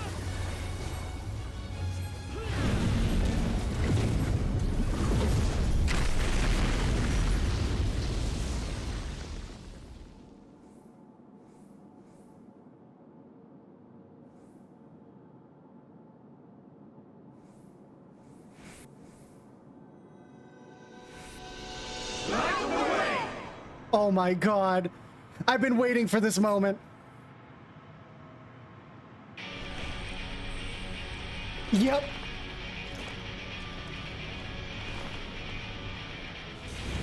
It's all of them praying just like in just like at the end of A Realm Reborn, or 1.0. What is this defiance? It's the power of friendship, motherfuckers!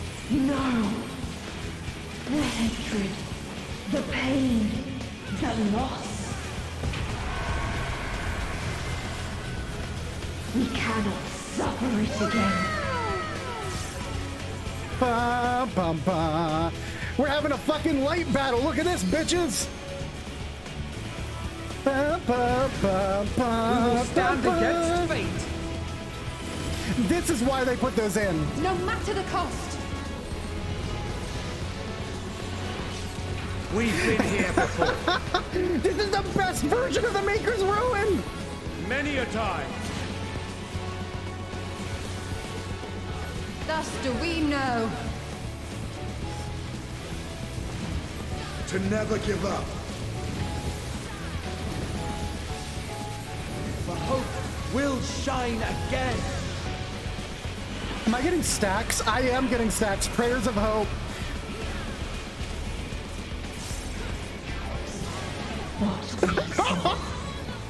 Oh my god. I was too busy rocking out. This can only end in misery and desolation. I also literally could not see them.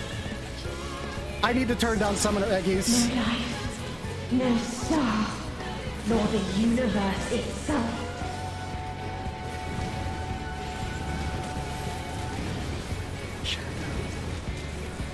None should hope for better.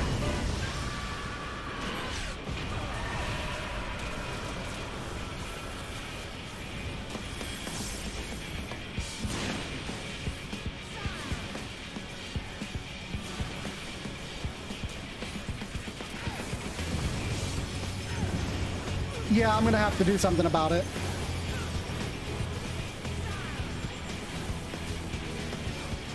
I know there's an Eggy size command, I've just not used it. Oh shit.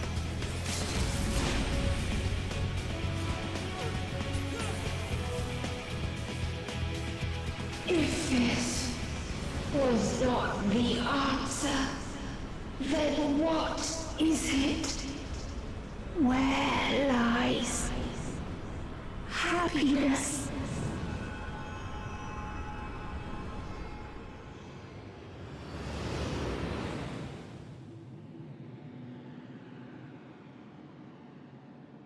Oh, fuck.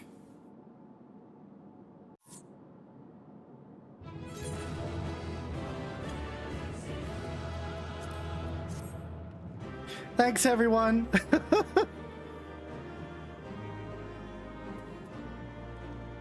Oh, fuck.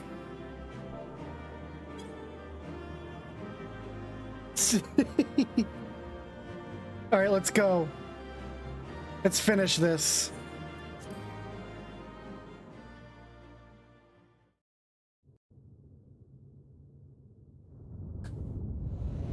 Because this motherfucker ain't gonna let me leave without a fight, which makes me think that we're gonna have a one-on-one duel with him the same way that, you know, Cloud does with Sephiroth in, like, Total Darkness. Xenos did, in fact, carry us.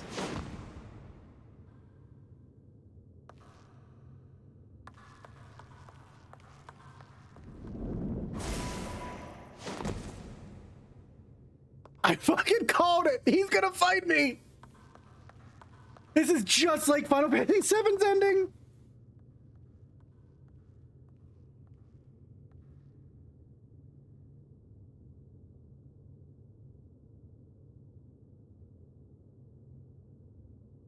Xenos' Vegeta Roth.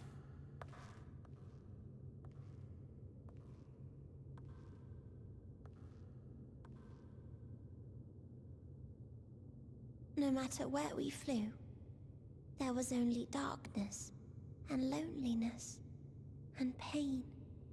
We couldn't find the answers Hermes yearned for.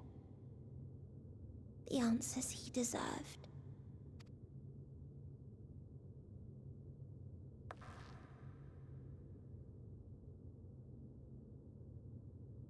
Greetings, you who are my final encounter. I wish to hear your words, share your feelings, know your thoughts. May we please be friends? Are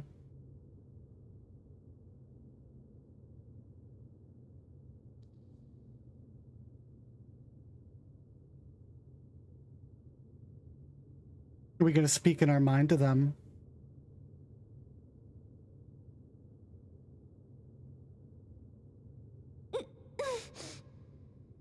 Yes, I can see them. The memories of a long, long journey. Just let it play. So many people. The thoughts of them overflowing in your heart.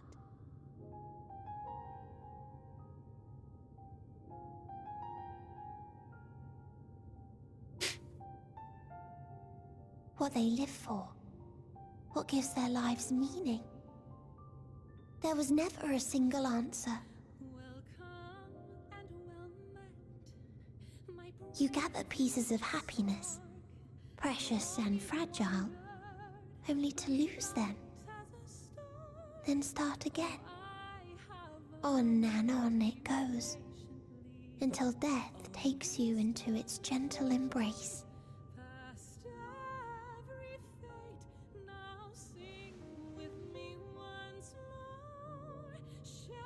That which Hermes sent us to find was there all this time, on Aetheris.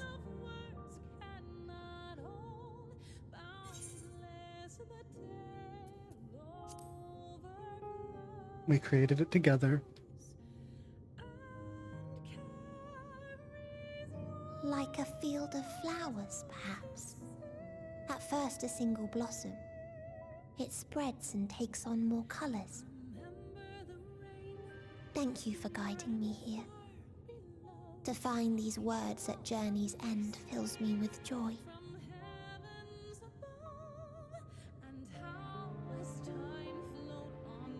And so, before I fall forever silent, there is one thing I must do.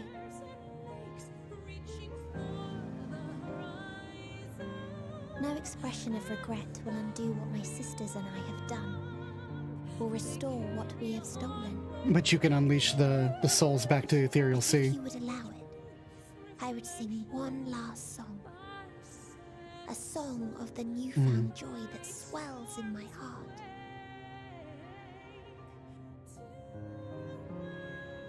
Of the beauty of light when it shines across a dark and starless sea.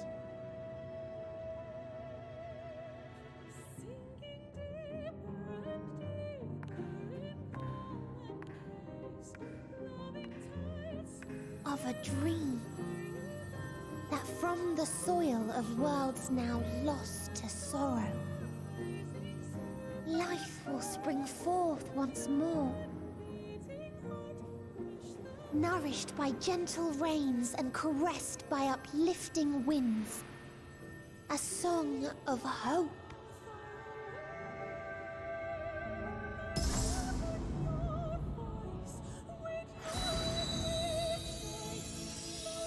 Oh, that's so pretty.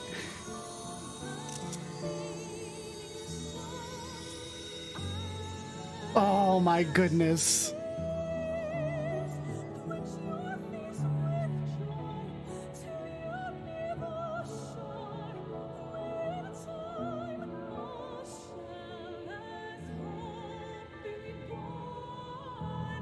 That's really pretty.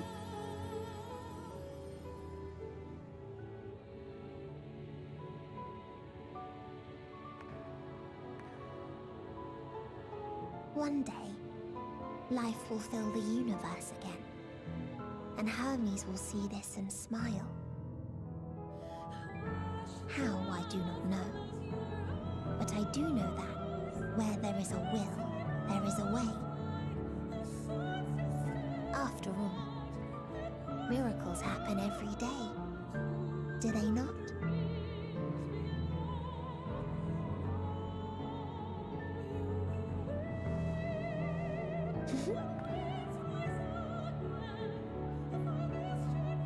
I will create a path back to your ship, where your dear friends await. Oh. Hold in your heart your desire to return to them, then follow my lead and walk forth. There's someone who's demanding my attention first. That hope will surely guide you true. He is literally letting you talk right now.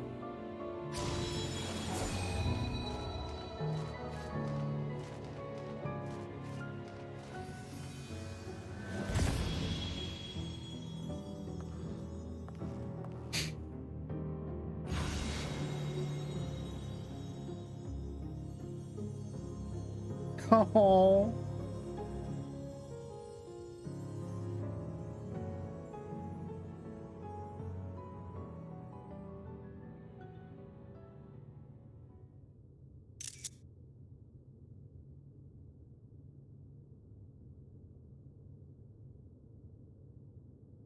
This is so fucking pretty. You mean to return to the world where you are hailed as a hero? Yes.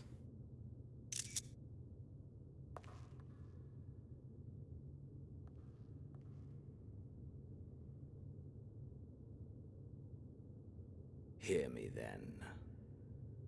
Not as a hero, but as simply you. As I learned in Alamigo, you are a formidable foe. But I'm a better friend. Stronger than any I have faced. Against you, I need bring my all to bear. I need burn through the candle of my life. You don't have to do that. We can just... This is the sole pleasure I know. And it is the sole pleasure I have to share. You don't have to do that.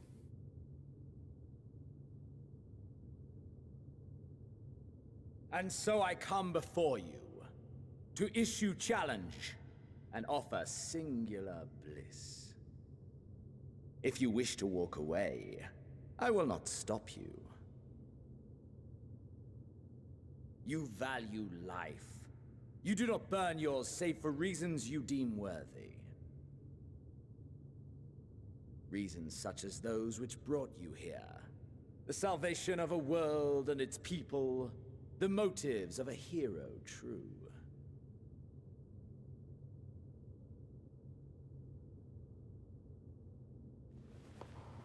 But there is more to you than that. You know this to be true. I just want my venture coins, man. As surely as you know the thrill of pushing your body and soul to their limits. Of confronting ever mightier foes, dancing ever closer to the precipice. Wondering if this will be the one to finally fill the void. That's you, man. Such pleasures you seek for their own sake, and no other reason. Is this not so, adventurer? Dude, I just want a venture coin.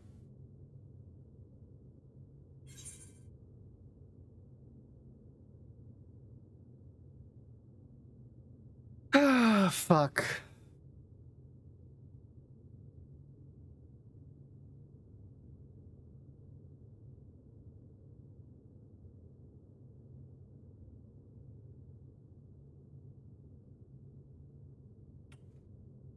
Yeah, let's go, Kakarot!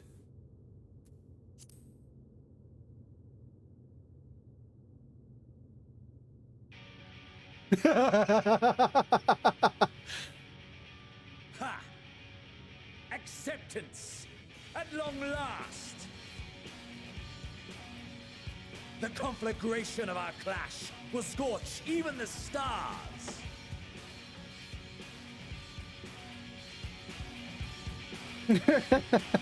You're not wrong that I do very...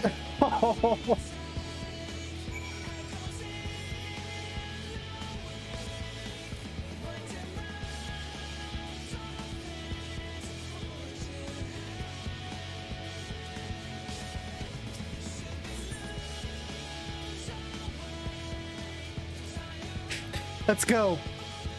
Yeah, I mean, I do raiding because it's really fun. So you got me there, you motherfucker. This better be a good fight. I'm sure it will be. Oh my god.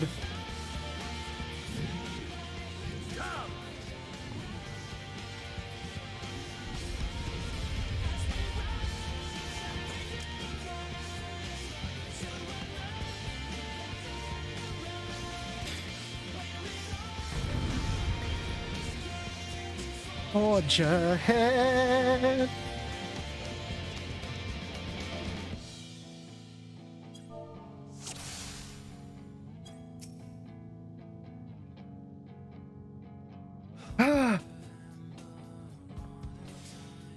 Spark of hope. Xena's soul is a blaze of passion. The space comes to life with dynamis as your spirit burns in kind. Hold nothing back! Push yourself to your limit and me to mine! Oh, you fucker.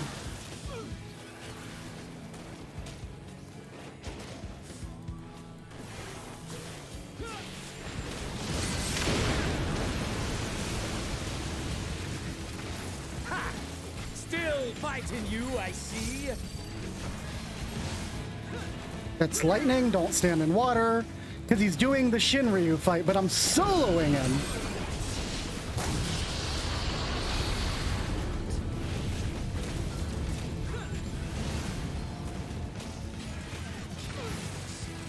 Unlucky for you, I remember Shinryu. Because I've had to teach Sprouts to do it for 6 years! Or however long it's been since Stormblood first came out. Can I get out of that? Nope. Just a standard Akhmorn, got it.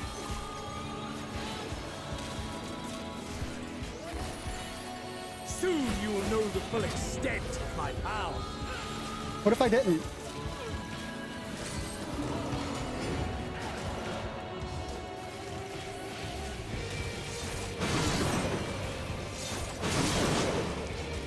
I also fought Hades X. For the taking. That hurt. Oh shit.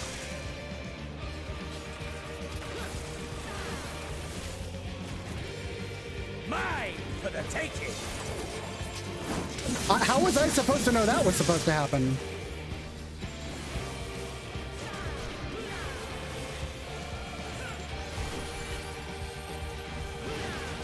Form of blood, bone from blood, form of Shiva circles. Time stood still.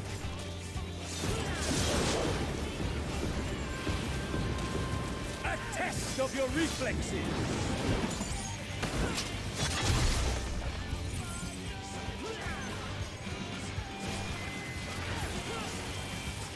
A test of your reflexes.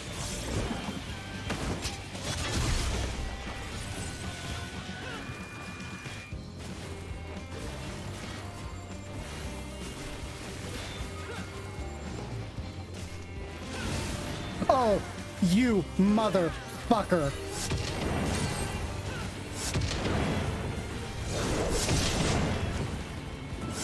Mine for the taking.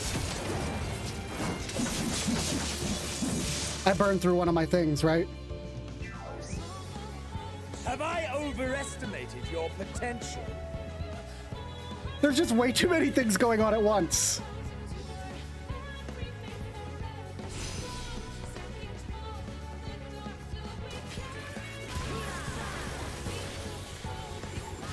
Not too bad considering I'm 3/4 of the way through it. Diamond Dust, get the fuck out of here.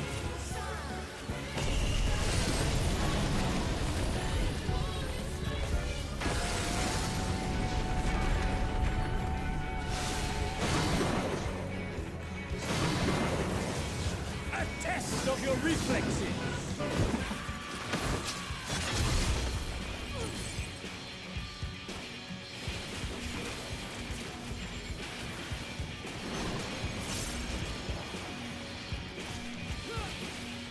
Shiva circles.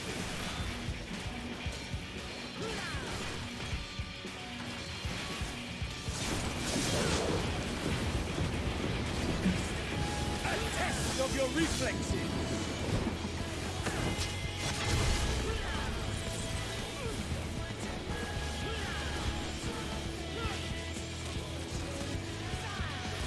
Hey Xenos, how would you like my chainsaw? Drill! Ah, my soul! How it burns!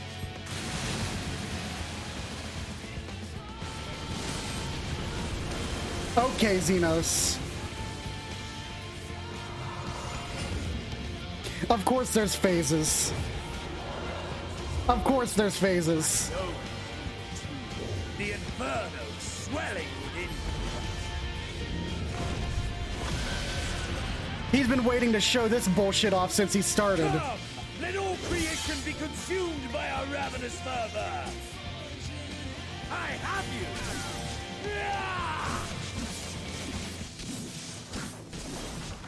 He LB3'd me, you son of a Your life's bitch. fire is already spent.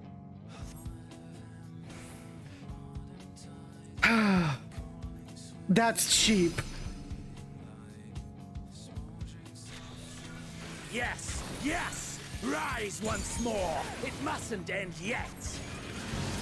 Ethereal Ray. Alright, which fight is this? Oh my god. How the fuck am I supposed to deal with that? Mine for the taking!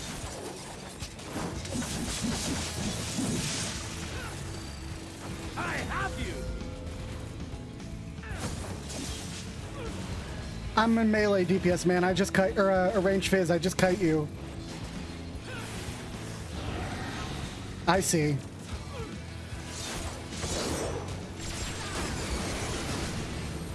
A test of your reflexes!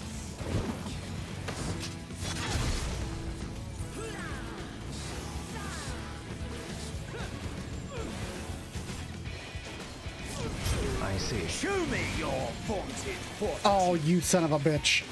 No, no, no, no, no, no, no, no, no, no, no.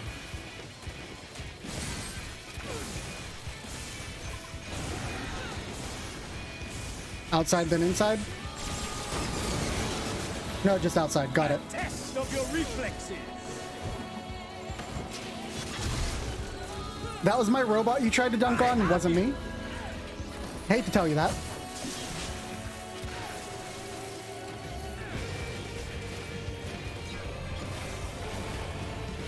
Oh, don't like that.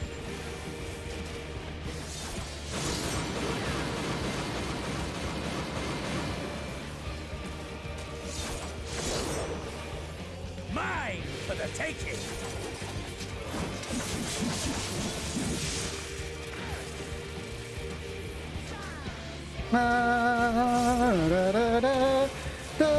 Fuck this fight. Don't fuck the fight, actually. I'm actually quite enjoying this.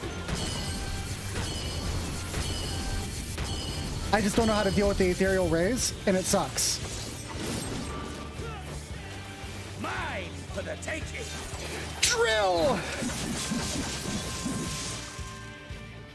Ah! Is that it, Xenos? No! Not yet. Not until the last of me is spent. There! Now fall! Once again! This is my moment! Our moment!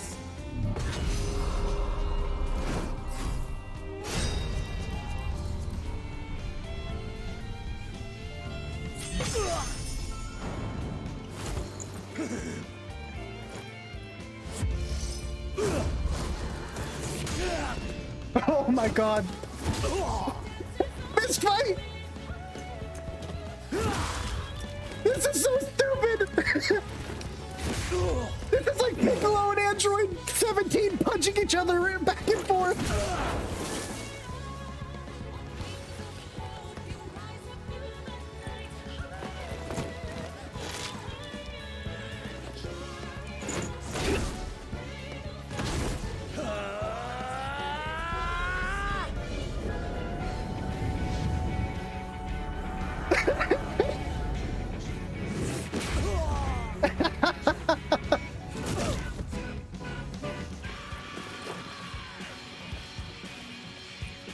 Tumbling down, playing as he did a backflip was amazing. BTW.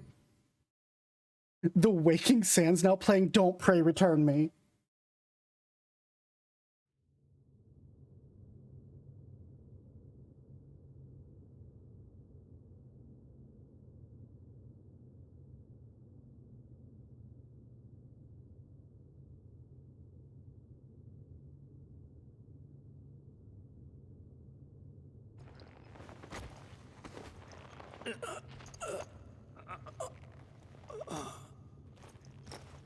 Come on, Vegeta.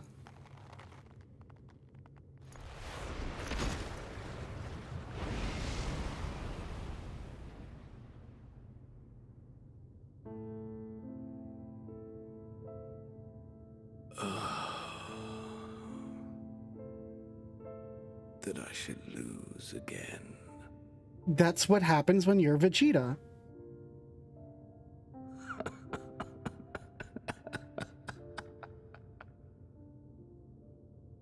How disappointing.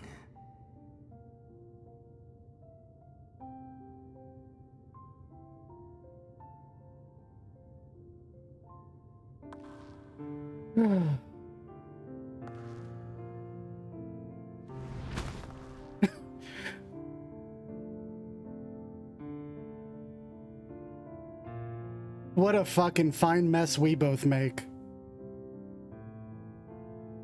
Never have I understood those around me.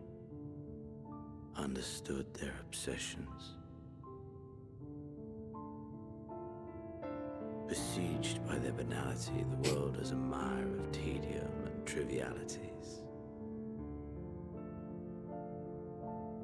But in these fleeting moments, there is a spark, blinding, brilliant. Final Destination, no items, Fox only. Too soon.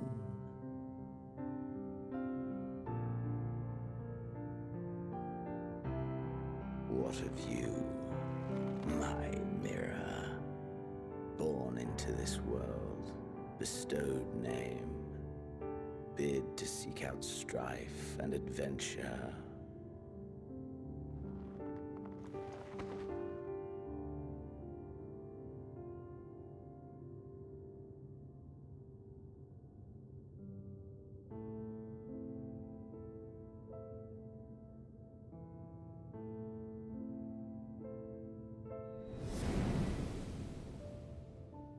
Gridania.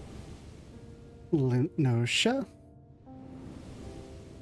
Oh shit, Pray Return, no! Was this life a gift or a burden?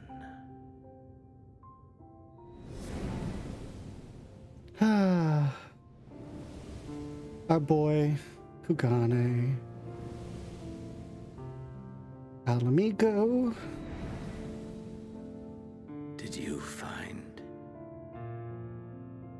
fulfillment? Crystal Tower on the first. Ship to Charlian.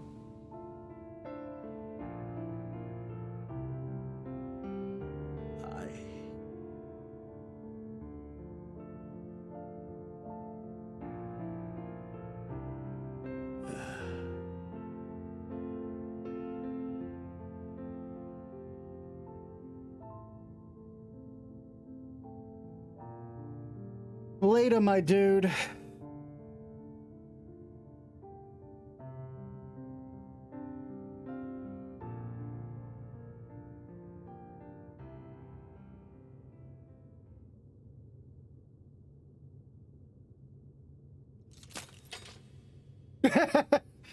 They threw me a teleportation crystal and said, "Get the fuck out of here, dumbass."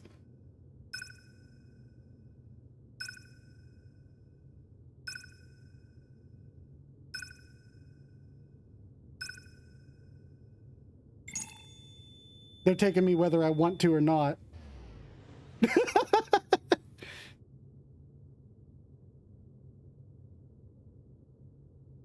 That's really funny.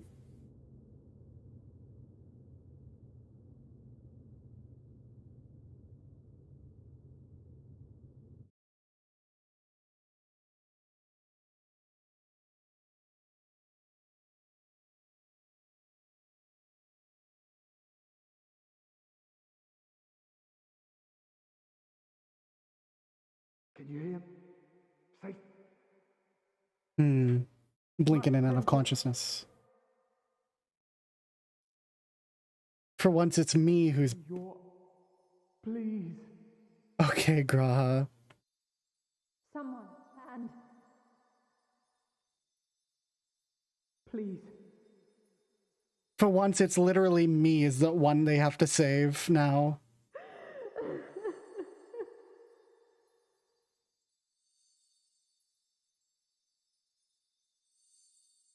You can't leave us! Not like this! If you do, I'll never forgive you. So come on! Open your eyes and get up!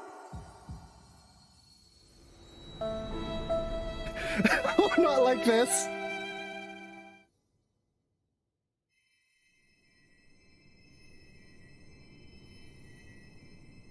Hi, guys.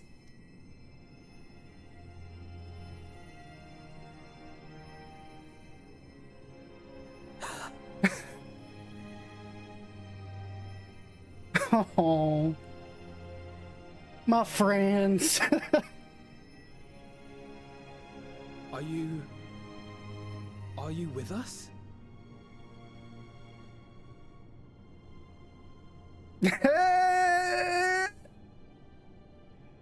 Oh, thank the heavens. For a moment we thought... Is everyone all right? After what you've done, you're the last person to be asking that.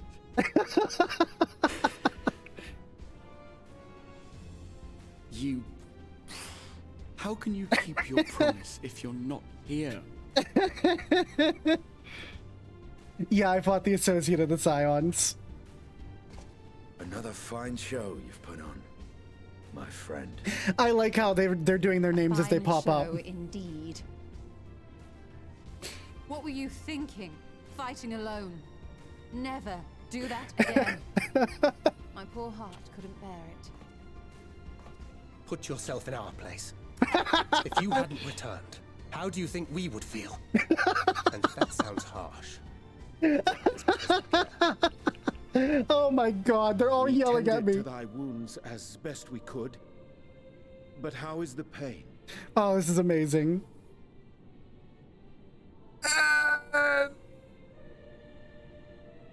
Oh, fuck.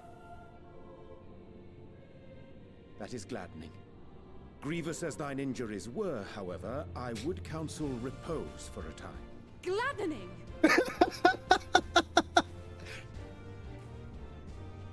There's nothing gladdening about this.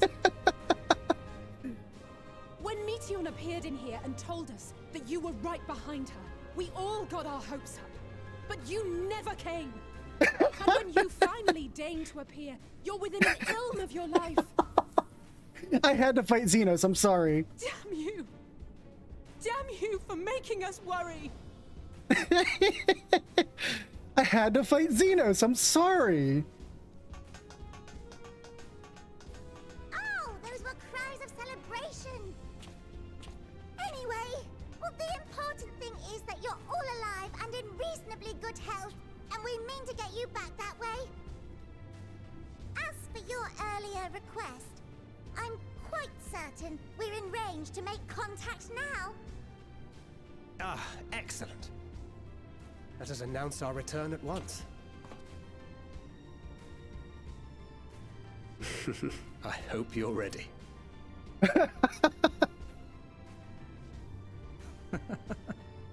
Oh no. While you were unconscious, we set out from Ultima Thule, you see. Can you stand? If so, you may wish to see what's outside. Oh no.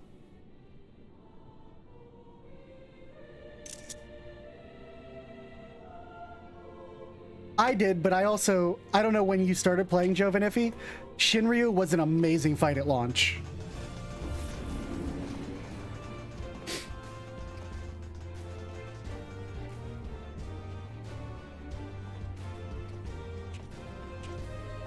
We're home, my friend.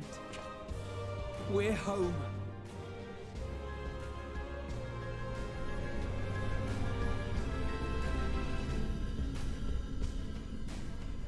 Yeah, Bei Shinryu was amazing. I agree, it was legitimately challenging. Hey guys! Oh my god, it's Bateron.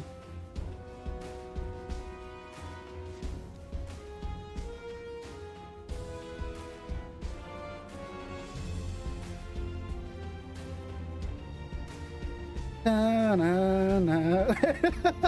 The tour of the zones. With our victory tour as we fly over, that's pretty great. Of course, Lise would wave to us as if we could see anyone from up there.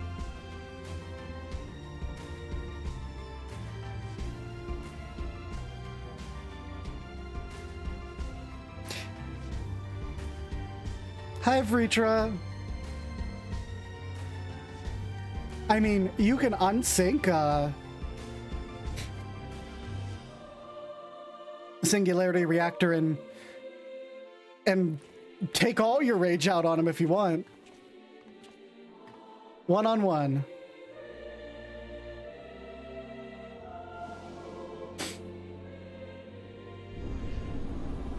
As we fly back to Charlian.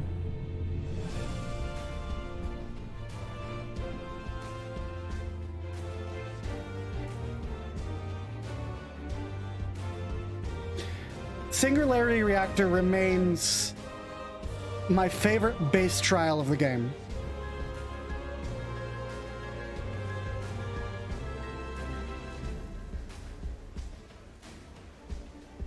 Hi, Alpha.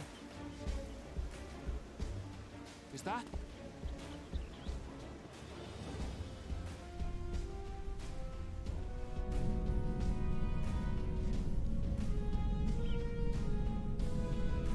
We did it, y'all. It is. It's the Ragnarok. They're back. We saved the fucking universe. Thank heavens. Truly. They've done it! Welcome home. I love X Thornton too, yeah. Fucking Nero's too cool to celebrate. Okay.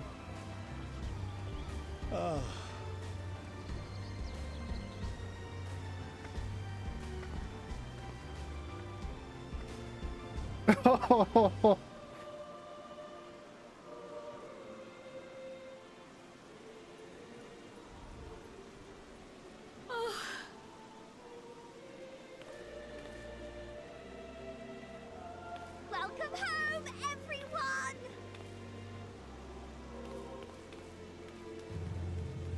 Bye, Tataru.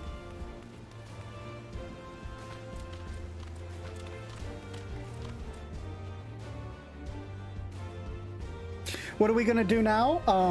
Well, Emmett Selk gave us a whole bunch of options, didn't he? We gotta explore the other reflections.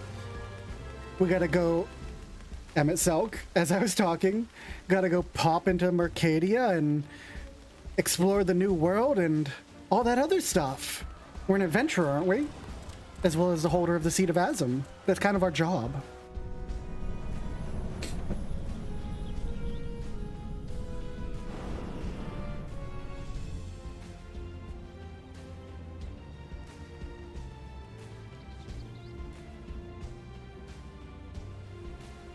Here comes a big reveal of Tutaru being a villain. God, please. I've never wanted anything so more.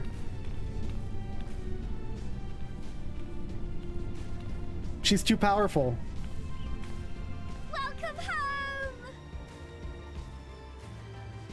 Maybe planets, though. It sounds like most of the planets are dead. If not all the planets are dead.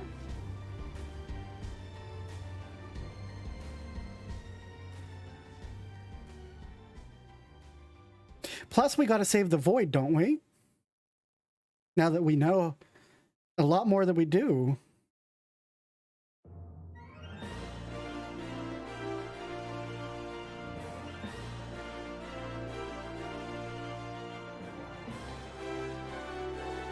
Why are we in Ul'dah? Oh, okay. To end music.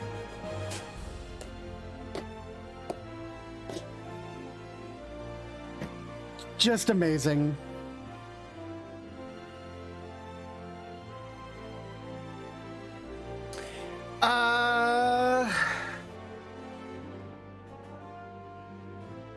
Probably an Ul'dah one, TBH.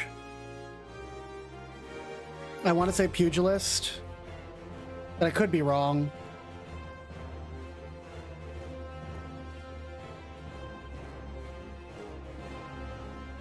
Or gladiator, you're right, because I started because I wanted 10 Qs.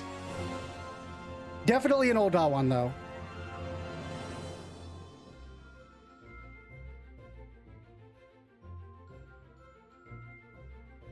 I assume the music is based off of the location you started in, perhaps?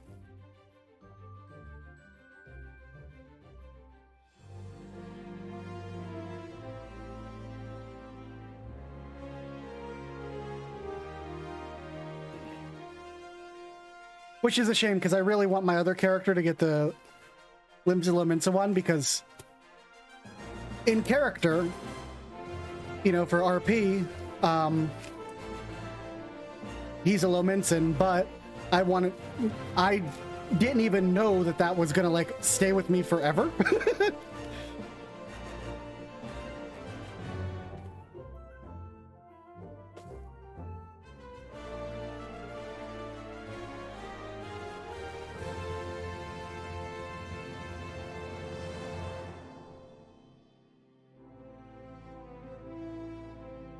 I figured the credits were long. Jovanifi, what I tend to do in terms of the credits is I wait until we get to, like, off the main dev team, and then I'll skip.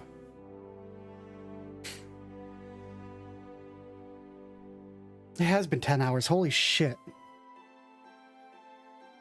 But it is a stream rule that when we beat a game, we watch the credits. Now, 14's credits are special because 14 does 45-minute credits. And that's not a life I can live. But I'll at least let it get through the main dev team before it switches over to, you know, regional teams. And then once it hits the regional teams, I'll hit the skip button.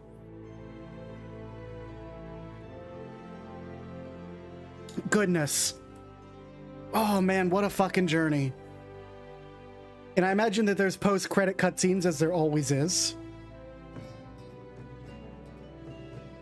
I didn't stretch. Thank you for the reminder. Da, da, da, da, da, da, da, da, da, da, da, da. Look at this fucking nerd. Look at this fucking nerd.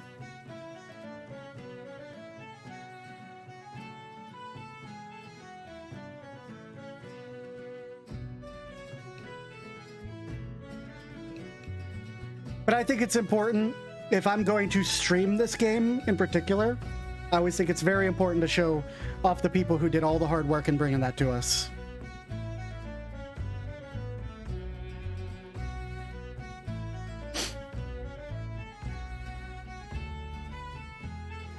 Yeah, now I get to partake in watching other people finish Endwalker and get to cry through them.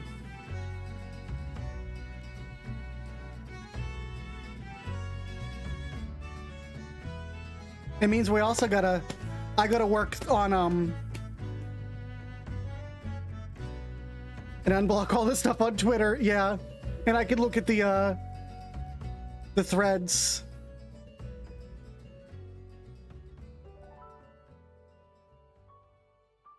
I gotta look at all my threads of on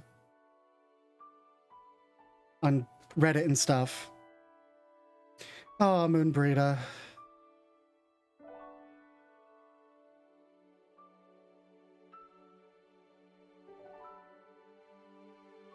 Yeah, I now actually have to spend sometime this week figuring out how I am going to stream Skies of Arcadia. Because there's no HD version. Oh my god, I cried so hard. Trag, I cried.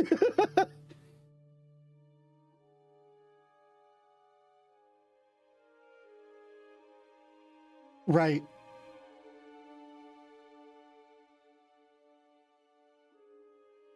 Moonbreeder and her thighs, I missed her. Oh, fuck.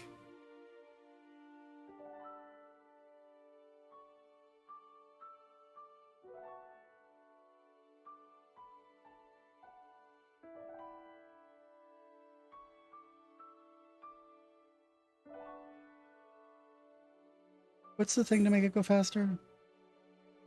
Num2.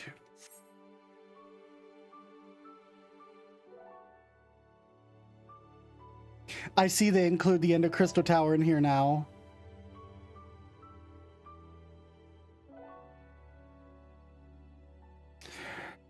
Oh, Edmund.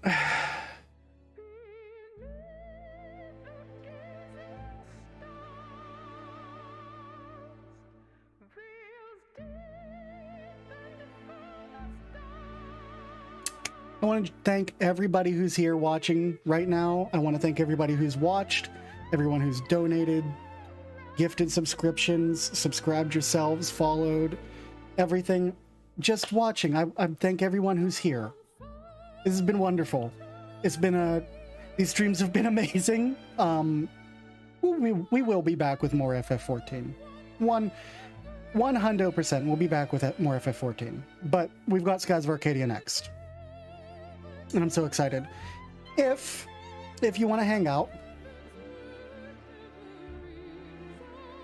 if you haven't already followed me, toss me a follow. If you want to hang out and chat, I have a Discord. You can join my Discord and we chat all day, and it's where I post my stream announcements and all the fun stuff. Otherwise, Twitter, everything else like that. You know, normal social media stuff. I'm also a writer. I've got stories on Fur Affinity and things. And I actually have my own steampunk universe, Skyshard. Interested in that? It's on my site right below the screen.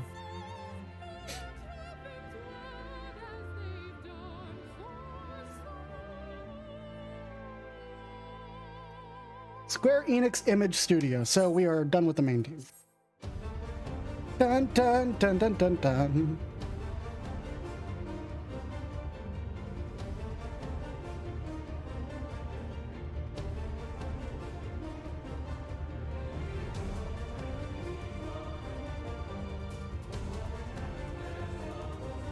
Oh, this is cool.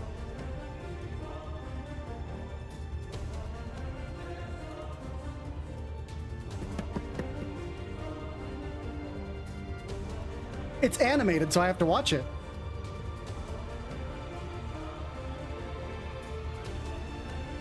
Oh, hi guys.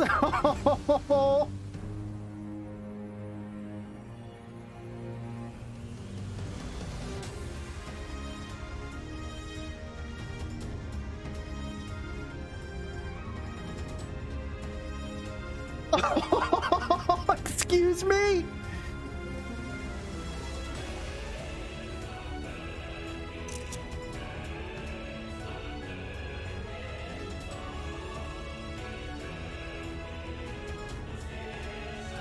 Oh, this is so pretty. I want this as a fucking background.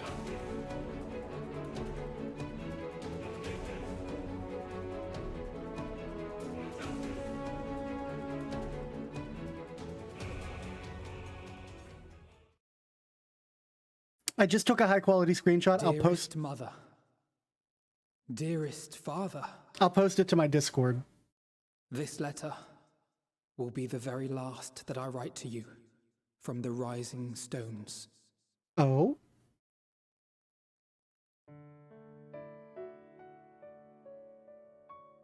As I commit these words to parchment, I fondly recall my journey as a scion. We don't need to have scions anymore. From the time I first walked into the Order's former halls, to the time I set forth to forestall the final days. Wow.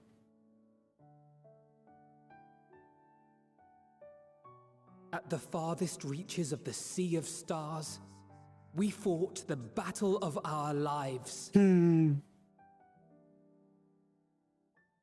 Fought against despair itself.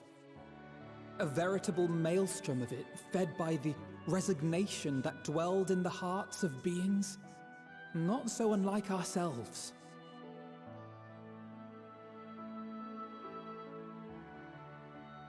I agree. Have I harbored the same malaise?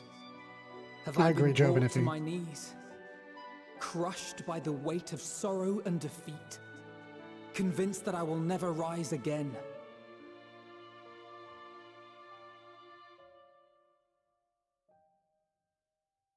However, I have also known many moments of unbridled joy and happiness.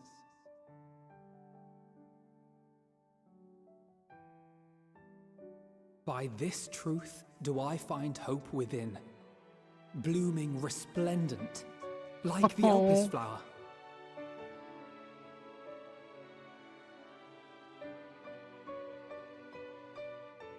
And thus do I endure. Hi, Flamine. Do I look forward to creating more memories with my friends and loved ones.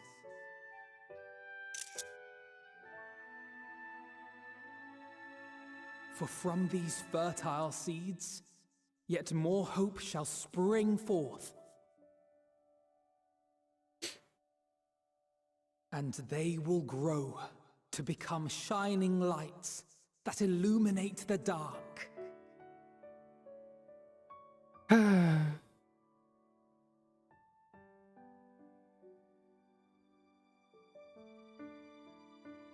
Thus believing, I leave the rising stones behind, as will my comrades. For, as we have decided, after careful deliberation,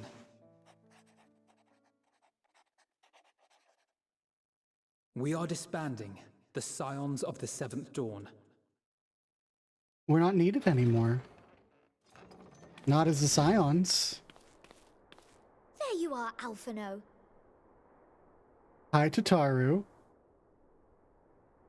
Everyone is already gathered in the foyer. My apologies. I'll be right there.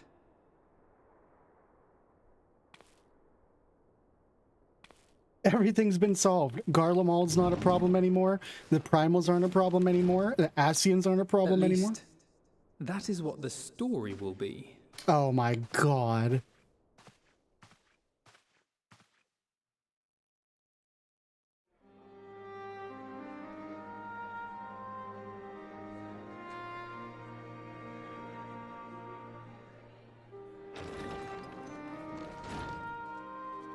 That's what the story will be, huh? Sorry to keep you all waiting. What could you possibly have left to do now?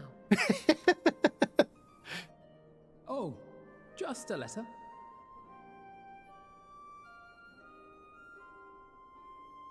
I imagine it will be a while before we can gather like this again.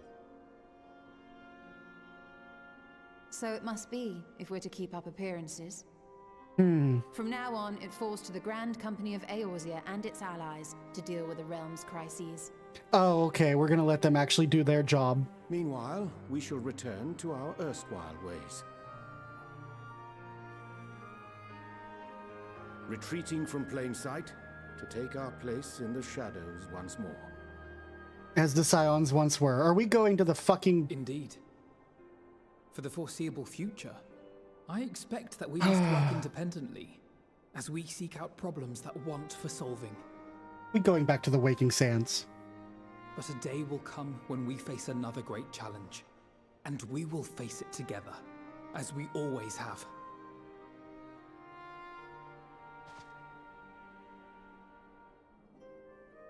As much as I look forward to that day, I do hope it doesn't come anytime soon.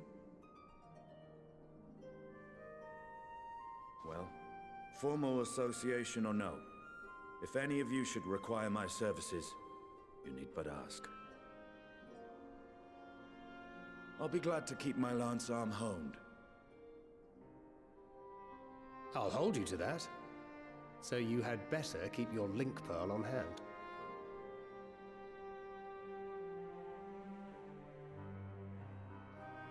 So you really mean to stay, Tataru? Of course. Oh, someone has to keep the Rising Stones in proper order. And even a super-secret organization requires a super-secret base of operations. Of course. No, no. To the rest of the world, it will be naught more than a workshop for Eorzea's foremost up-and-coming artisan. If you thought our coffers were full to bursting before, just wait till I can devote myself wholly to the crafts. Oh, across the street from Rowena, she's gonna lose her shit. Tataru, we need to hire bodyguards for Plotting you. to build a mercantile empire to rival that of Lord Lodorito, are we? Lodorito, no. Fucking Rowena's the one you gotta watch out for. I, for one, look forward to your future successes, Tataru. As do I our next meeting.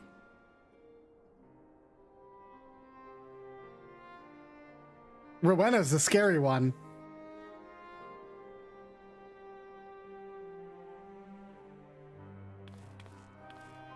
And with that, I believe it is past time you all made ready to depart. As if Rowena Leave won't no set up a storefront in preparations undone Charlian. or words unsaid, all right? Now, off with you.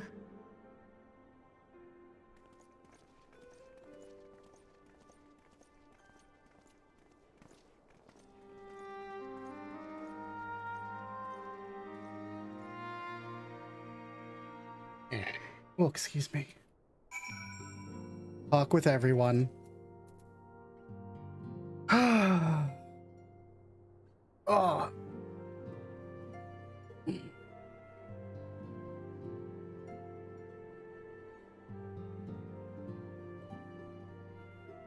All right.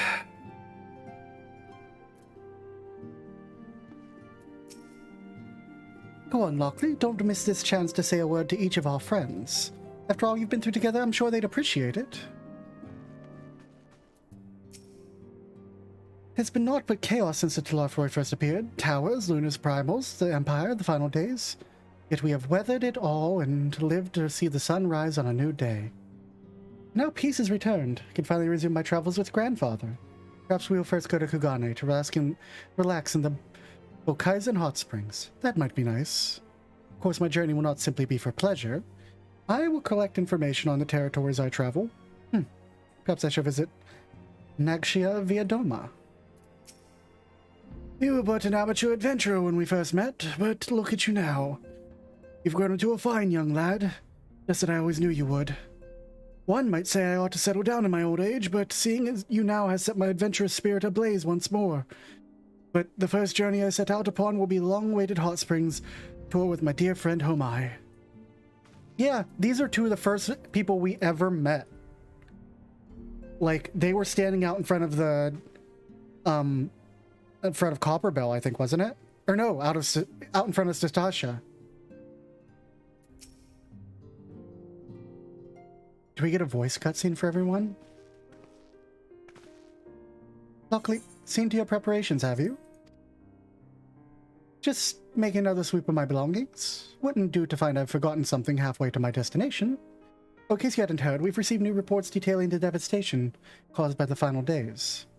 Here's a situation as great just in the lands surrounding the Bounty, where the sky first began to burn. After that, the calamity was observed in the far north, in Garlemald and the frozen lands beyond. Also had reports of heavens catching... Such devastation. Also had reports of the heavens catching fire in isolated locations, one of which was an area in the north and empty. Had our quest taken any longer, Charlian too may have come under threat. Thank goodness it's over now. To be sure, blasphemies and lesser beasts still may be roaming about, but these localized crises should be well within the capacity of each nation to handle on their own. The Scions are no longer needed. Which isn't to say that we won't help out where we can, of course, as individuals, and more of this order business. For my part, I'll be heading to Garlemald with Alphino. They're among the worst affected, and they still need all the help they can get.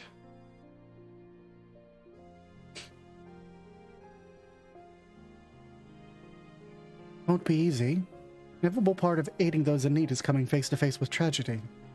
Knowing it doesn't make it any easier, though, and that I'll cure my weakness, my inability to fix every problem and save every lost soul. But no matter how much it hurts, I won't give up. Do what I can for as many people as I can, begrudging no effort. Should I find myself discouraged, I'll remember you. Think back fondly to one of your many moments of triumph and the accompanying determined expression. Even those still annoy me in retrospect, like when you activated that teleporter without warning.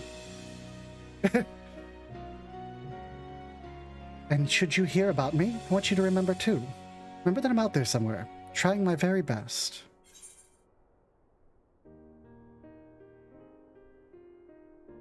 Think you can keep up with me? We got that rival spirit going. You asked for it, so you'd better watch out. Oh, yes.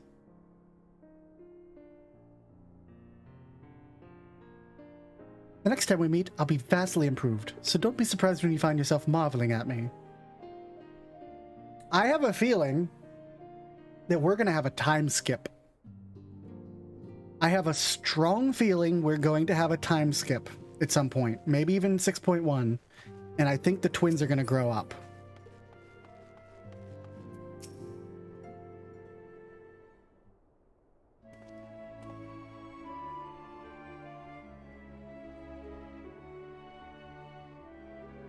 Lockely, thou hast spoken with our comrades. Though this parting be not forevermore, 'tis none the less occasion for sorrow. Akin to the pixie's path, the navigation of such farewells is perilous endeavor indeed. For their part, however, the Loprits embark upon a new beginning. Though bereft of its purpose as a vessel, the moon yet remaineth hospitable to the creatures of Aetheris. Thus do our lunar visitors convene with the Forum, intent upon assigning some new and beneficial role to our solitary satellite. Yet ere that may come to pass, there is much and more every party must learn of the other, a process which doth promise to be eventful indeed. To that end, a cadre of Loprits hath gleefully dispersed across our lands in the name of mutual understanding. Eidolon, 'tis said, did imbue them with her love for all things born of this star. In its Venar's own nature, I believe, which doth manifest in this irrepressible, inexhaustible curiosity of theirs. Having witnessed that which they strove to achieve, I wish most keenly for their long labors to be rewarded, that their abiding affection for man result in a boon for all. Moreover, I hope to continue our acquaintance and share in such knowledge as they see fit to impart. You are the first to truly understand them.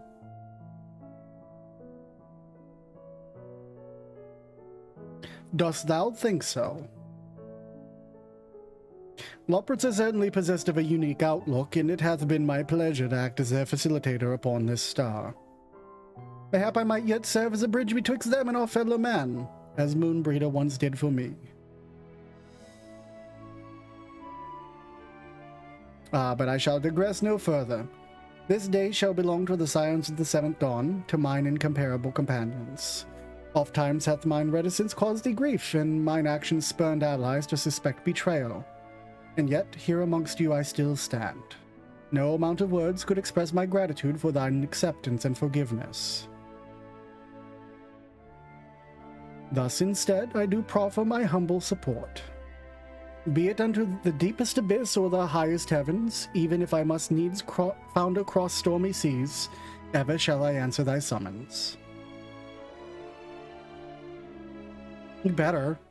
You're my favorite character to voice.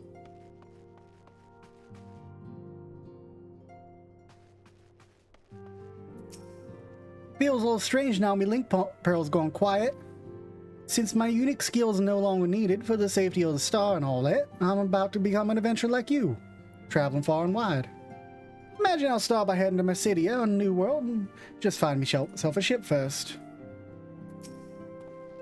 Arnvold has pressing matters, according to him anyway.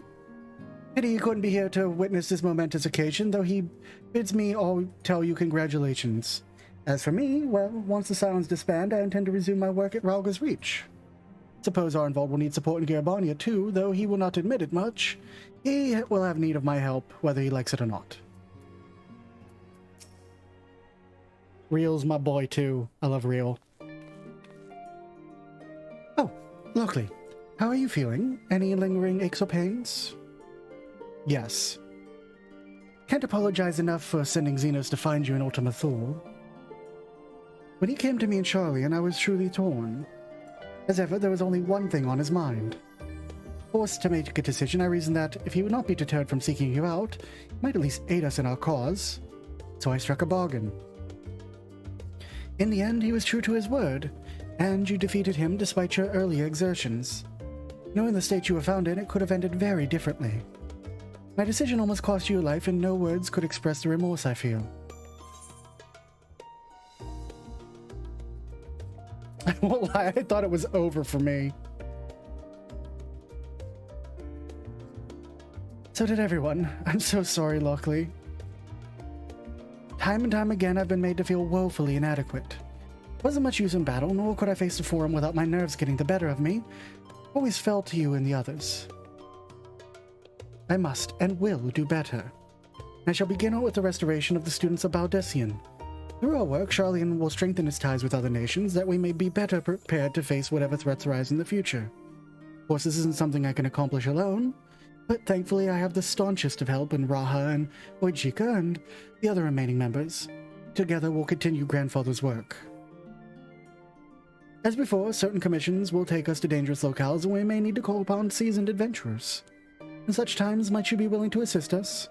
Not because you feel obliged, mind you, but because you feel the allure for the task itself. Hand into fist, yes. Marvelous. Should something of interest arise, I shan't hesitate to reach out to you. Till that day, I shall endeavor to become a more dependable comrade.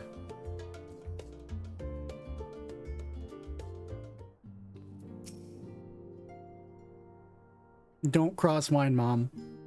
Wine Aunt, sorry.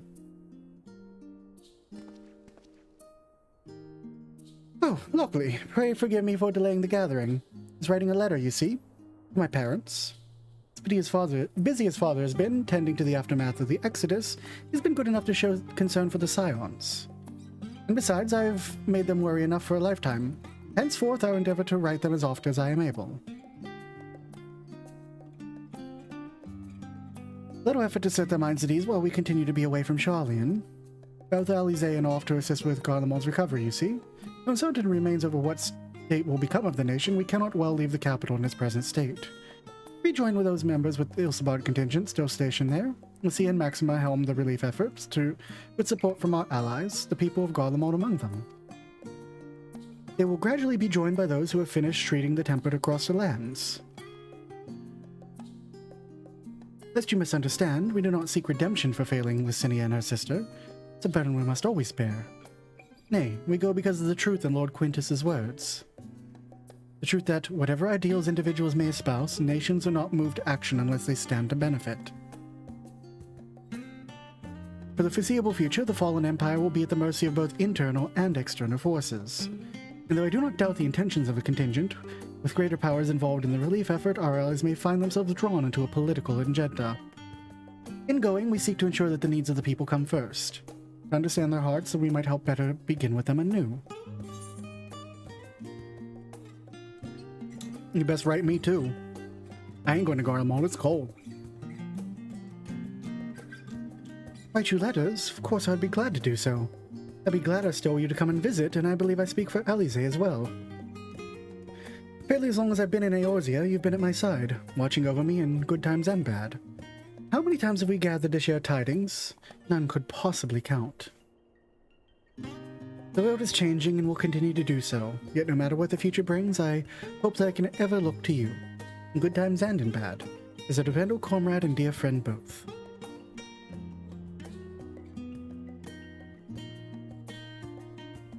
Thank you, Lockely, from the bottom of my heart. Dun dun dun dun dun.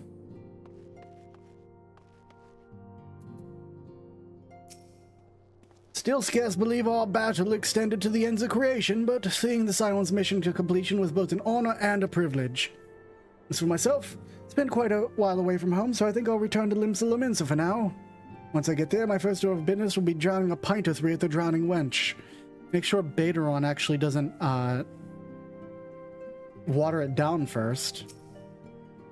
Exploits of you and your companions are truly an inspiration to us all. I've never felt more compelled to hone my own skills, that I one day might be able to accomplish such heroic deeds. Egermes means to visit Limsa Lominsa, and I will join him and continue my search. Not where we'll meet again, but please take care of yourself. 'Tis a shame the Scions are disbanding, even if only in name. I still fondly recall the day you granted me my uniform. The memory remains vivid, yet it feels a lifetime ago. Considered returning to the Adder's Nest, but since I've come this far, I decided not to continue my journey and venture to Garlemald instead. Can't hold a candle to the infamous wandering minstrel, but I thought I might share with the Gallians the tale of your epic deeds. Extend to them an olive branch of song, if you will.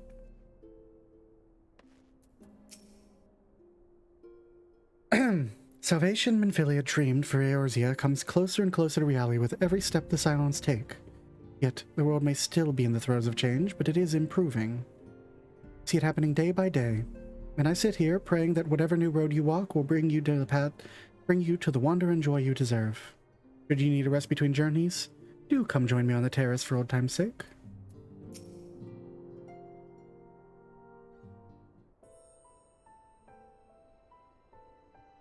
Ah, our champion and savior. Beginning to think my chance for an audience would never come.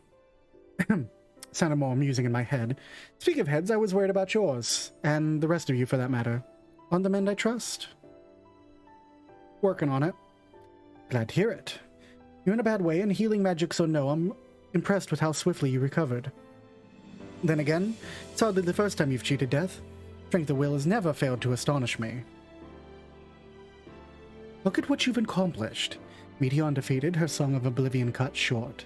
The source and all her reflections delivered from the final days. You'd faltered at the last, and all hope would have been lost. But you held fast. Now Reen has a tomorrow to look forward to, and I could ask for no greater a gift than that. For a lesser gift, however, next time you see her, I would appreciate you not describing my travel plans with Oriange as aimless wandering. With a purpose in our roaming, after all. Keeping an eye on things in the absence of the Scions on the world stage. And of being into the little problems that go untended by nations, we'll do our best to help out where and when we can. Which I suppose is an approach not far removed from aimless wandering when you get down to it. Perhaps you could tell her I'm faring well and leave it at that, huh?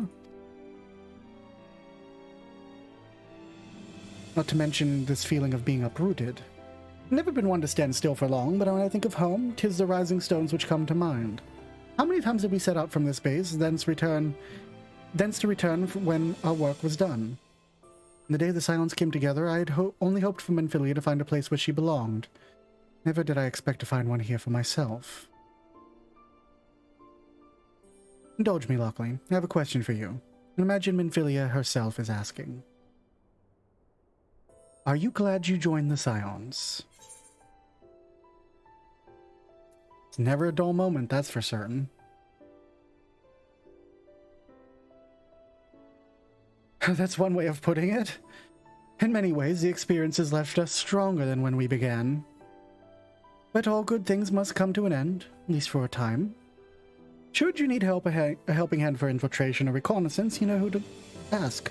I'll come running, and you'll likely gain a certain funny-talking fortune teller into the bargain. Of course, I need a certain funny-telling fortune teller in the bargain.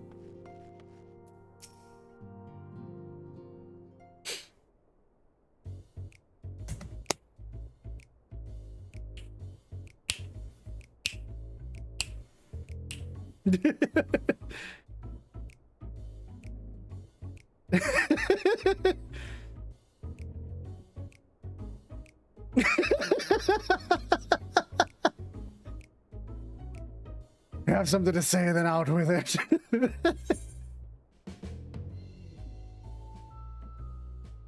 Just worried how you'll earn your keep now, just wondering how I'll earn my keep now? Oh, they're both good questions.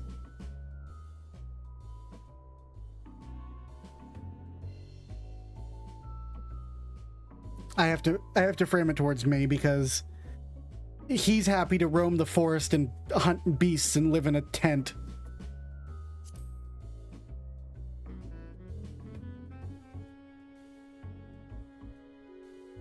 What? Thought you adventurers had any number of ways to earn coin. I thought the Scion's mode of operation had changed. We should be compensated as before. Any case, I do not want for options, even if some of them are worse than others. No sooner did Amaric hear about our disbandment than he offered me a position as a guardsman in the Imperium district. As former Azure Dragoon, I'm guaranteed to be popular, he said. What does he take me for? Even without his meddling, I'm perfectly capable of finding employment, and have. Some days ago, a Hanish envoy arrived with word from Vritra. The worm requests my presence as soon as things have settled here. He didn't deign mention why I'm needed, but it pertains to dragons like as not. In Thavner, like elsewhere, the phenomenon caused by the final days abated when you defeated Medion. Though it was too late for those who had already transformed, life is beginning to return to normal for the survivors. And those who sought refuge in Charlian, most have already returned home. But many do not have a home to return to, nor loved ones. By an arrangement between Vritra and the Forums, such souls may remain in Charlian if they wish to work and study.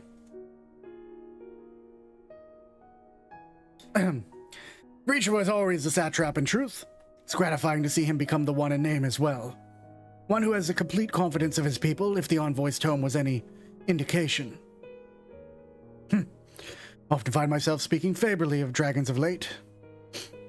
Not so long ago, I would have assumed his benevolence hid ulterior motives. 'Tis clear he cares for his people, and they in turn revere him.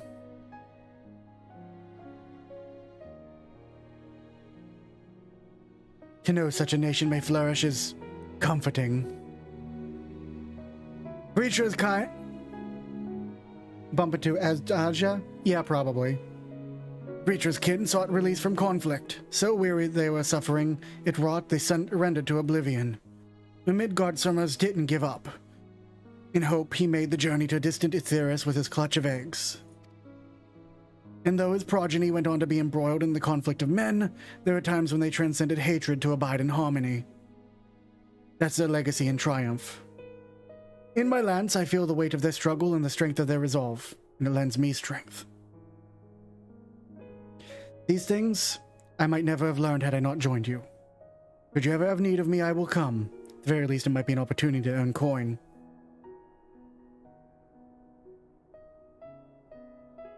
Doing Estinian's voice extended, actually, is rough.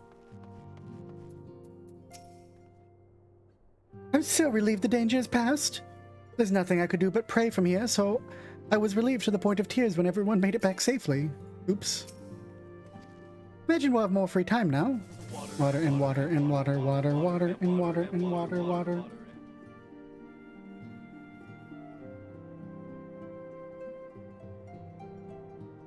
Imagine we'll have more free time now. So I was thinking I'd study up on healing magic, that it could make myself more useful in the future. I've done it again. My first stop will be the Astrologium in Ishgard to learn about Charlian astrology. Let's follow Oker's lead and continue to hone my skills. We may have accomplished our goal and put it behind us, but my time with the Scions proved memories will last a lifetime. What bliss. I think I was blessed with a chance to express such unbridled brotherly love. But now that Oker has decided to set off without his dear brother, let the two of them together, I fear I might suffer withdrawal. Okay. So glad I was able to be here for this moment. You know, I'd considered continuing to follow in Hori's footsteps, but realized in it's time I found my own way in life. Otherwise, I'll never be half the man my brother is.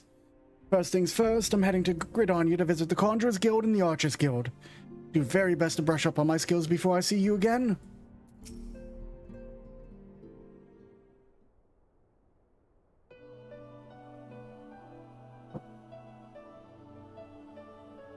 Oh, are we saying our farewells too? I hadn't at present planned on a journey of any great length.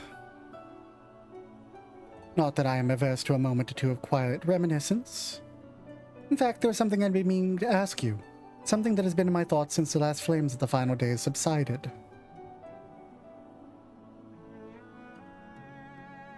During our travels, you've witnessed more than a lifetime's worth of oddities and spectacles, more than can be easily recalled or remembered. And nestled amongst those are certain essential facts, the history of Aetheris and the ancients, the glimpses of the Ea of their culture and philosophy. Rather than simply hoard such treasures in my mind, I wonder if I should not be disseminating them in formal records for wider consumption. When needed, I have penned reports and prepared briefings, but ever have I balked at the idea of binding the subject of my studies in a book or tablet. Truth is given shape and interpretation. When we seek to capture it with our words, it is invariably molded to fit a narrative, no matter how well-intentioned the rendering. An event is described as sad, a summation which fails to describe emotional complexity, yet the word on the page is what endures, a pale shadow of reality.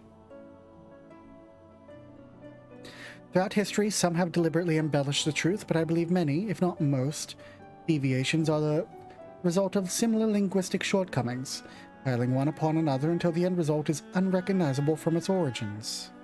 Which is why I feel that writing my account in my own words should be akin to diluting fine wine with water. Yet even with the potential for corrupted meaning, I do of course realize the importance of keeping written records. Without them, my search for wisdom would be a painful affair indeed. What say you on the matter? Should I take up the quill, reflect on those experiences we have once shared, only to seek to preserve them for posterity?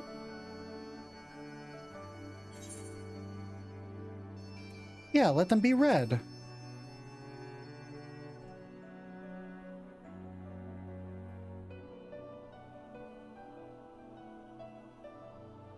Very well then. I shall endeavor to pen what I can of the Ea and the ancients and of so many other wonders.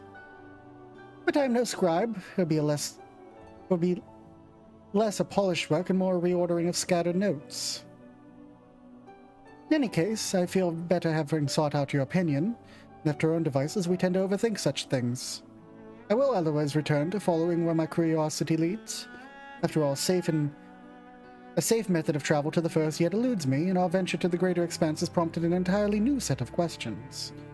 Should you stumble into the unknown or struggle with some impenetrable mystery, know that I'm at your beck and call. Never hurts to see things from a different perspective, and mine is rather different than most. It's true.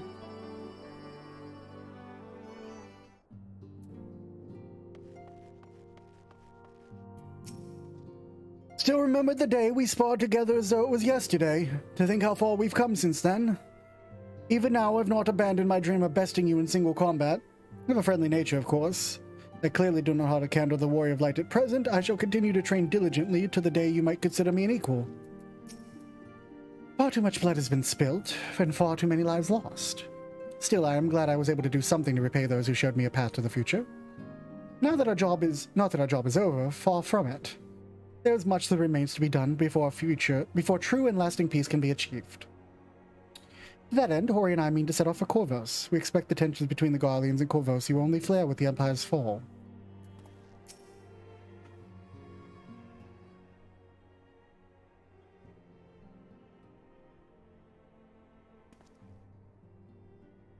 Oh, Lockely, might you have a moment to talk?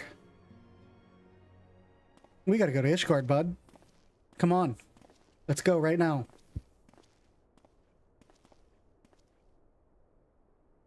With the silence stepping away from the public eye, I've been left to consider what new endeavors I might pursue. After speaking with Kral, I've decided I'll be assisting her in rebuilding the students of Baldessian. Not only am I indebted to Master Galu for giving me a new home, but had our order never existed, I would never have set foot within the Crystal Tower.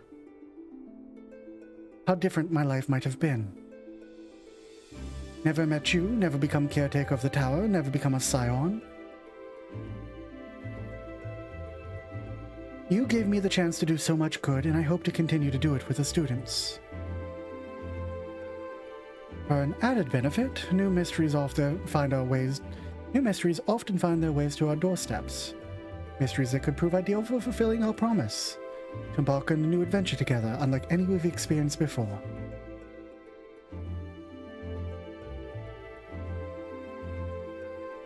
Hell yeah, dude, but first we gotta go to Ishgard. And if you have time and inclination, my friend, I stand ready to accompany you into the unknown. You recall in the realm of the Omicrons when I asked you if you thought I may someday be mentioned in your epic? Well, 'tis true that to earn a place at your side would be the stuff of dreams. In the end, nothing would give me greater joy than standing with you in the here and now. It needn't be some grand endeavor, there needn't be a promise. Whenever adventure calls, I won't hesitate to invite you. Hope that you'll do the same for me. Without a second thought.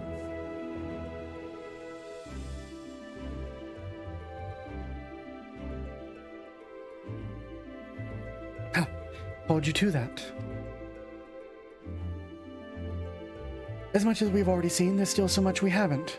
Who knows, perhaps we'll even encounter survivors of the Omicron somewhere out there. After all, given how they took to the stars, it isn't implausible that some found themselves far from home. And should we encounter a wayward traveler awaiting commands that will never come, I would then seek new adventure with someone, and that partner find new purpose, a new dream. For if crystals can hold fast to dreams, why not Omicrons? Wherever your plans may lead, do not hesitate to send word. Should a commission of interest come my way, you'll be the first to know.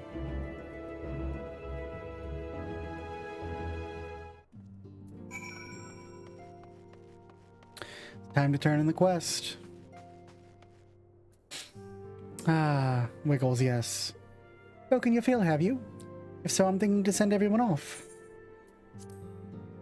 With your permission, then. Your attention, please. At the risk of spoiling the mood, the time of departure is upon us. In my capacity as your receptionist, I bid you all safe journeys. Till next we meet, be well. Oh my god, I get the mount, I get a pet, and I get 2 orchestrion rolls you shouldn't have.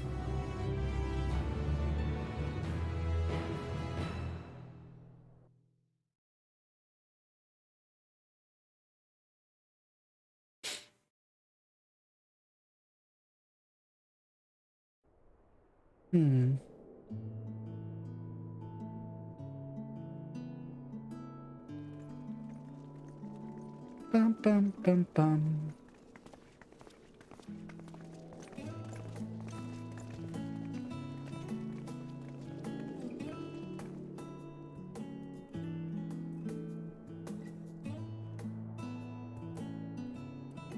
I suppose we're off to Garlemald then. Though we ought to speak with Lord Emmerich first. If he's received word of any recent developments, we need to know.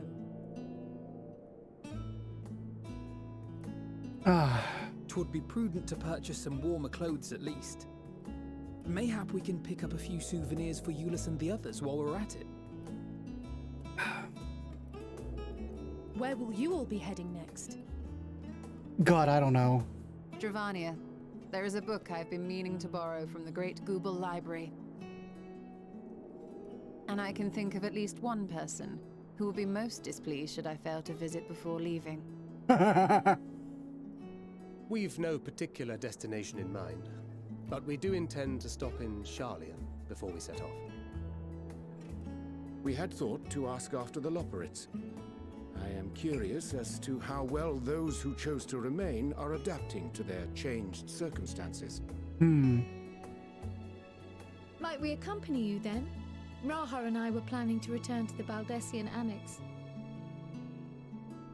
Commissions have been piling up in our absence, and they must be dealt with ere we begin our work in earnest. Estinian, you will return to Rads at Han, will you not? Aye. For Vritra's benefit, though I've yet to hear the details. I may not stay long. I see. Then it is here the Scions at last part ways, each to some far-flung corner of the realm. Nobody is asking me where I'm going.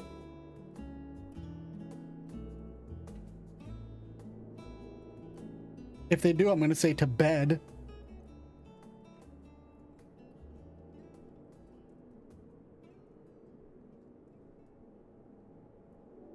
Perhaps. But I believe one of our number, a rather important one at that, has yet to divulge his plans.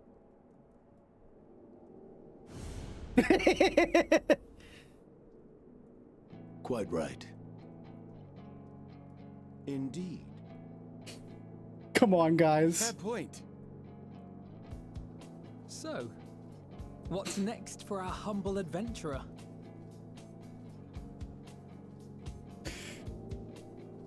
Oh,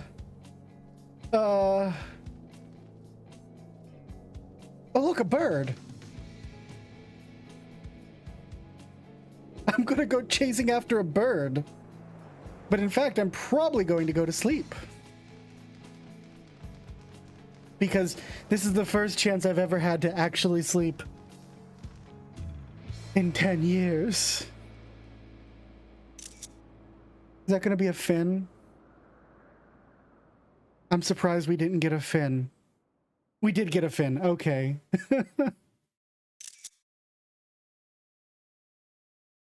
Yet stand tall, my friend, our journey will never end. That's Yoshi P scribbling in the fin.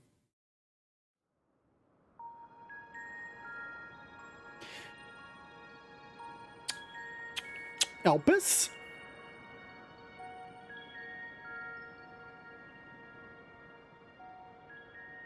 The constancy of this place never ceases to amaze me.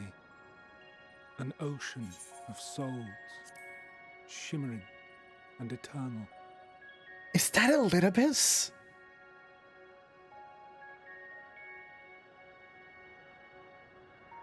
And yet, something stirs. That's a Litibus. Yes. Steeped in darkness, deep as starless night. The beast hungers. Alas, I dare not investigate in earnest before the coming of my guiding star, as he foretold.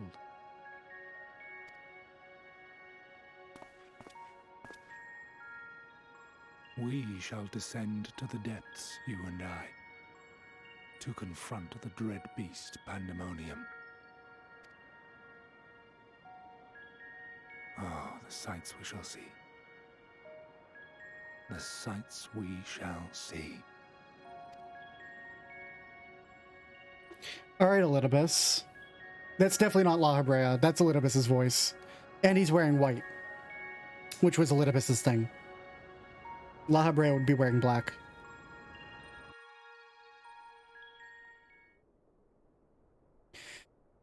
Oh, fuck. You have completed the main scenario quest, Endwalker quest to unlock new contents available in Sharlayan. Rest well, champion of Theris, for many and more adventures await you. Oh, I know. Laha's 100% going to pop up. His face is literally on Pandemonium's thing.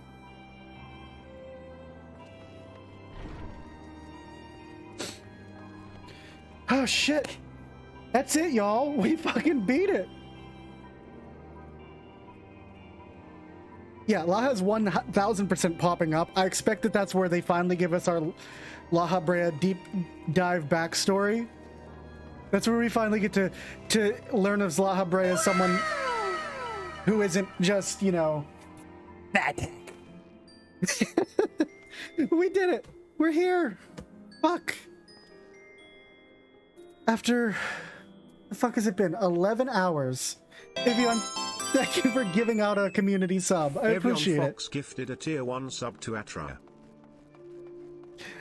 Oh, shit. Thanks for giving out the sub. Alright, all. It's been 11 hours. I'm fucking tired. My throat is raw. I got work in the morning. Who the fuck we gonna throw this at? Huh? Who are we throwing this at? Oh, shit. Let's switch over to the end stream.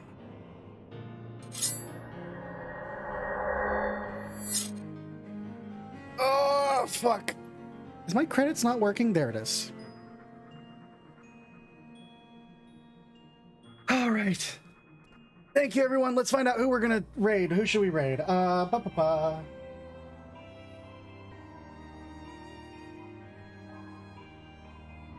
Let's find somebody playing 14.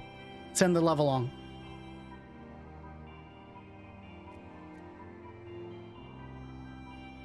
Maybe, let's see.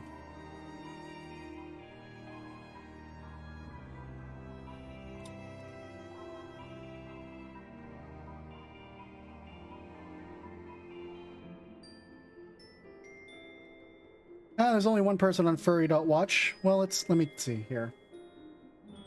Look at my team. Let's look at Wild Abandon. Oh, I can't sort by game on Wild Abandon. Here, let's do this.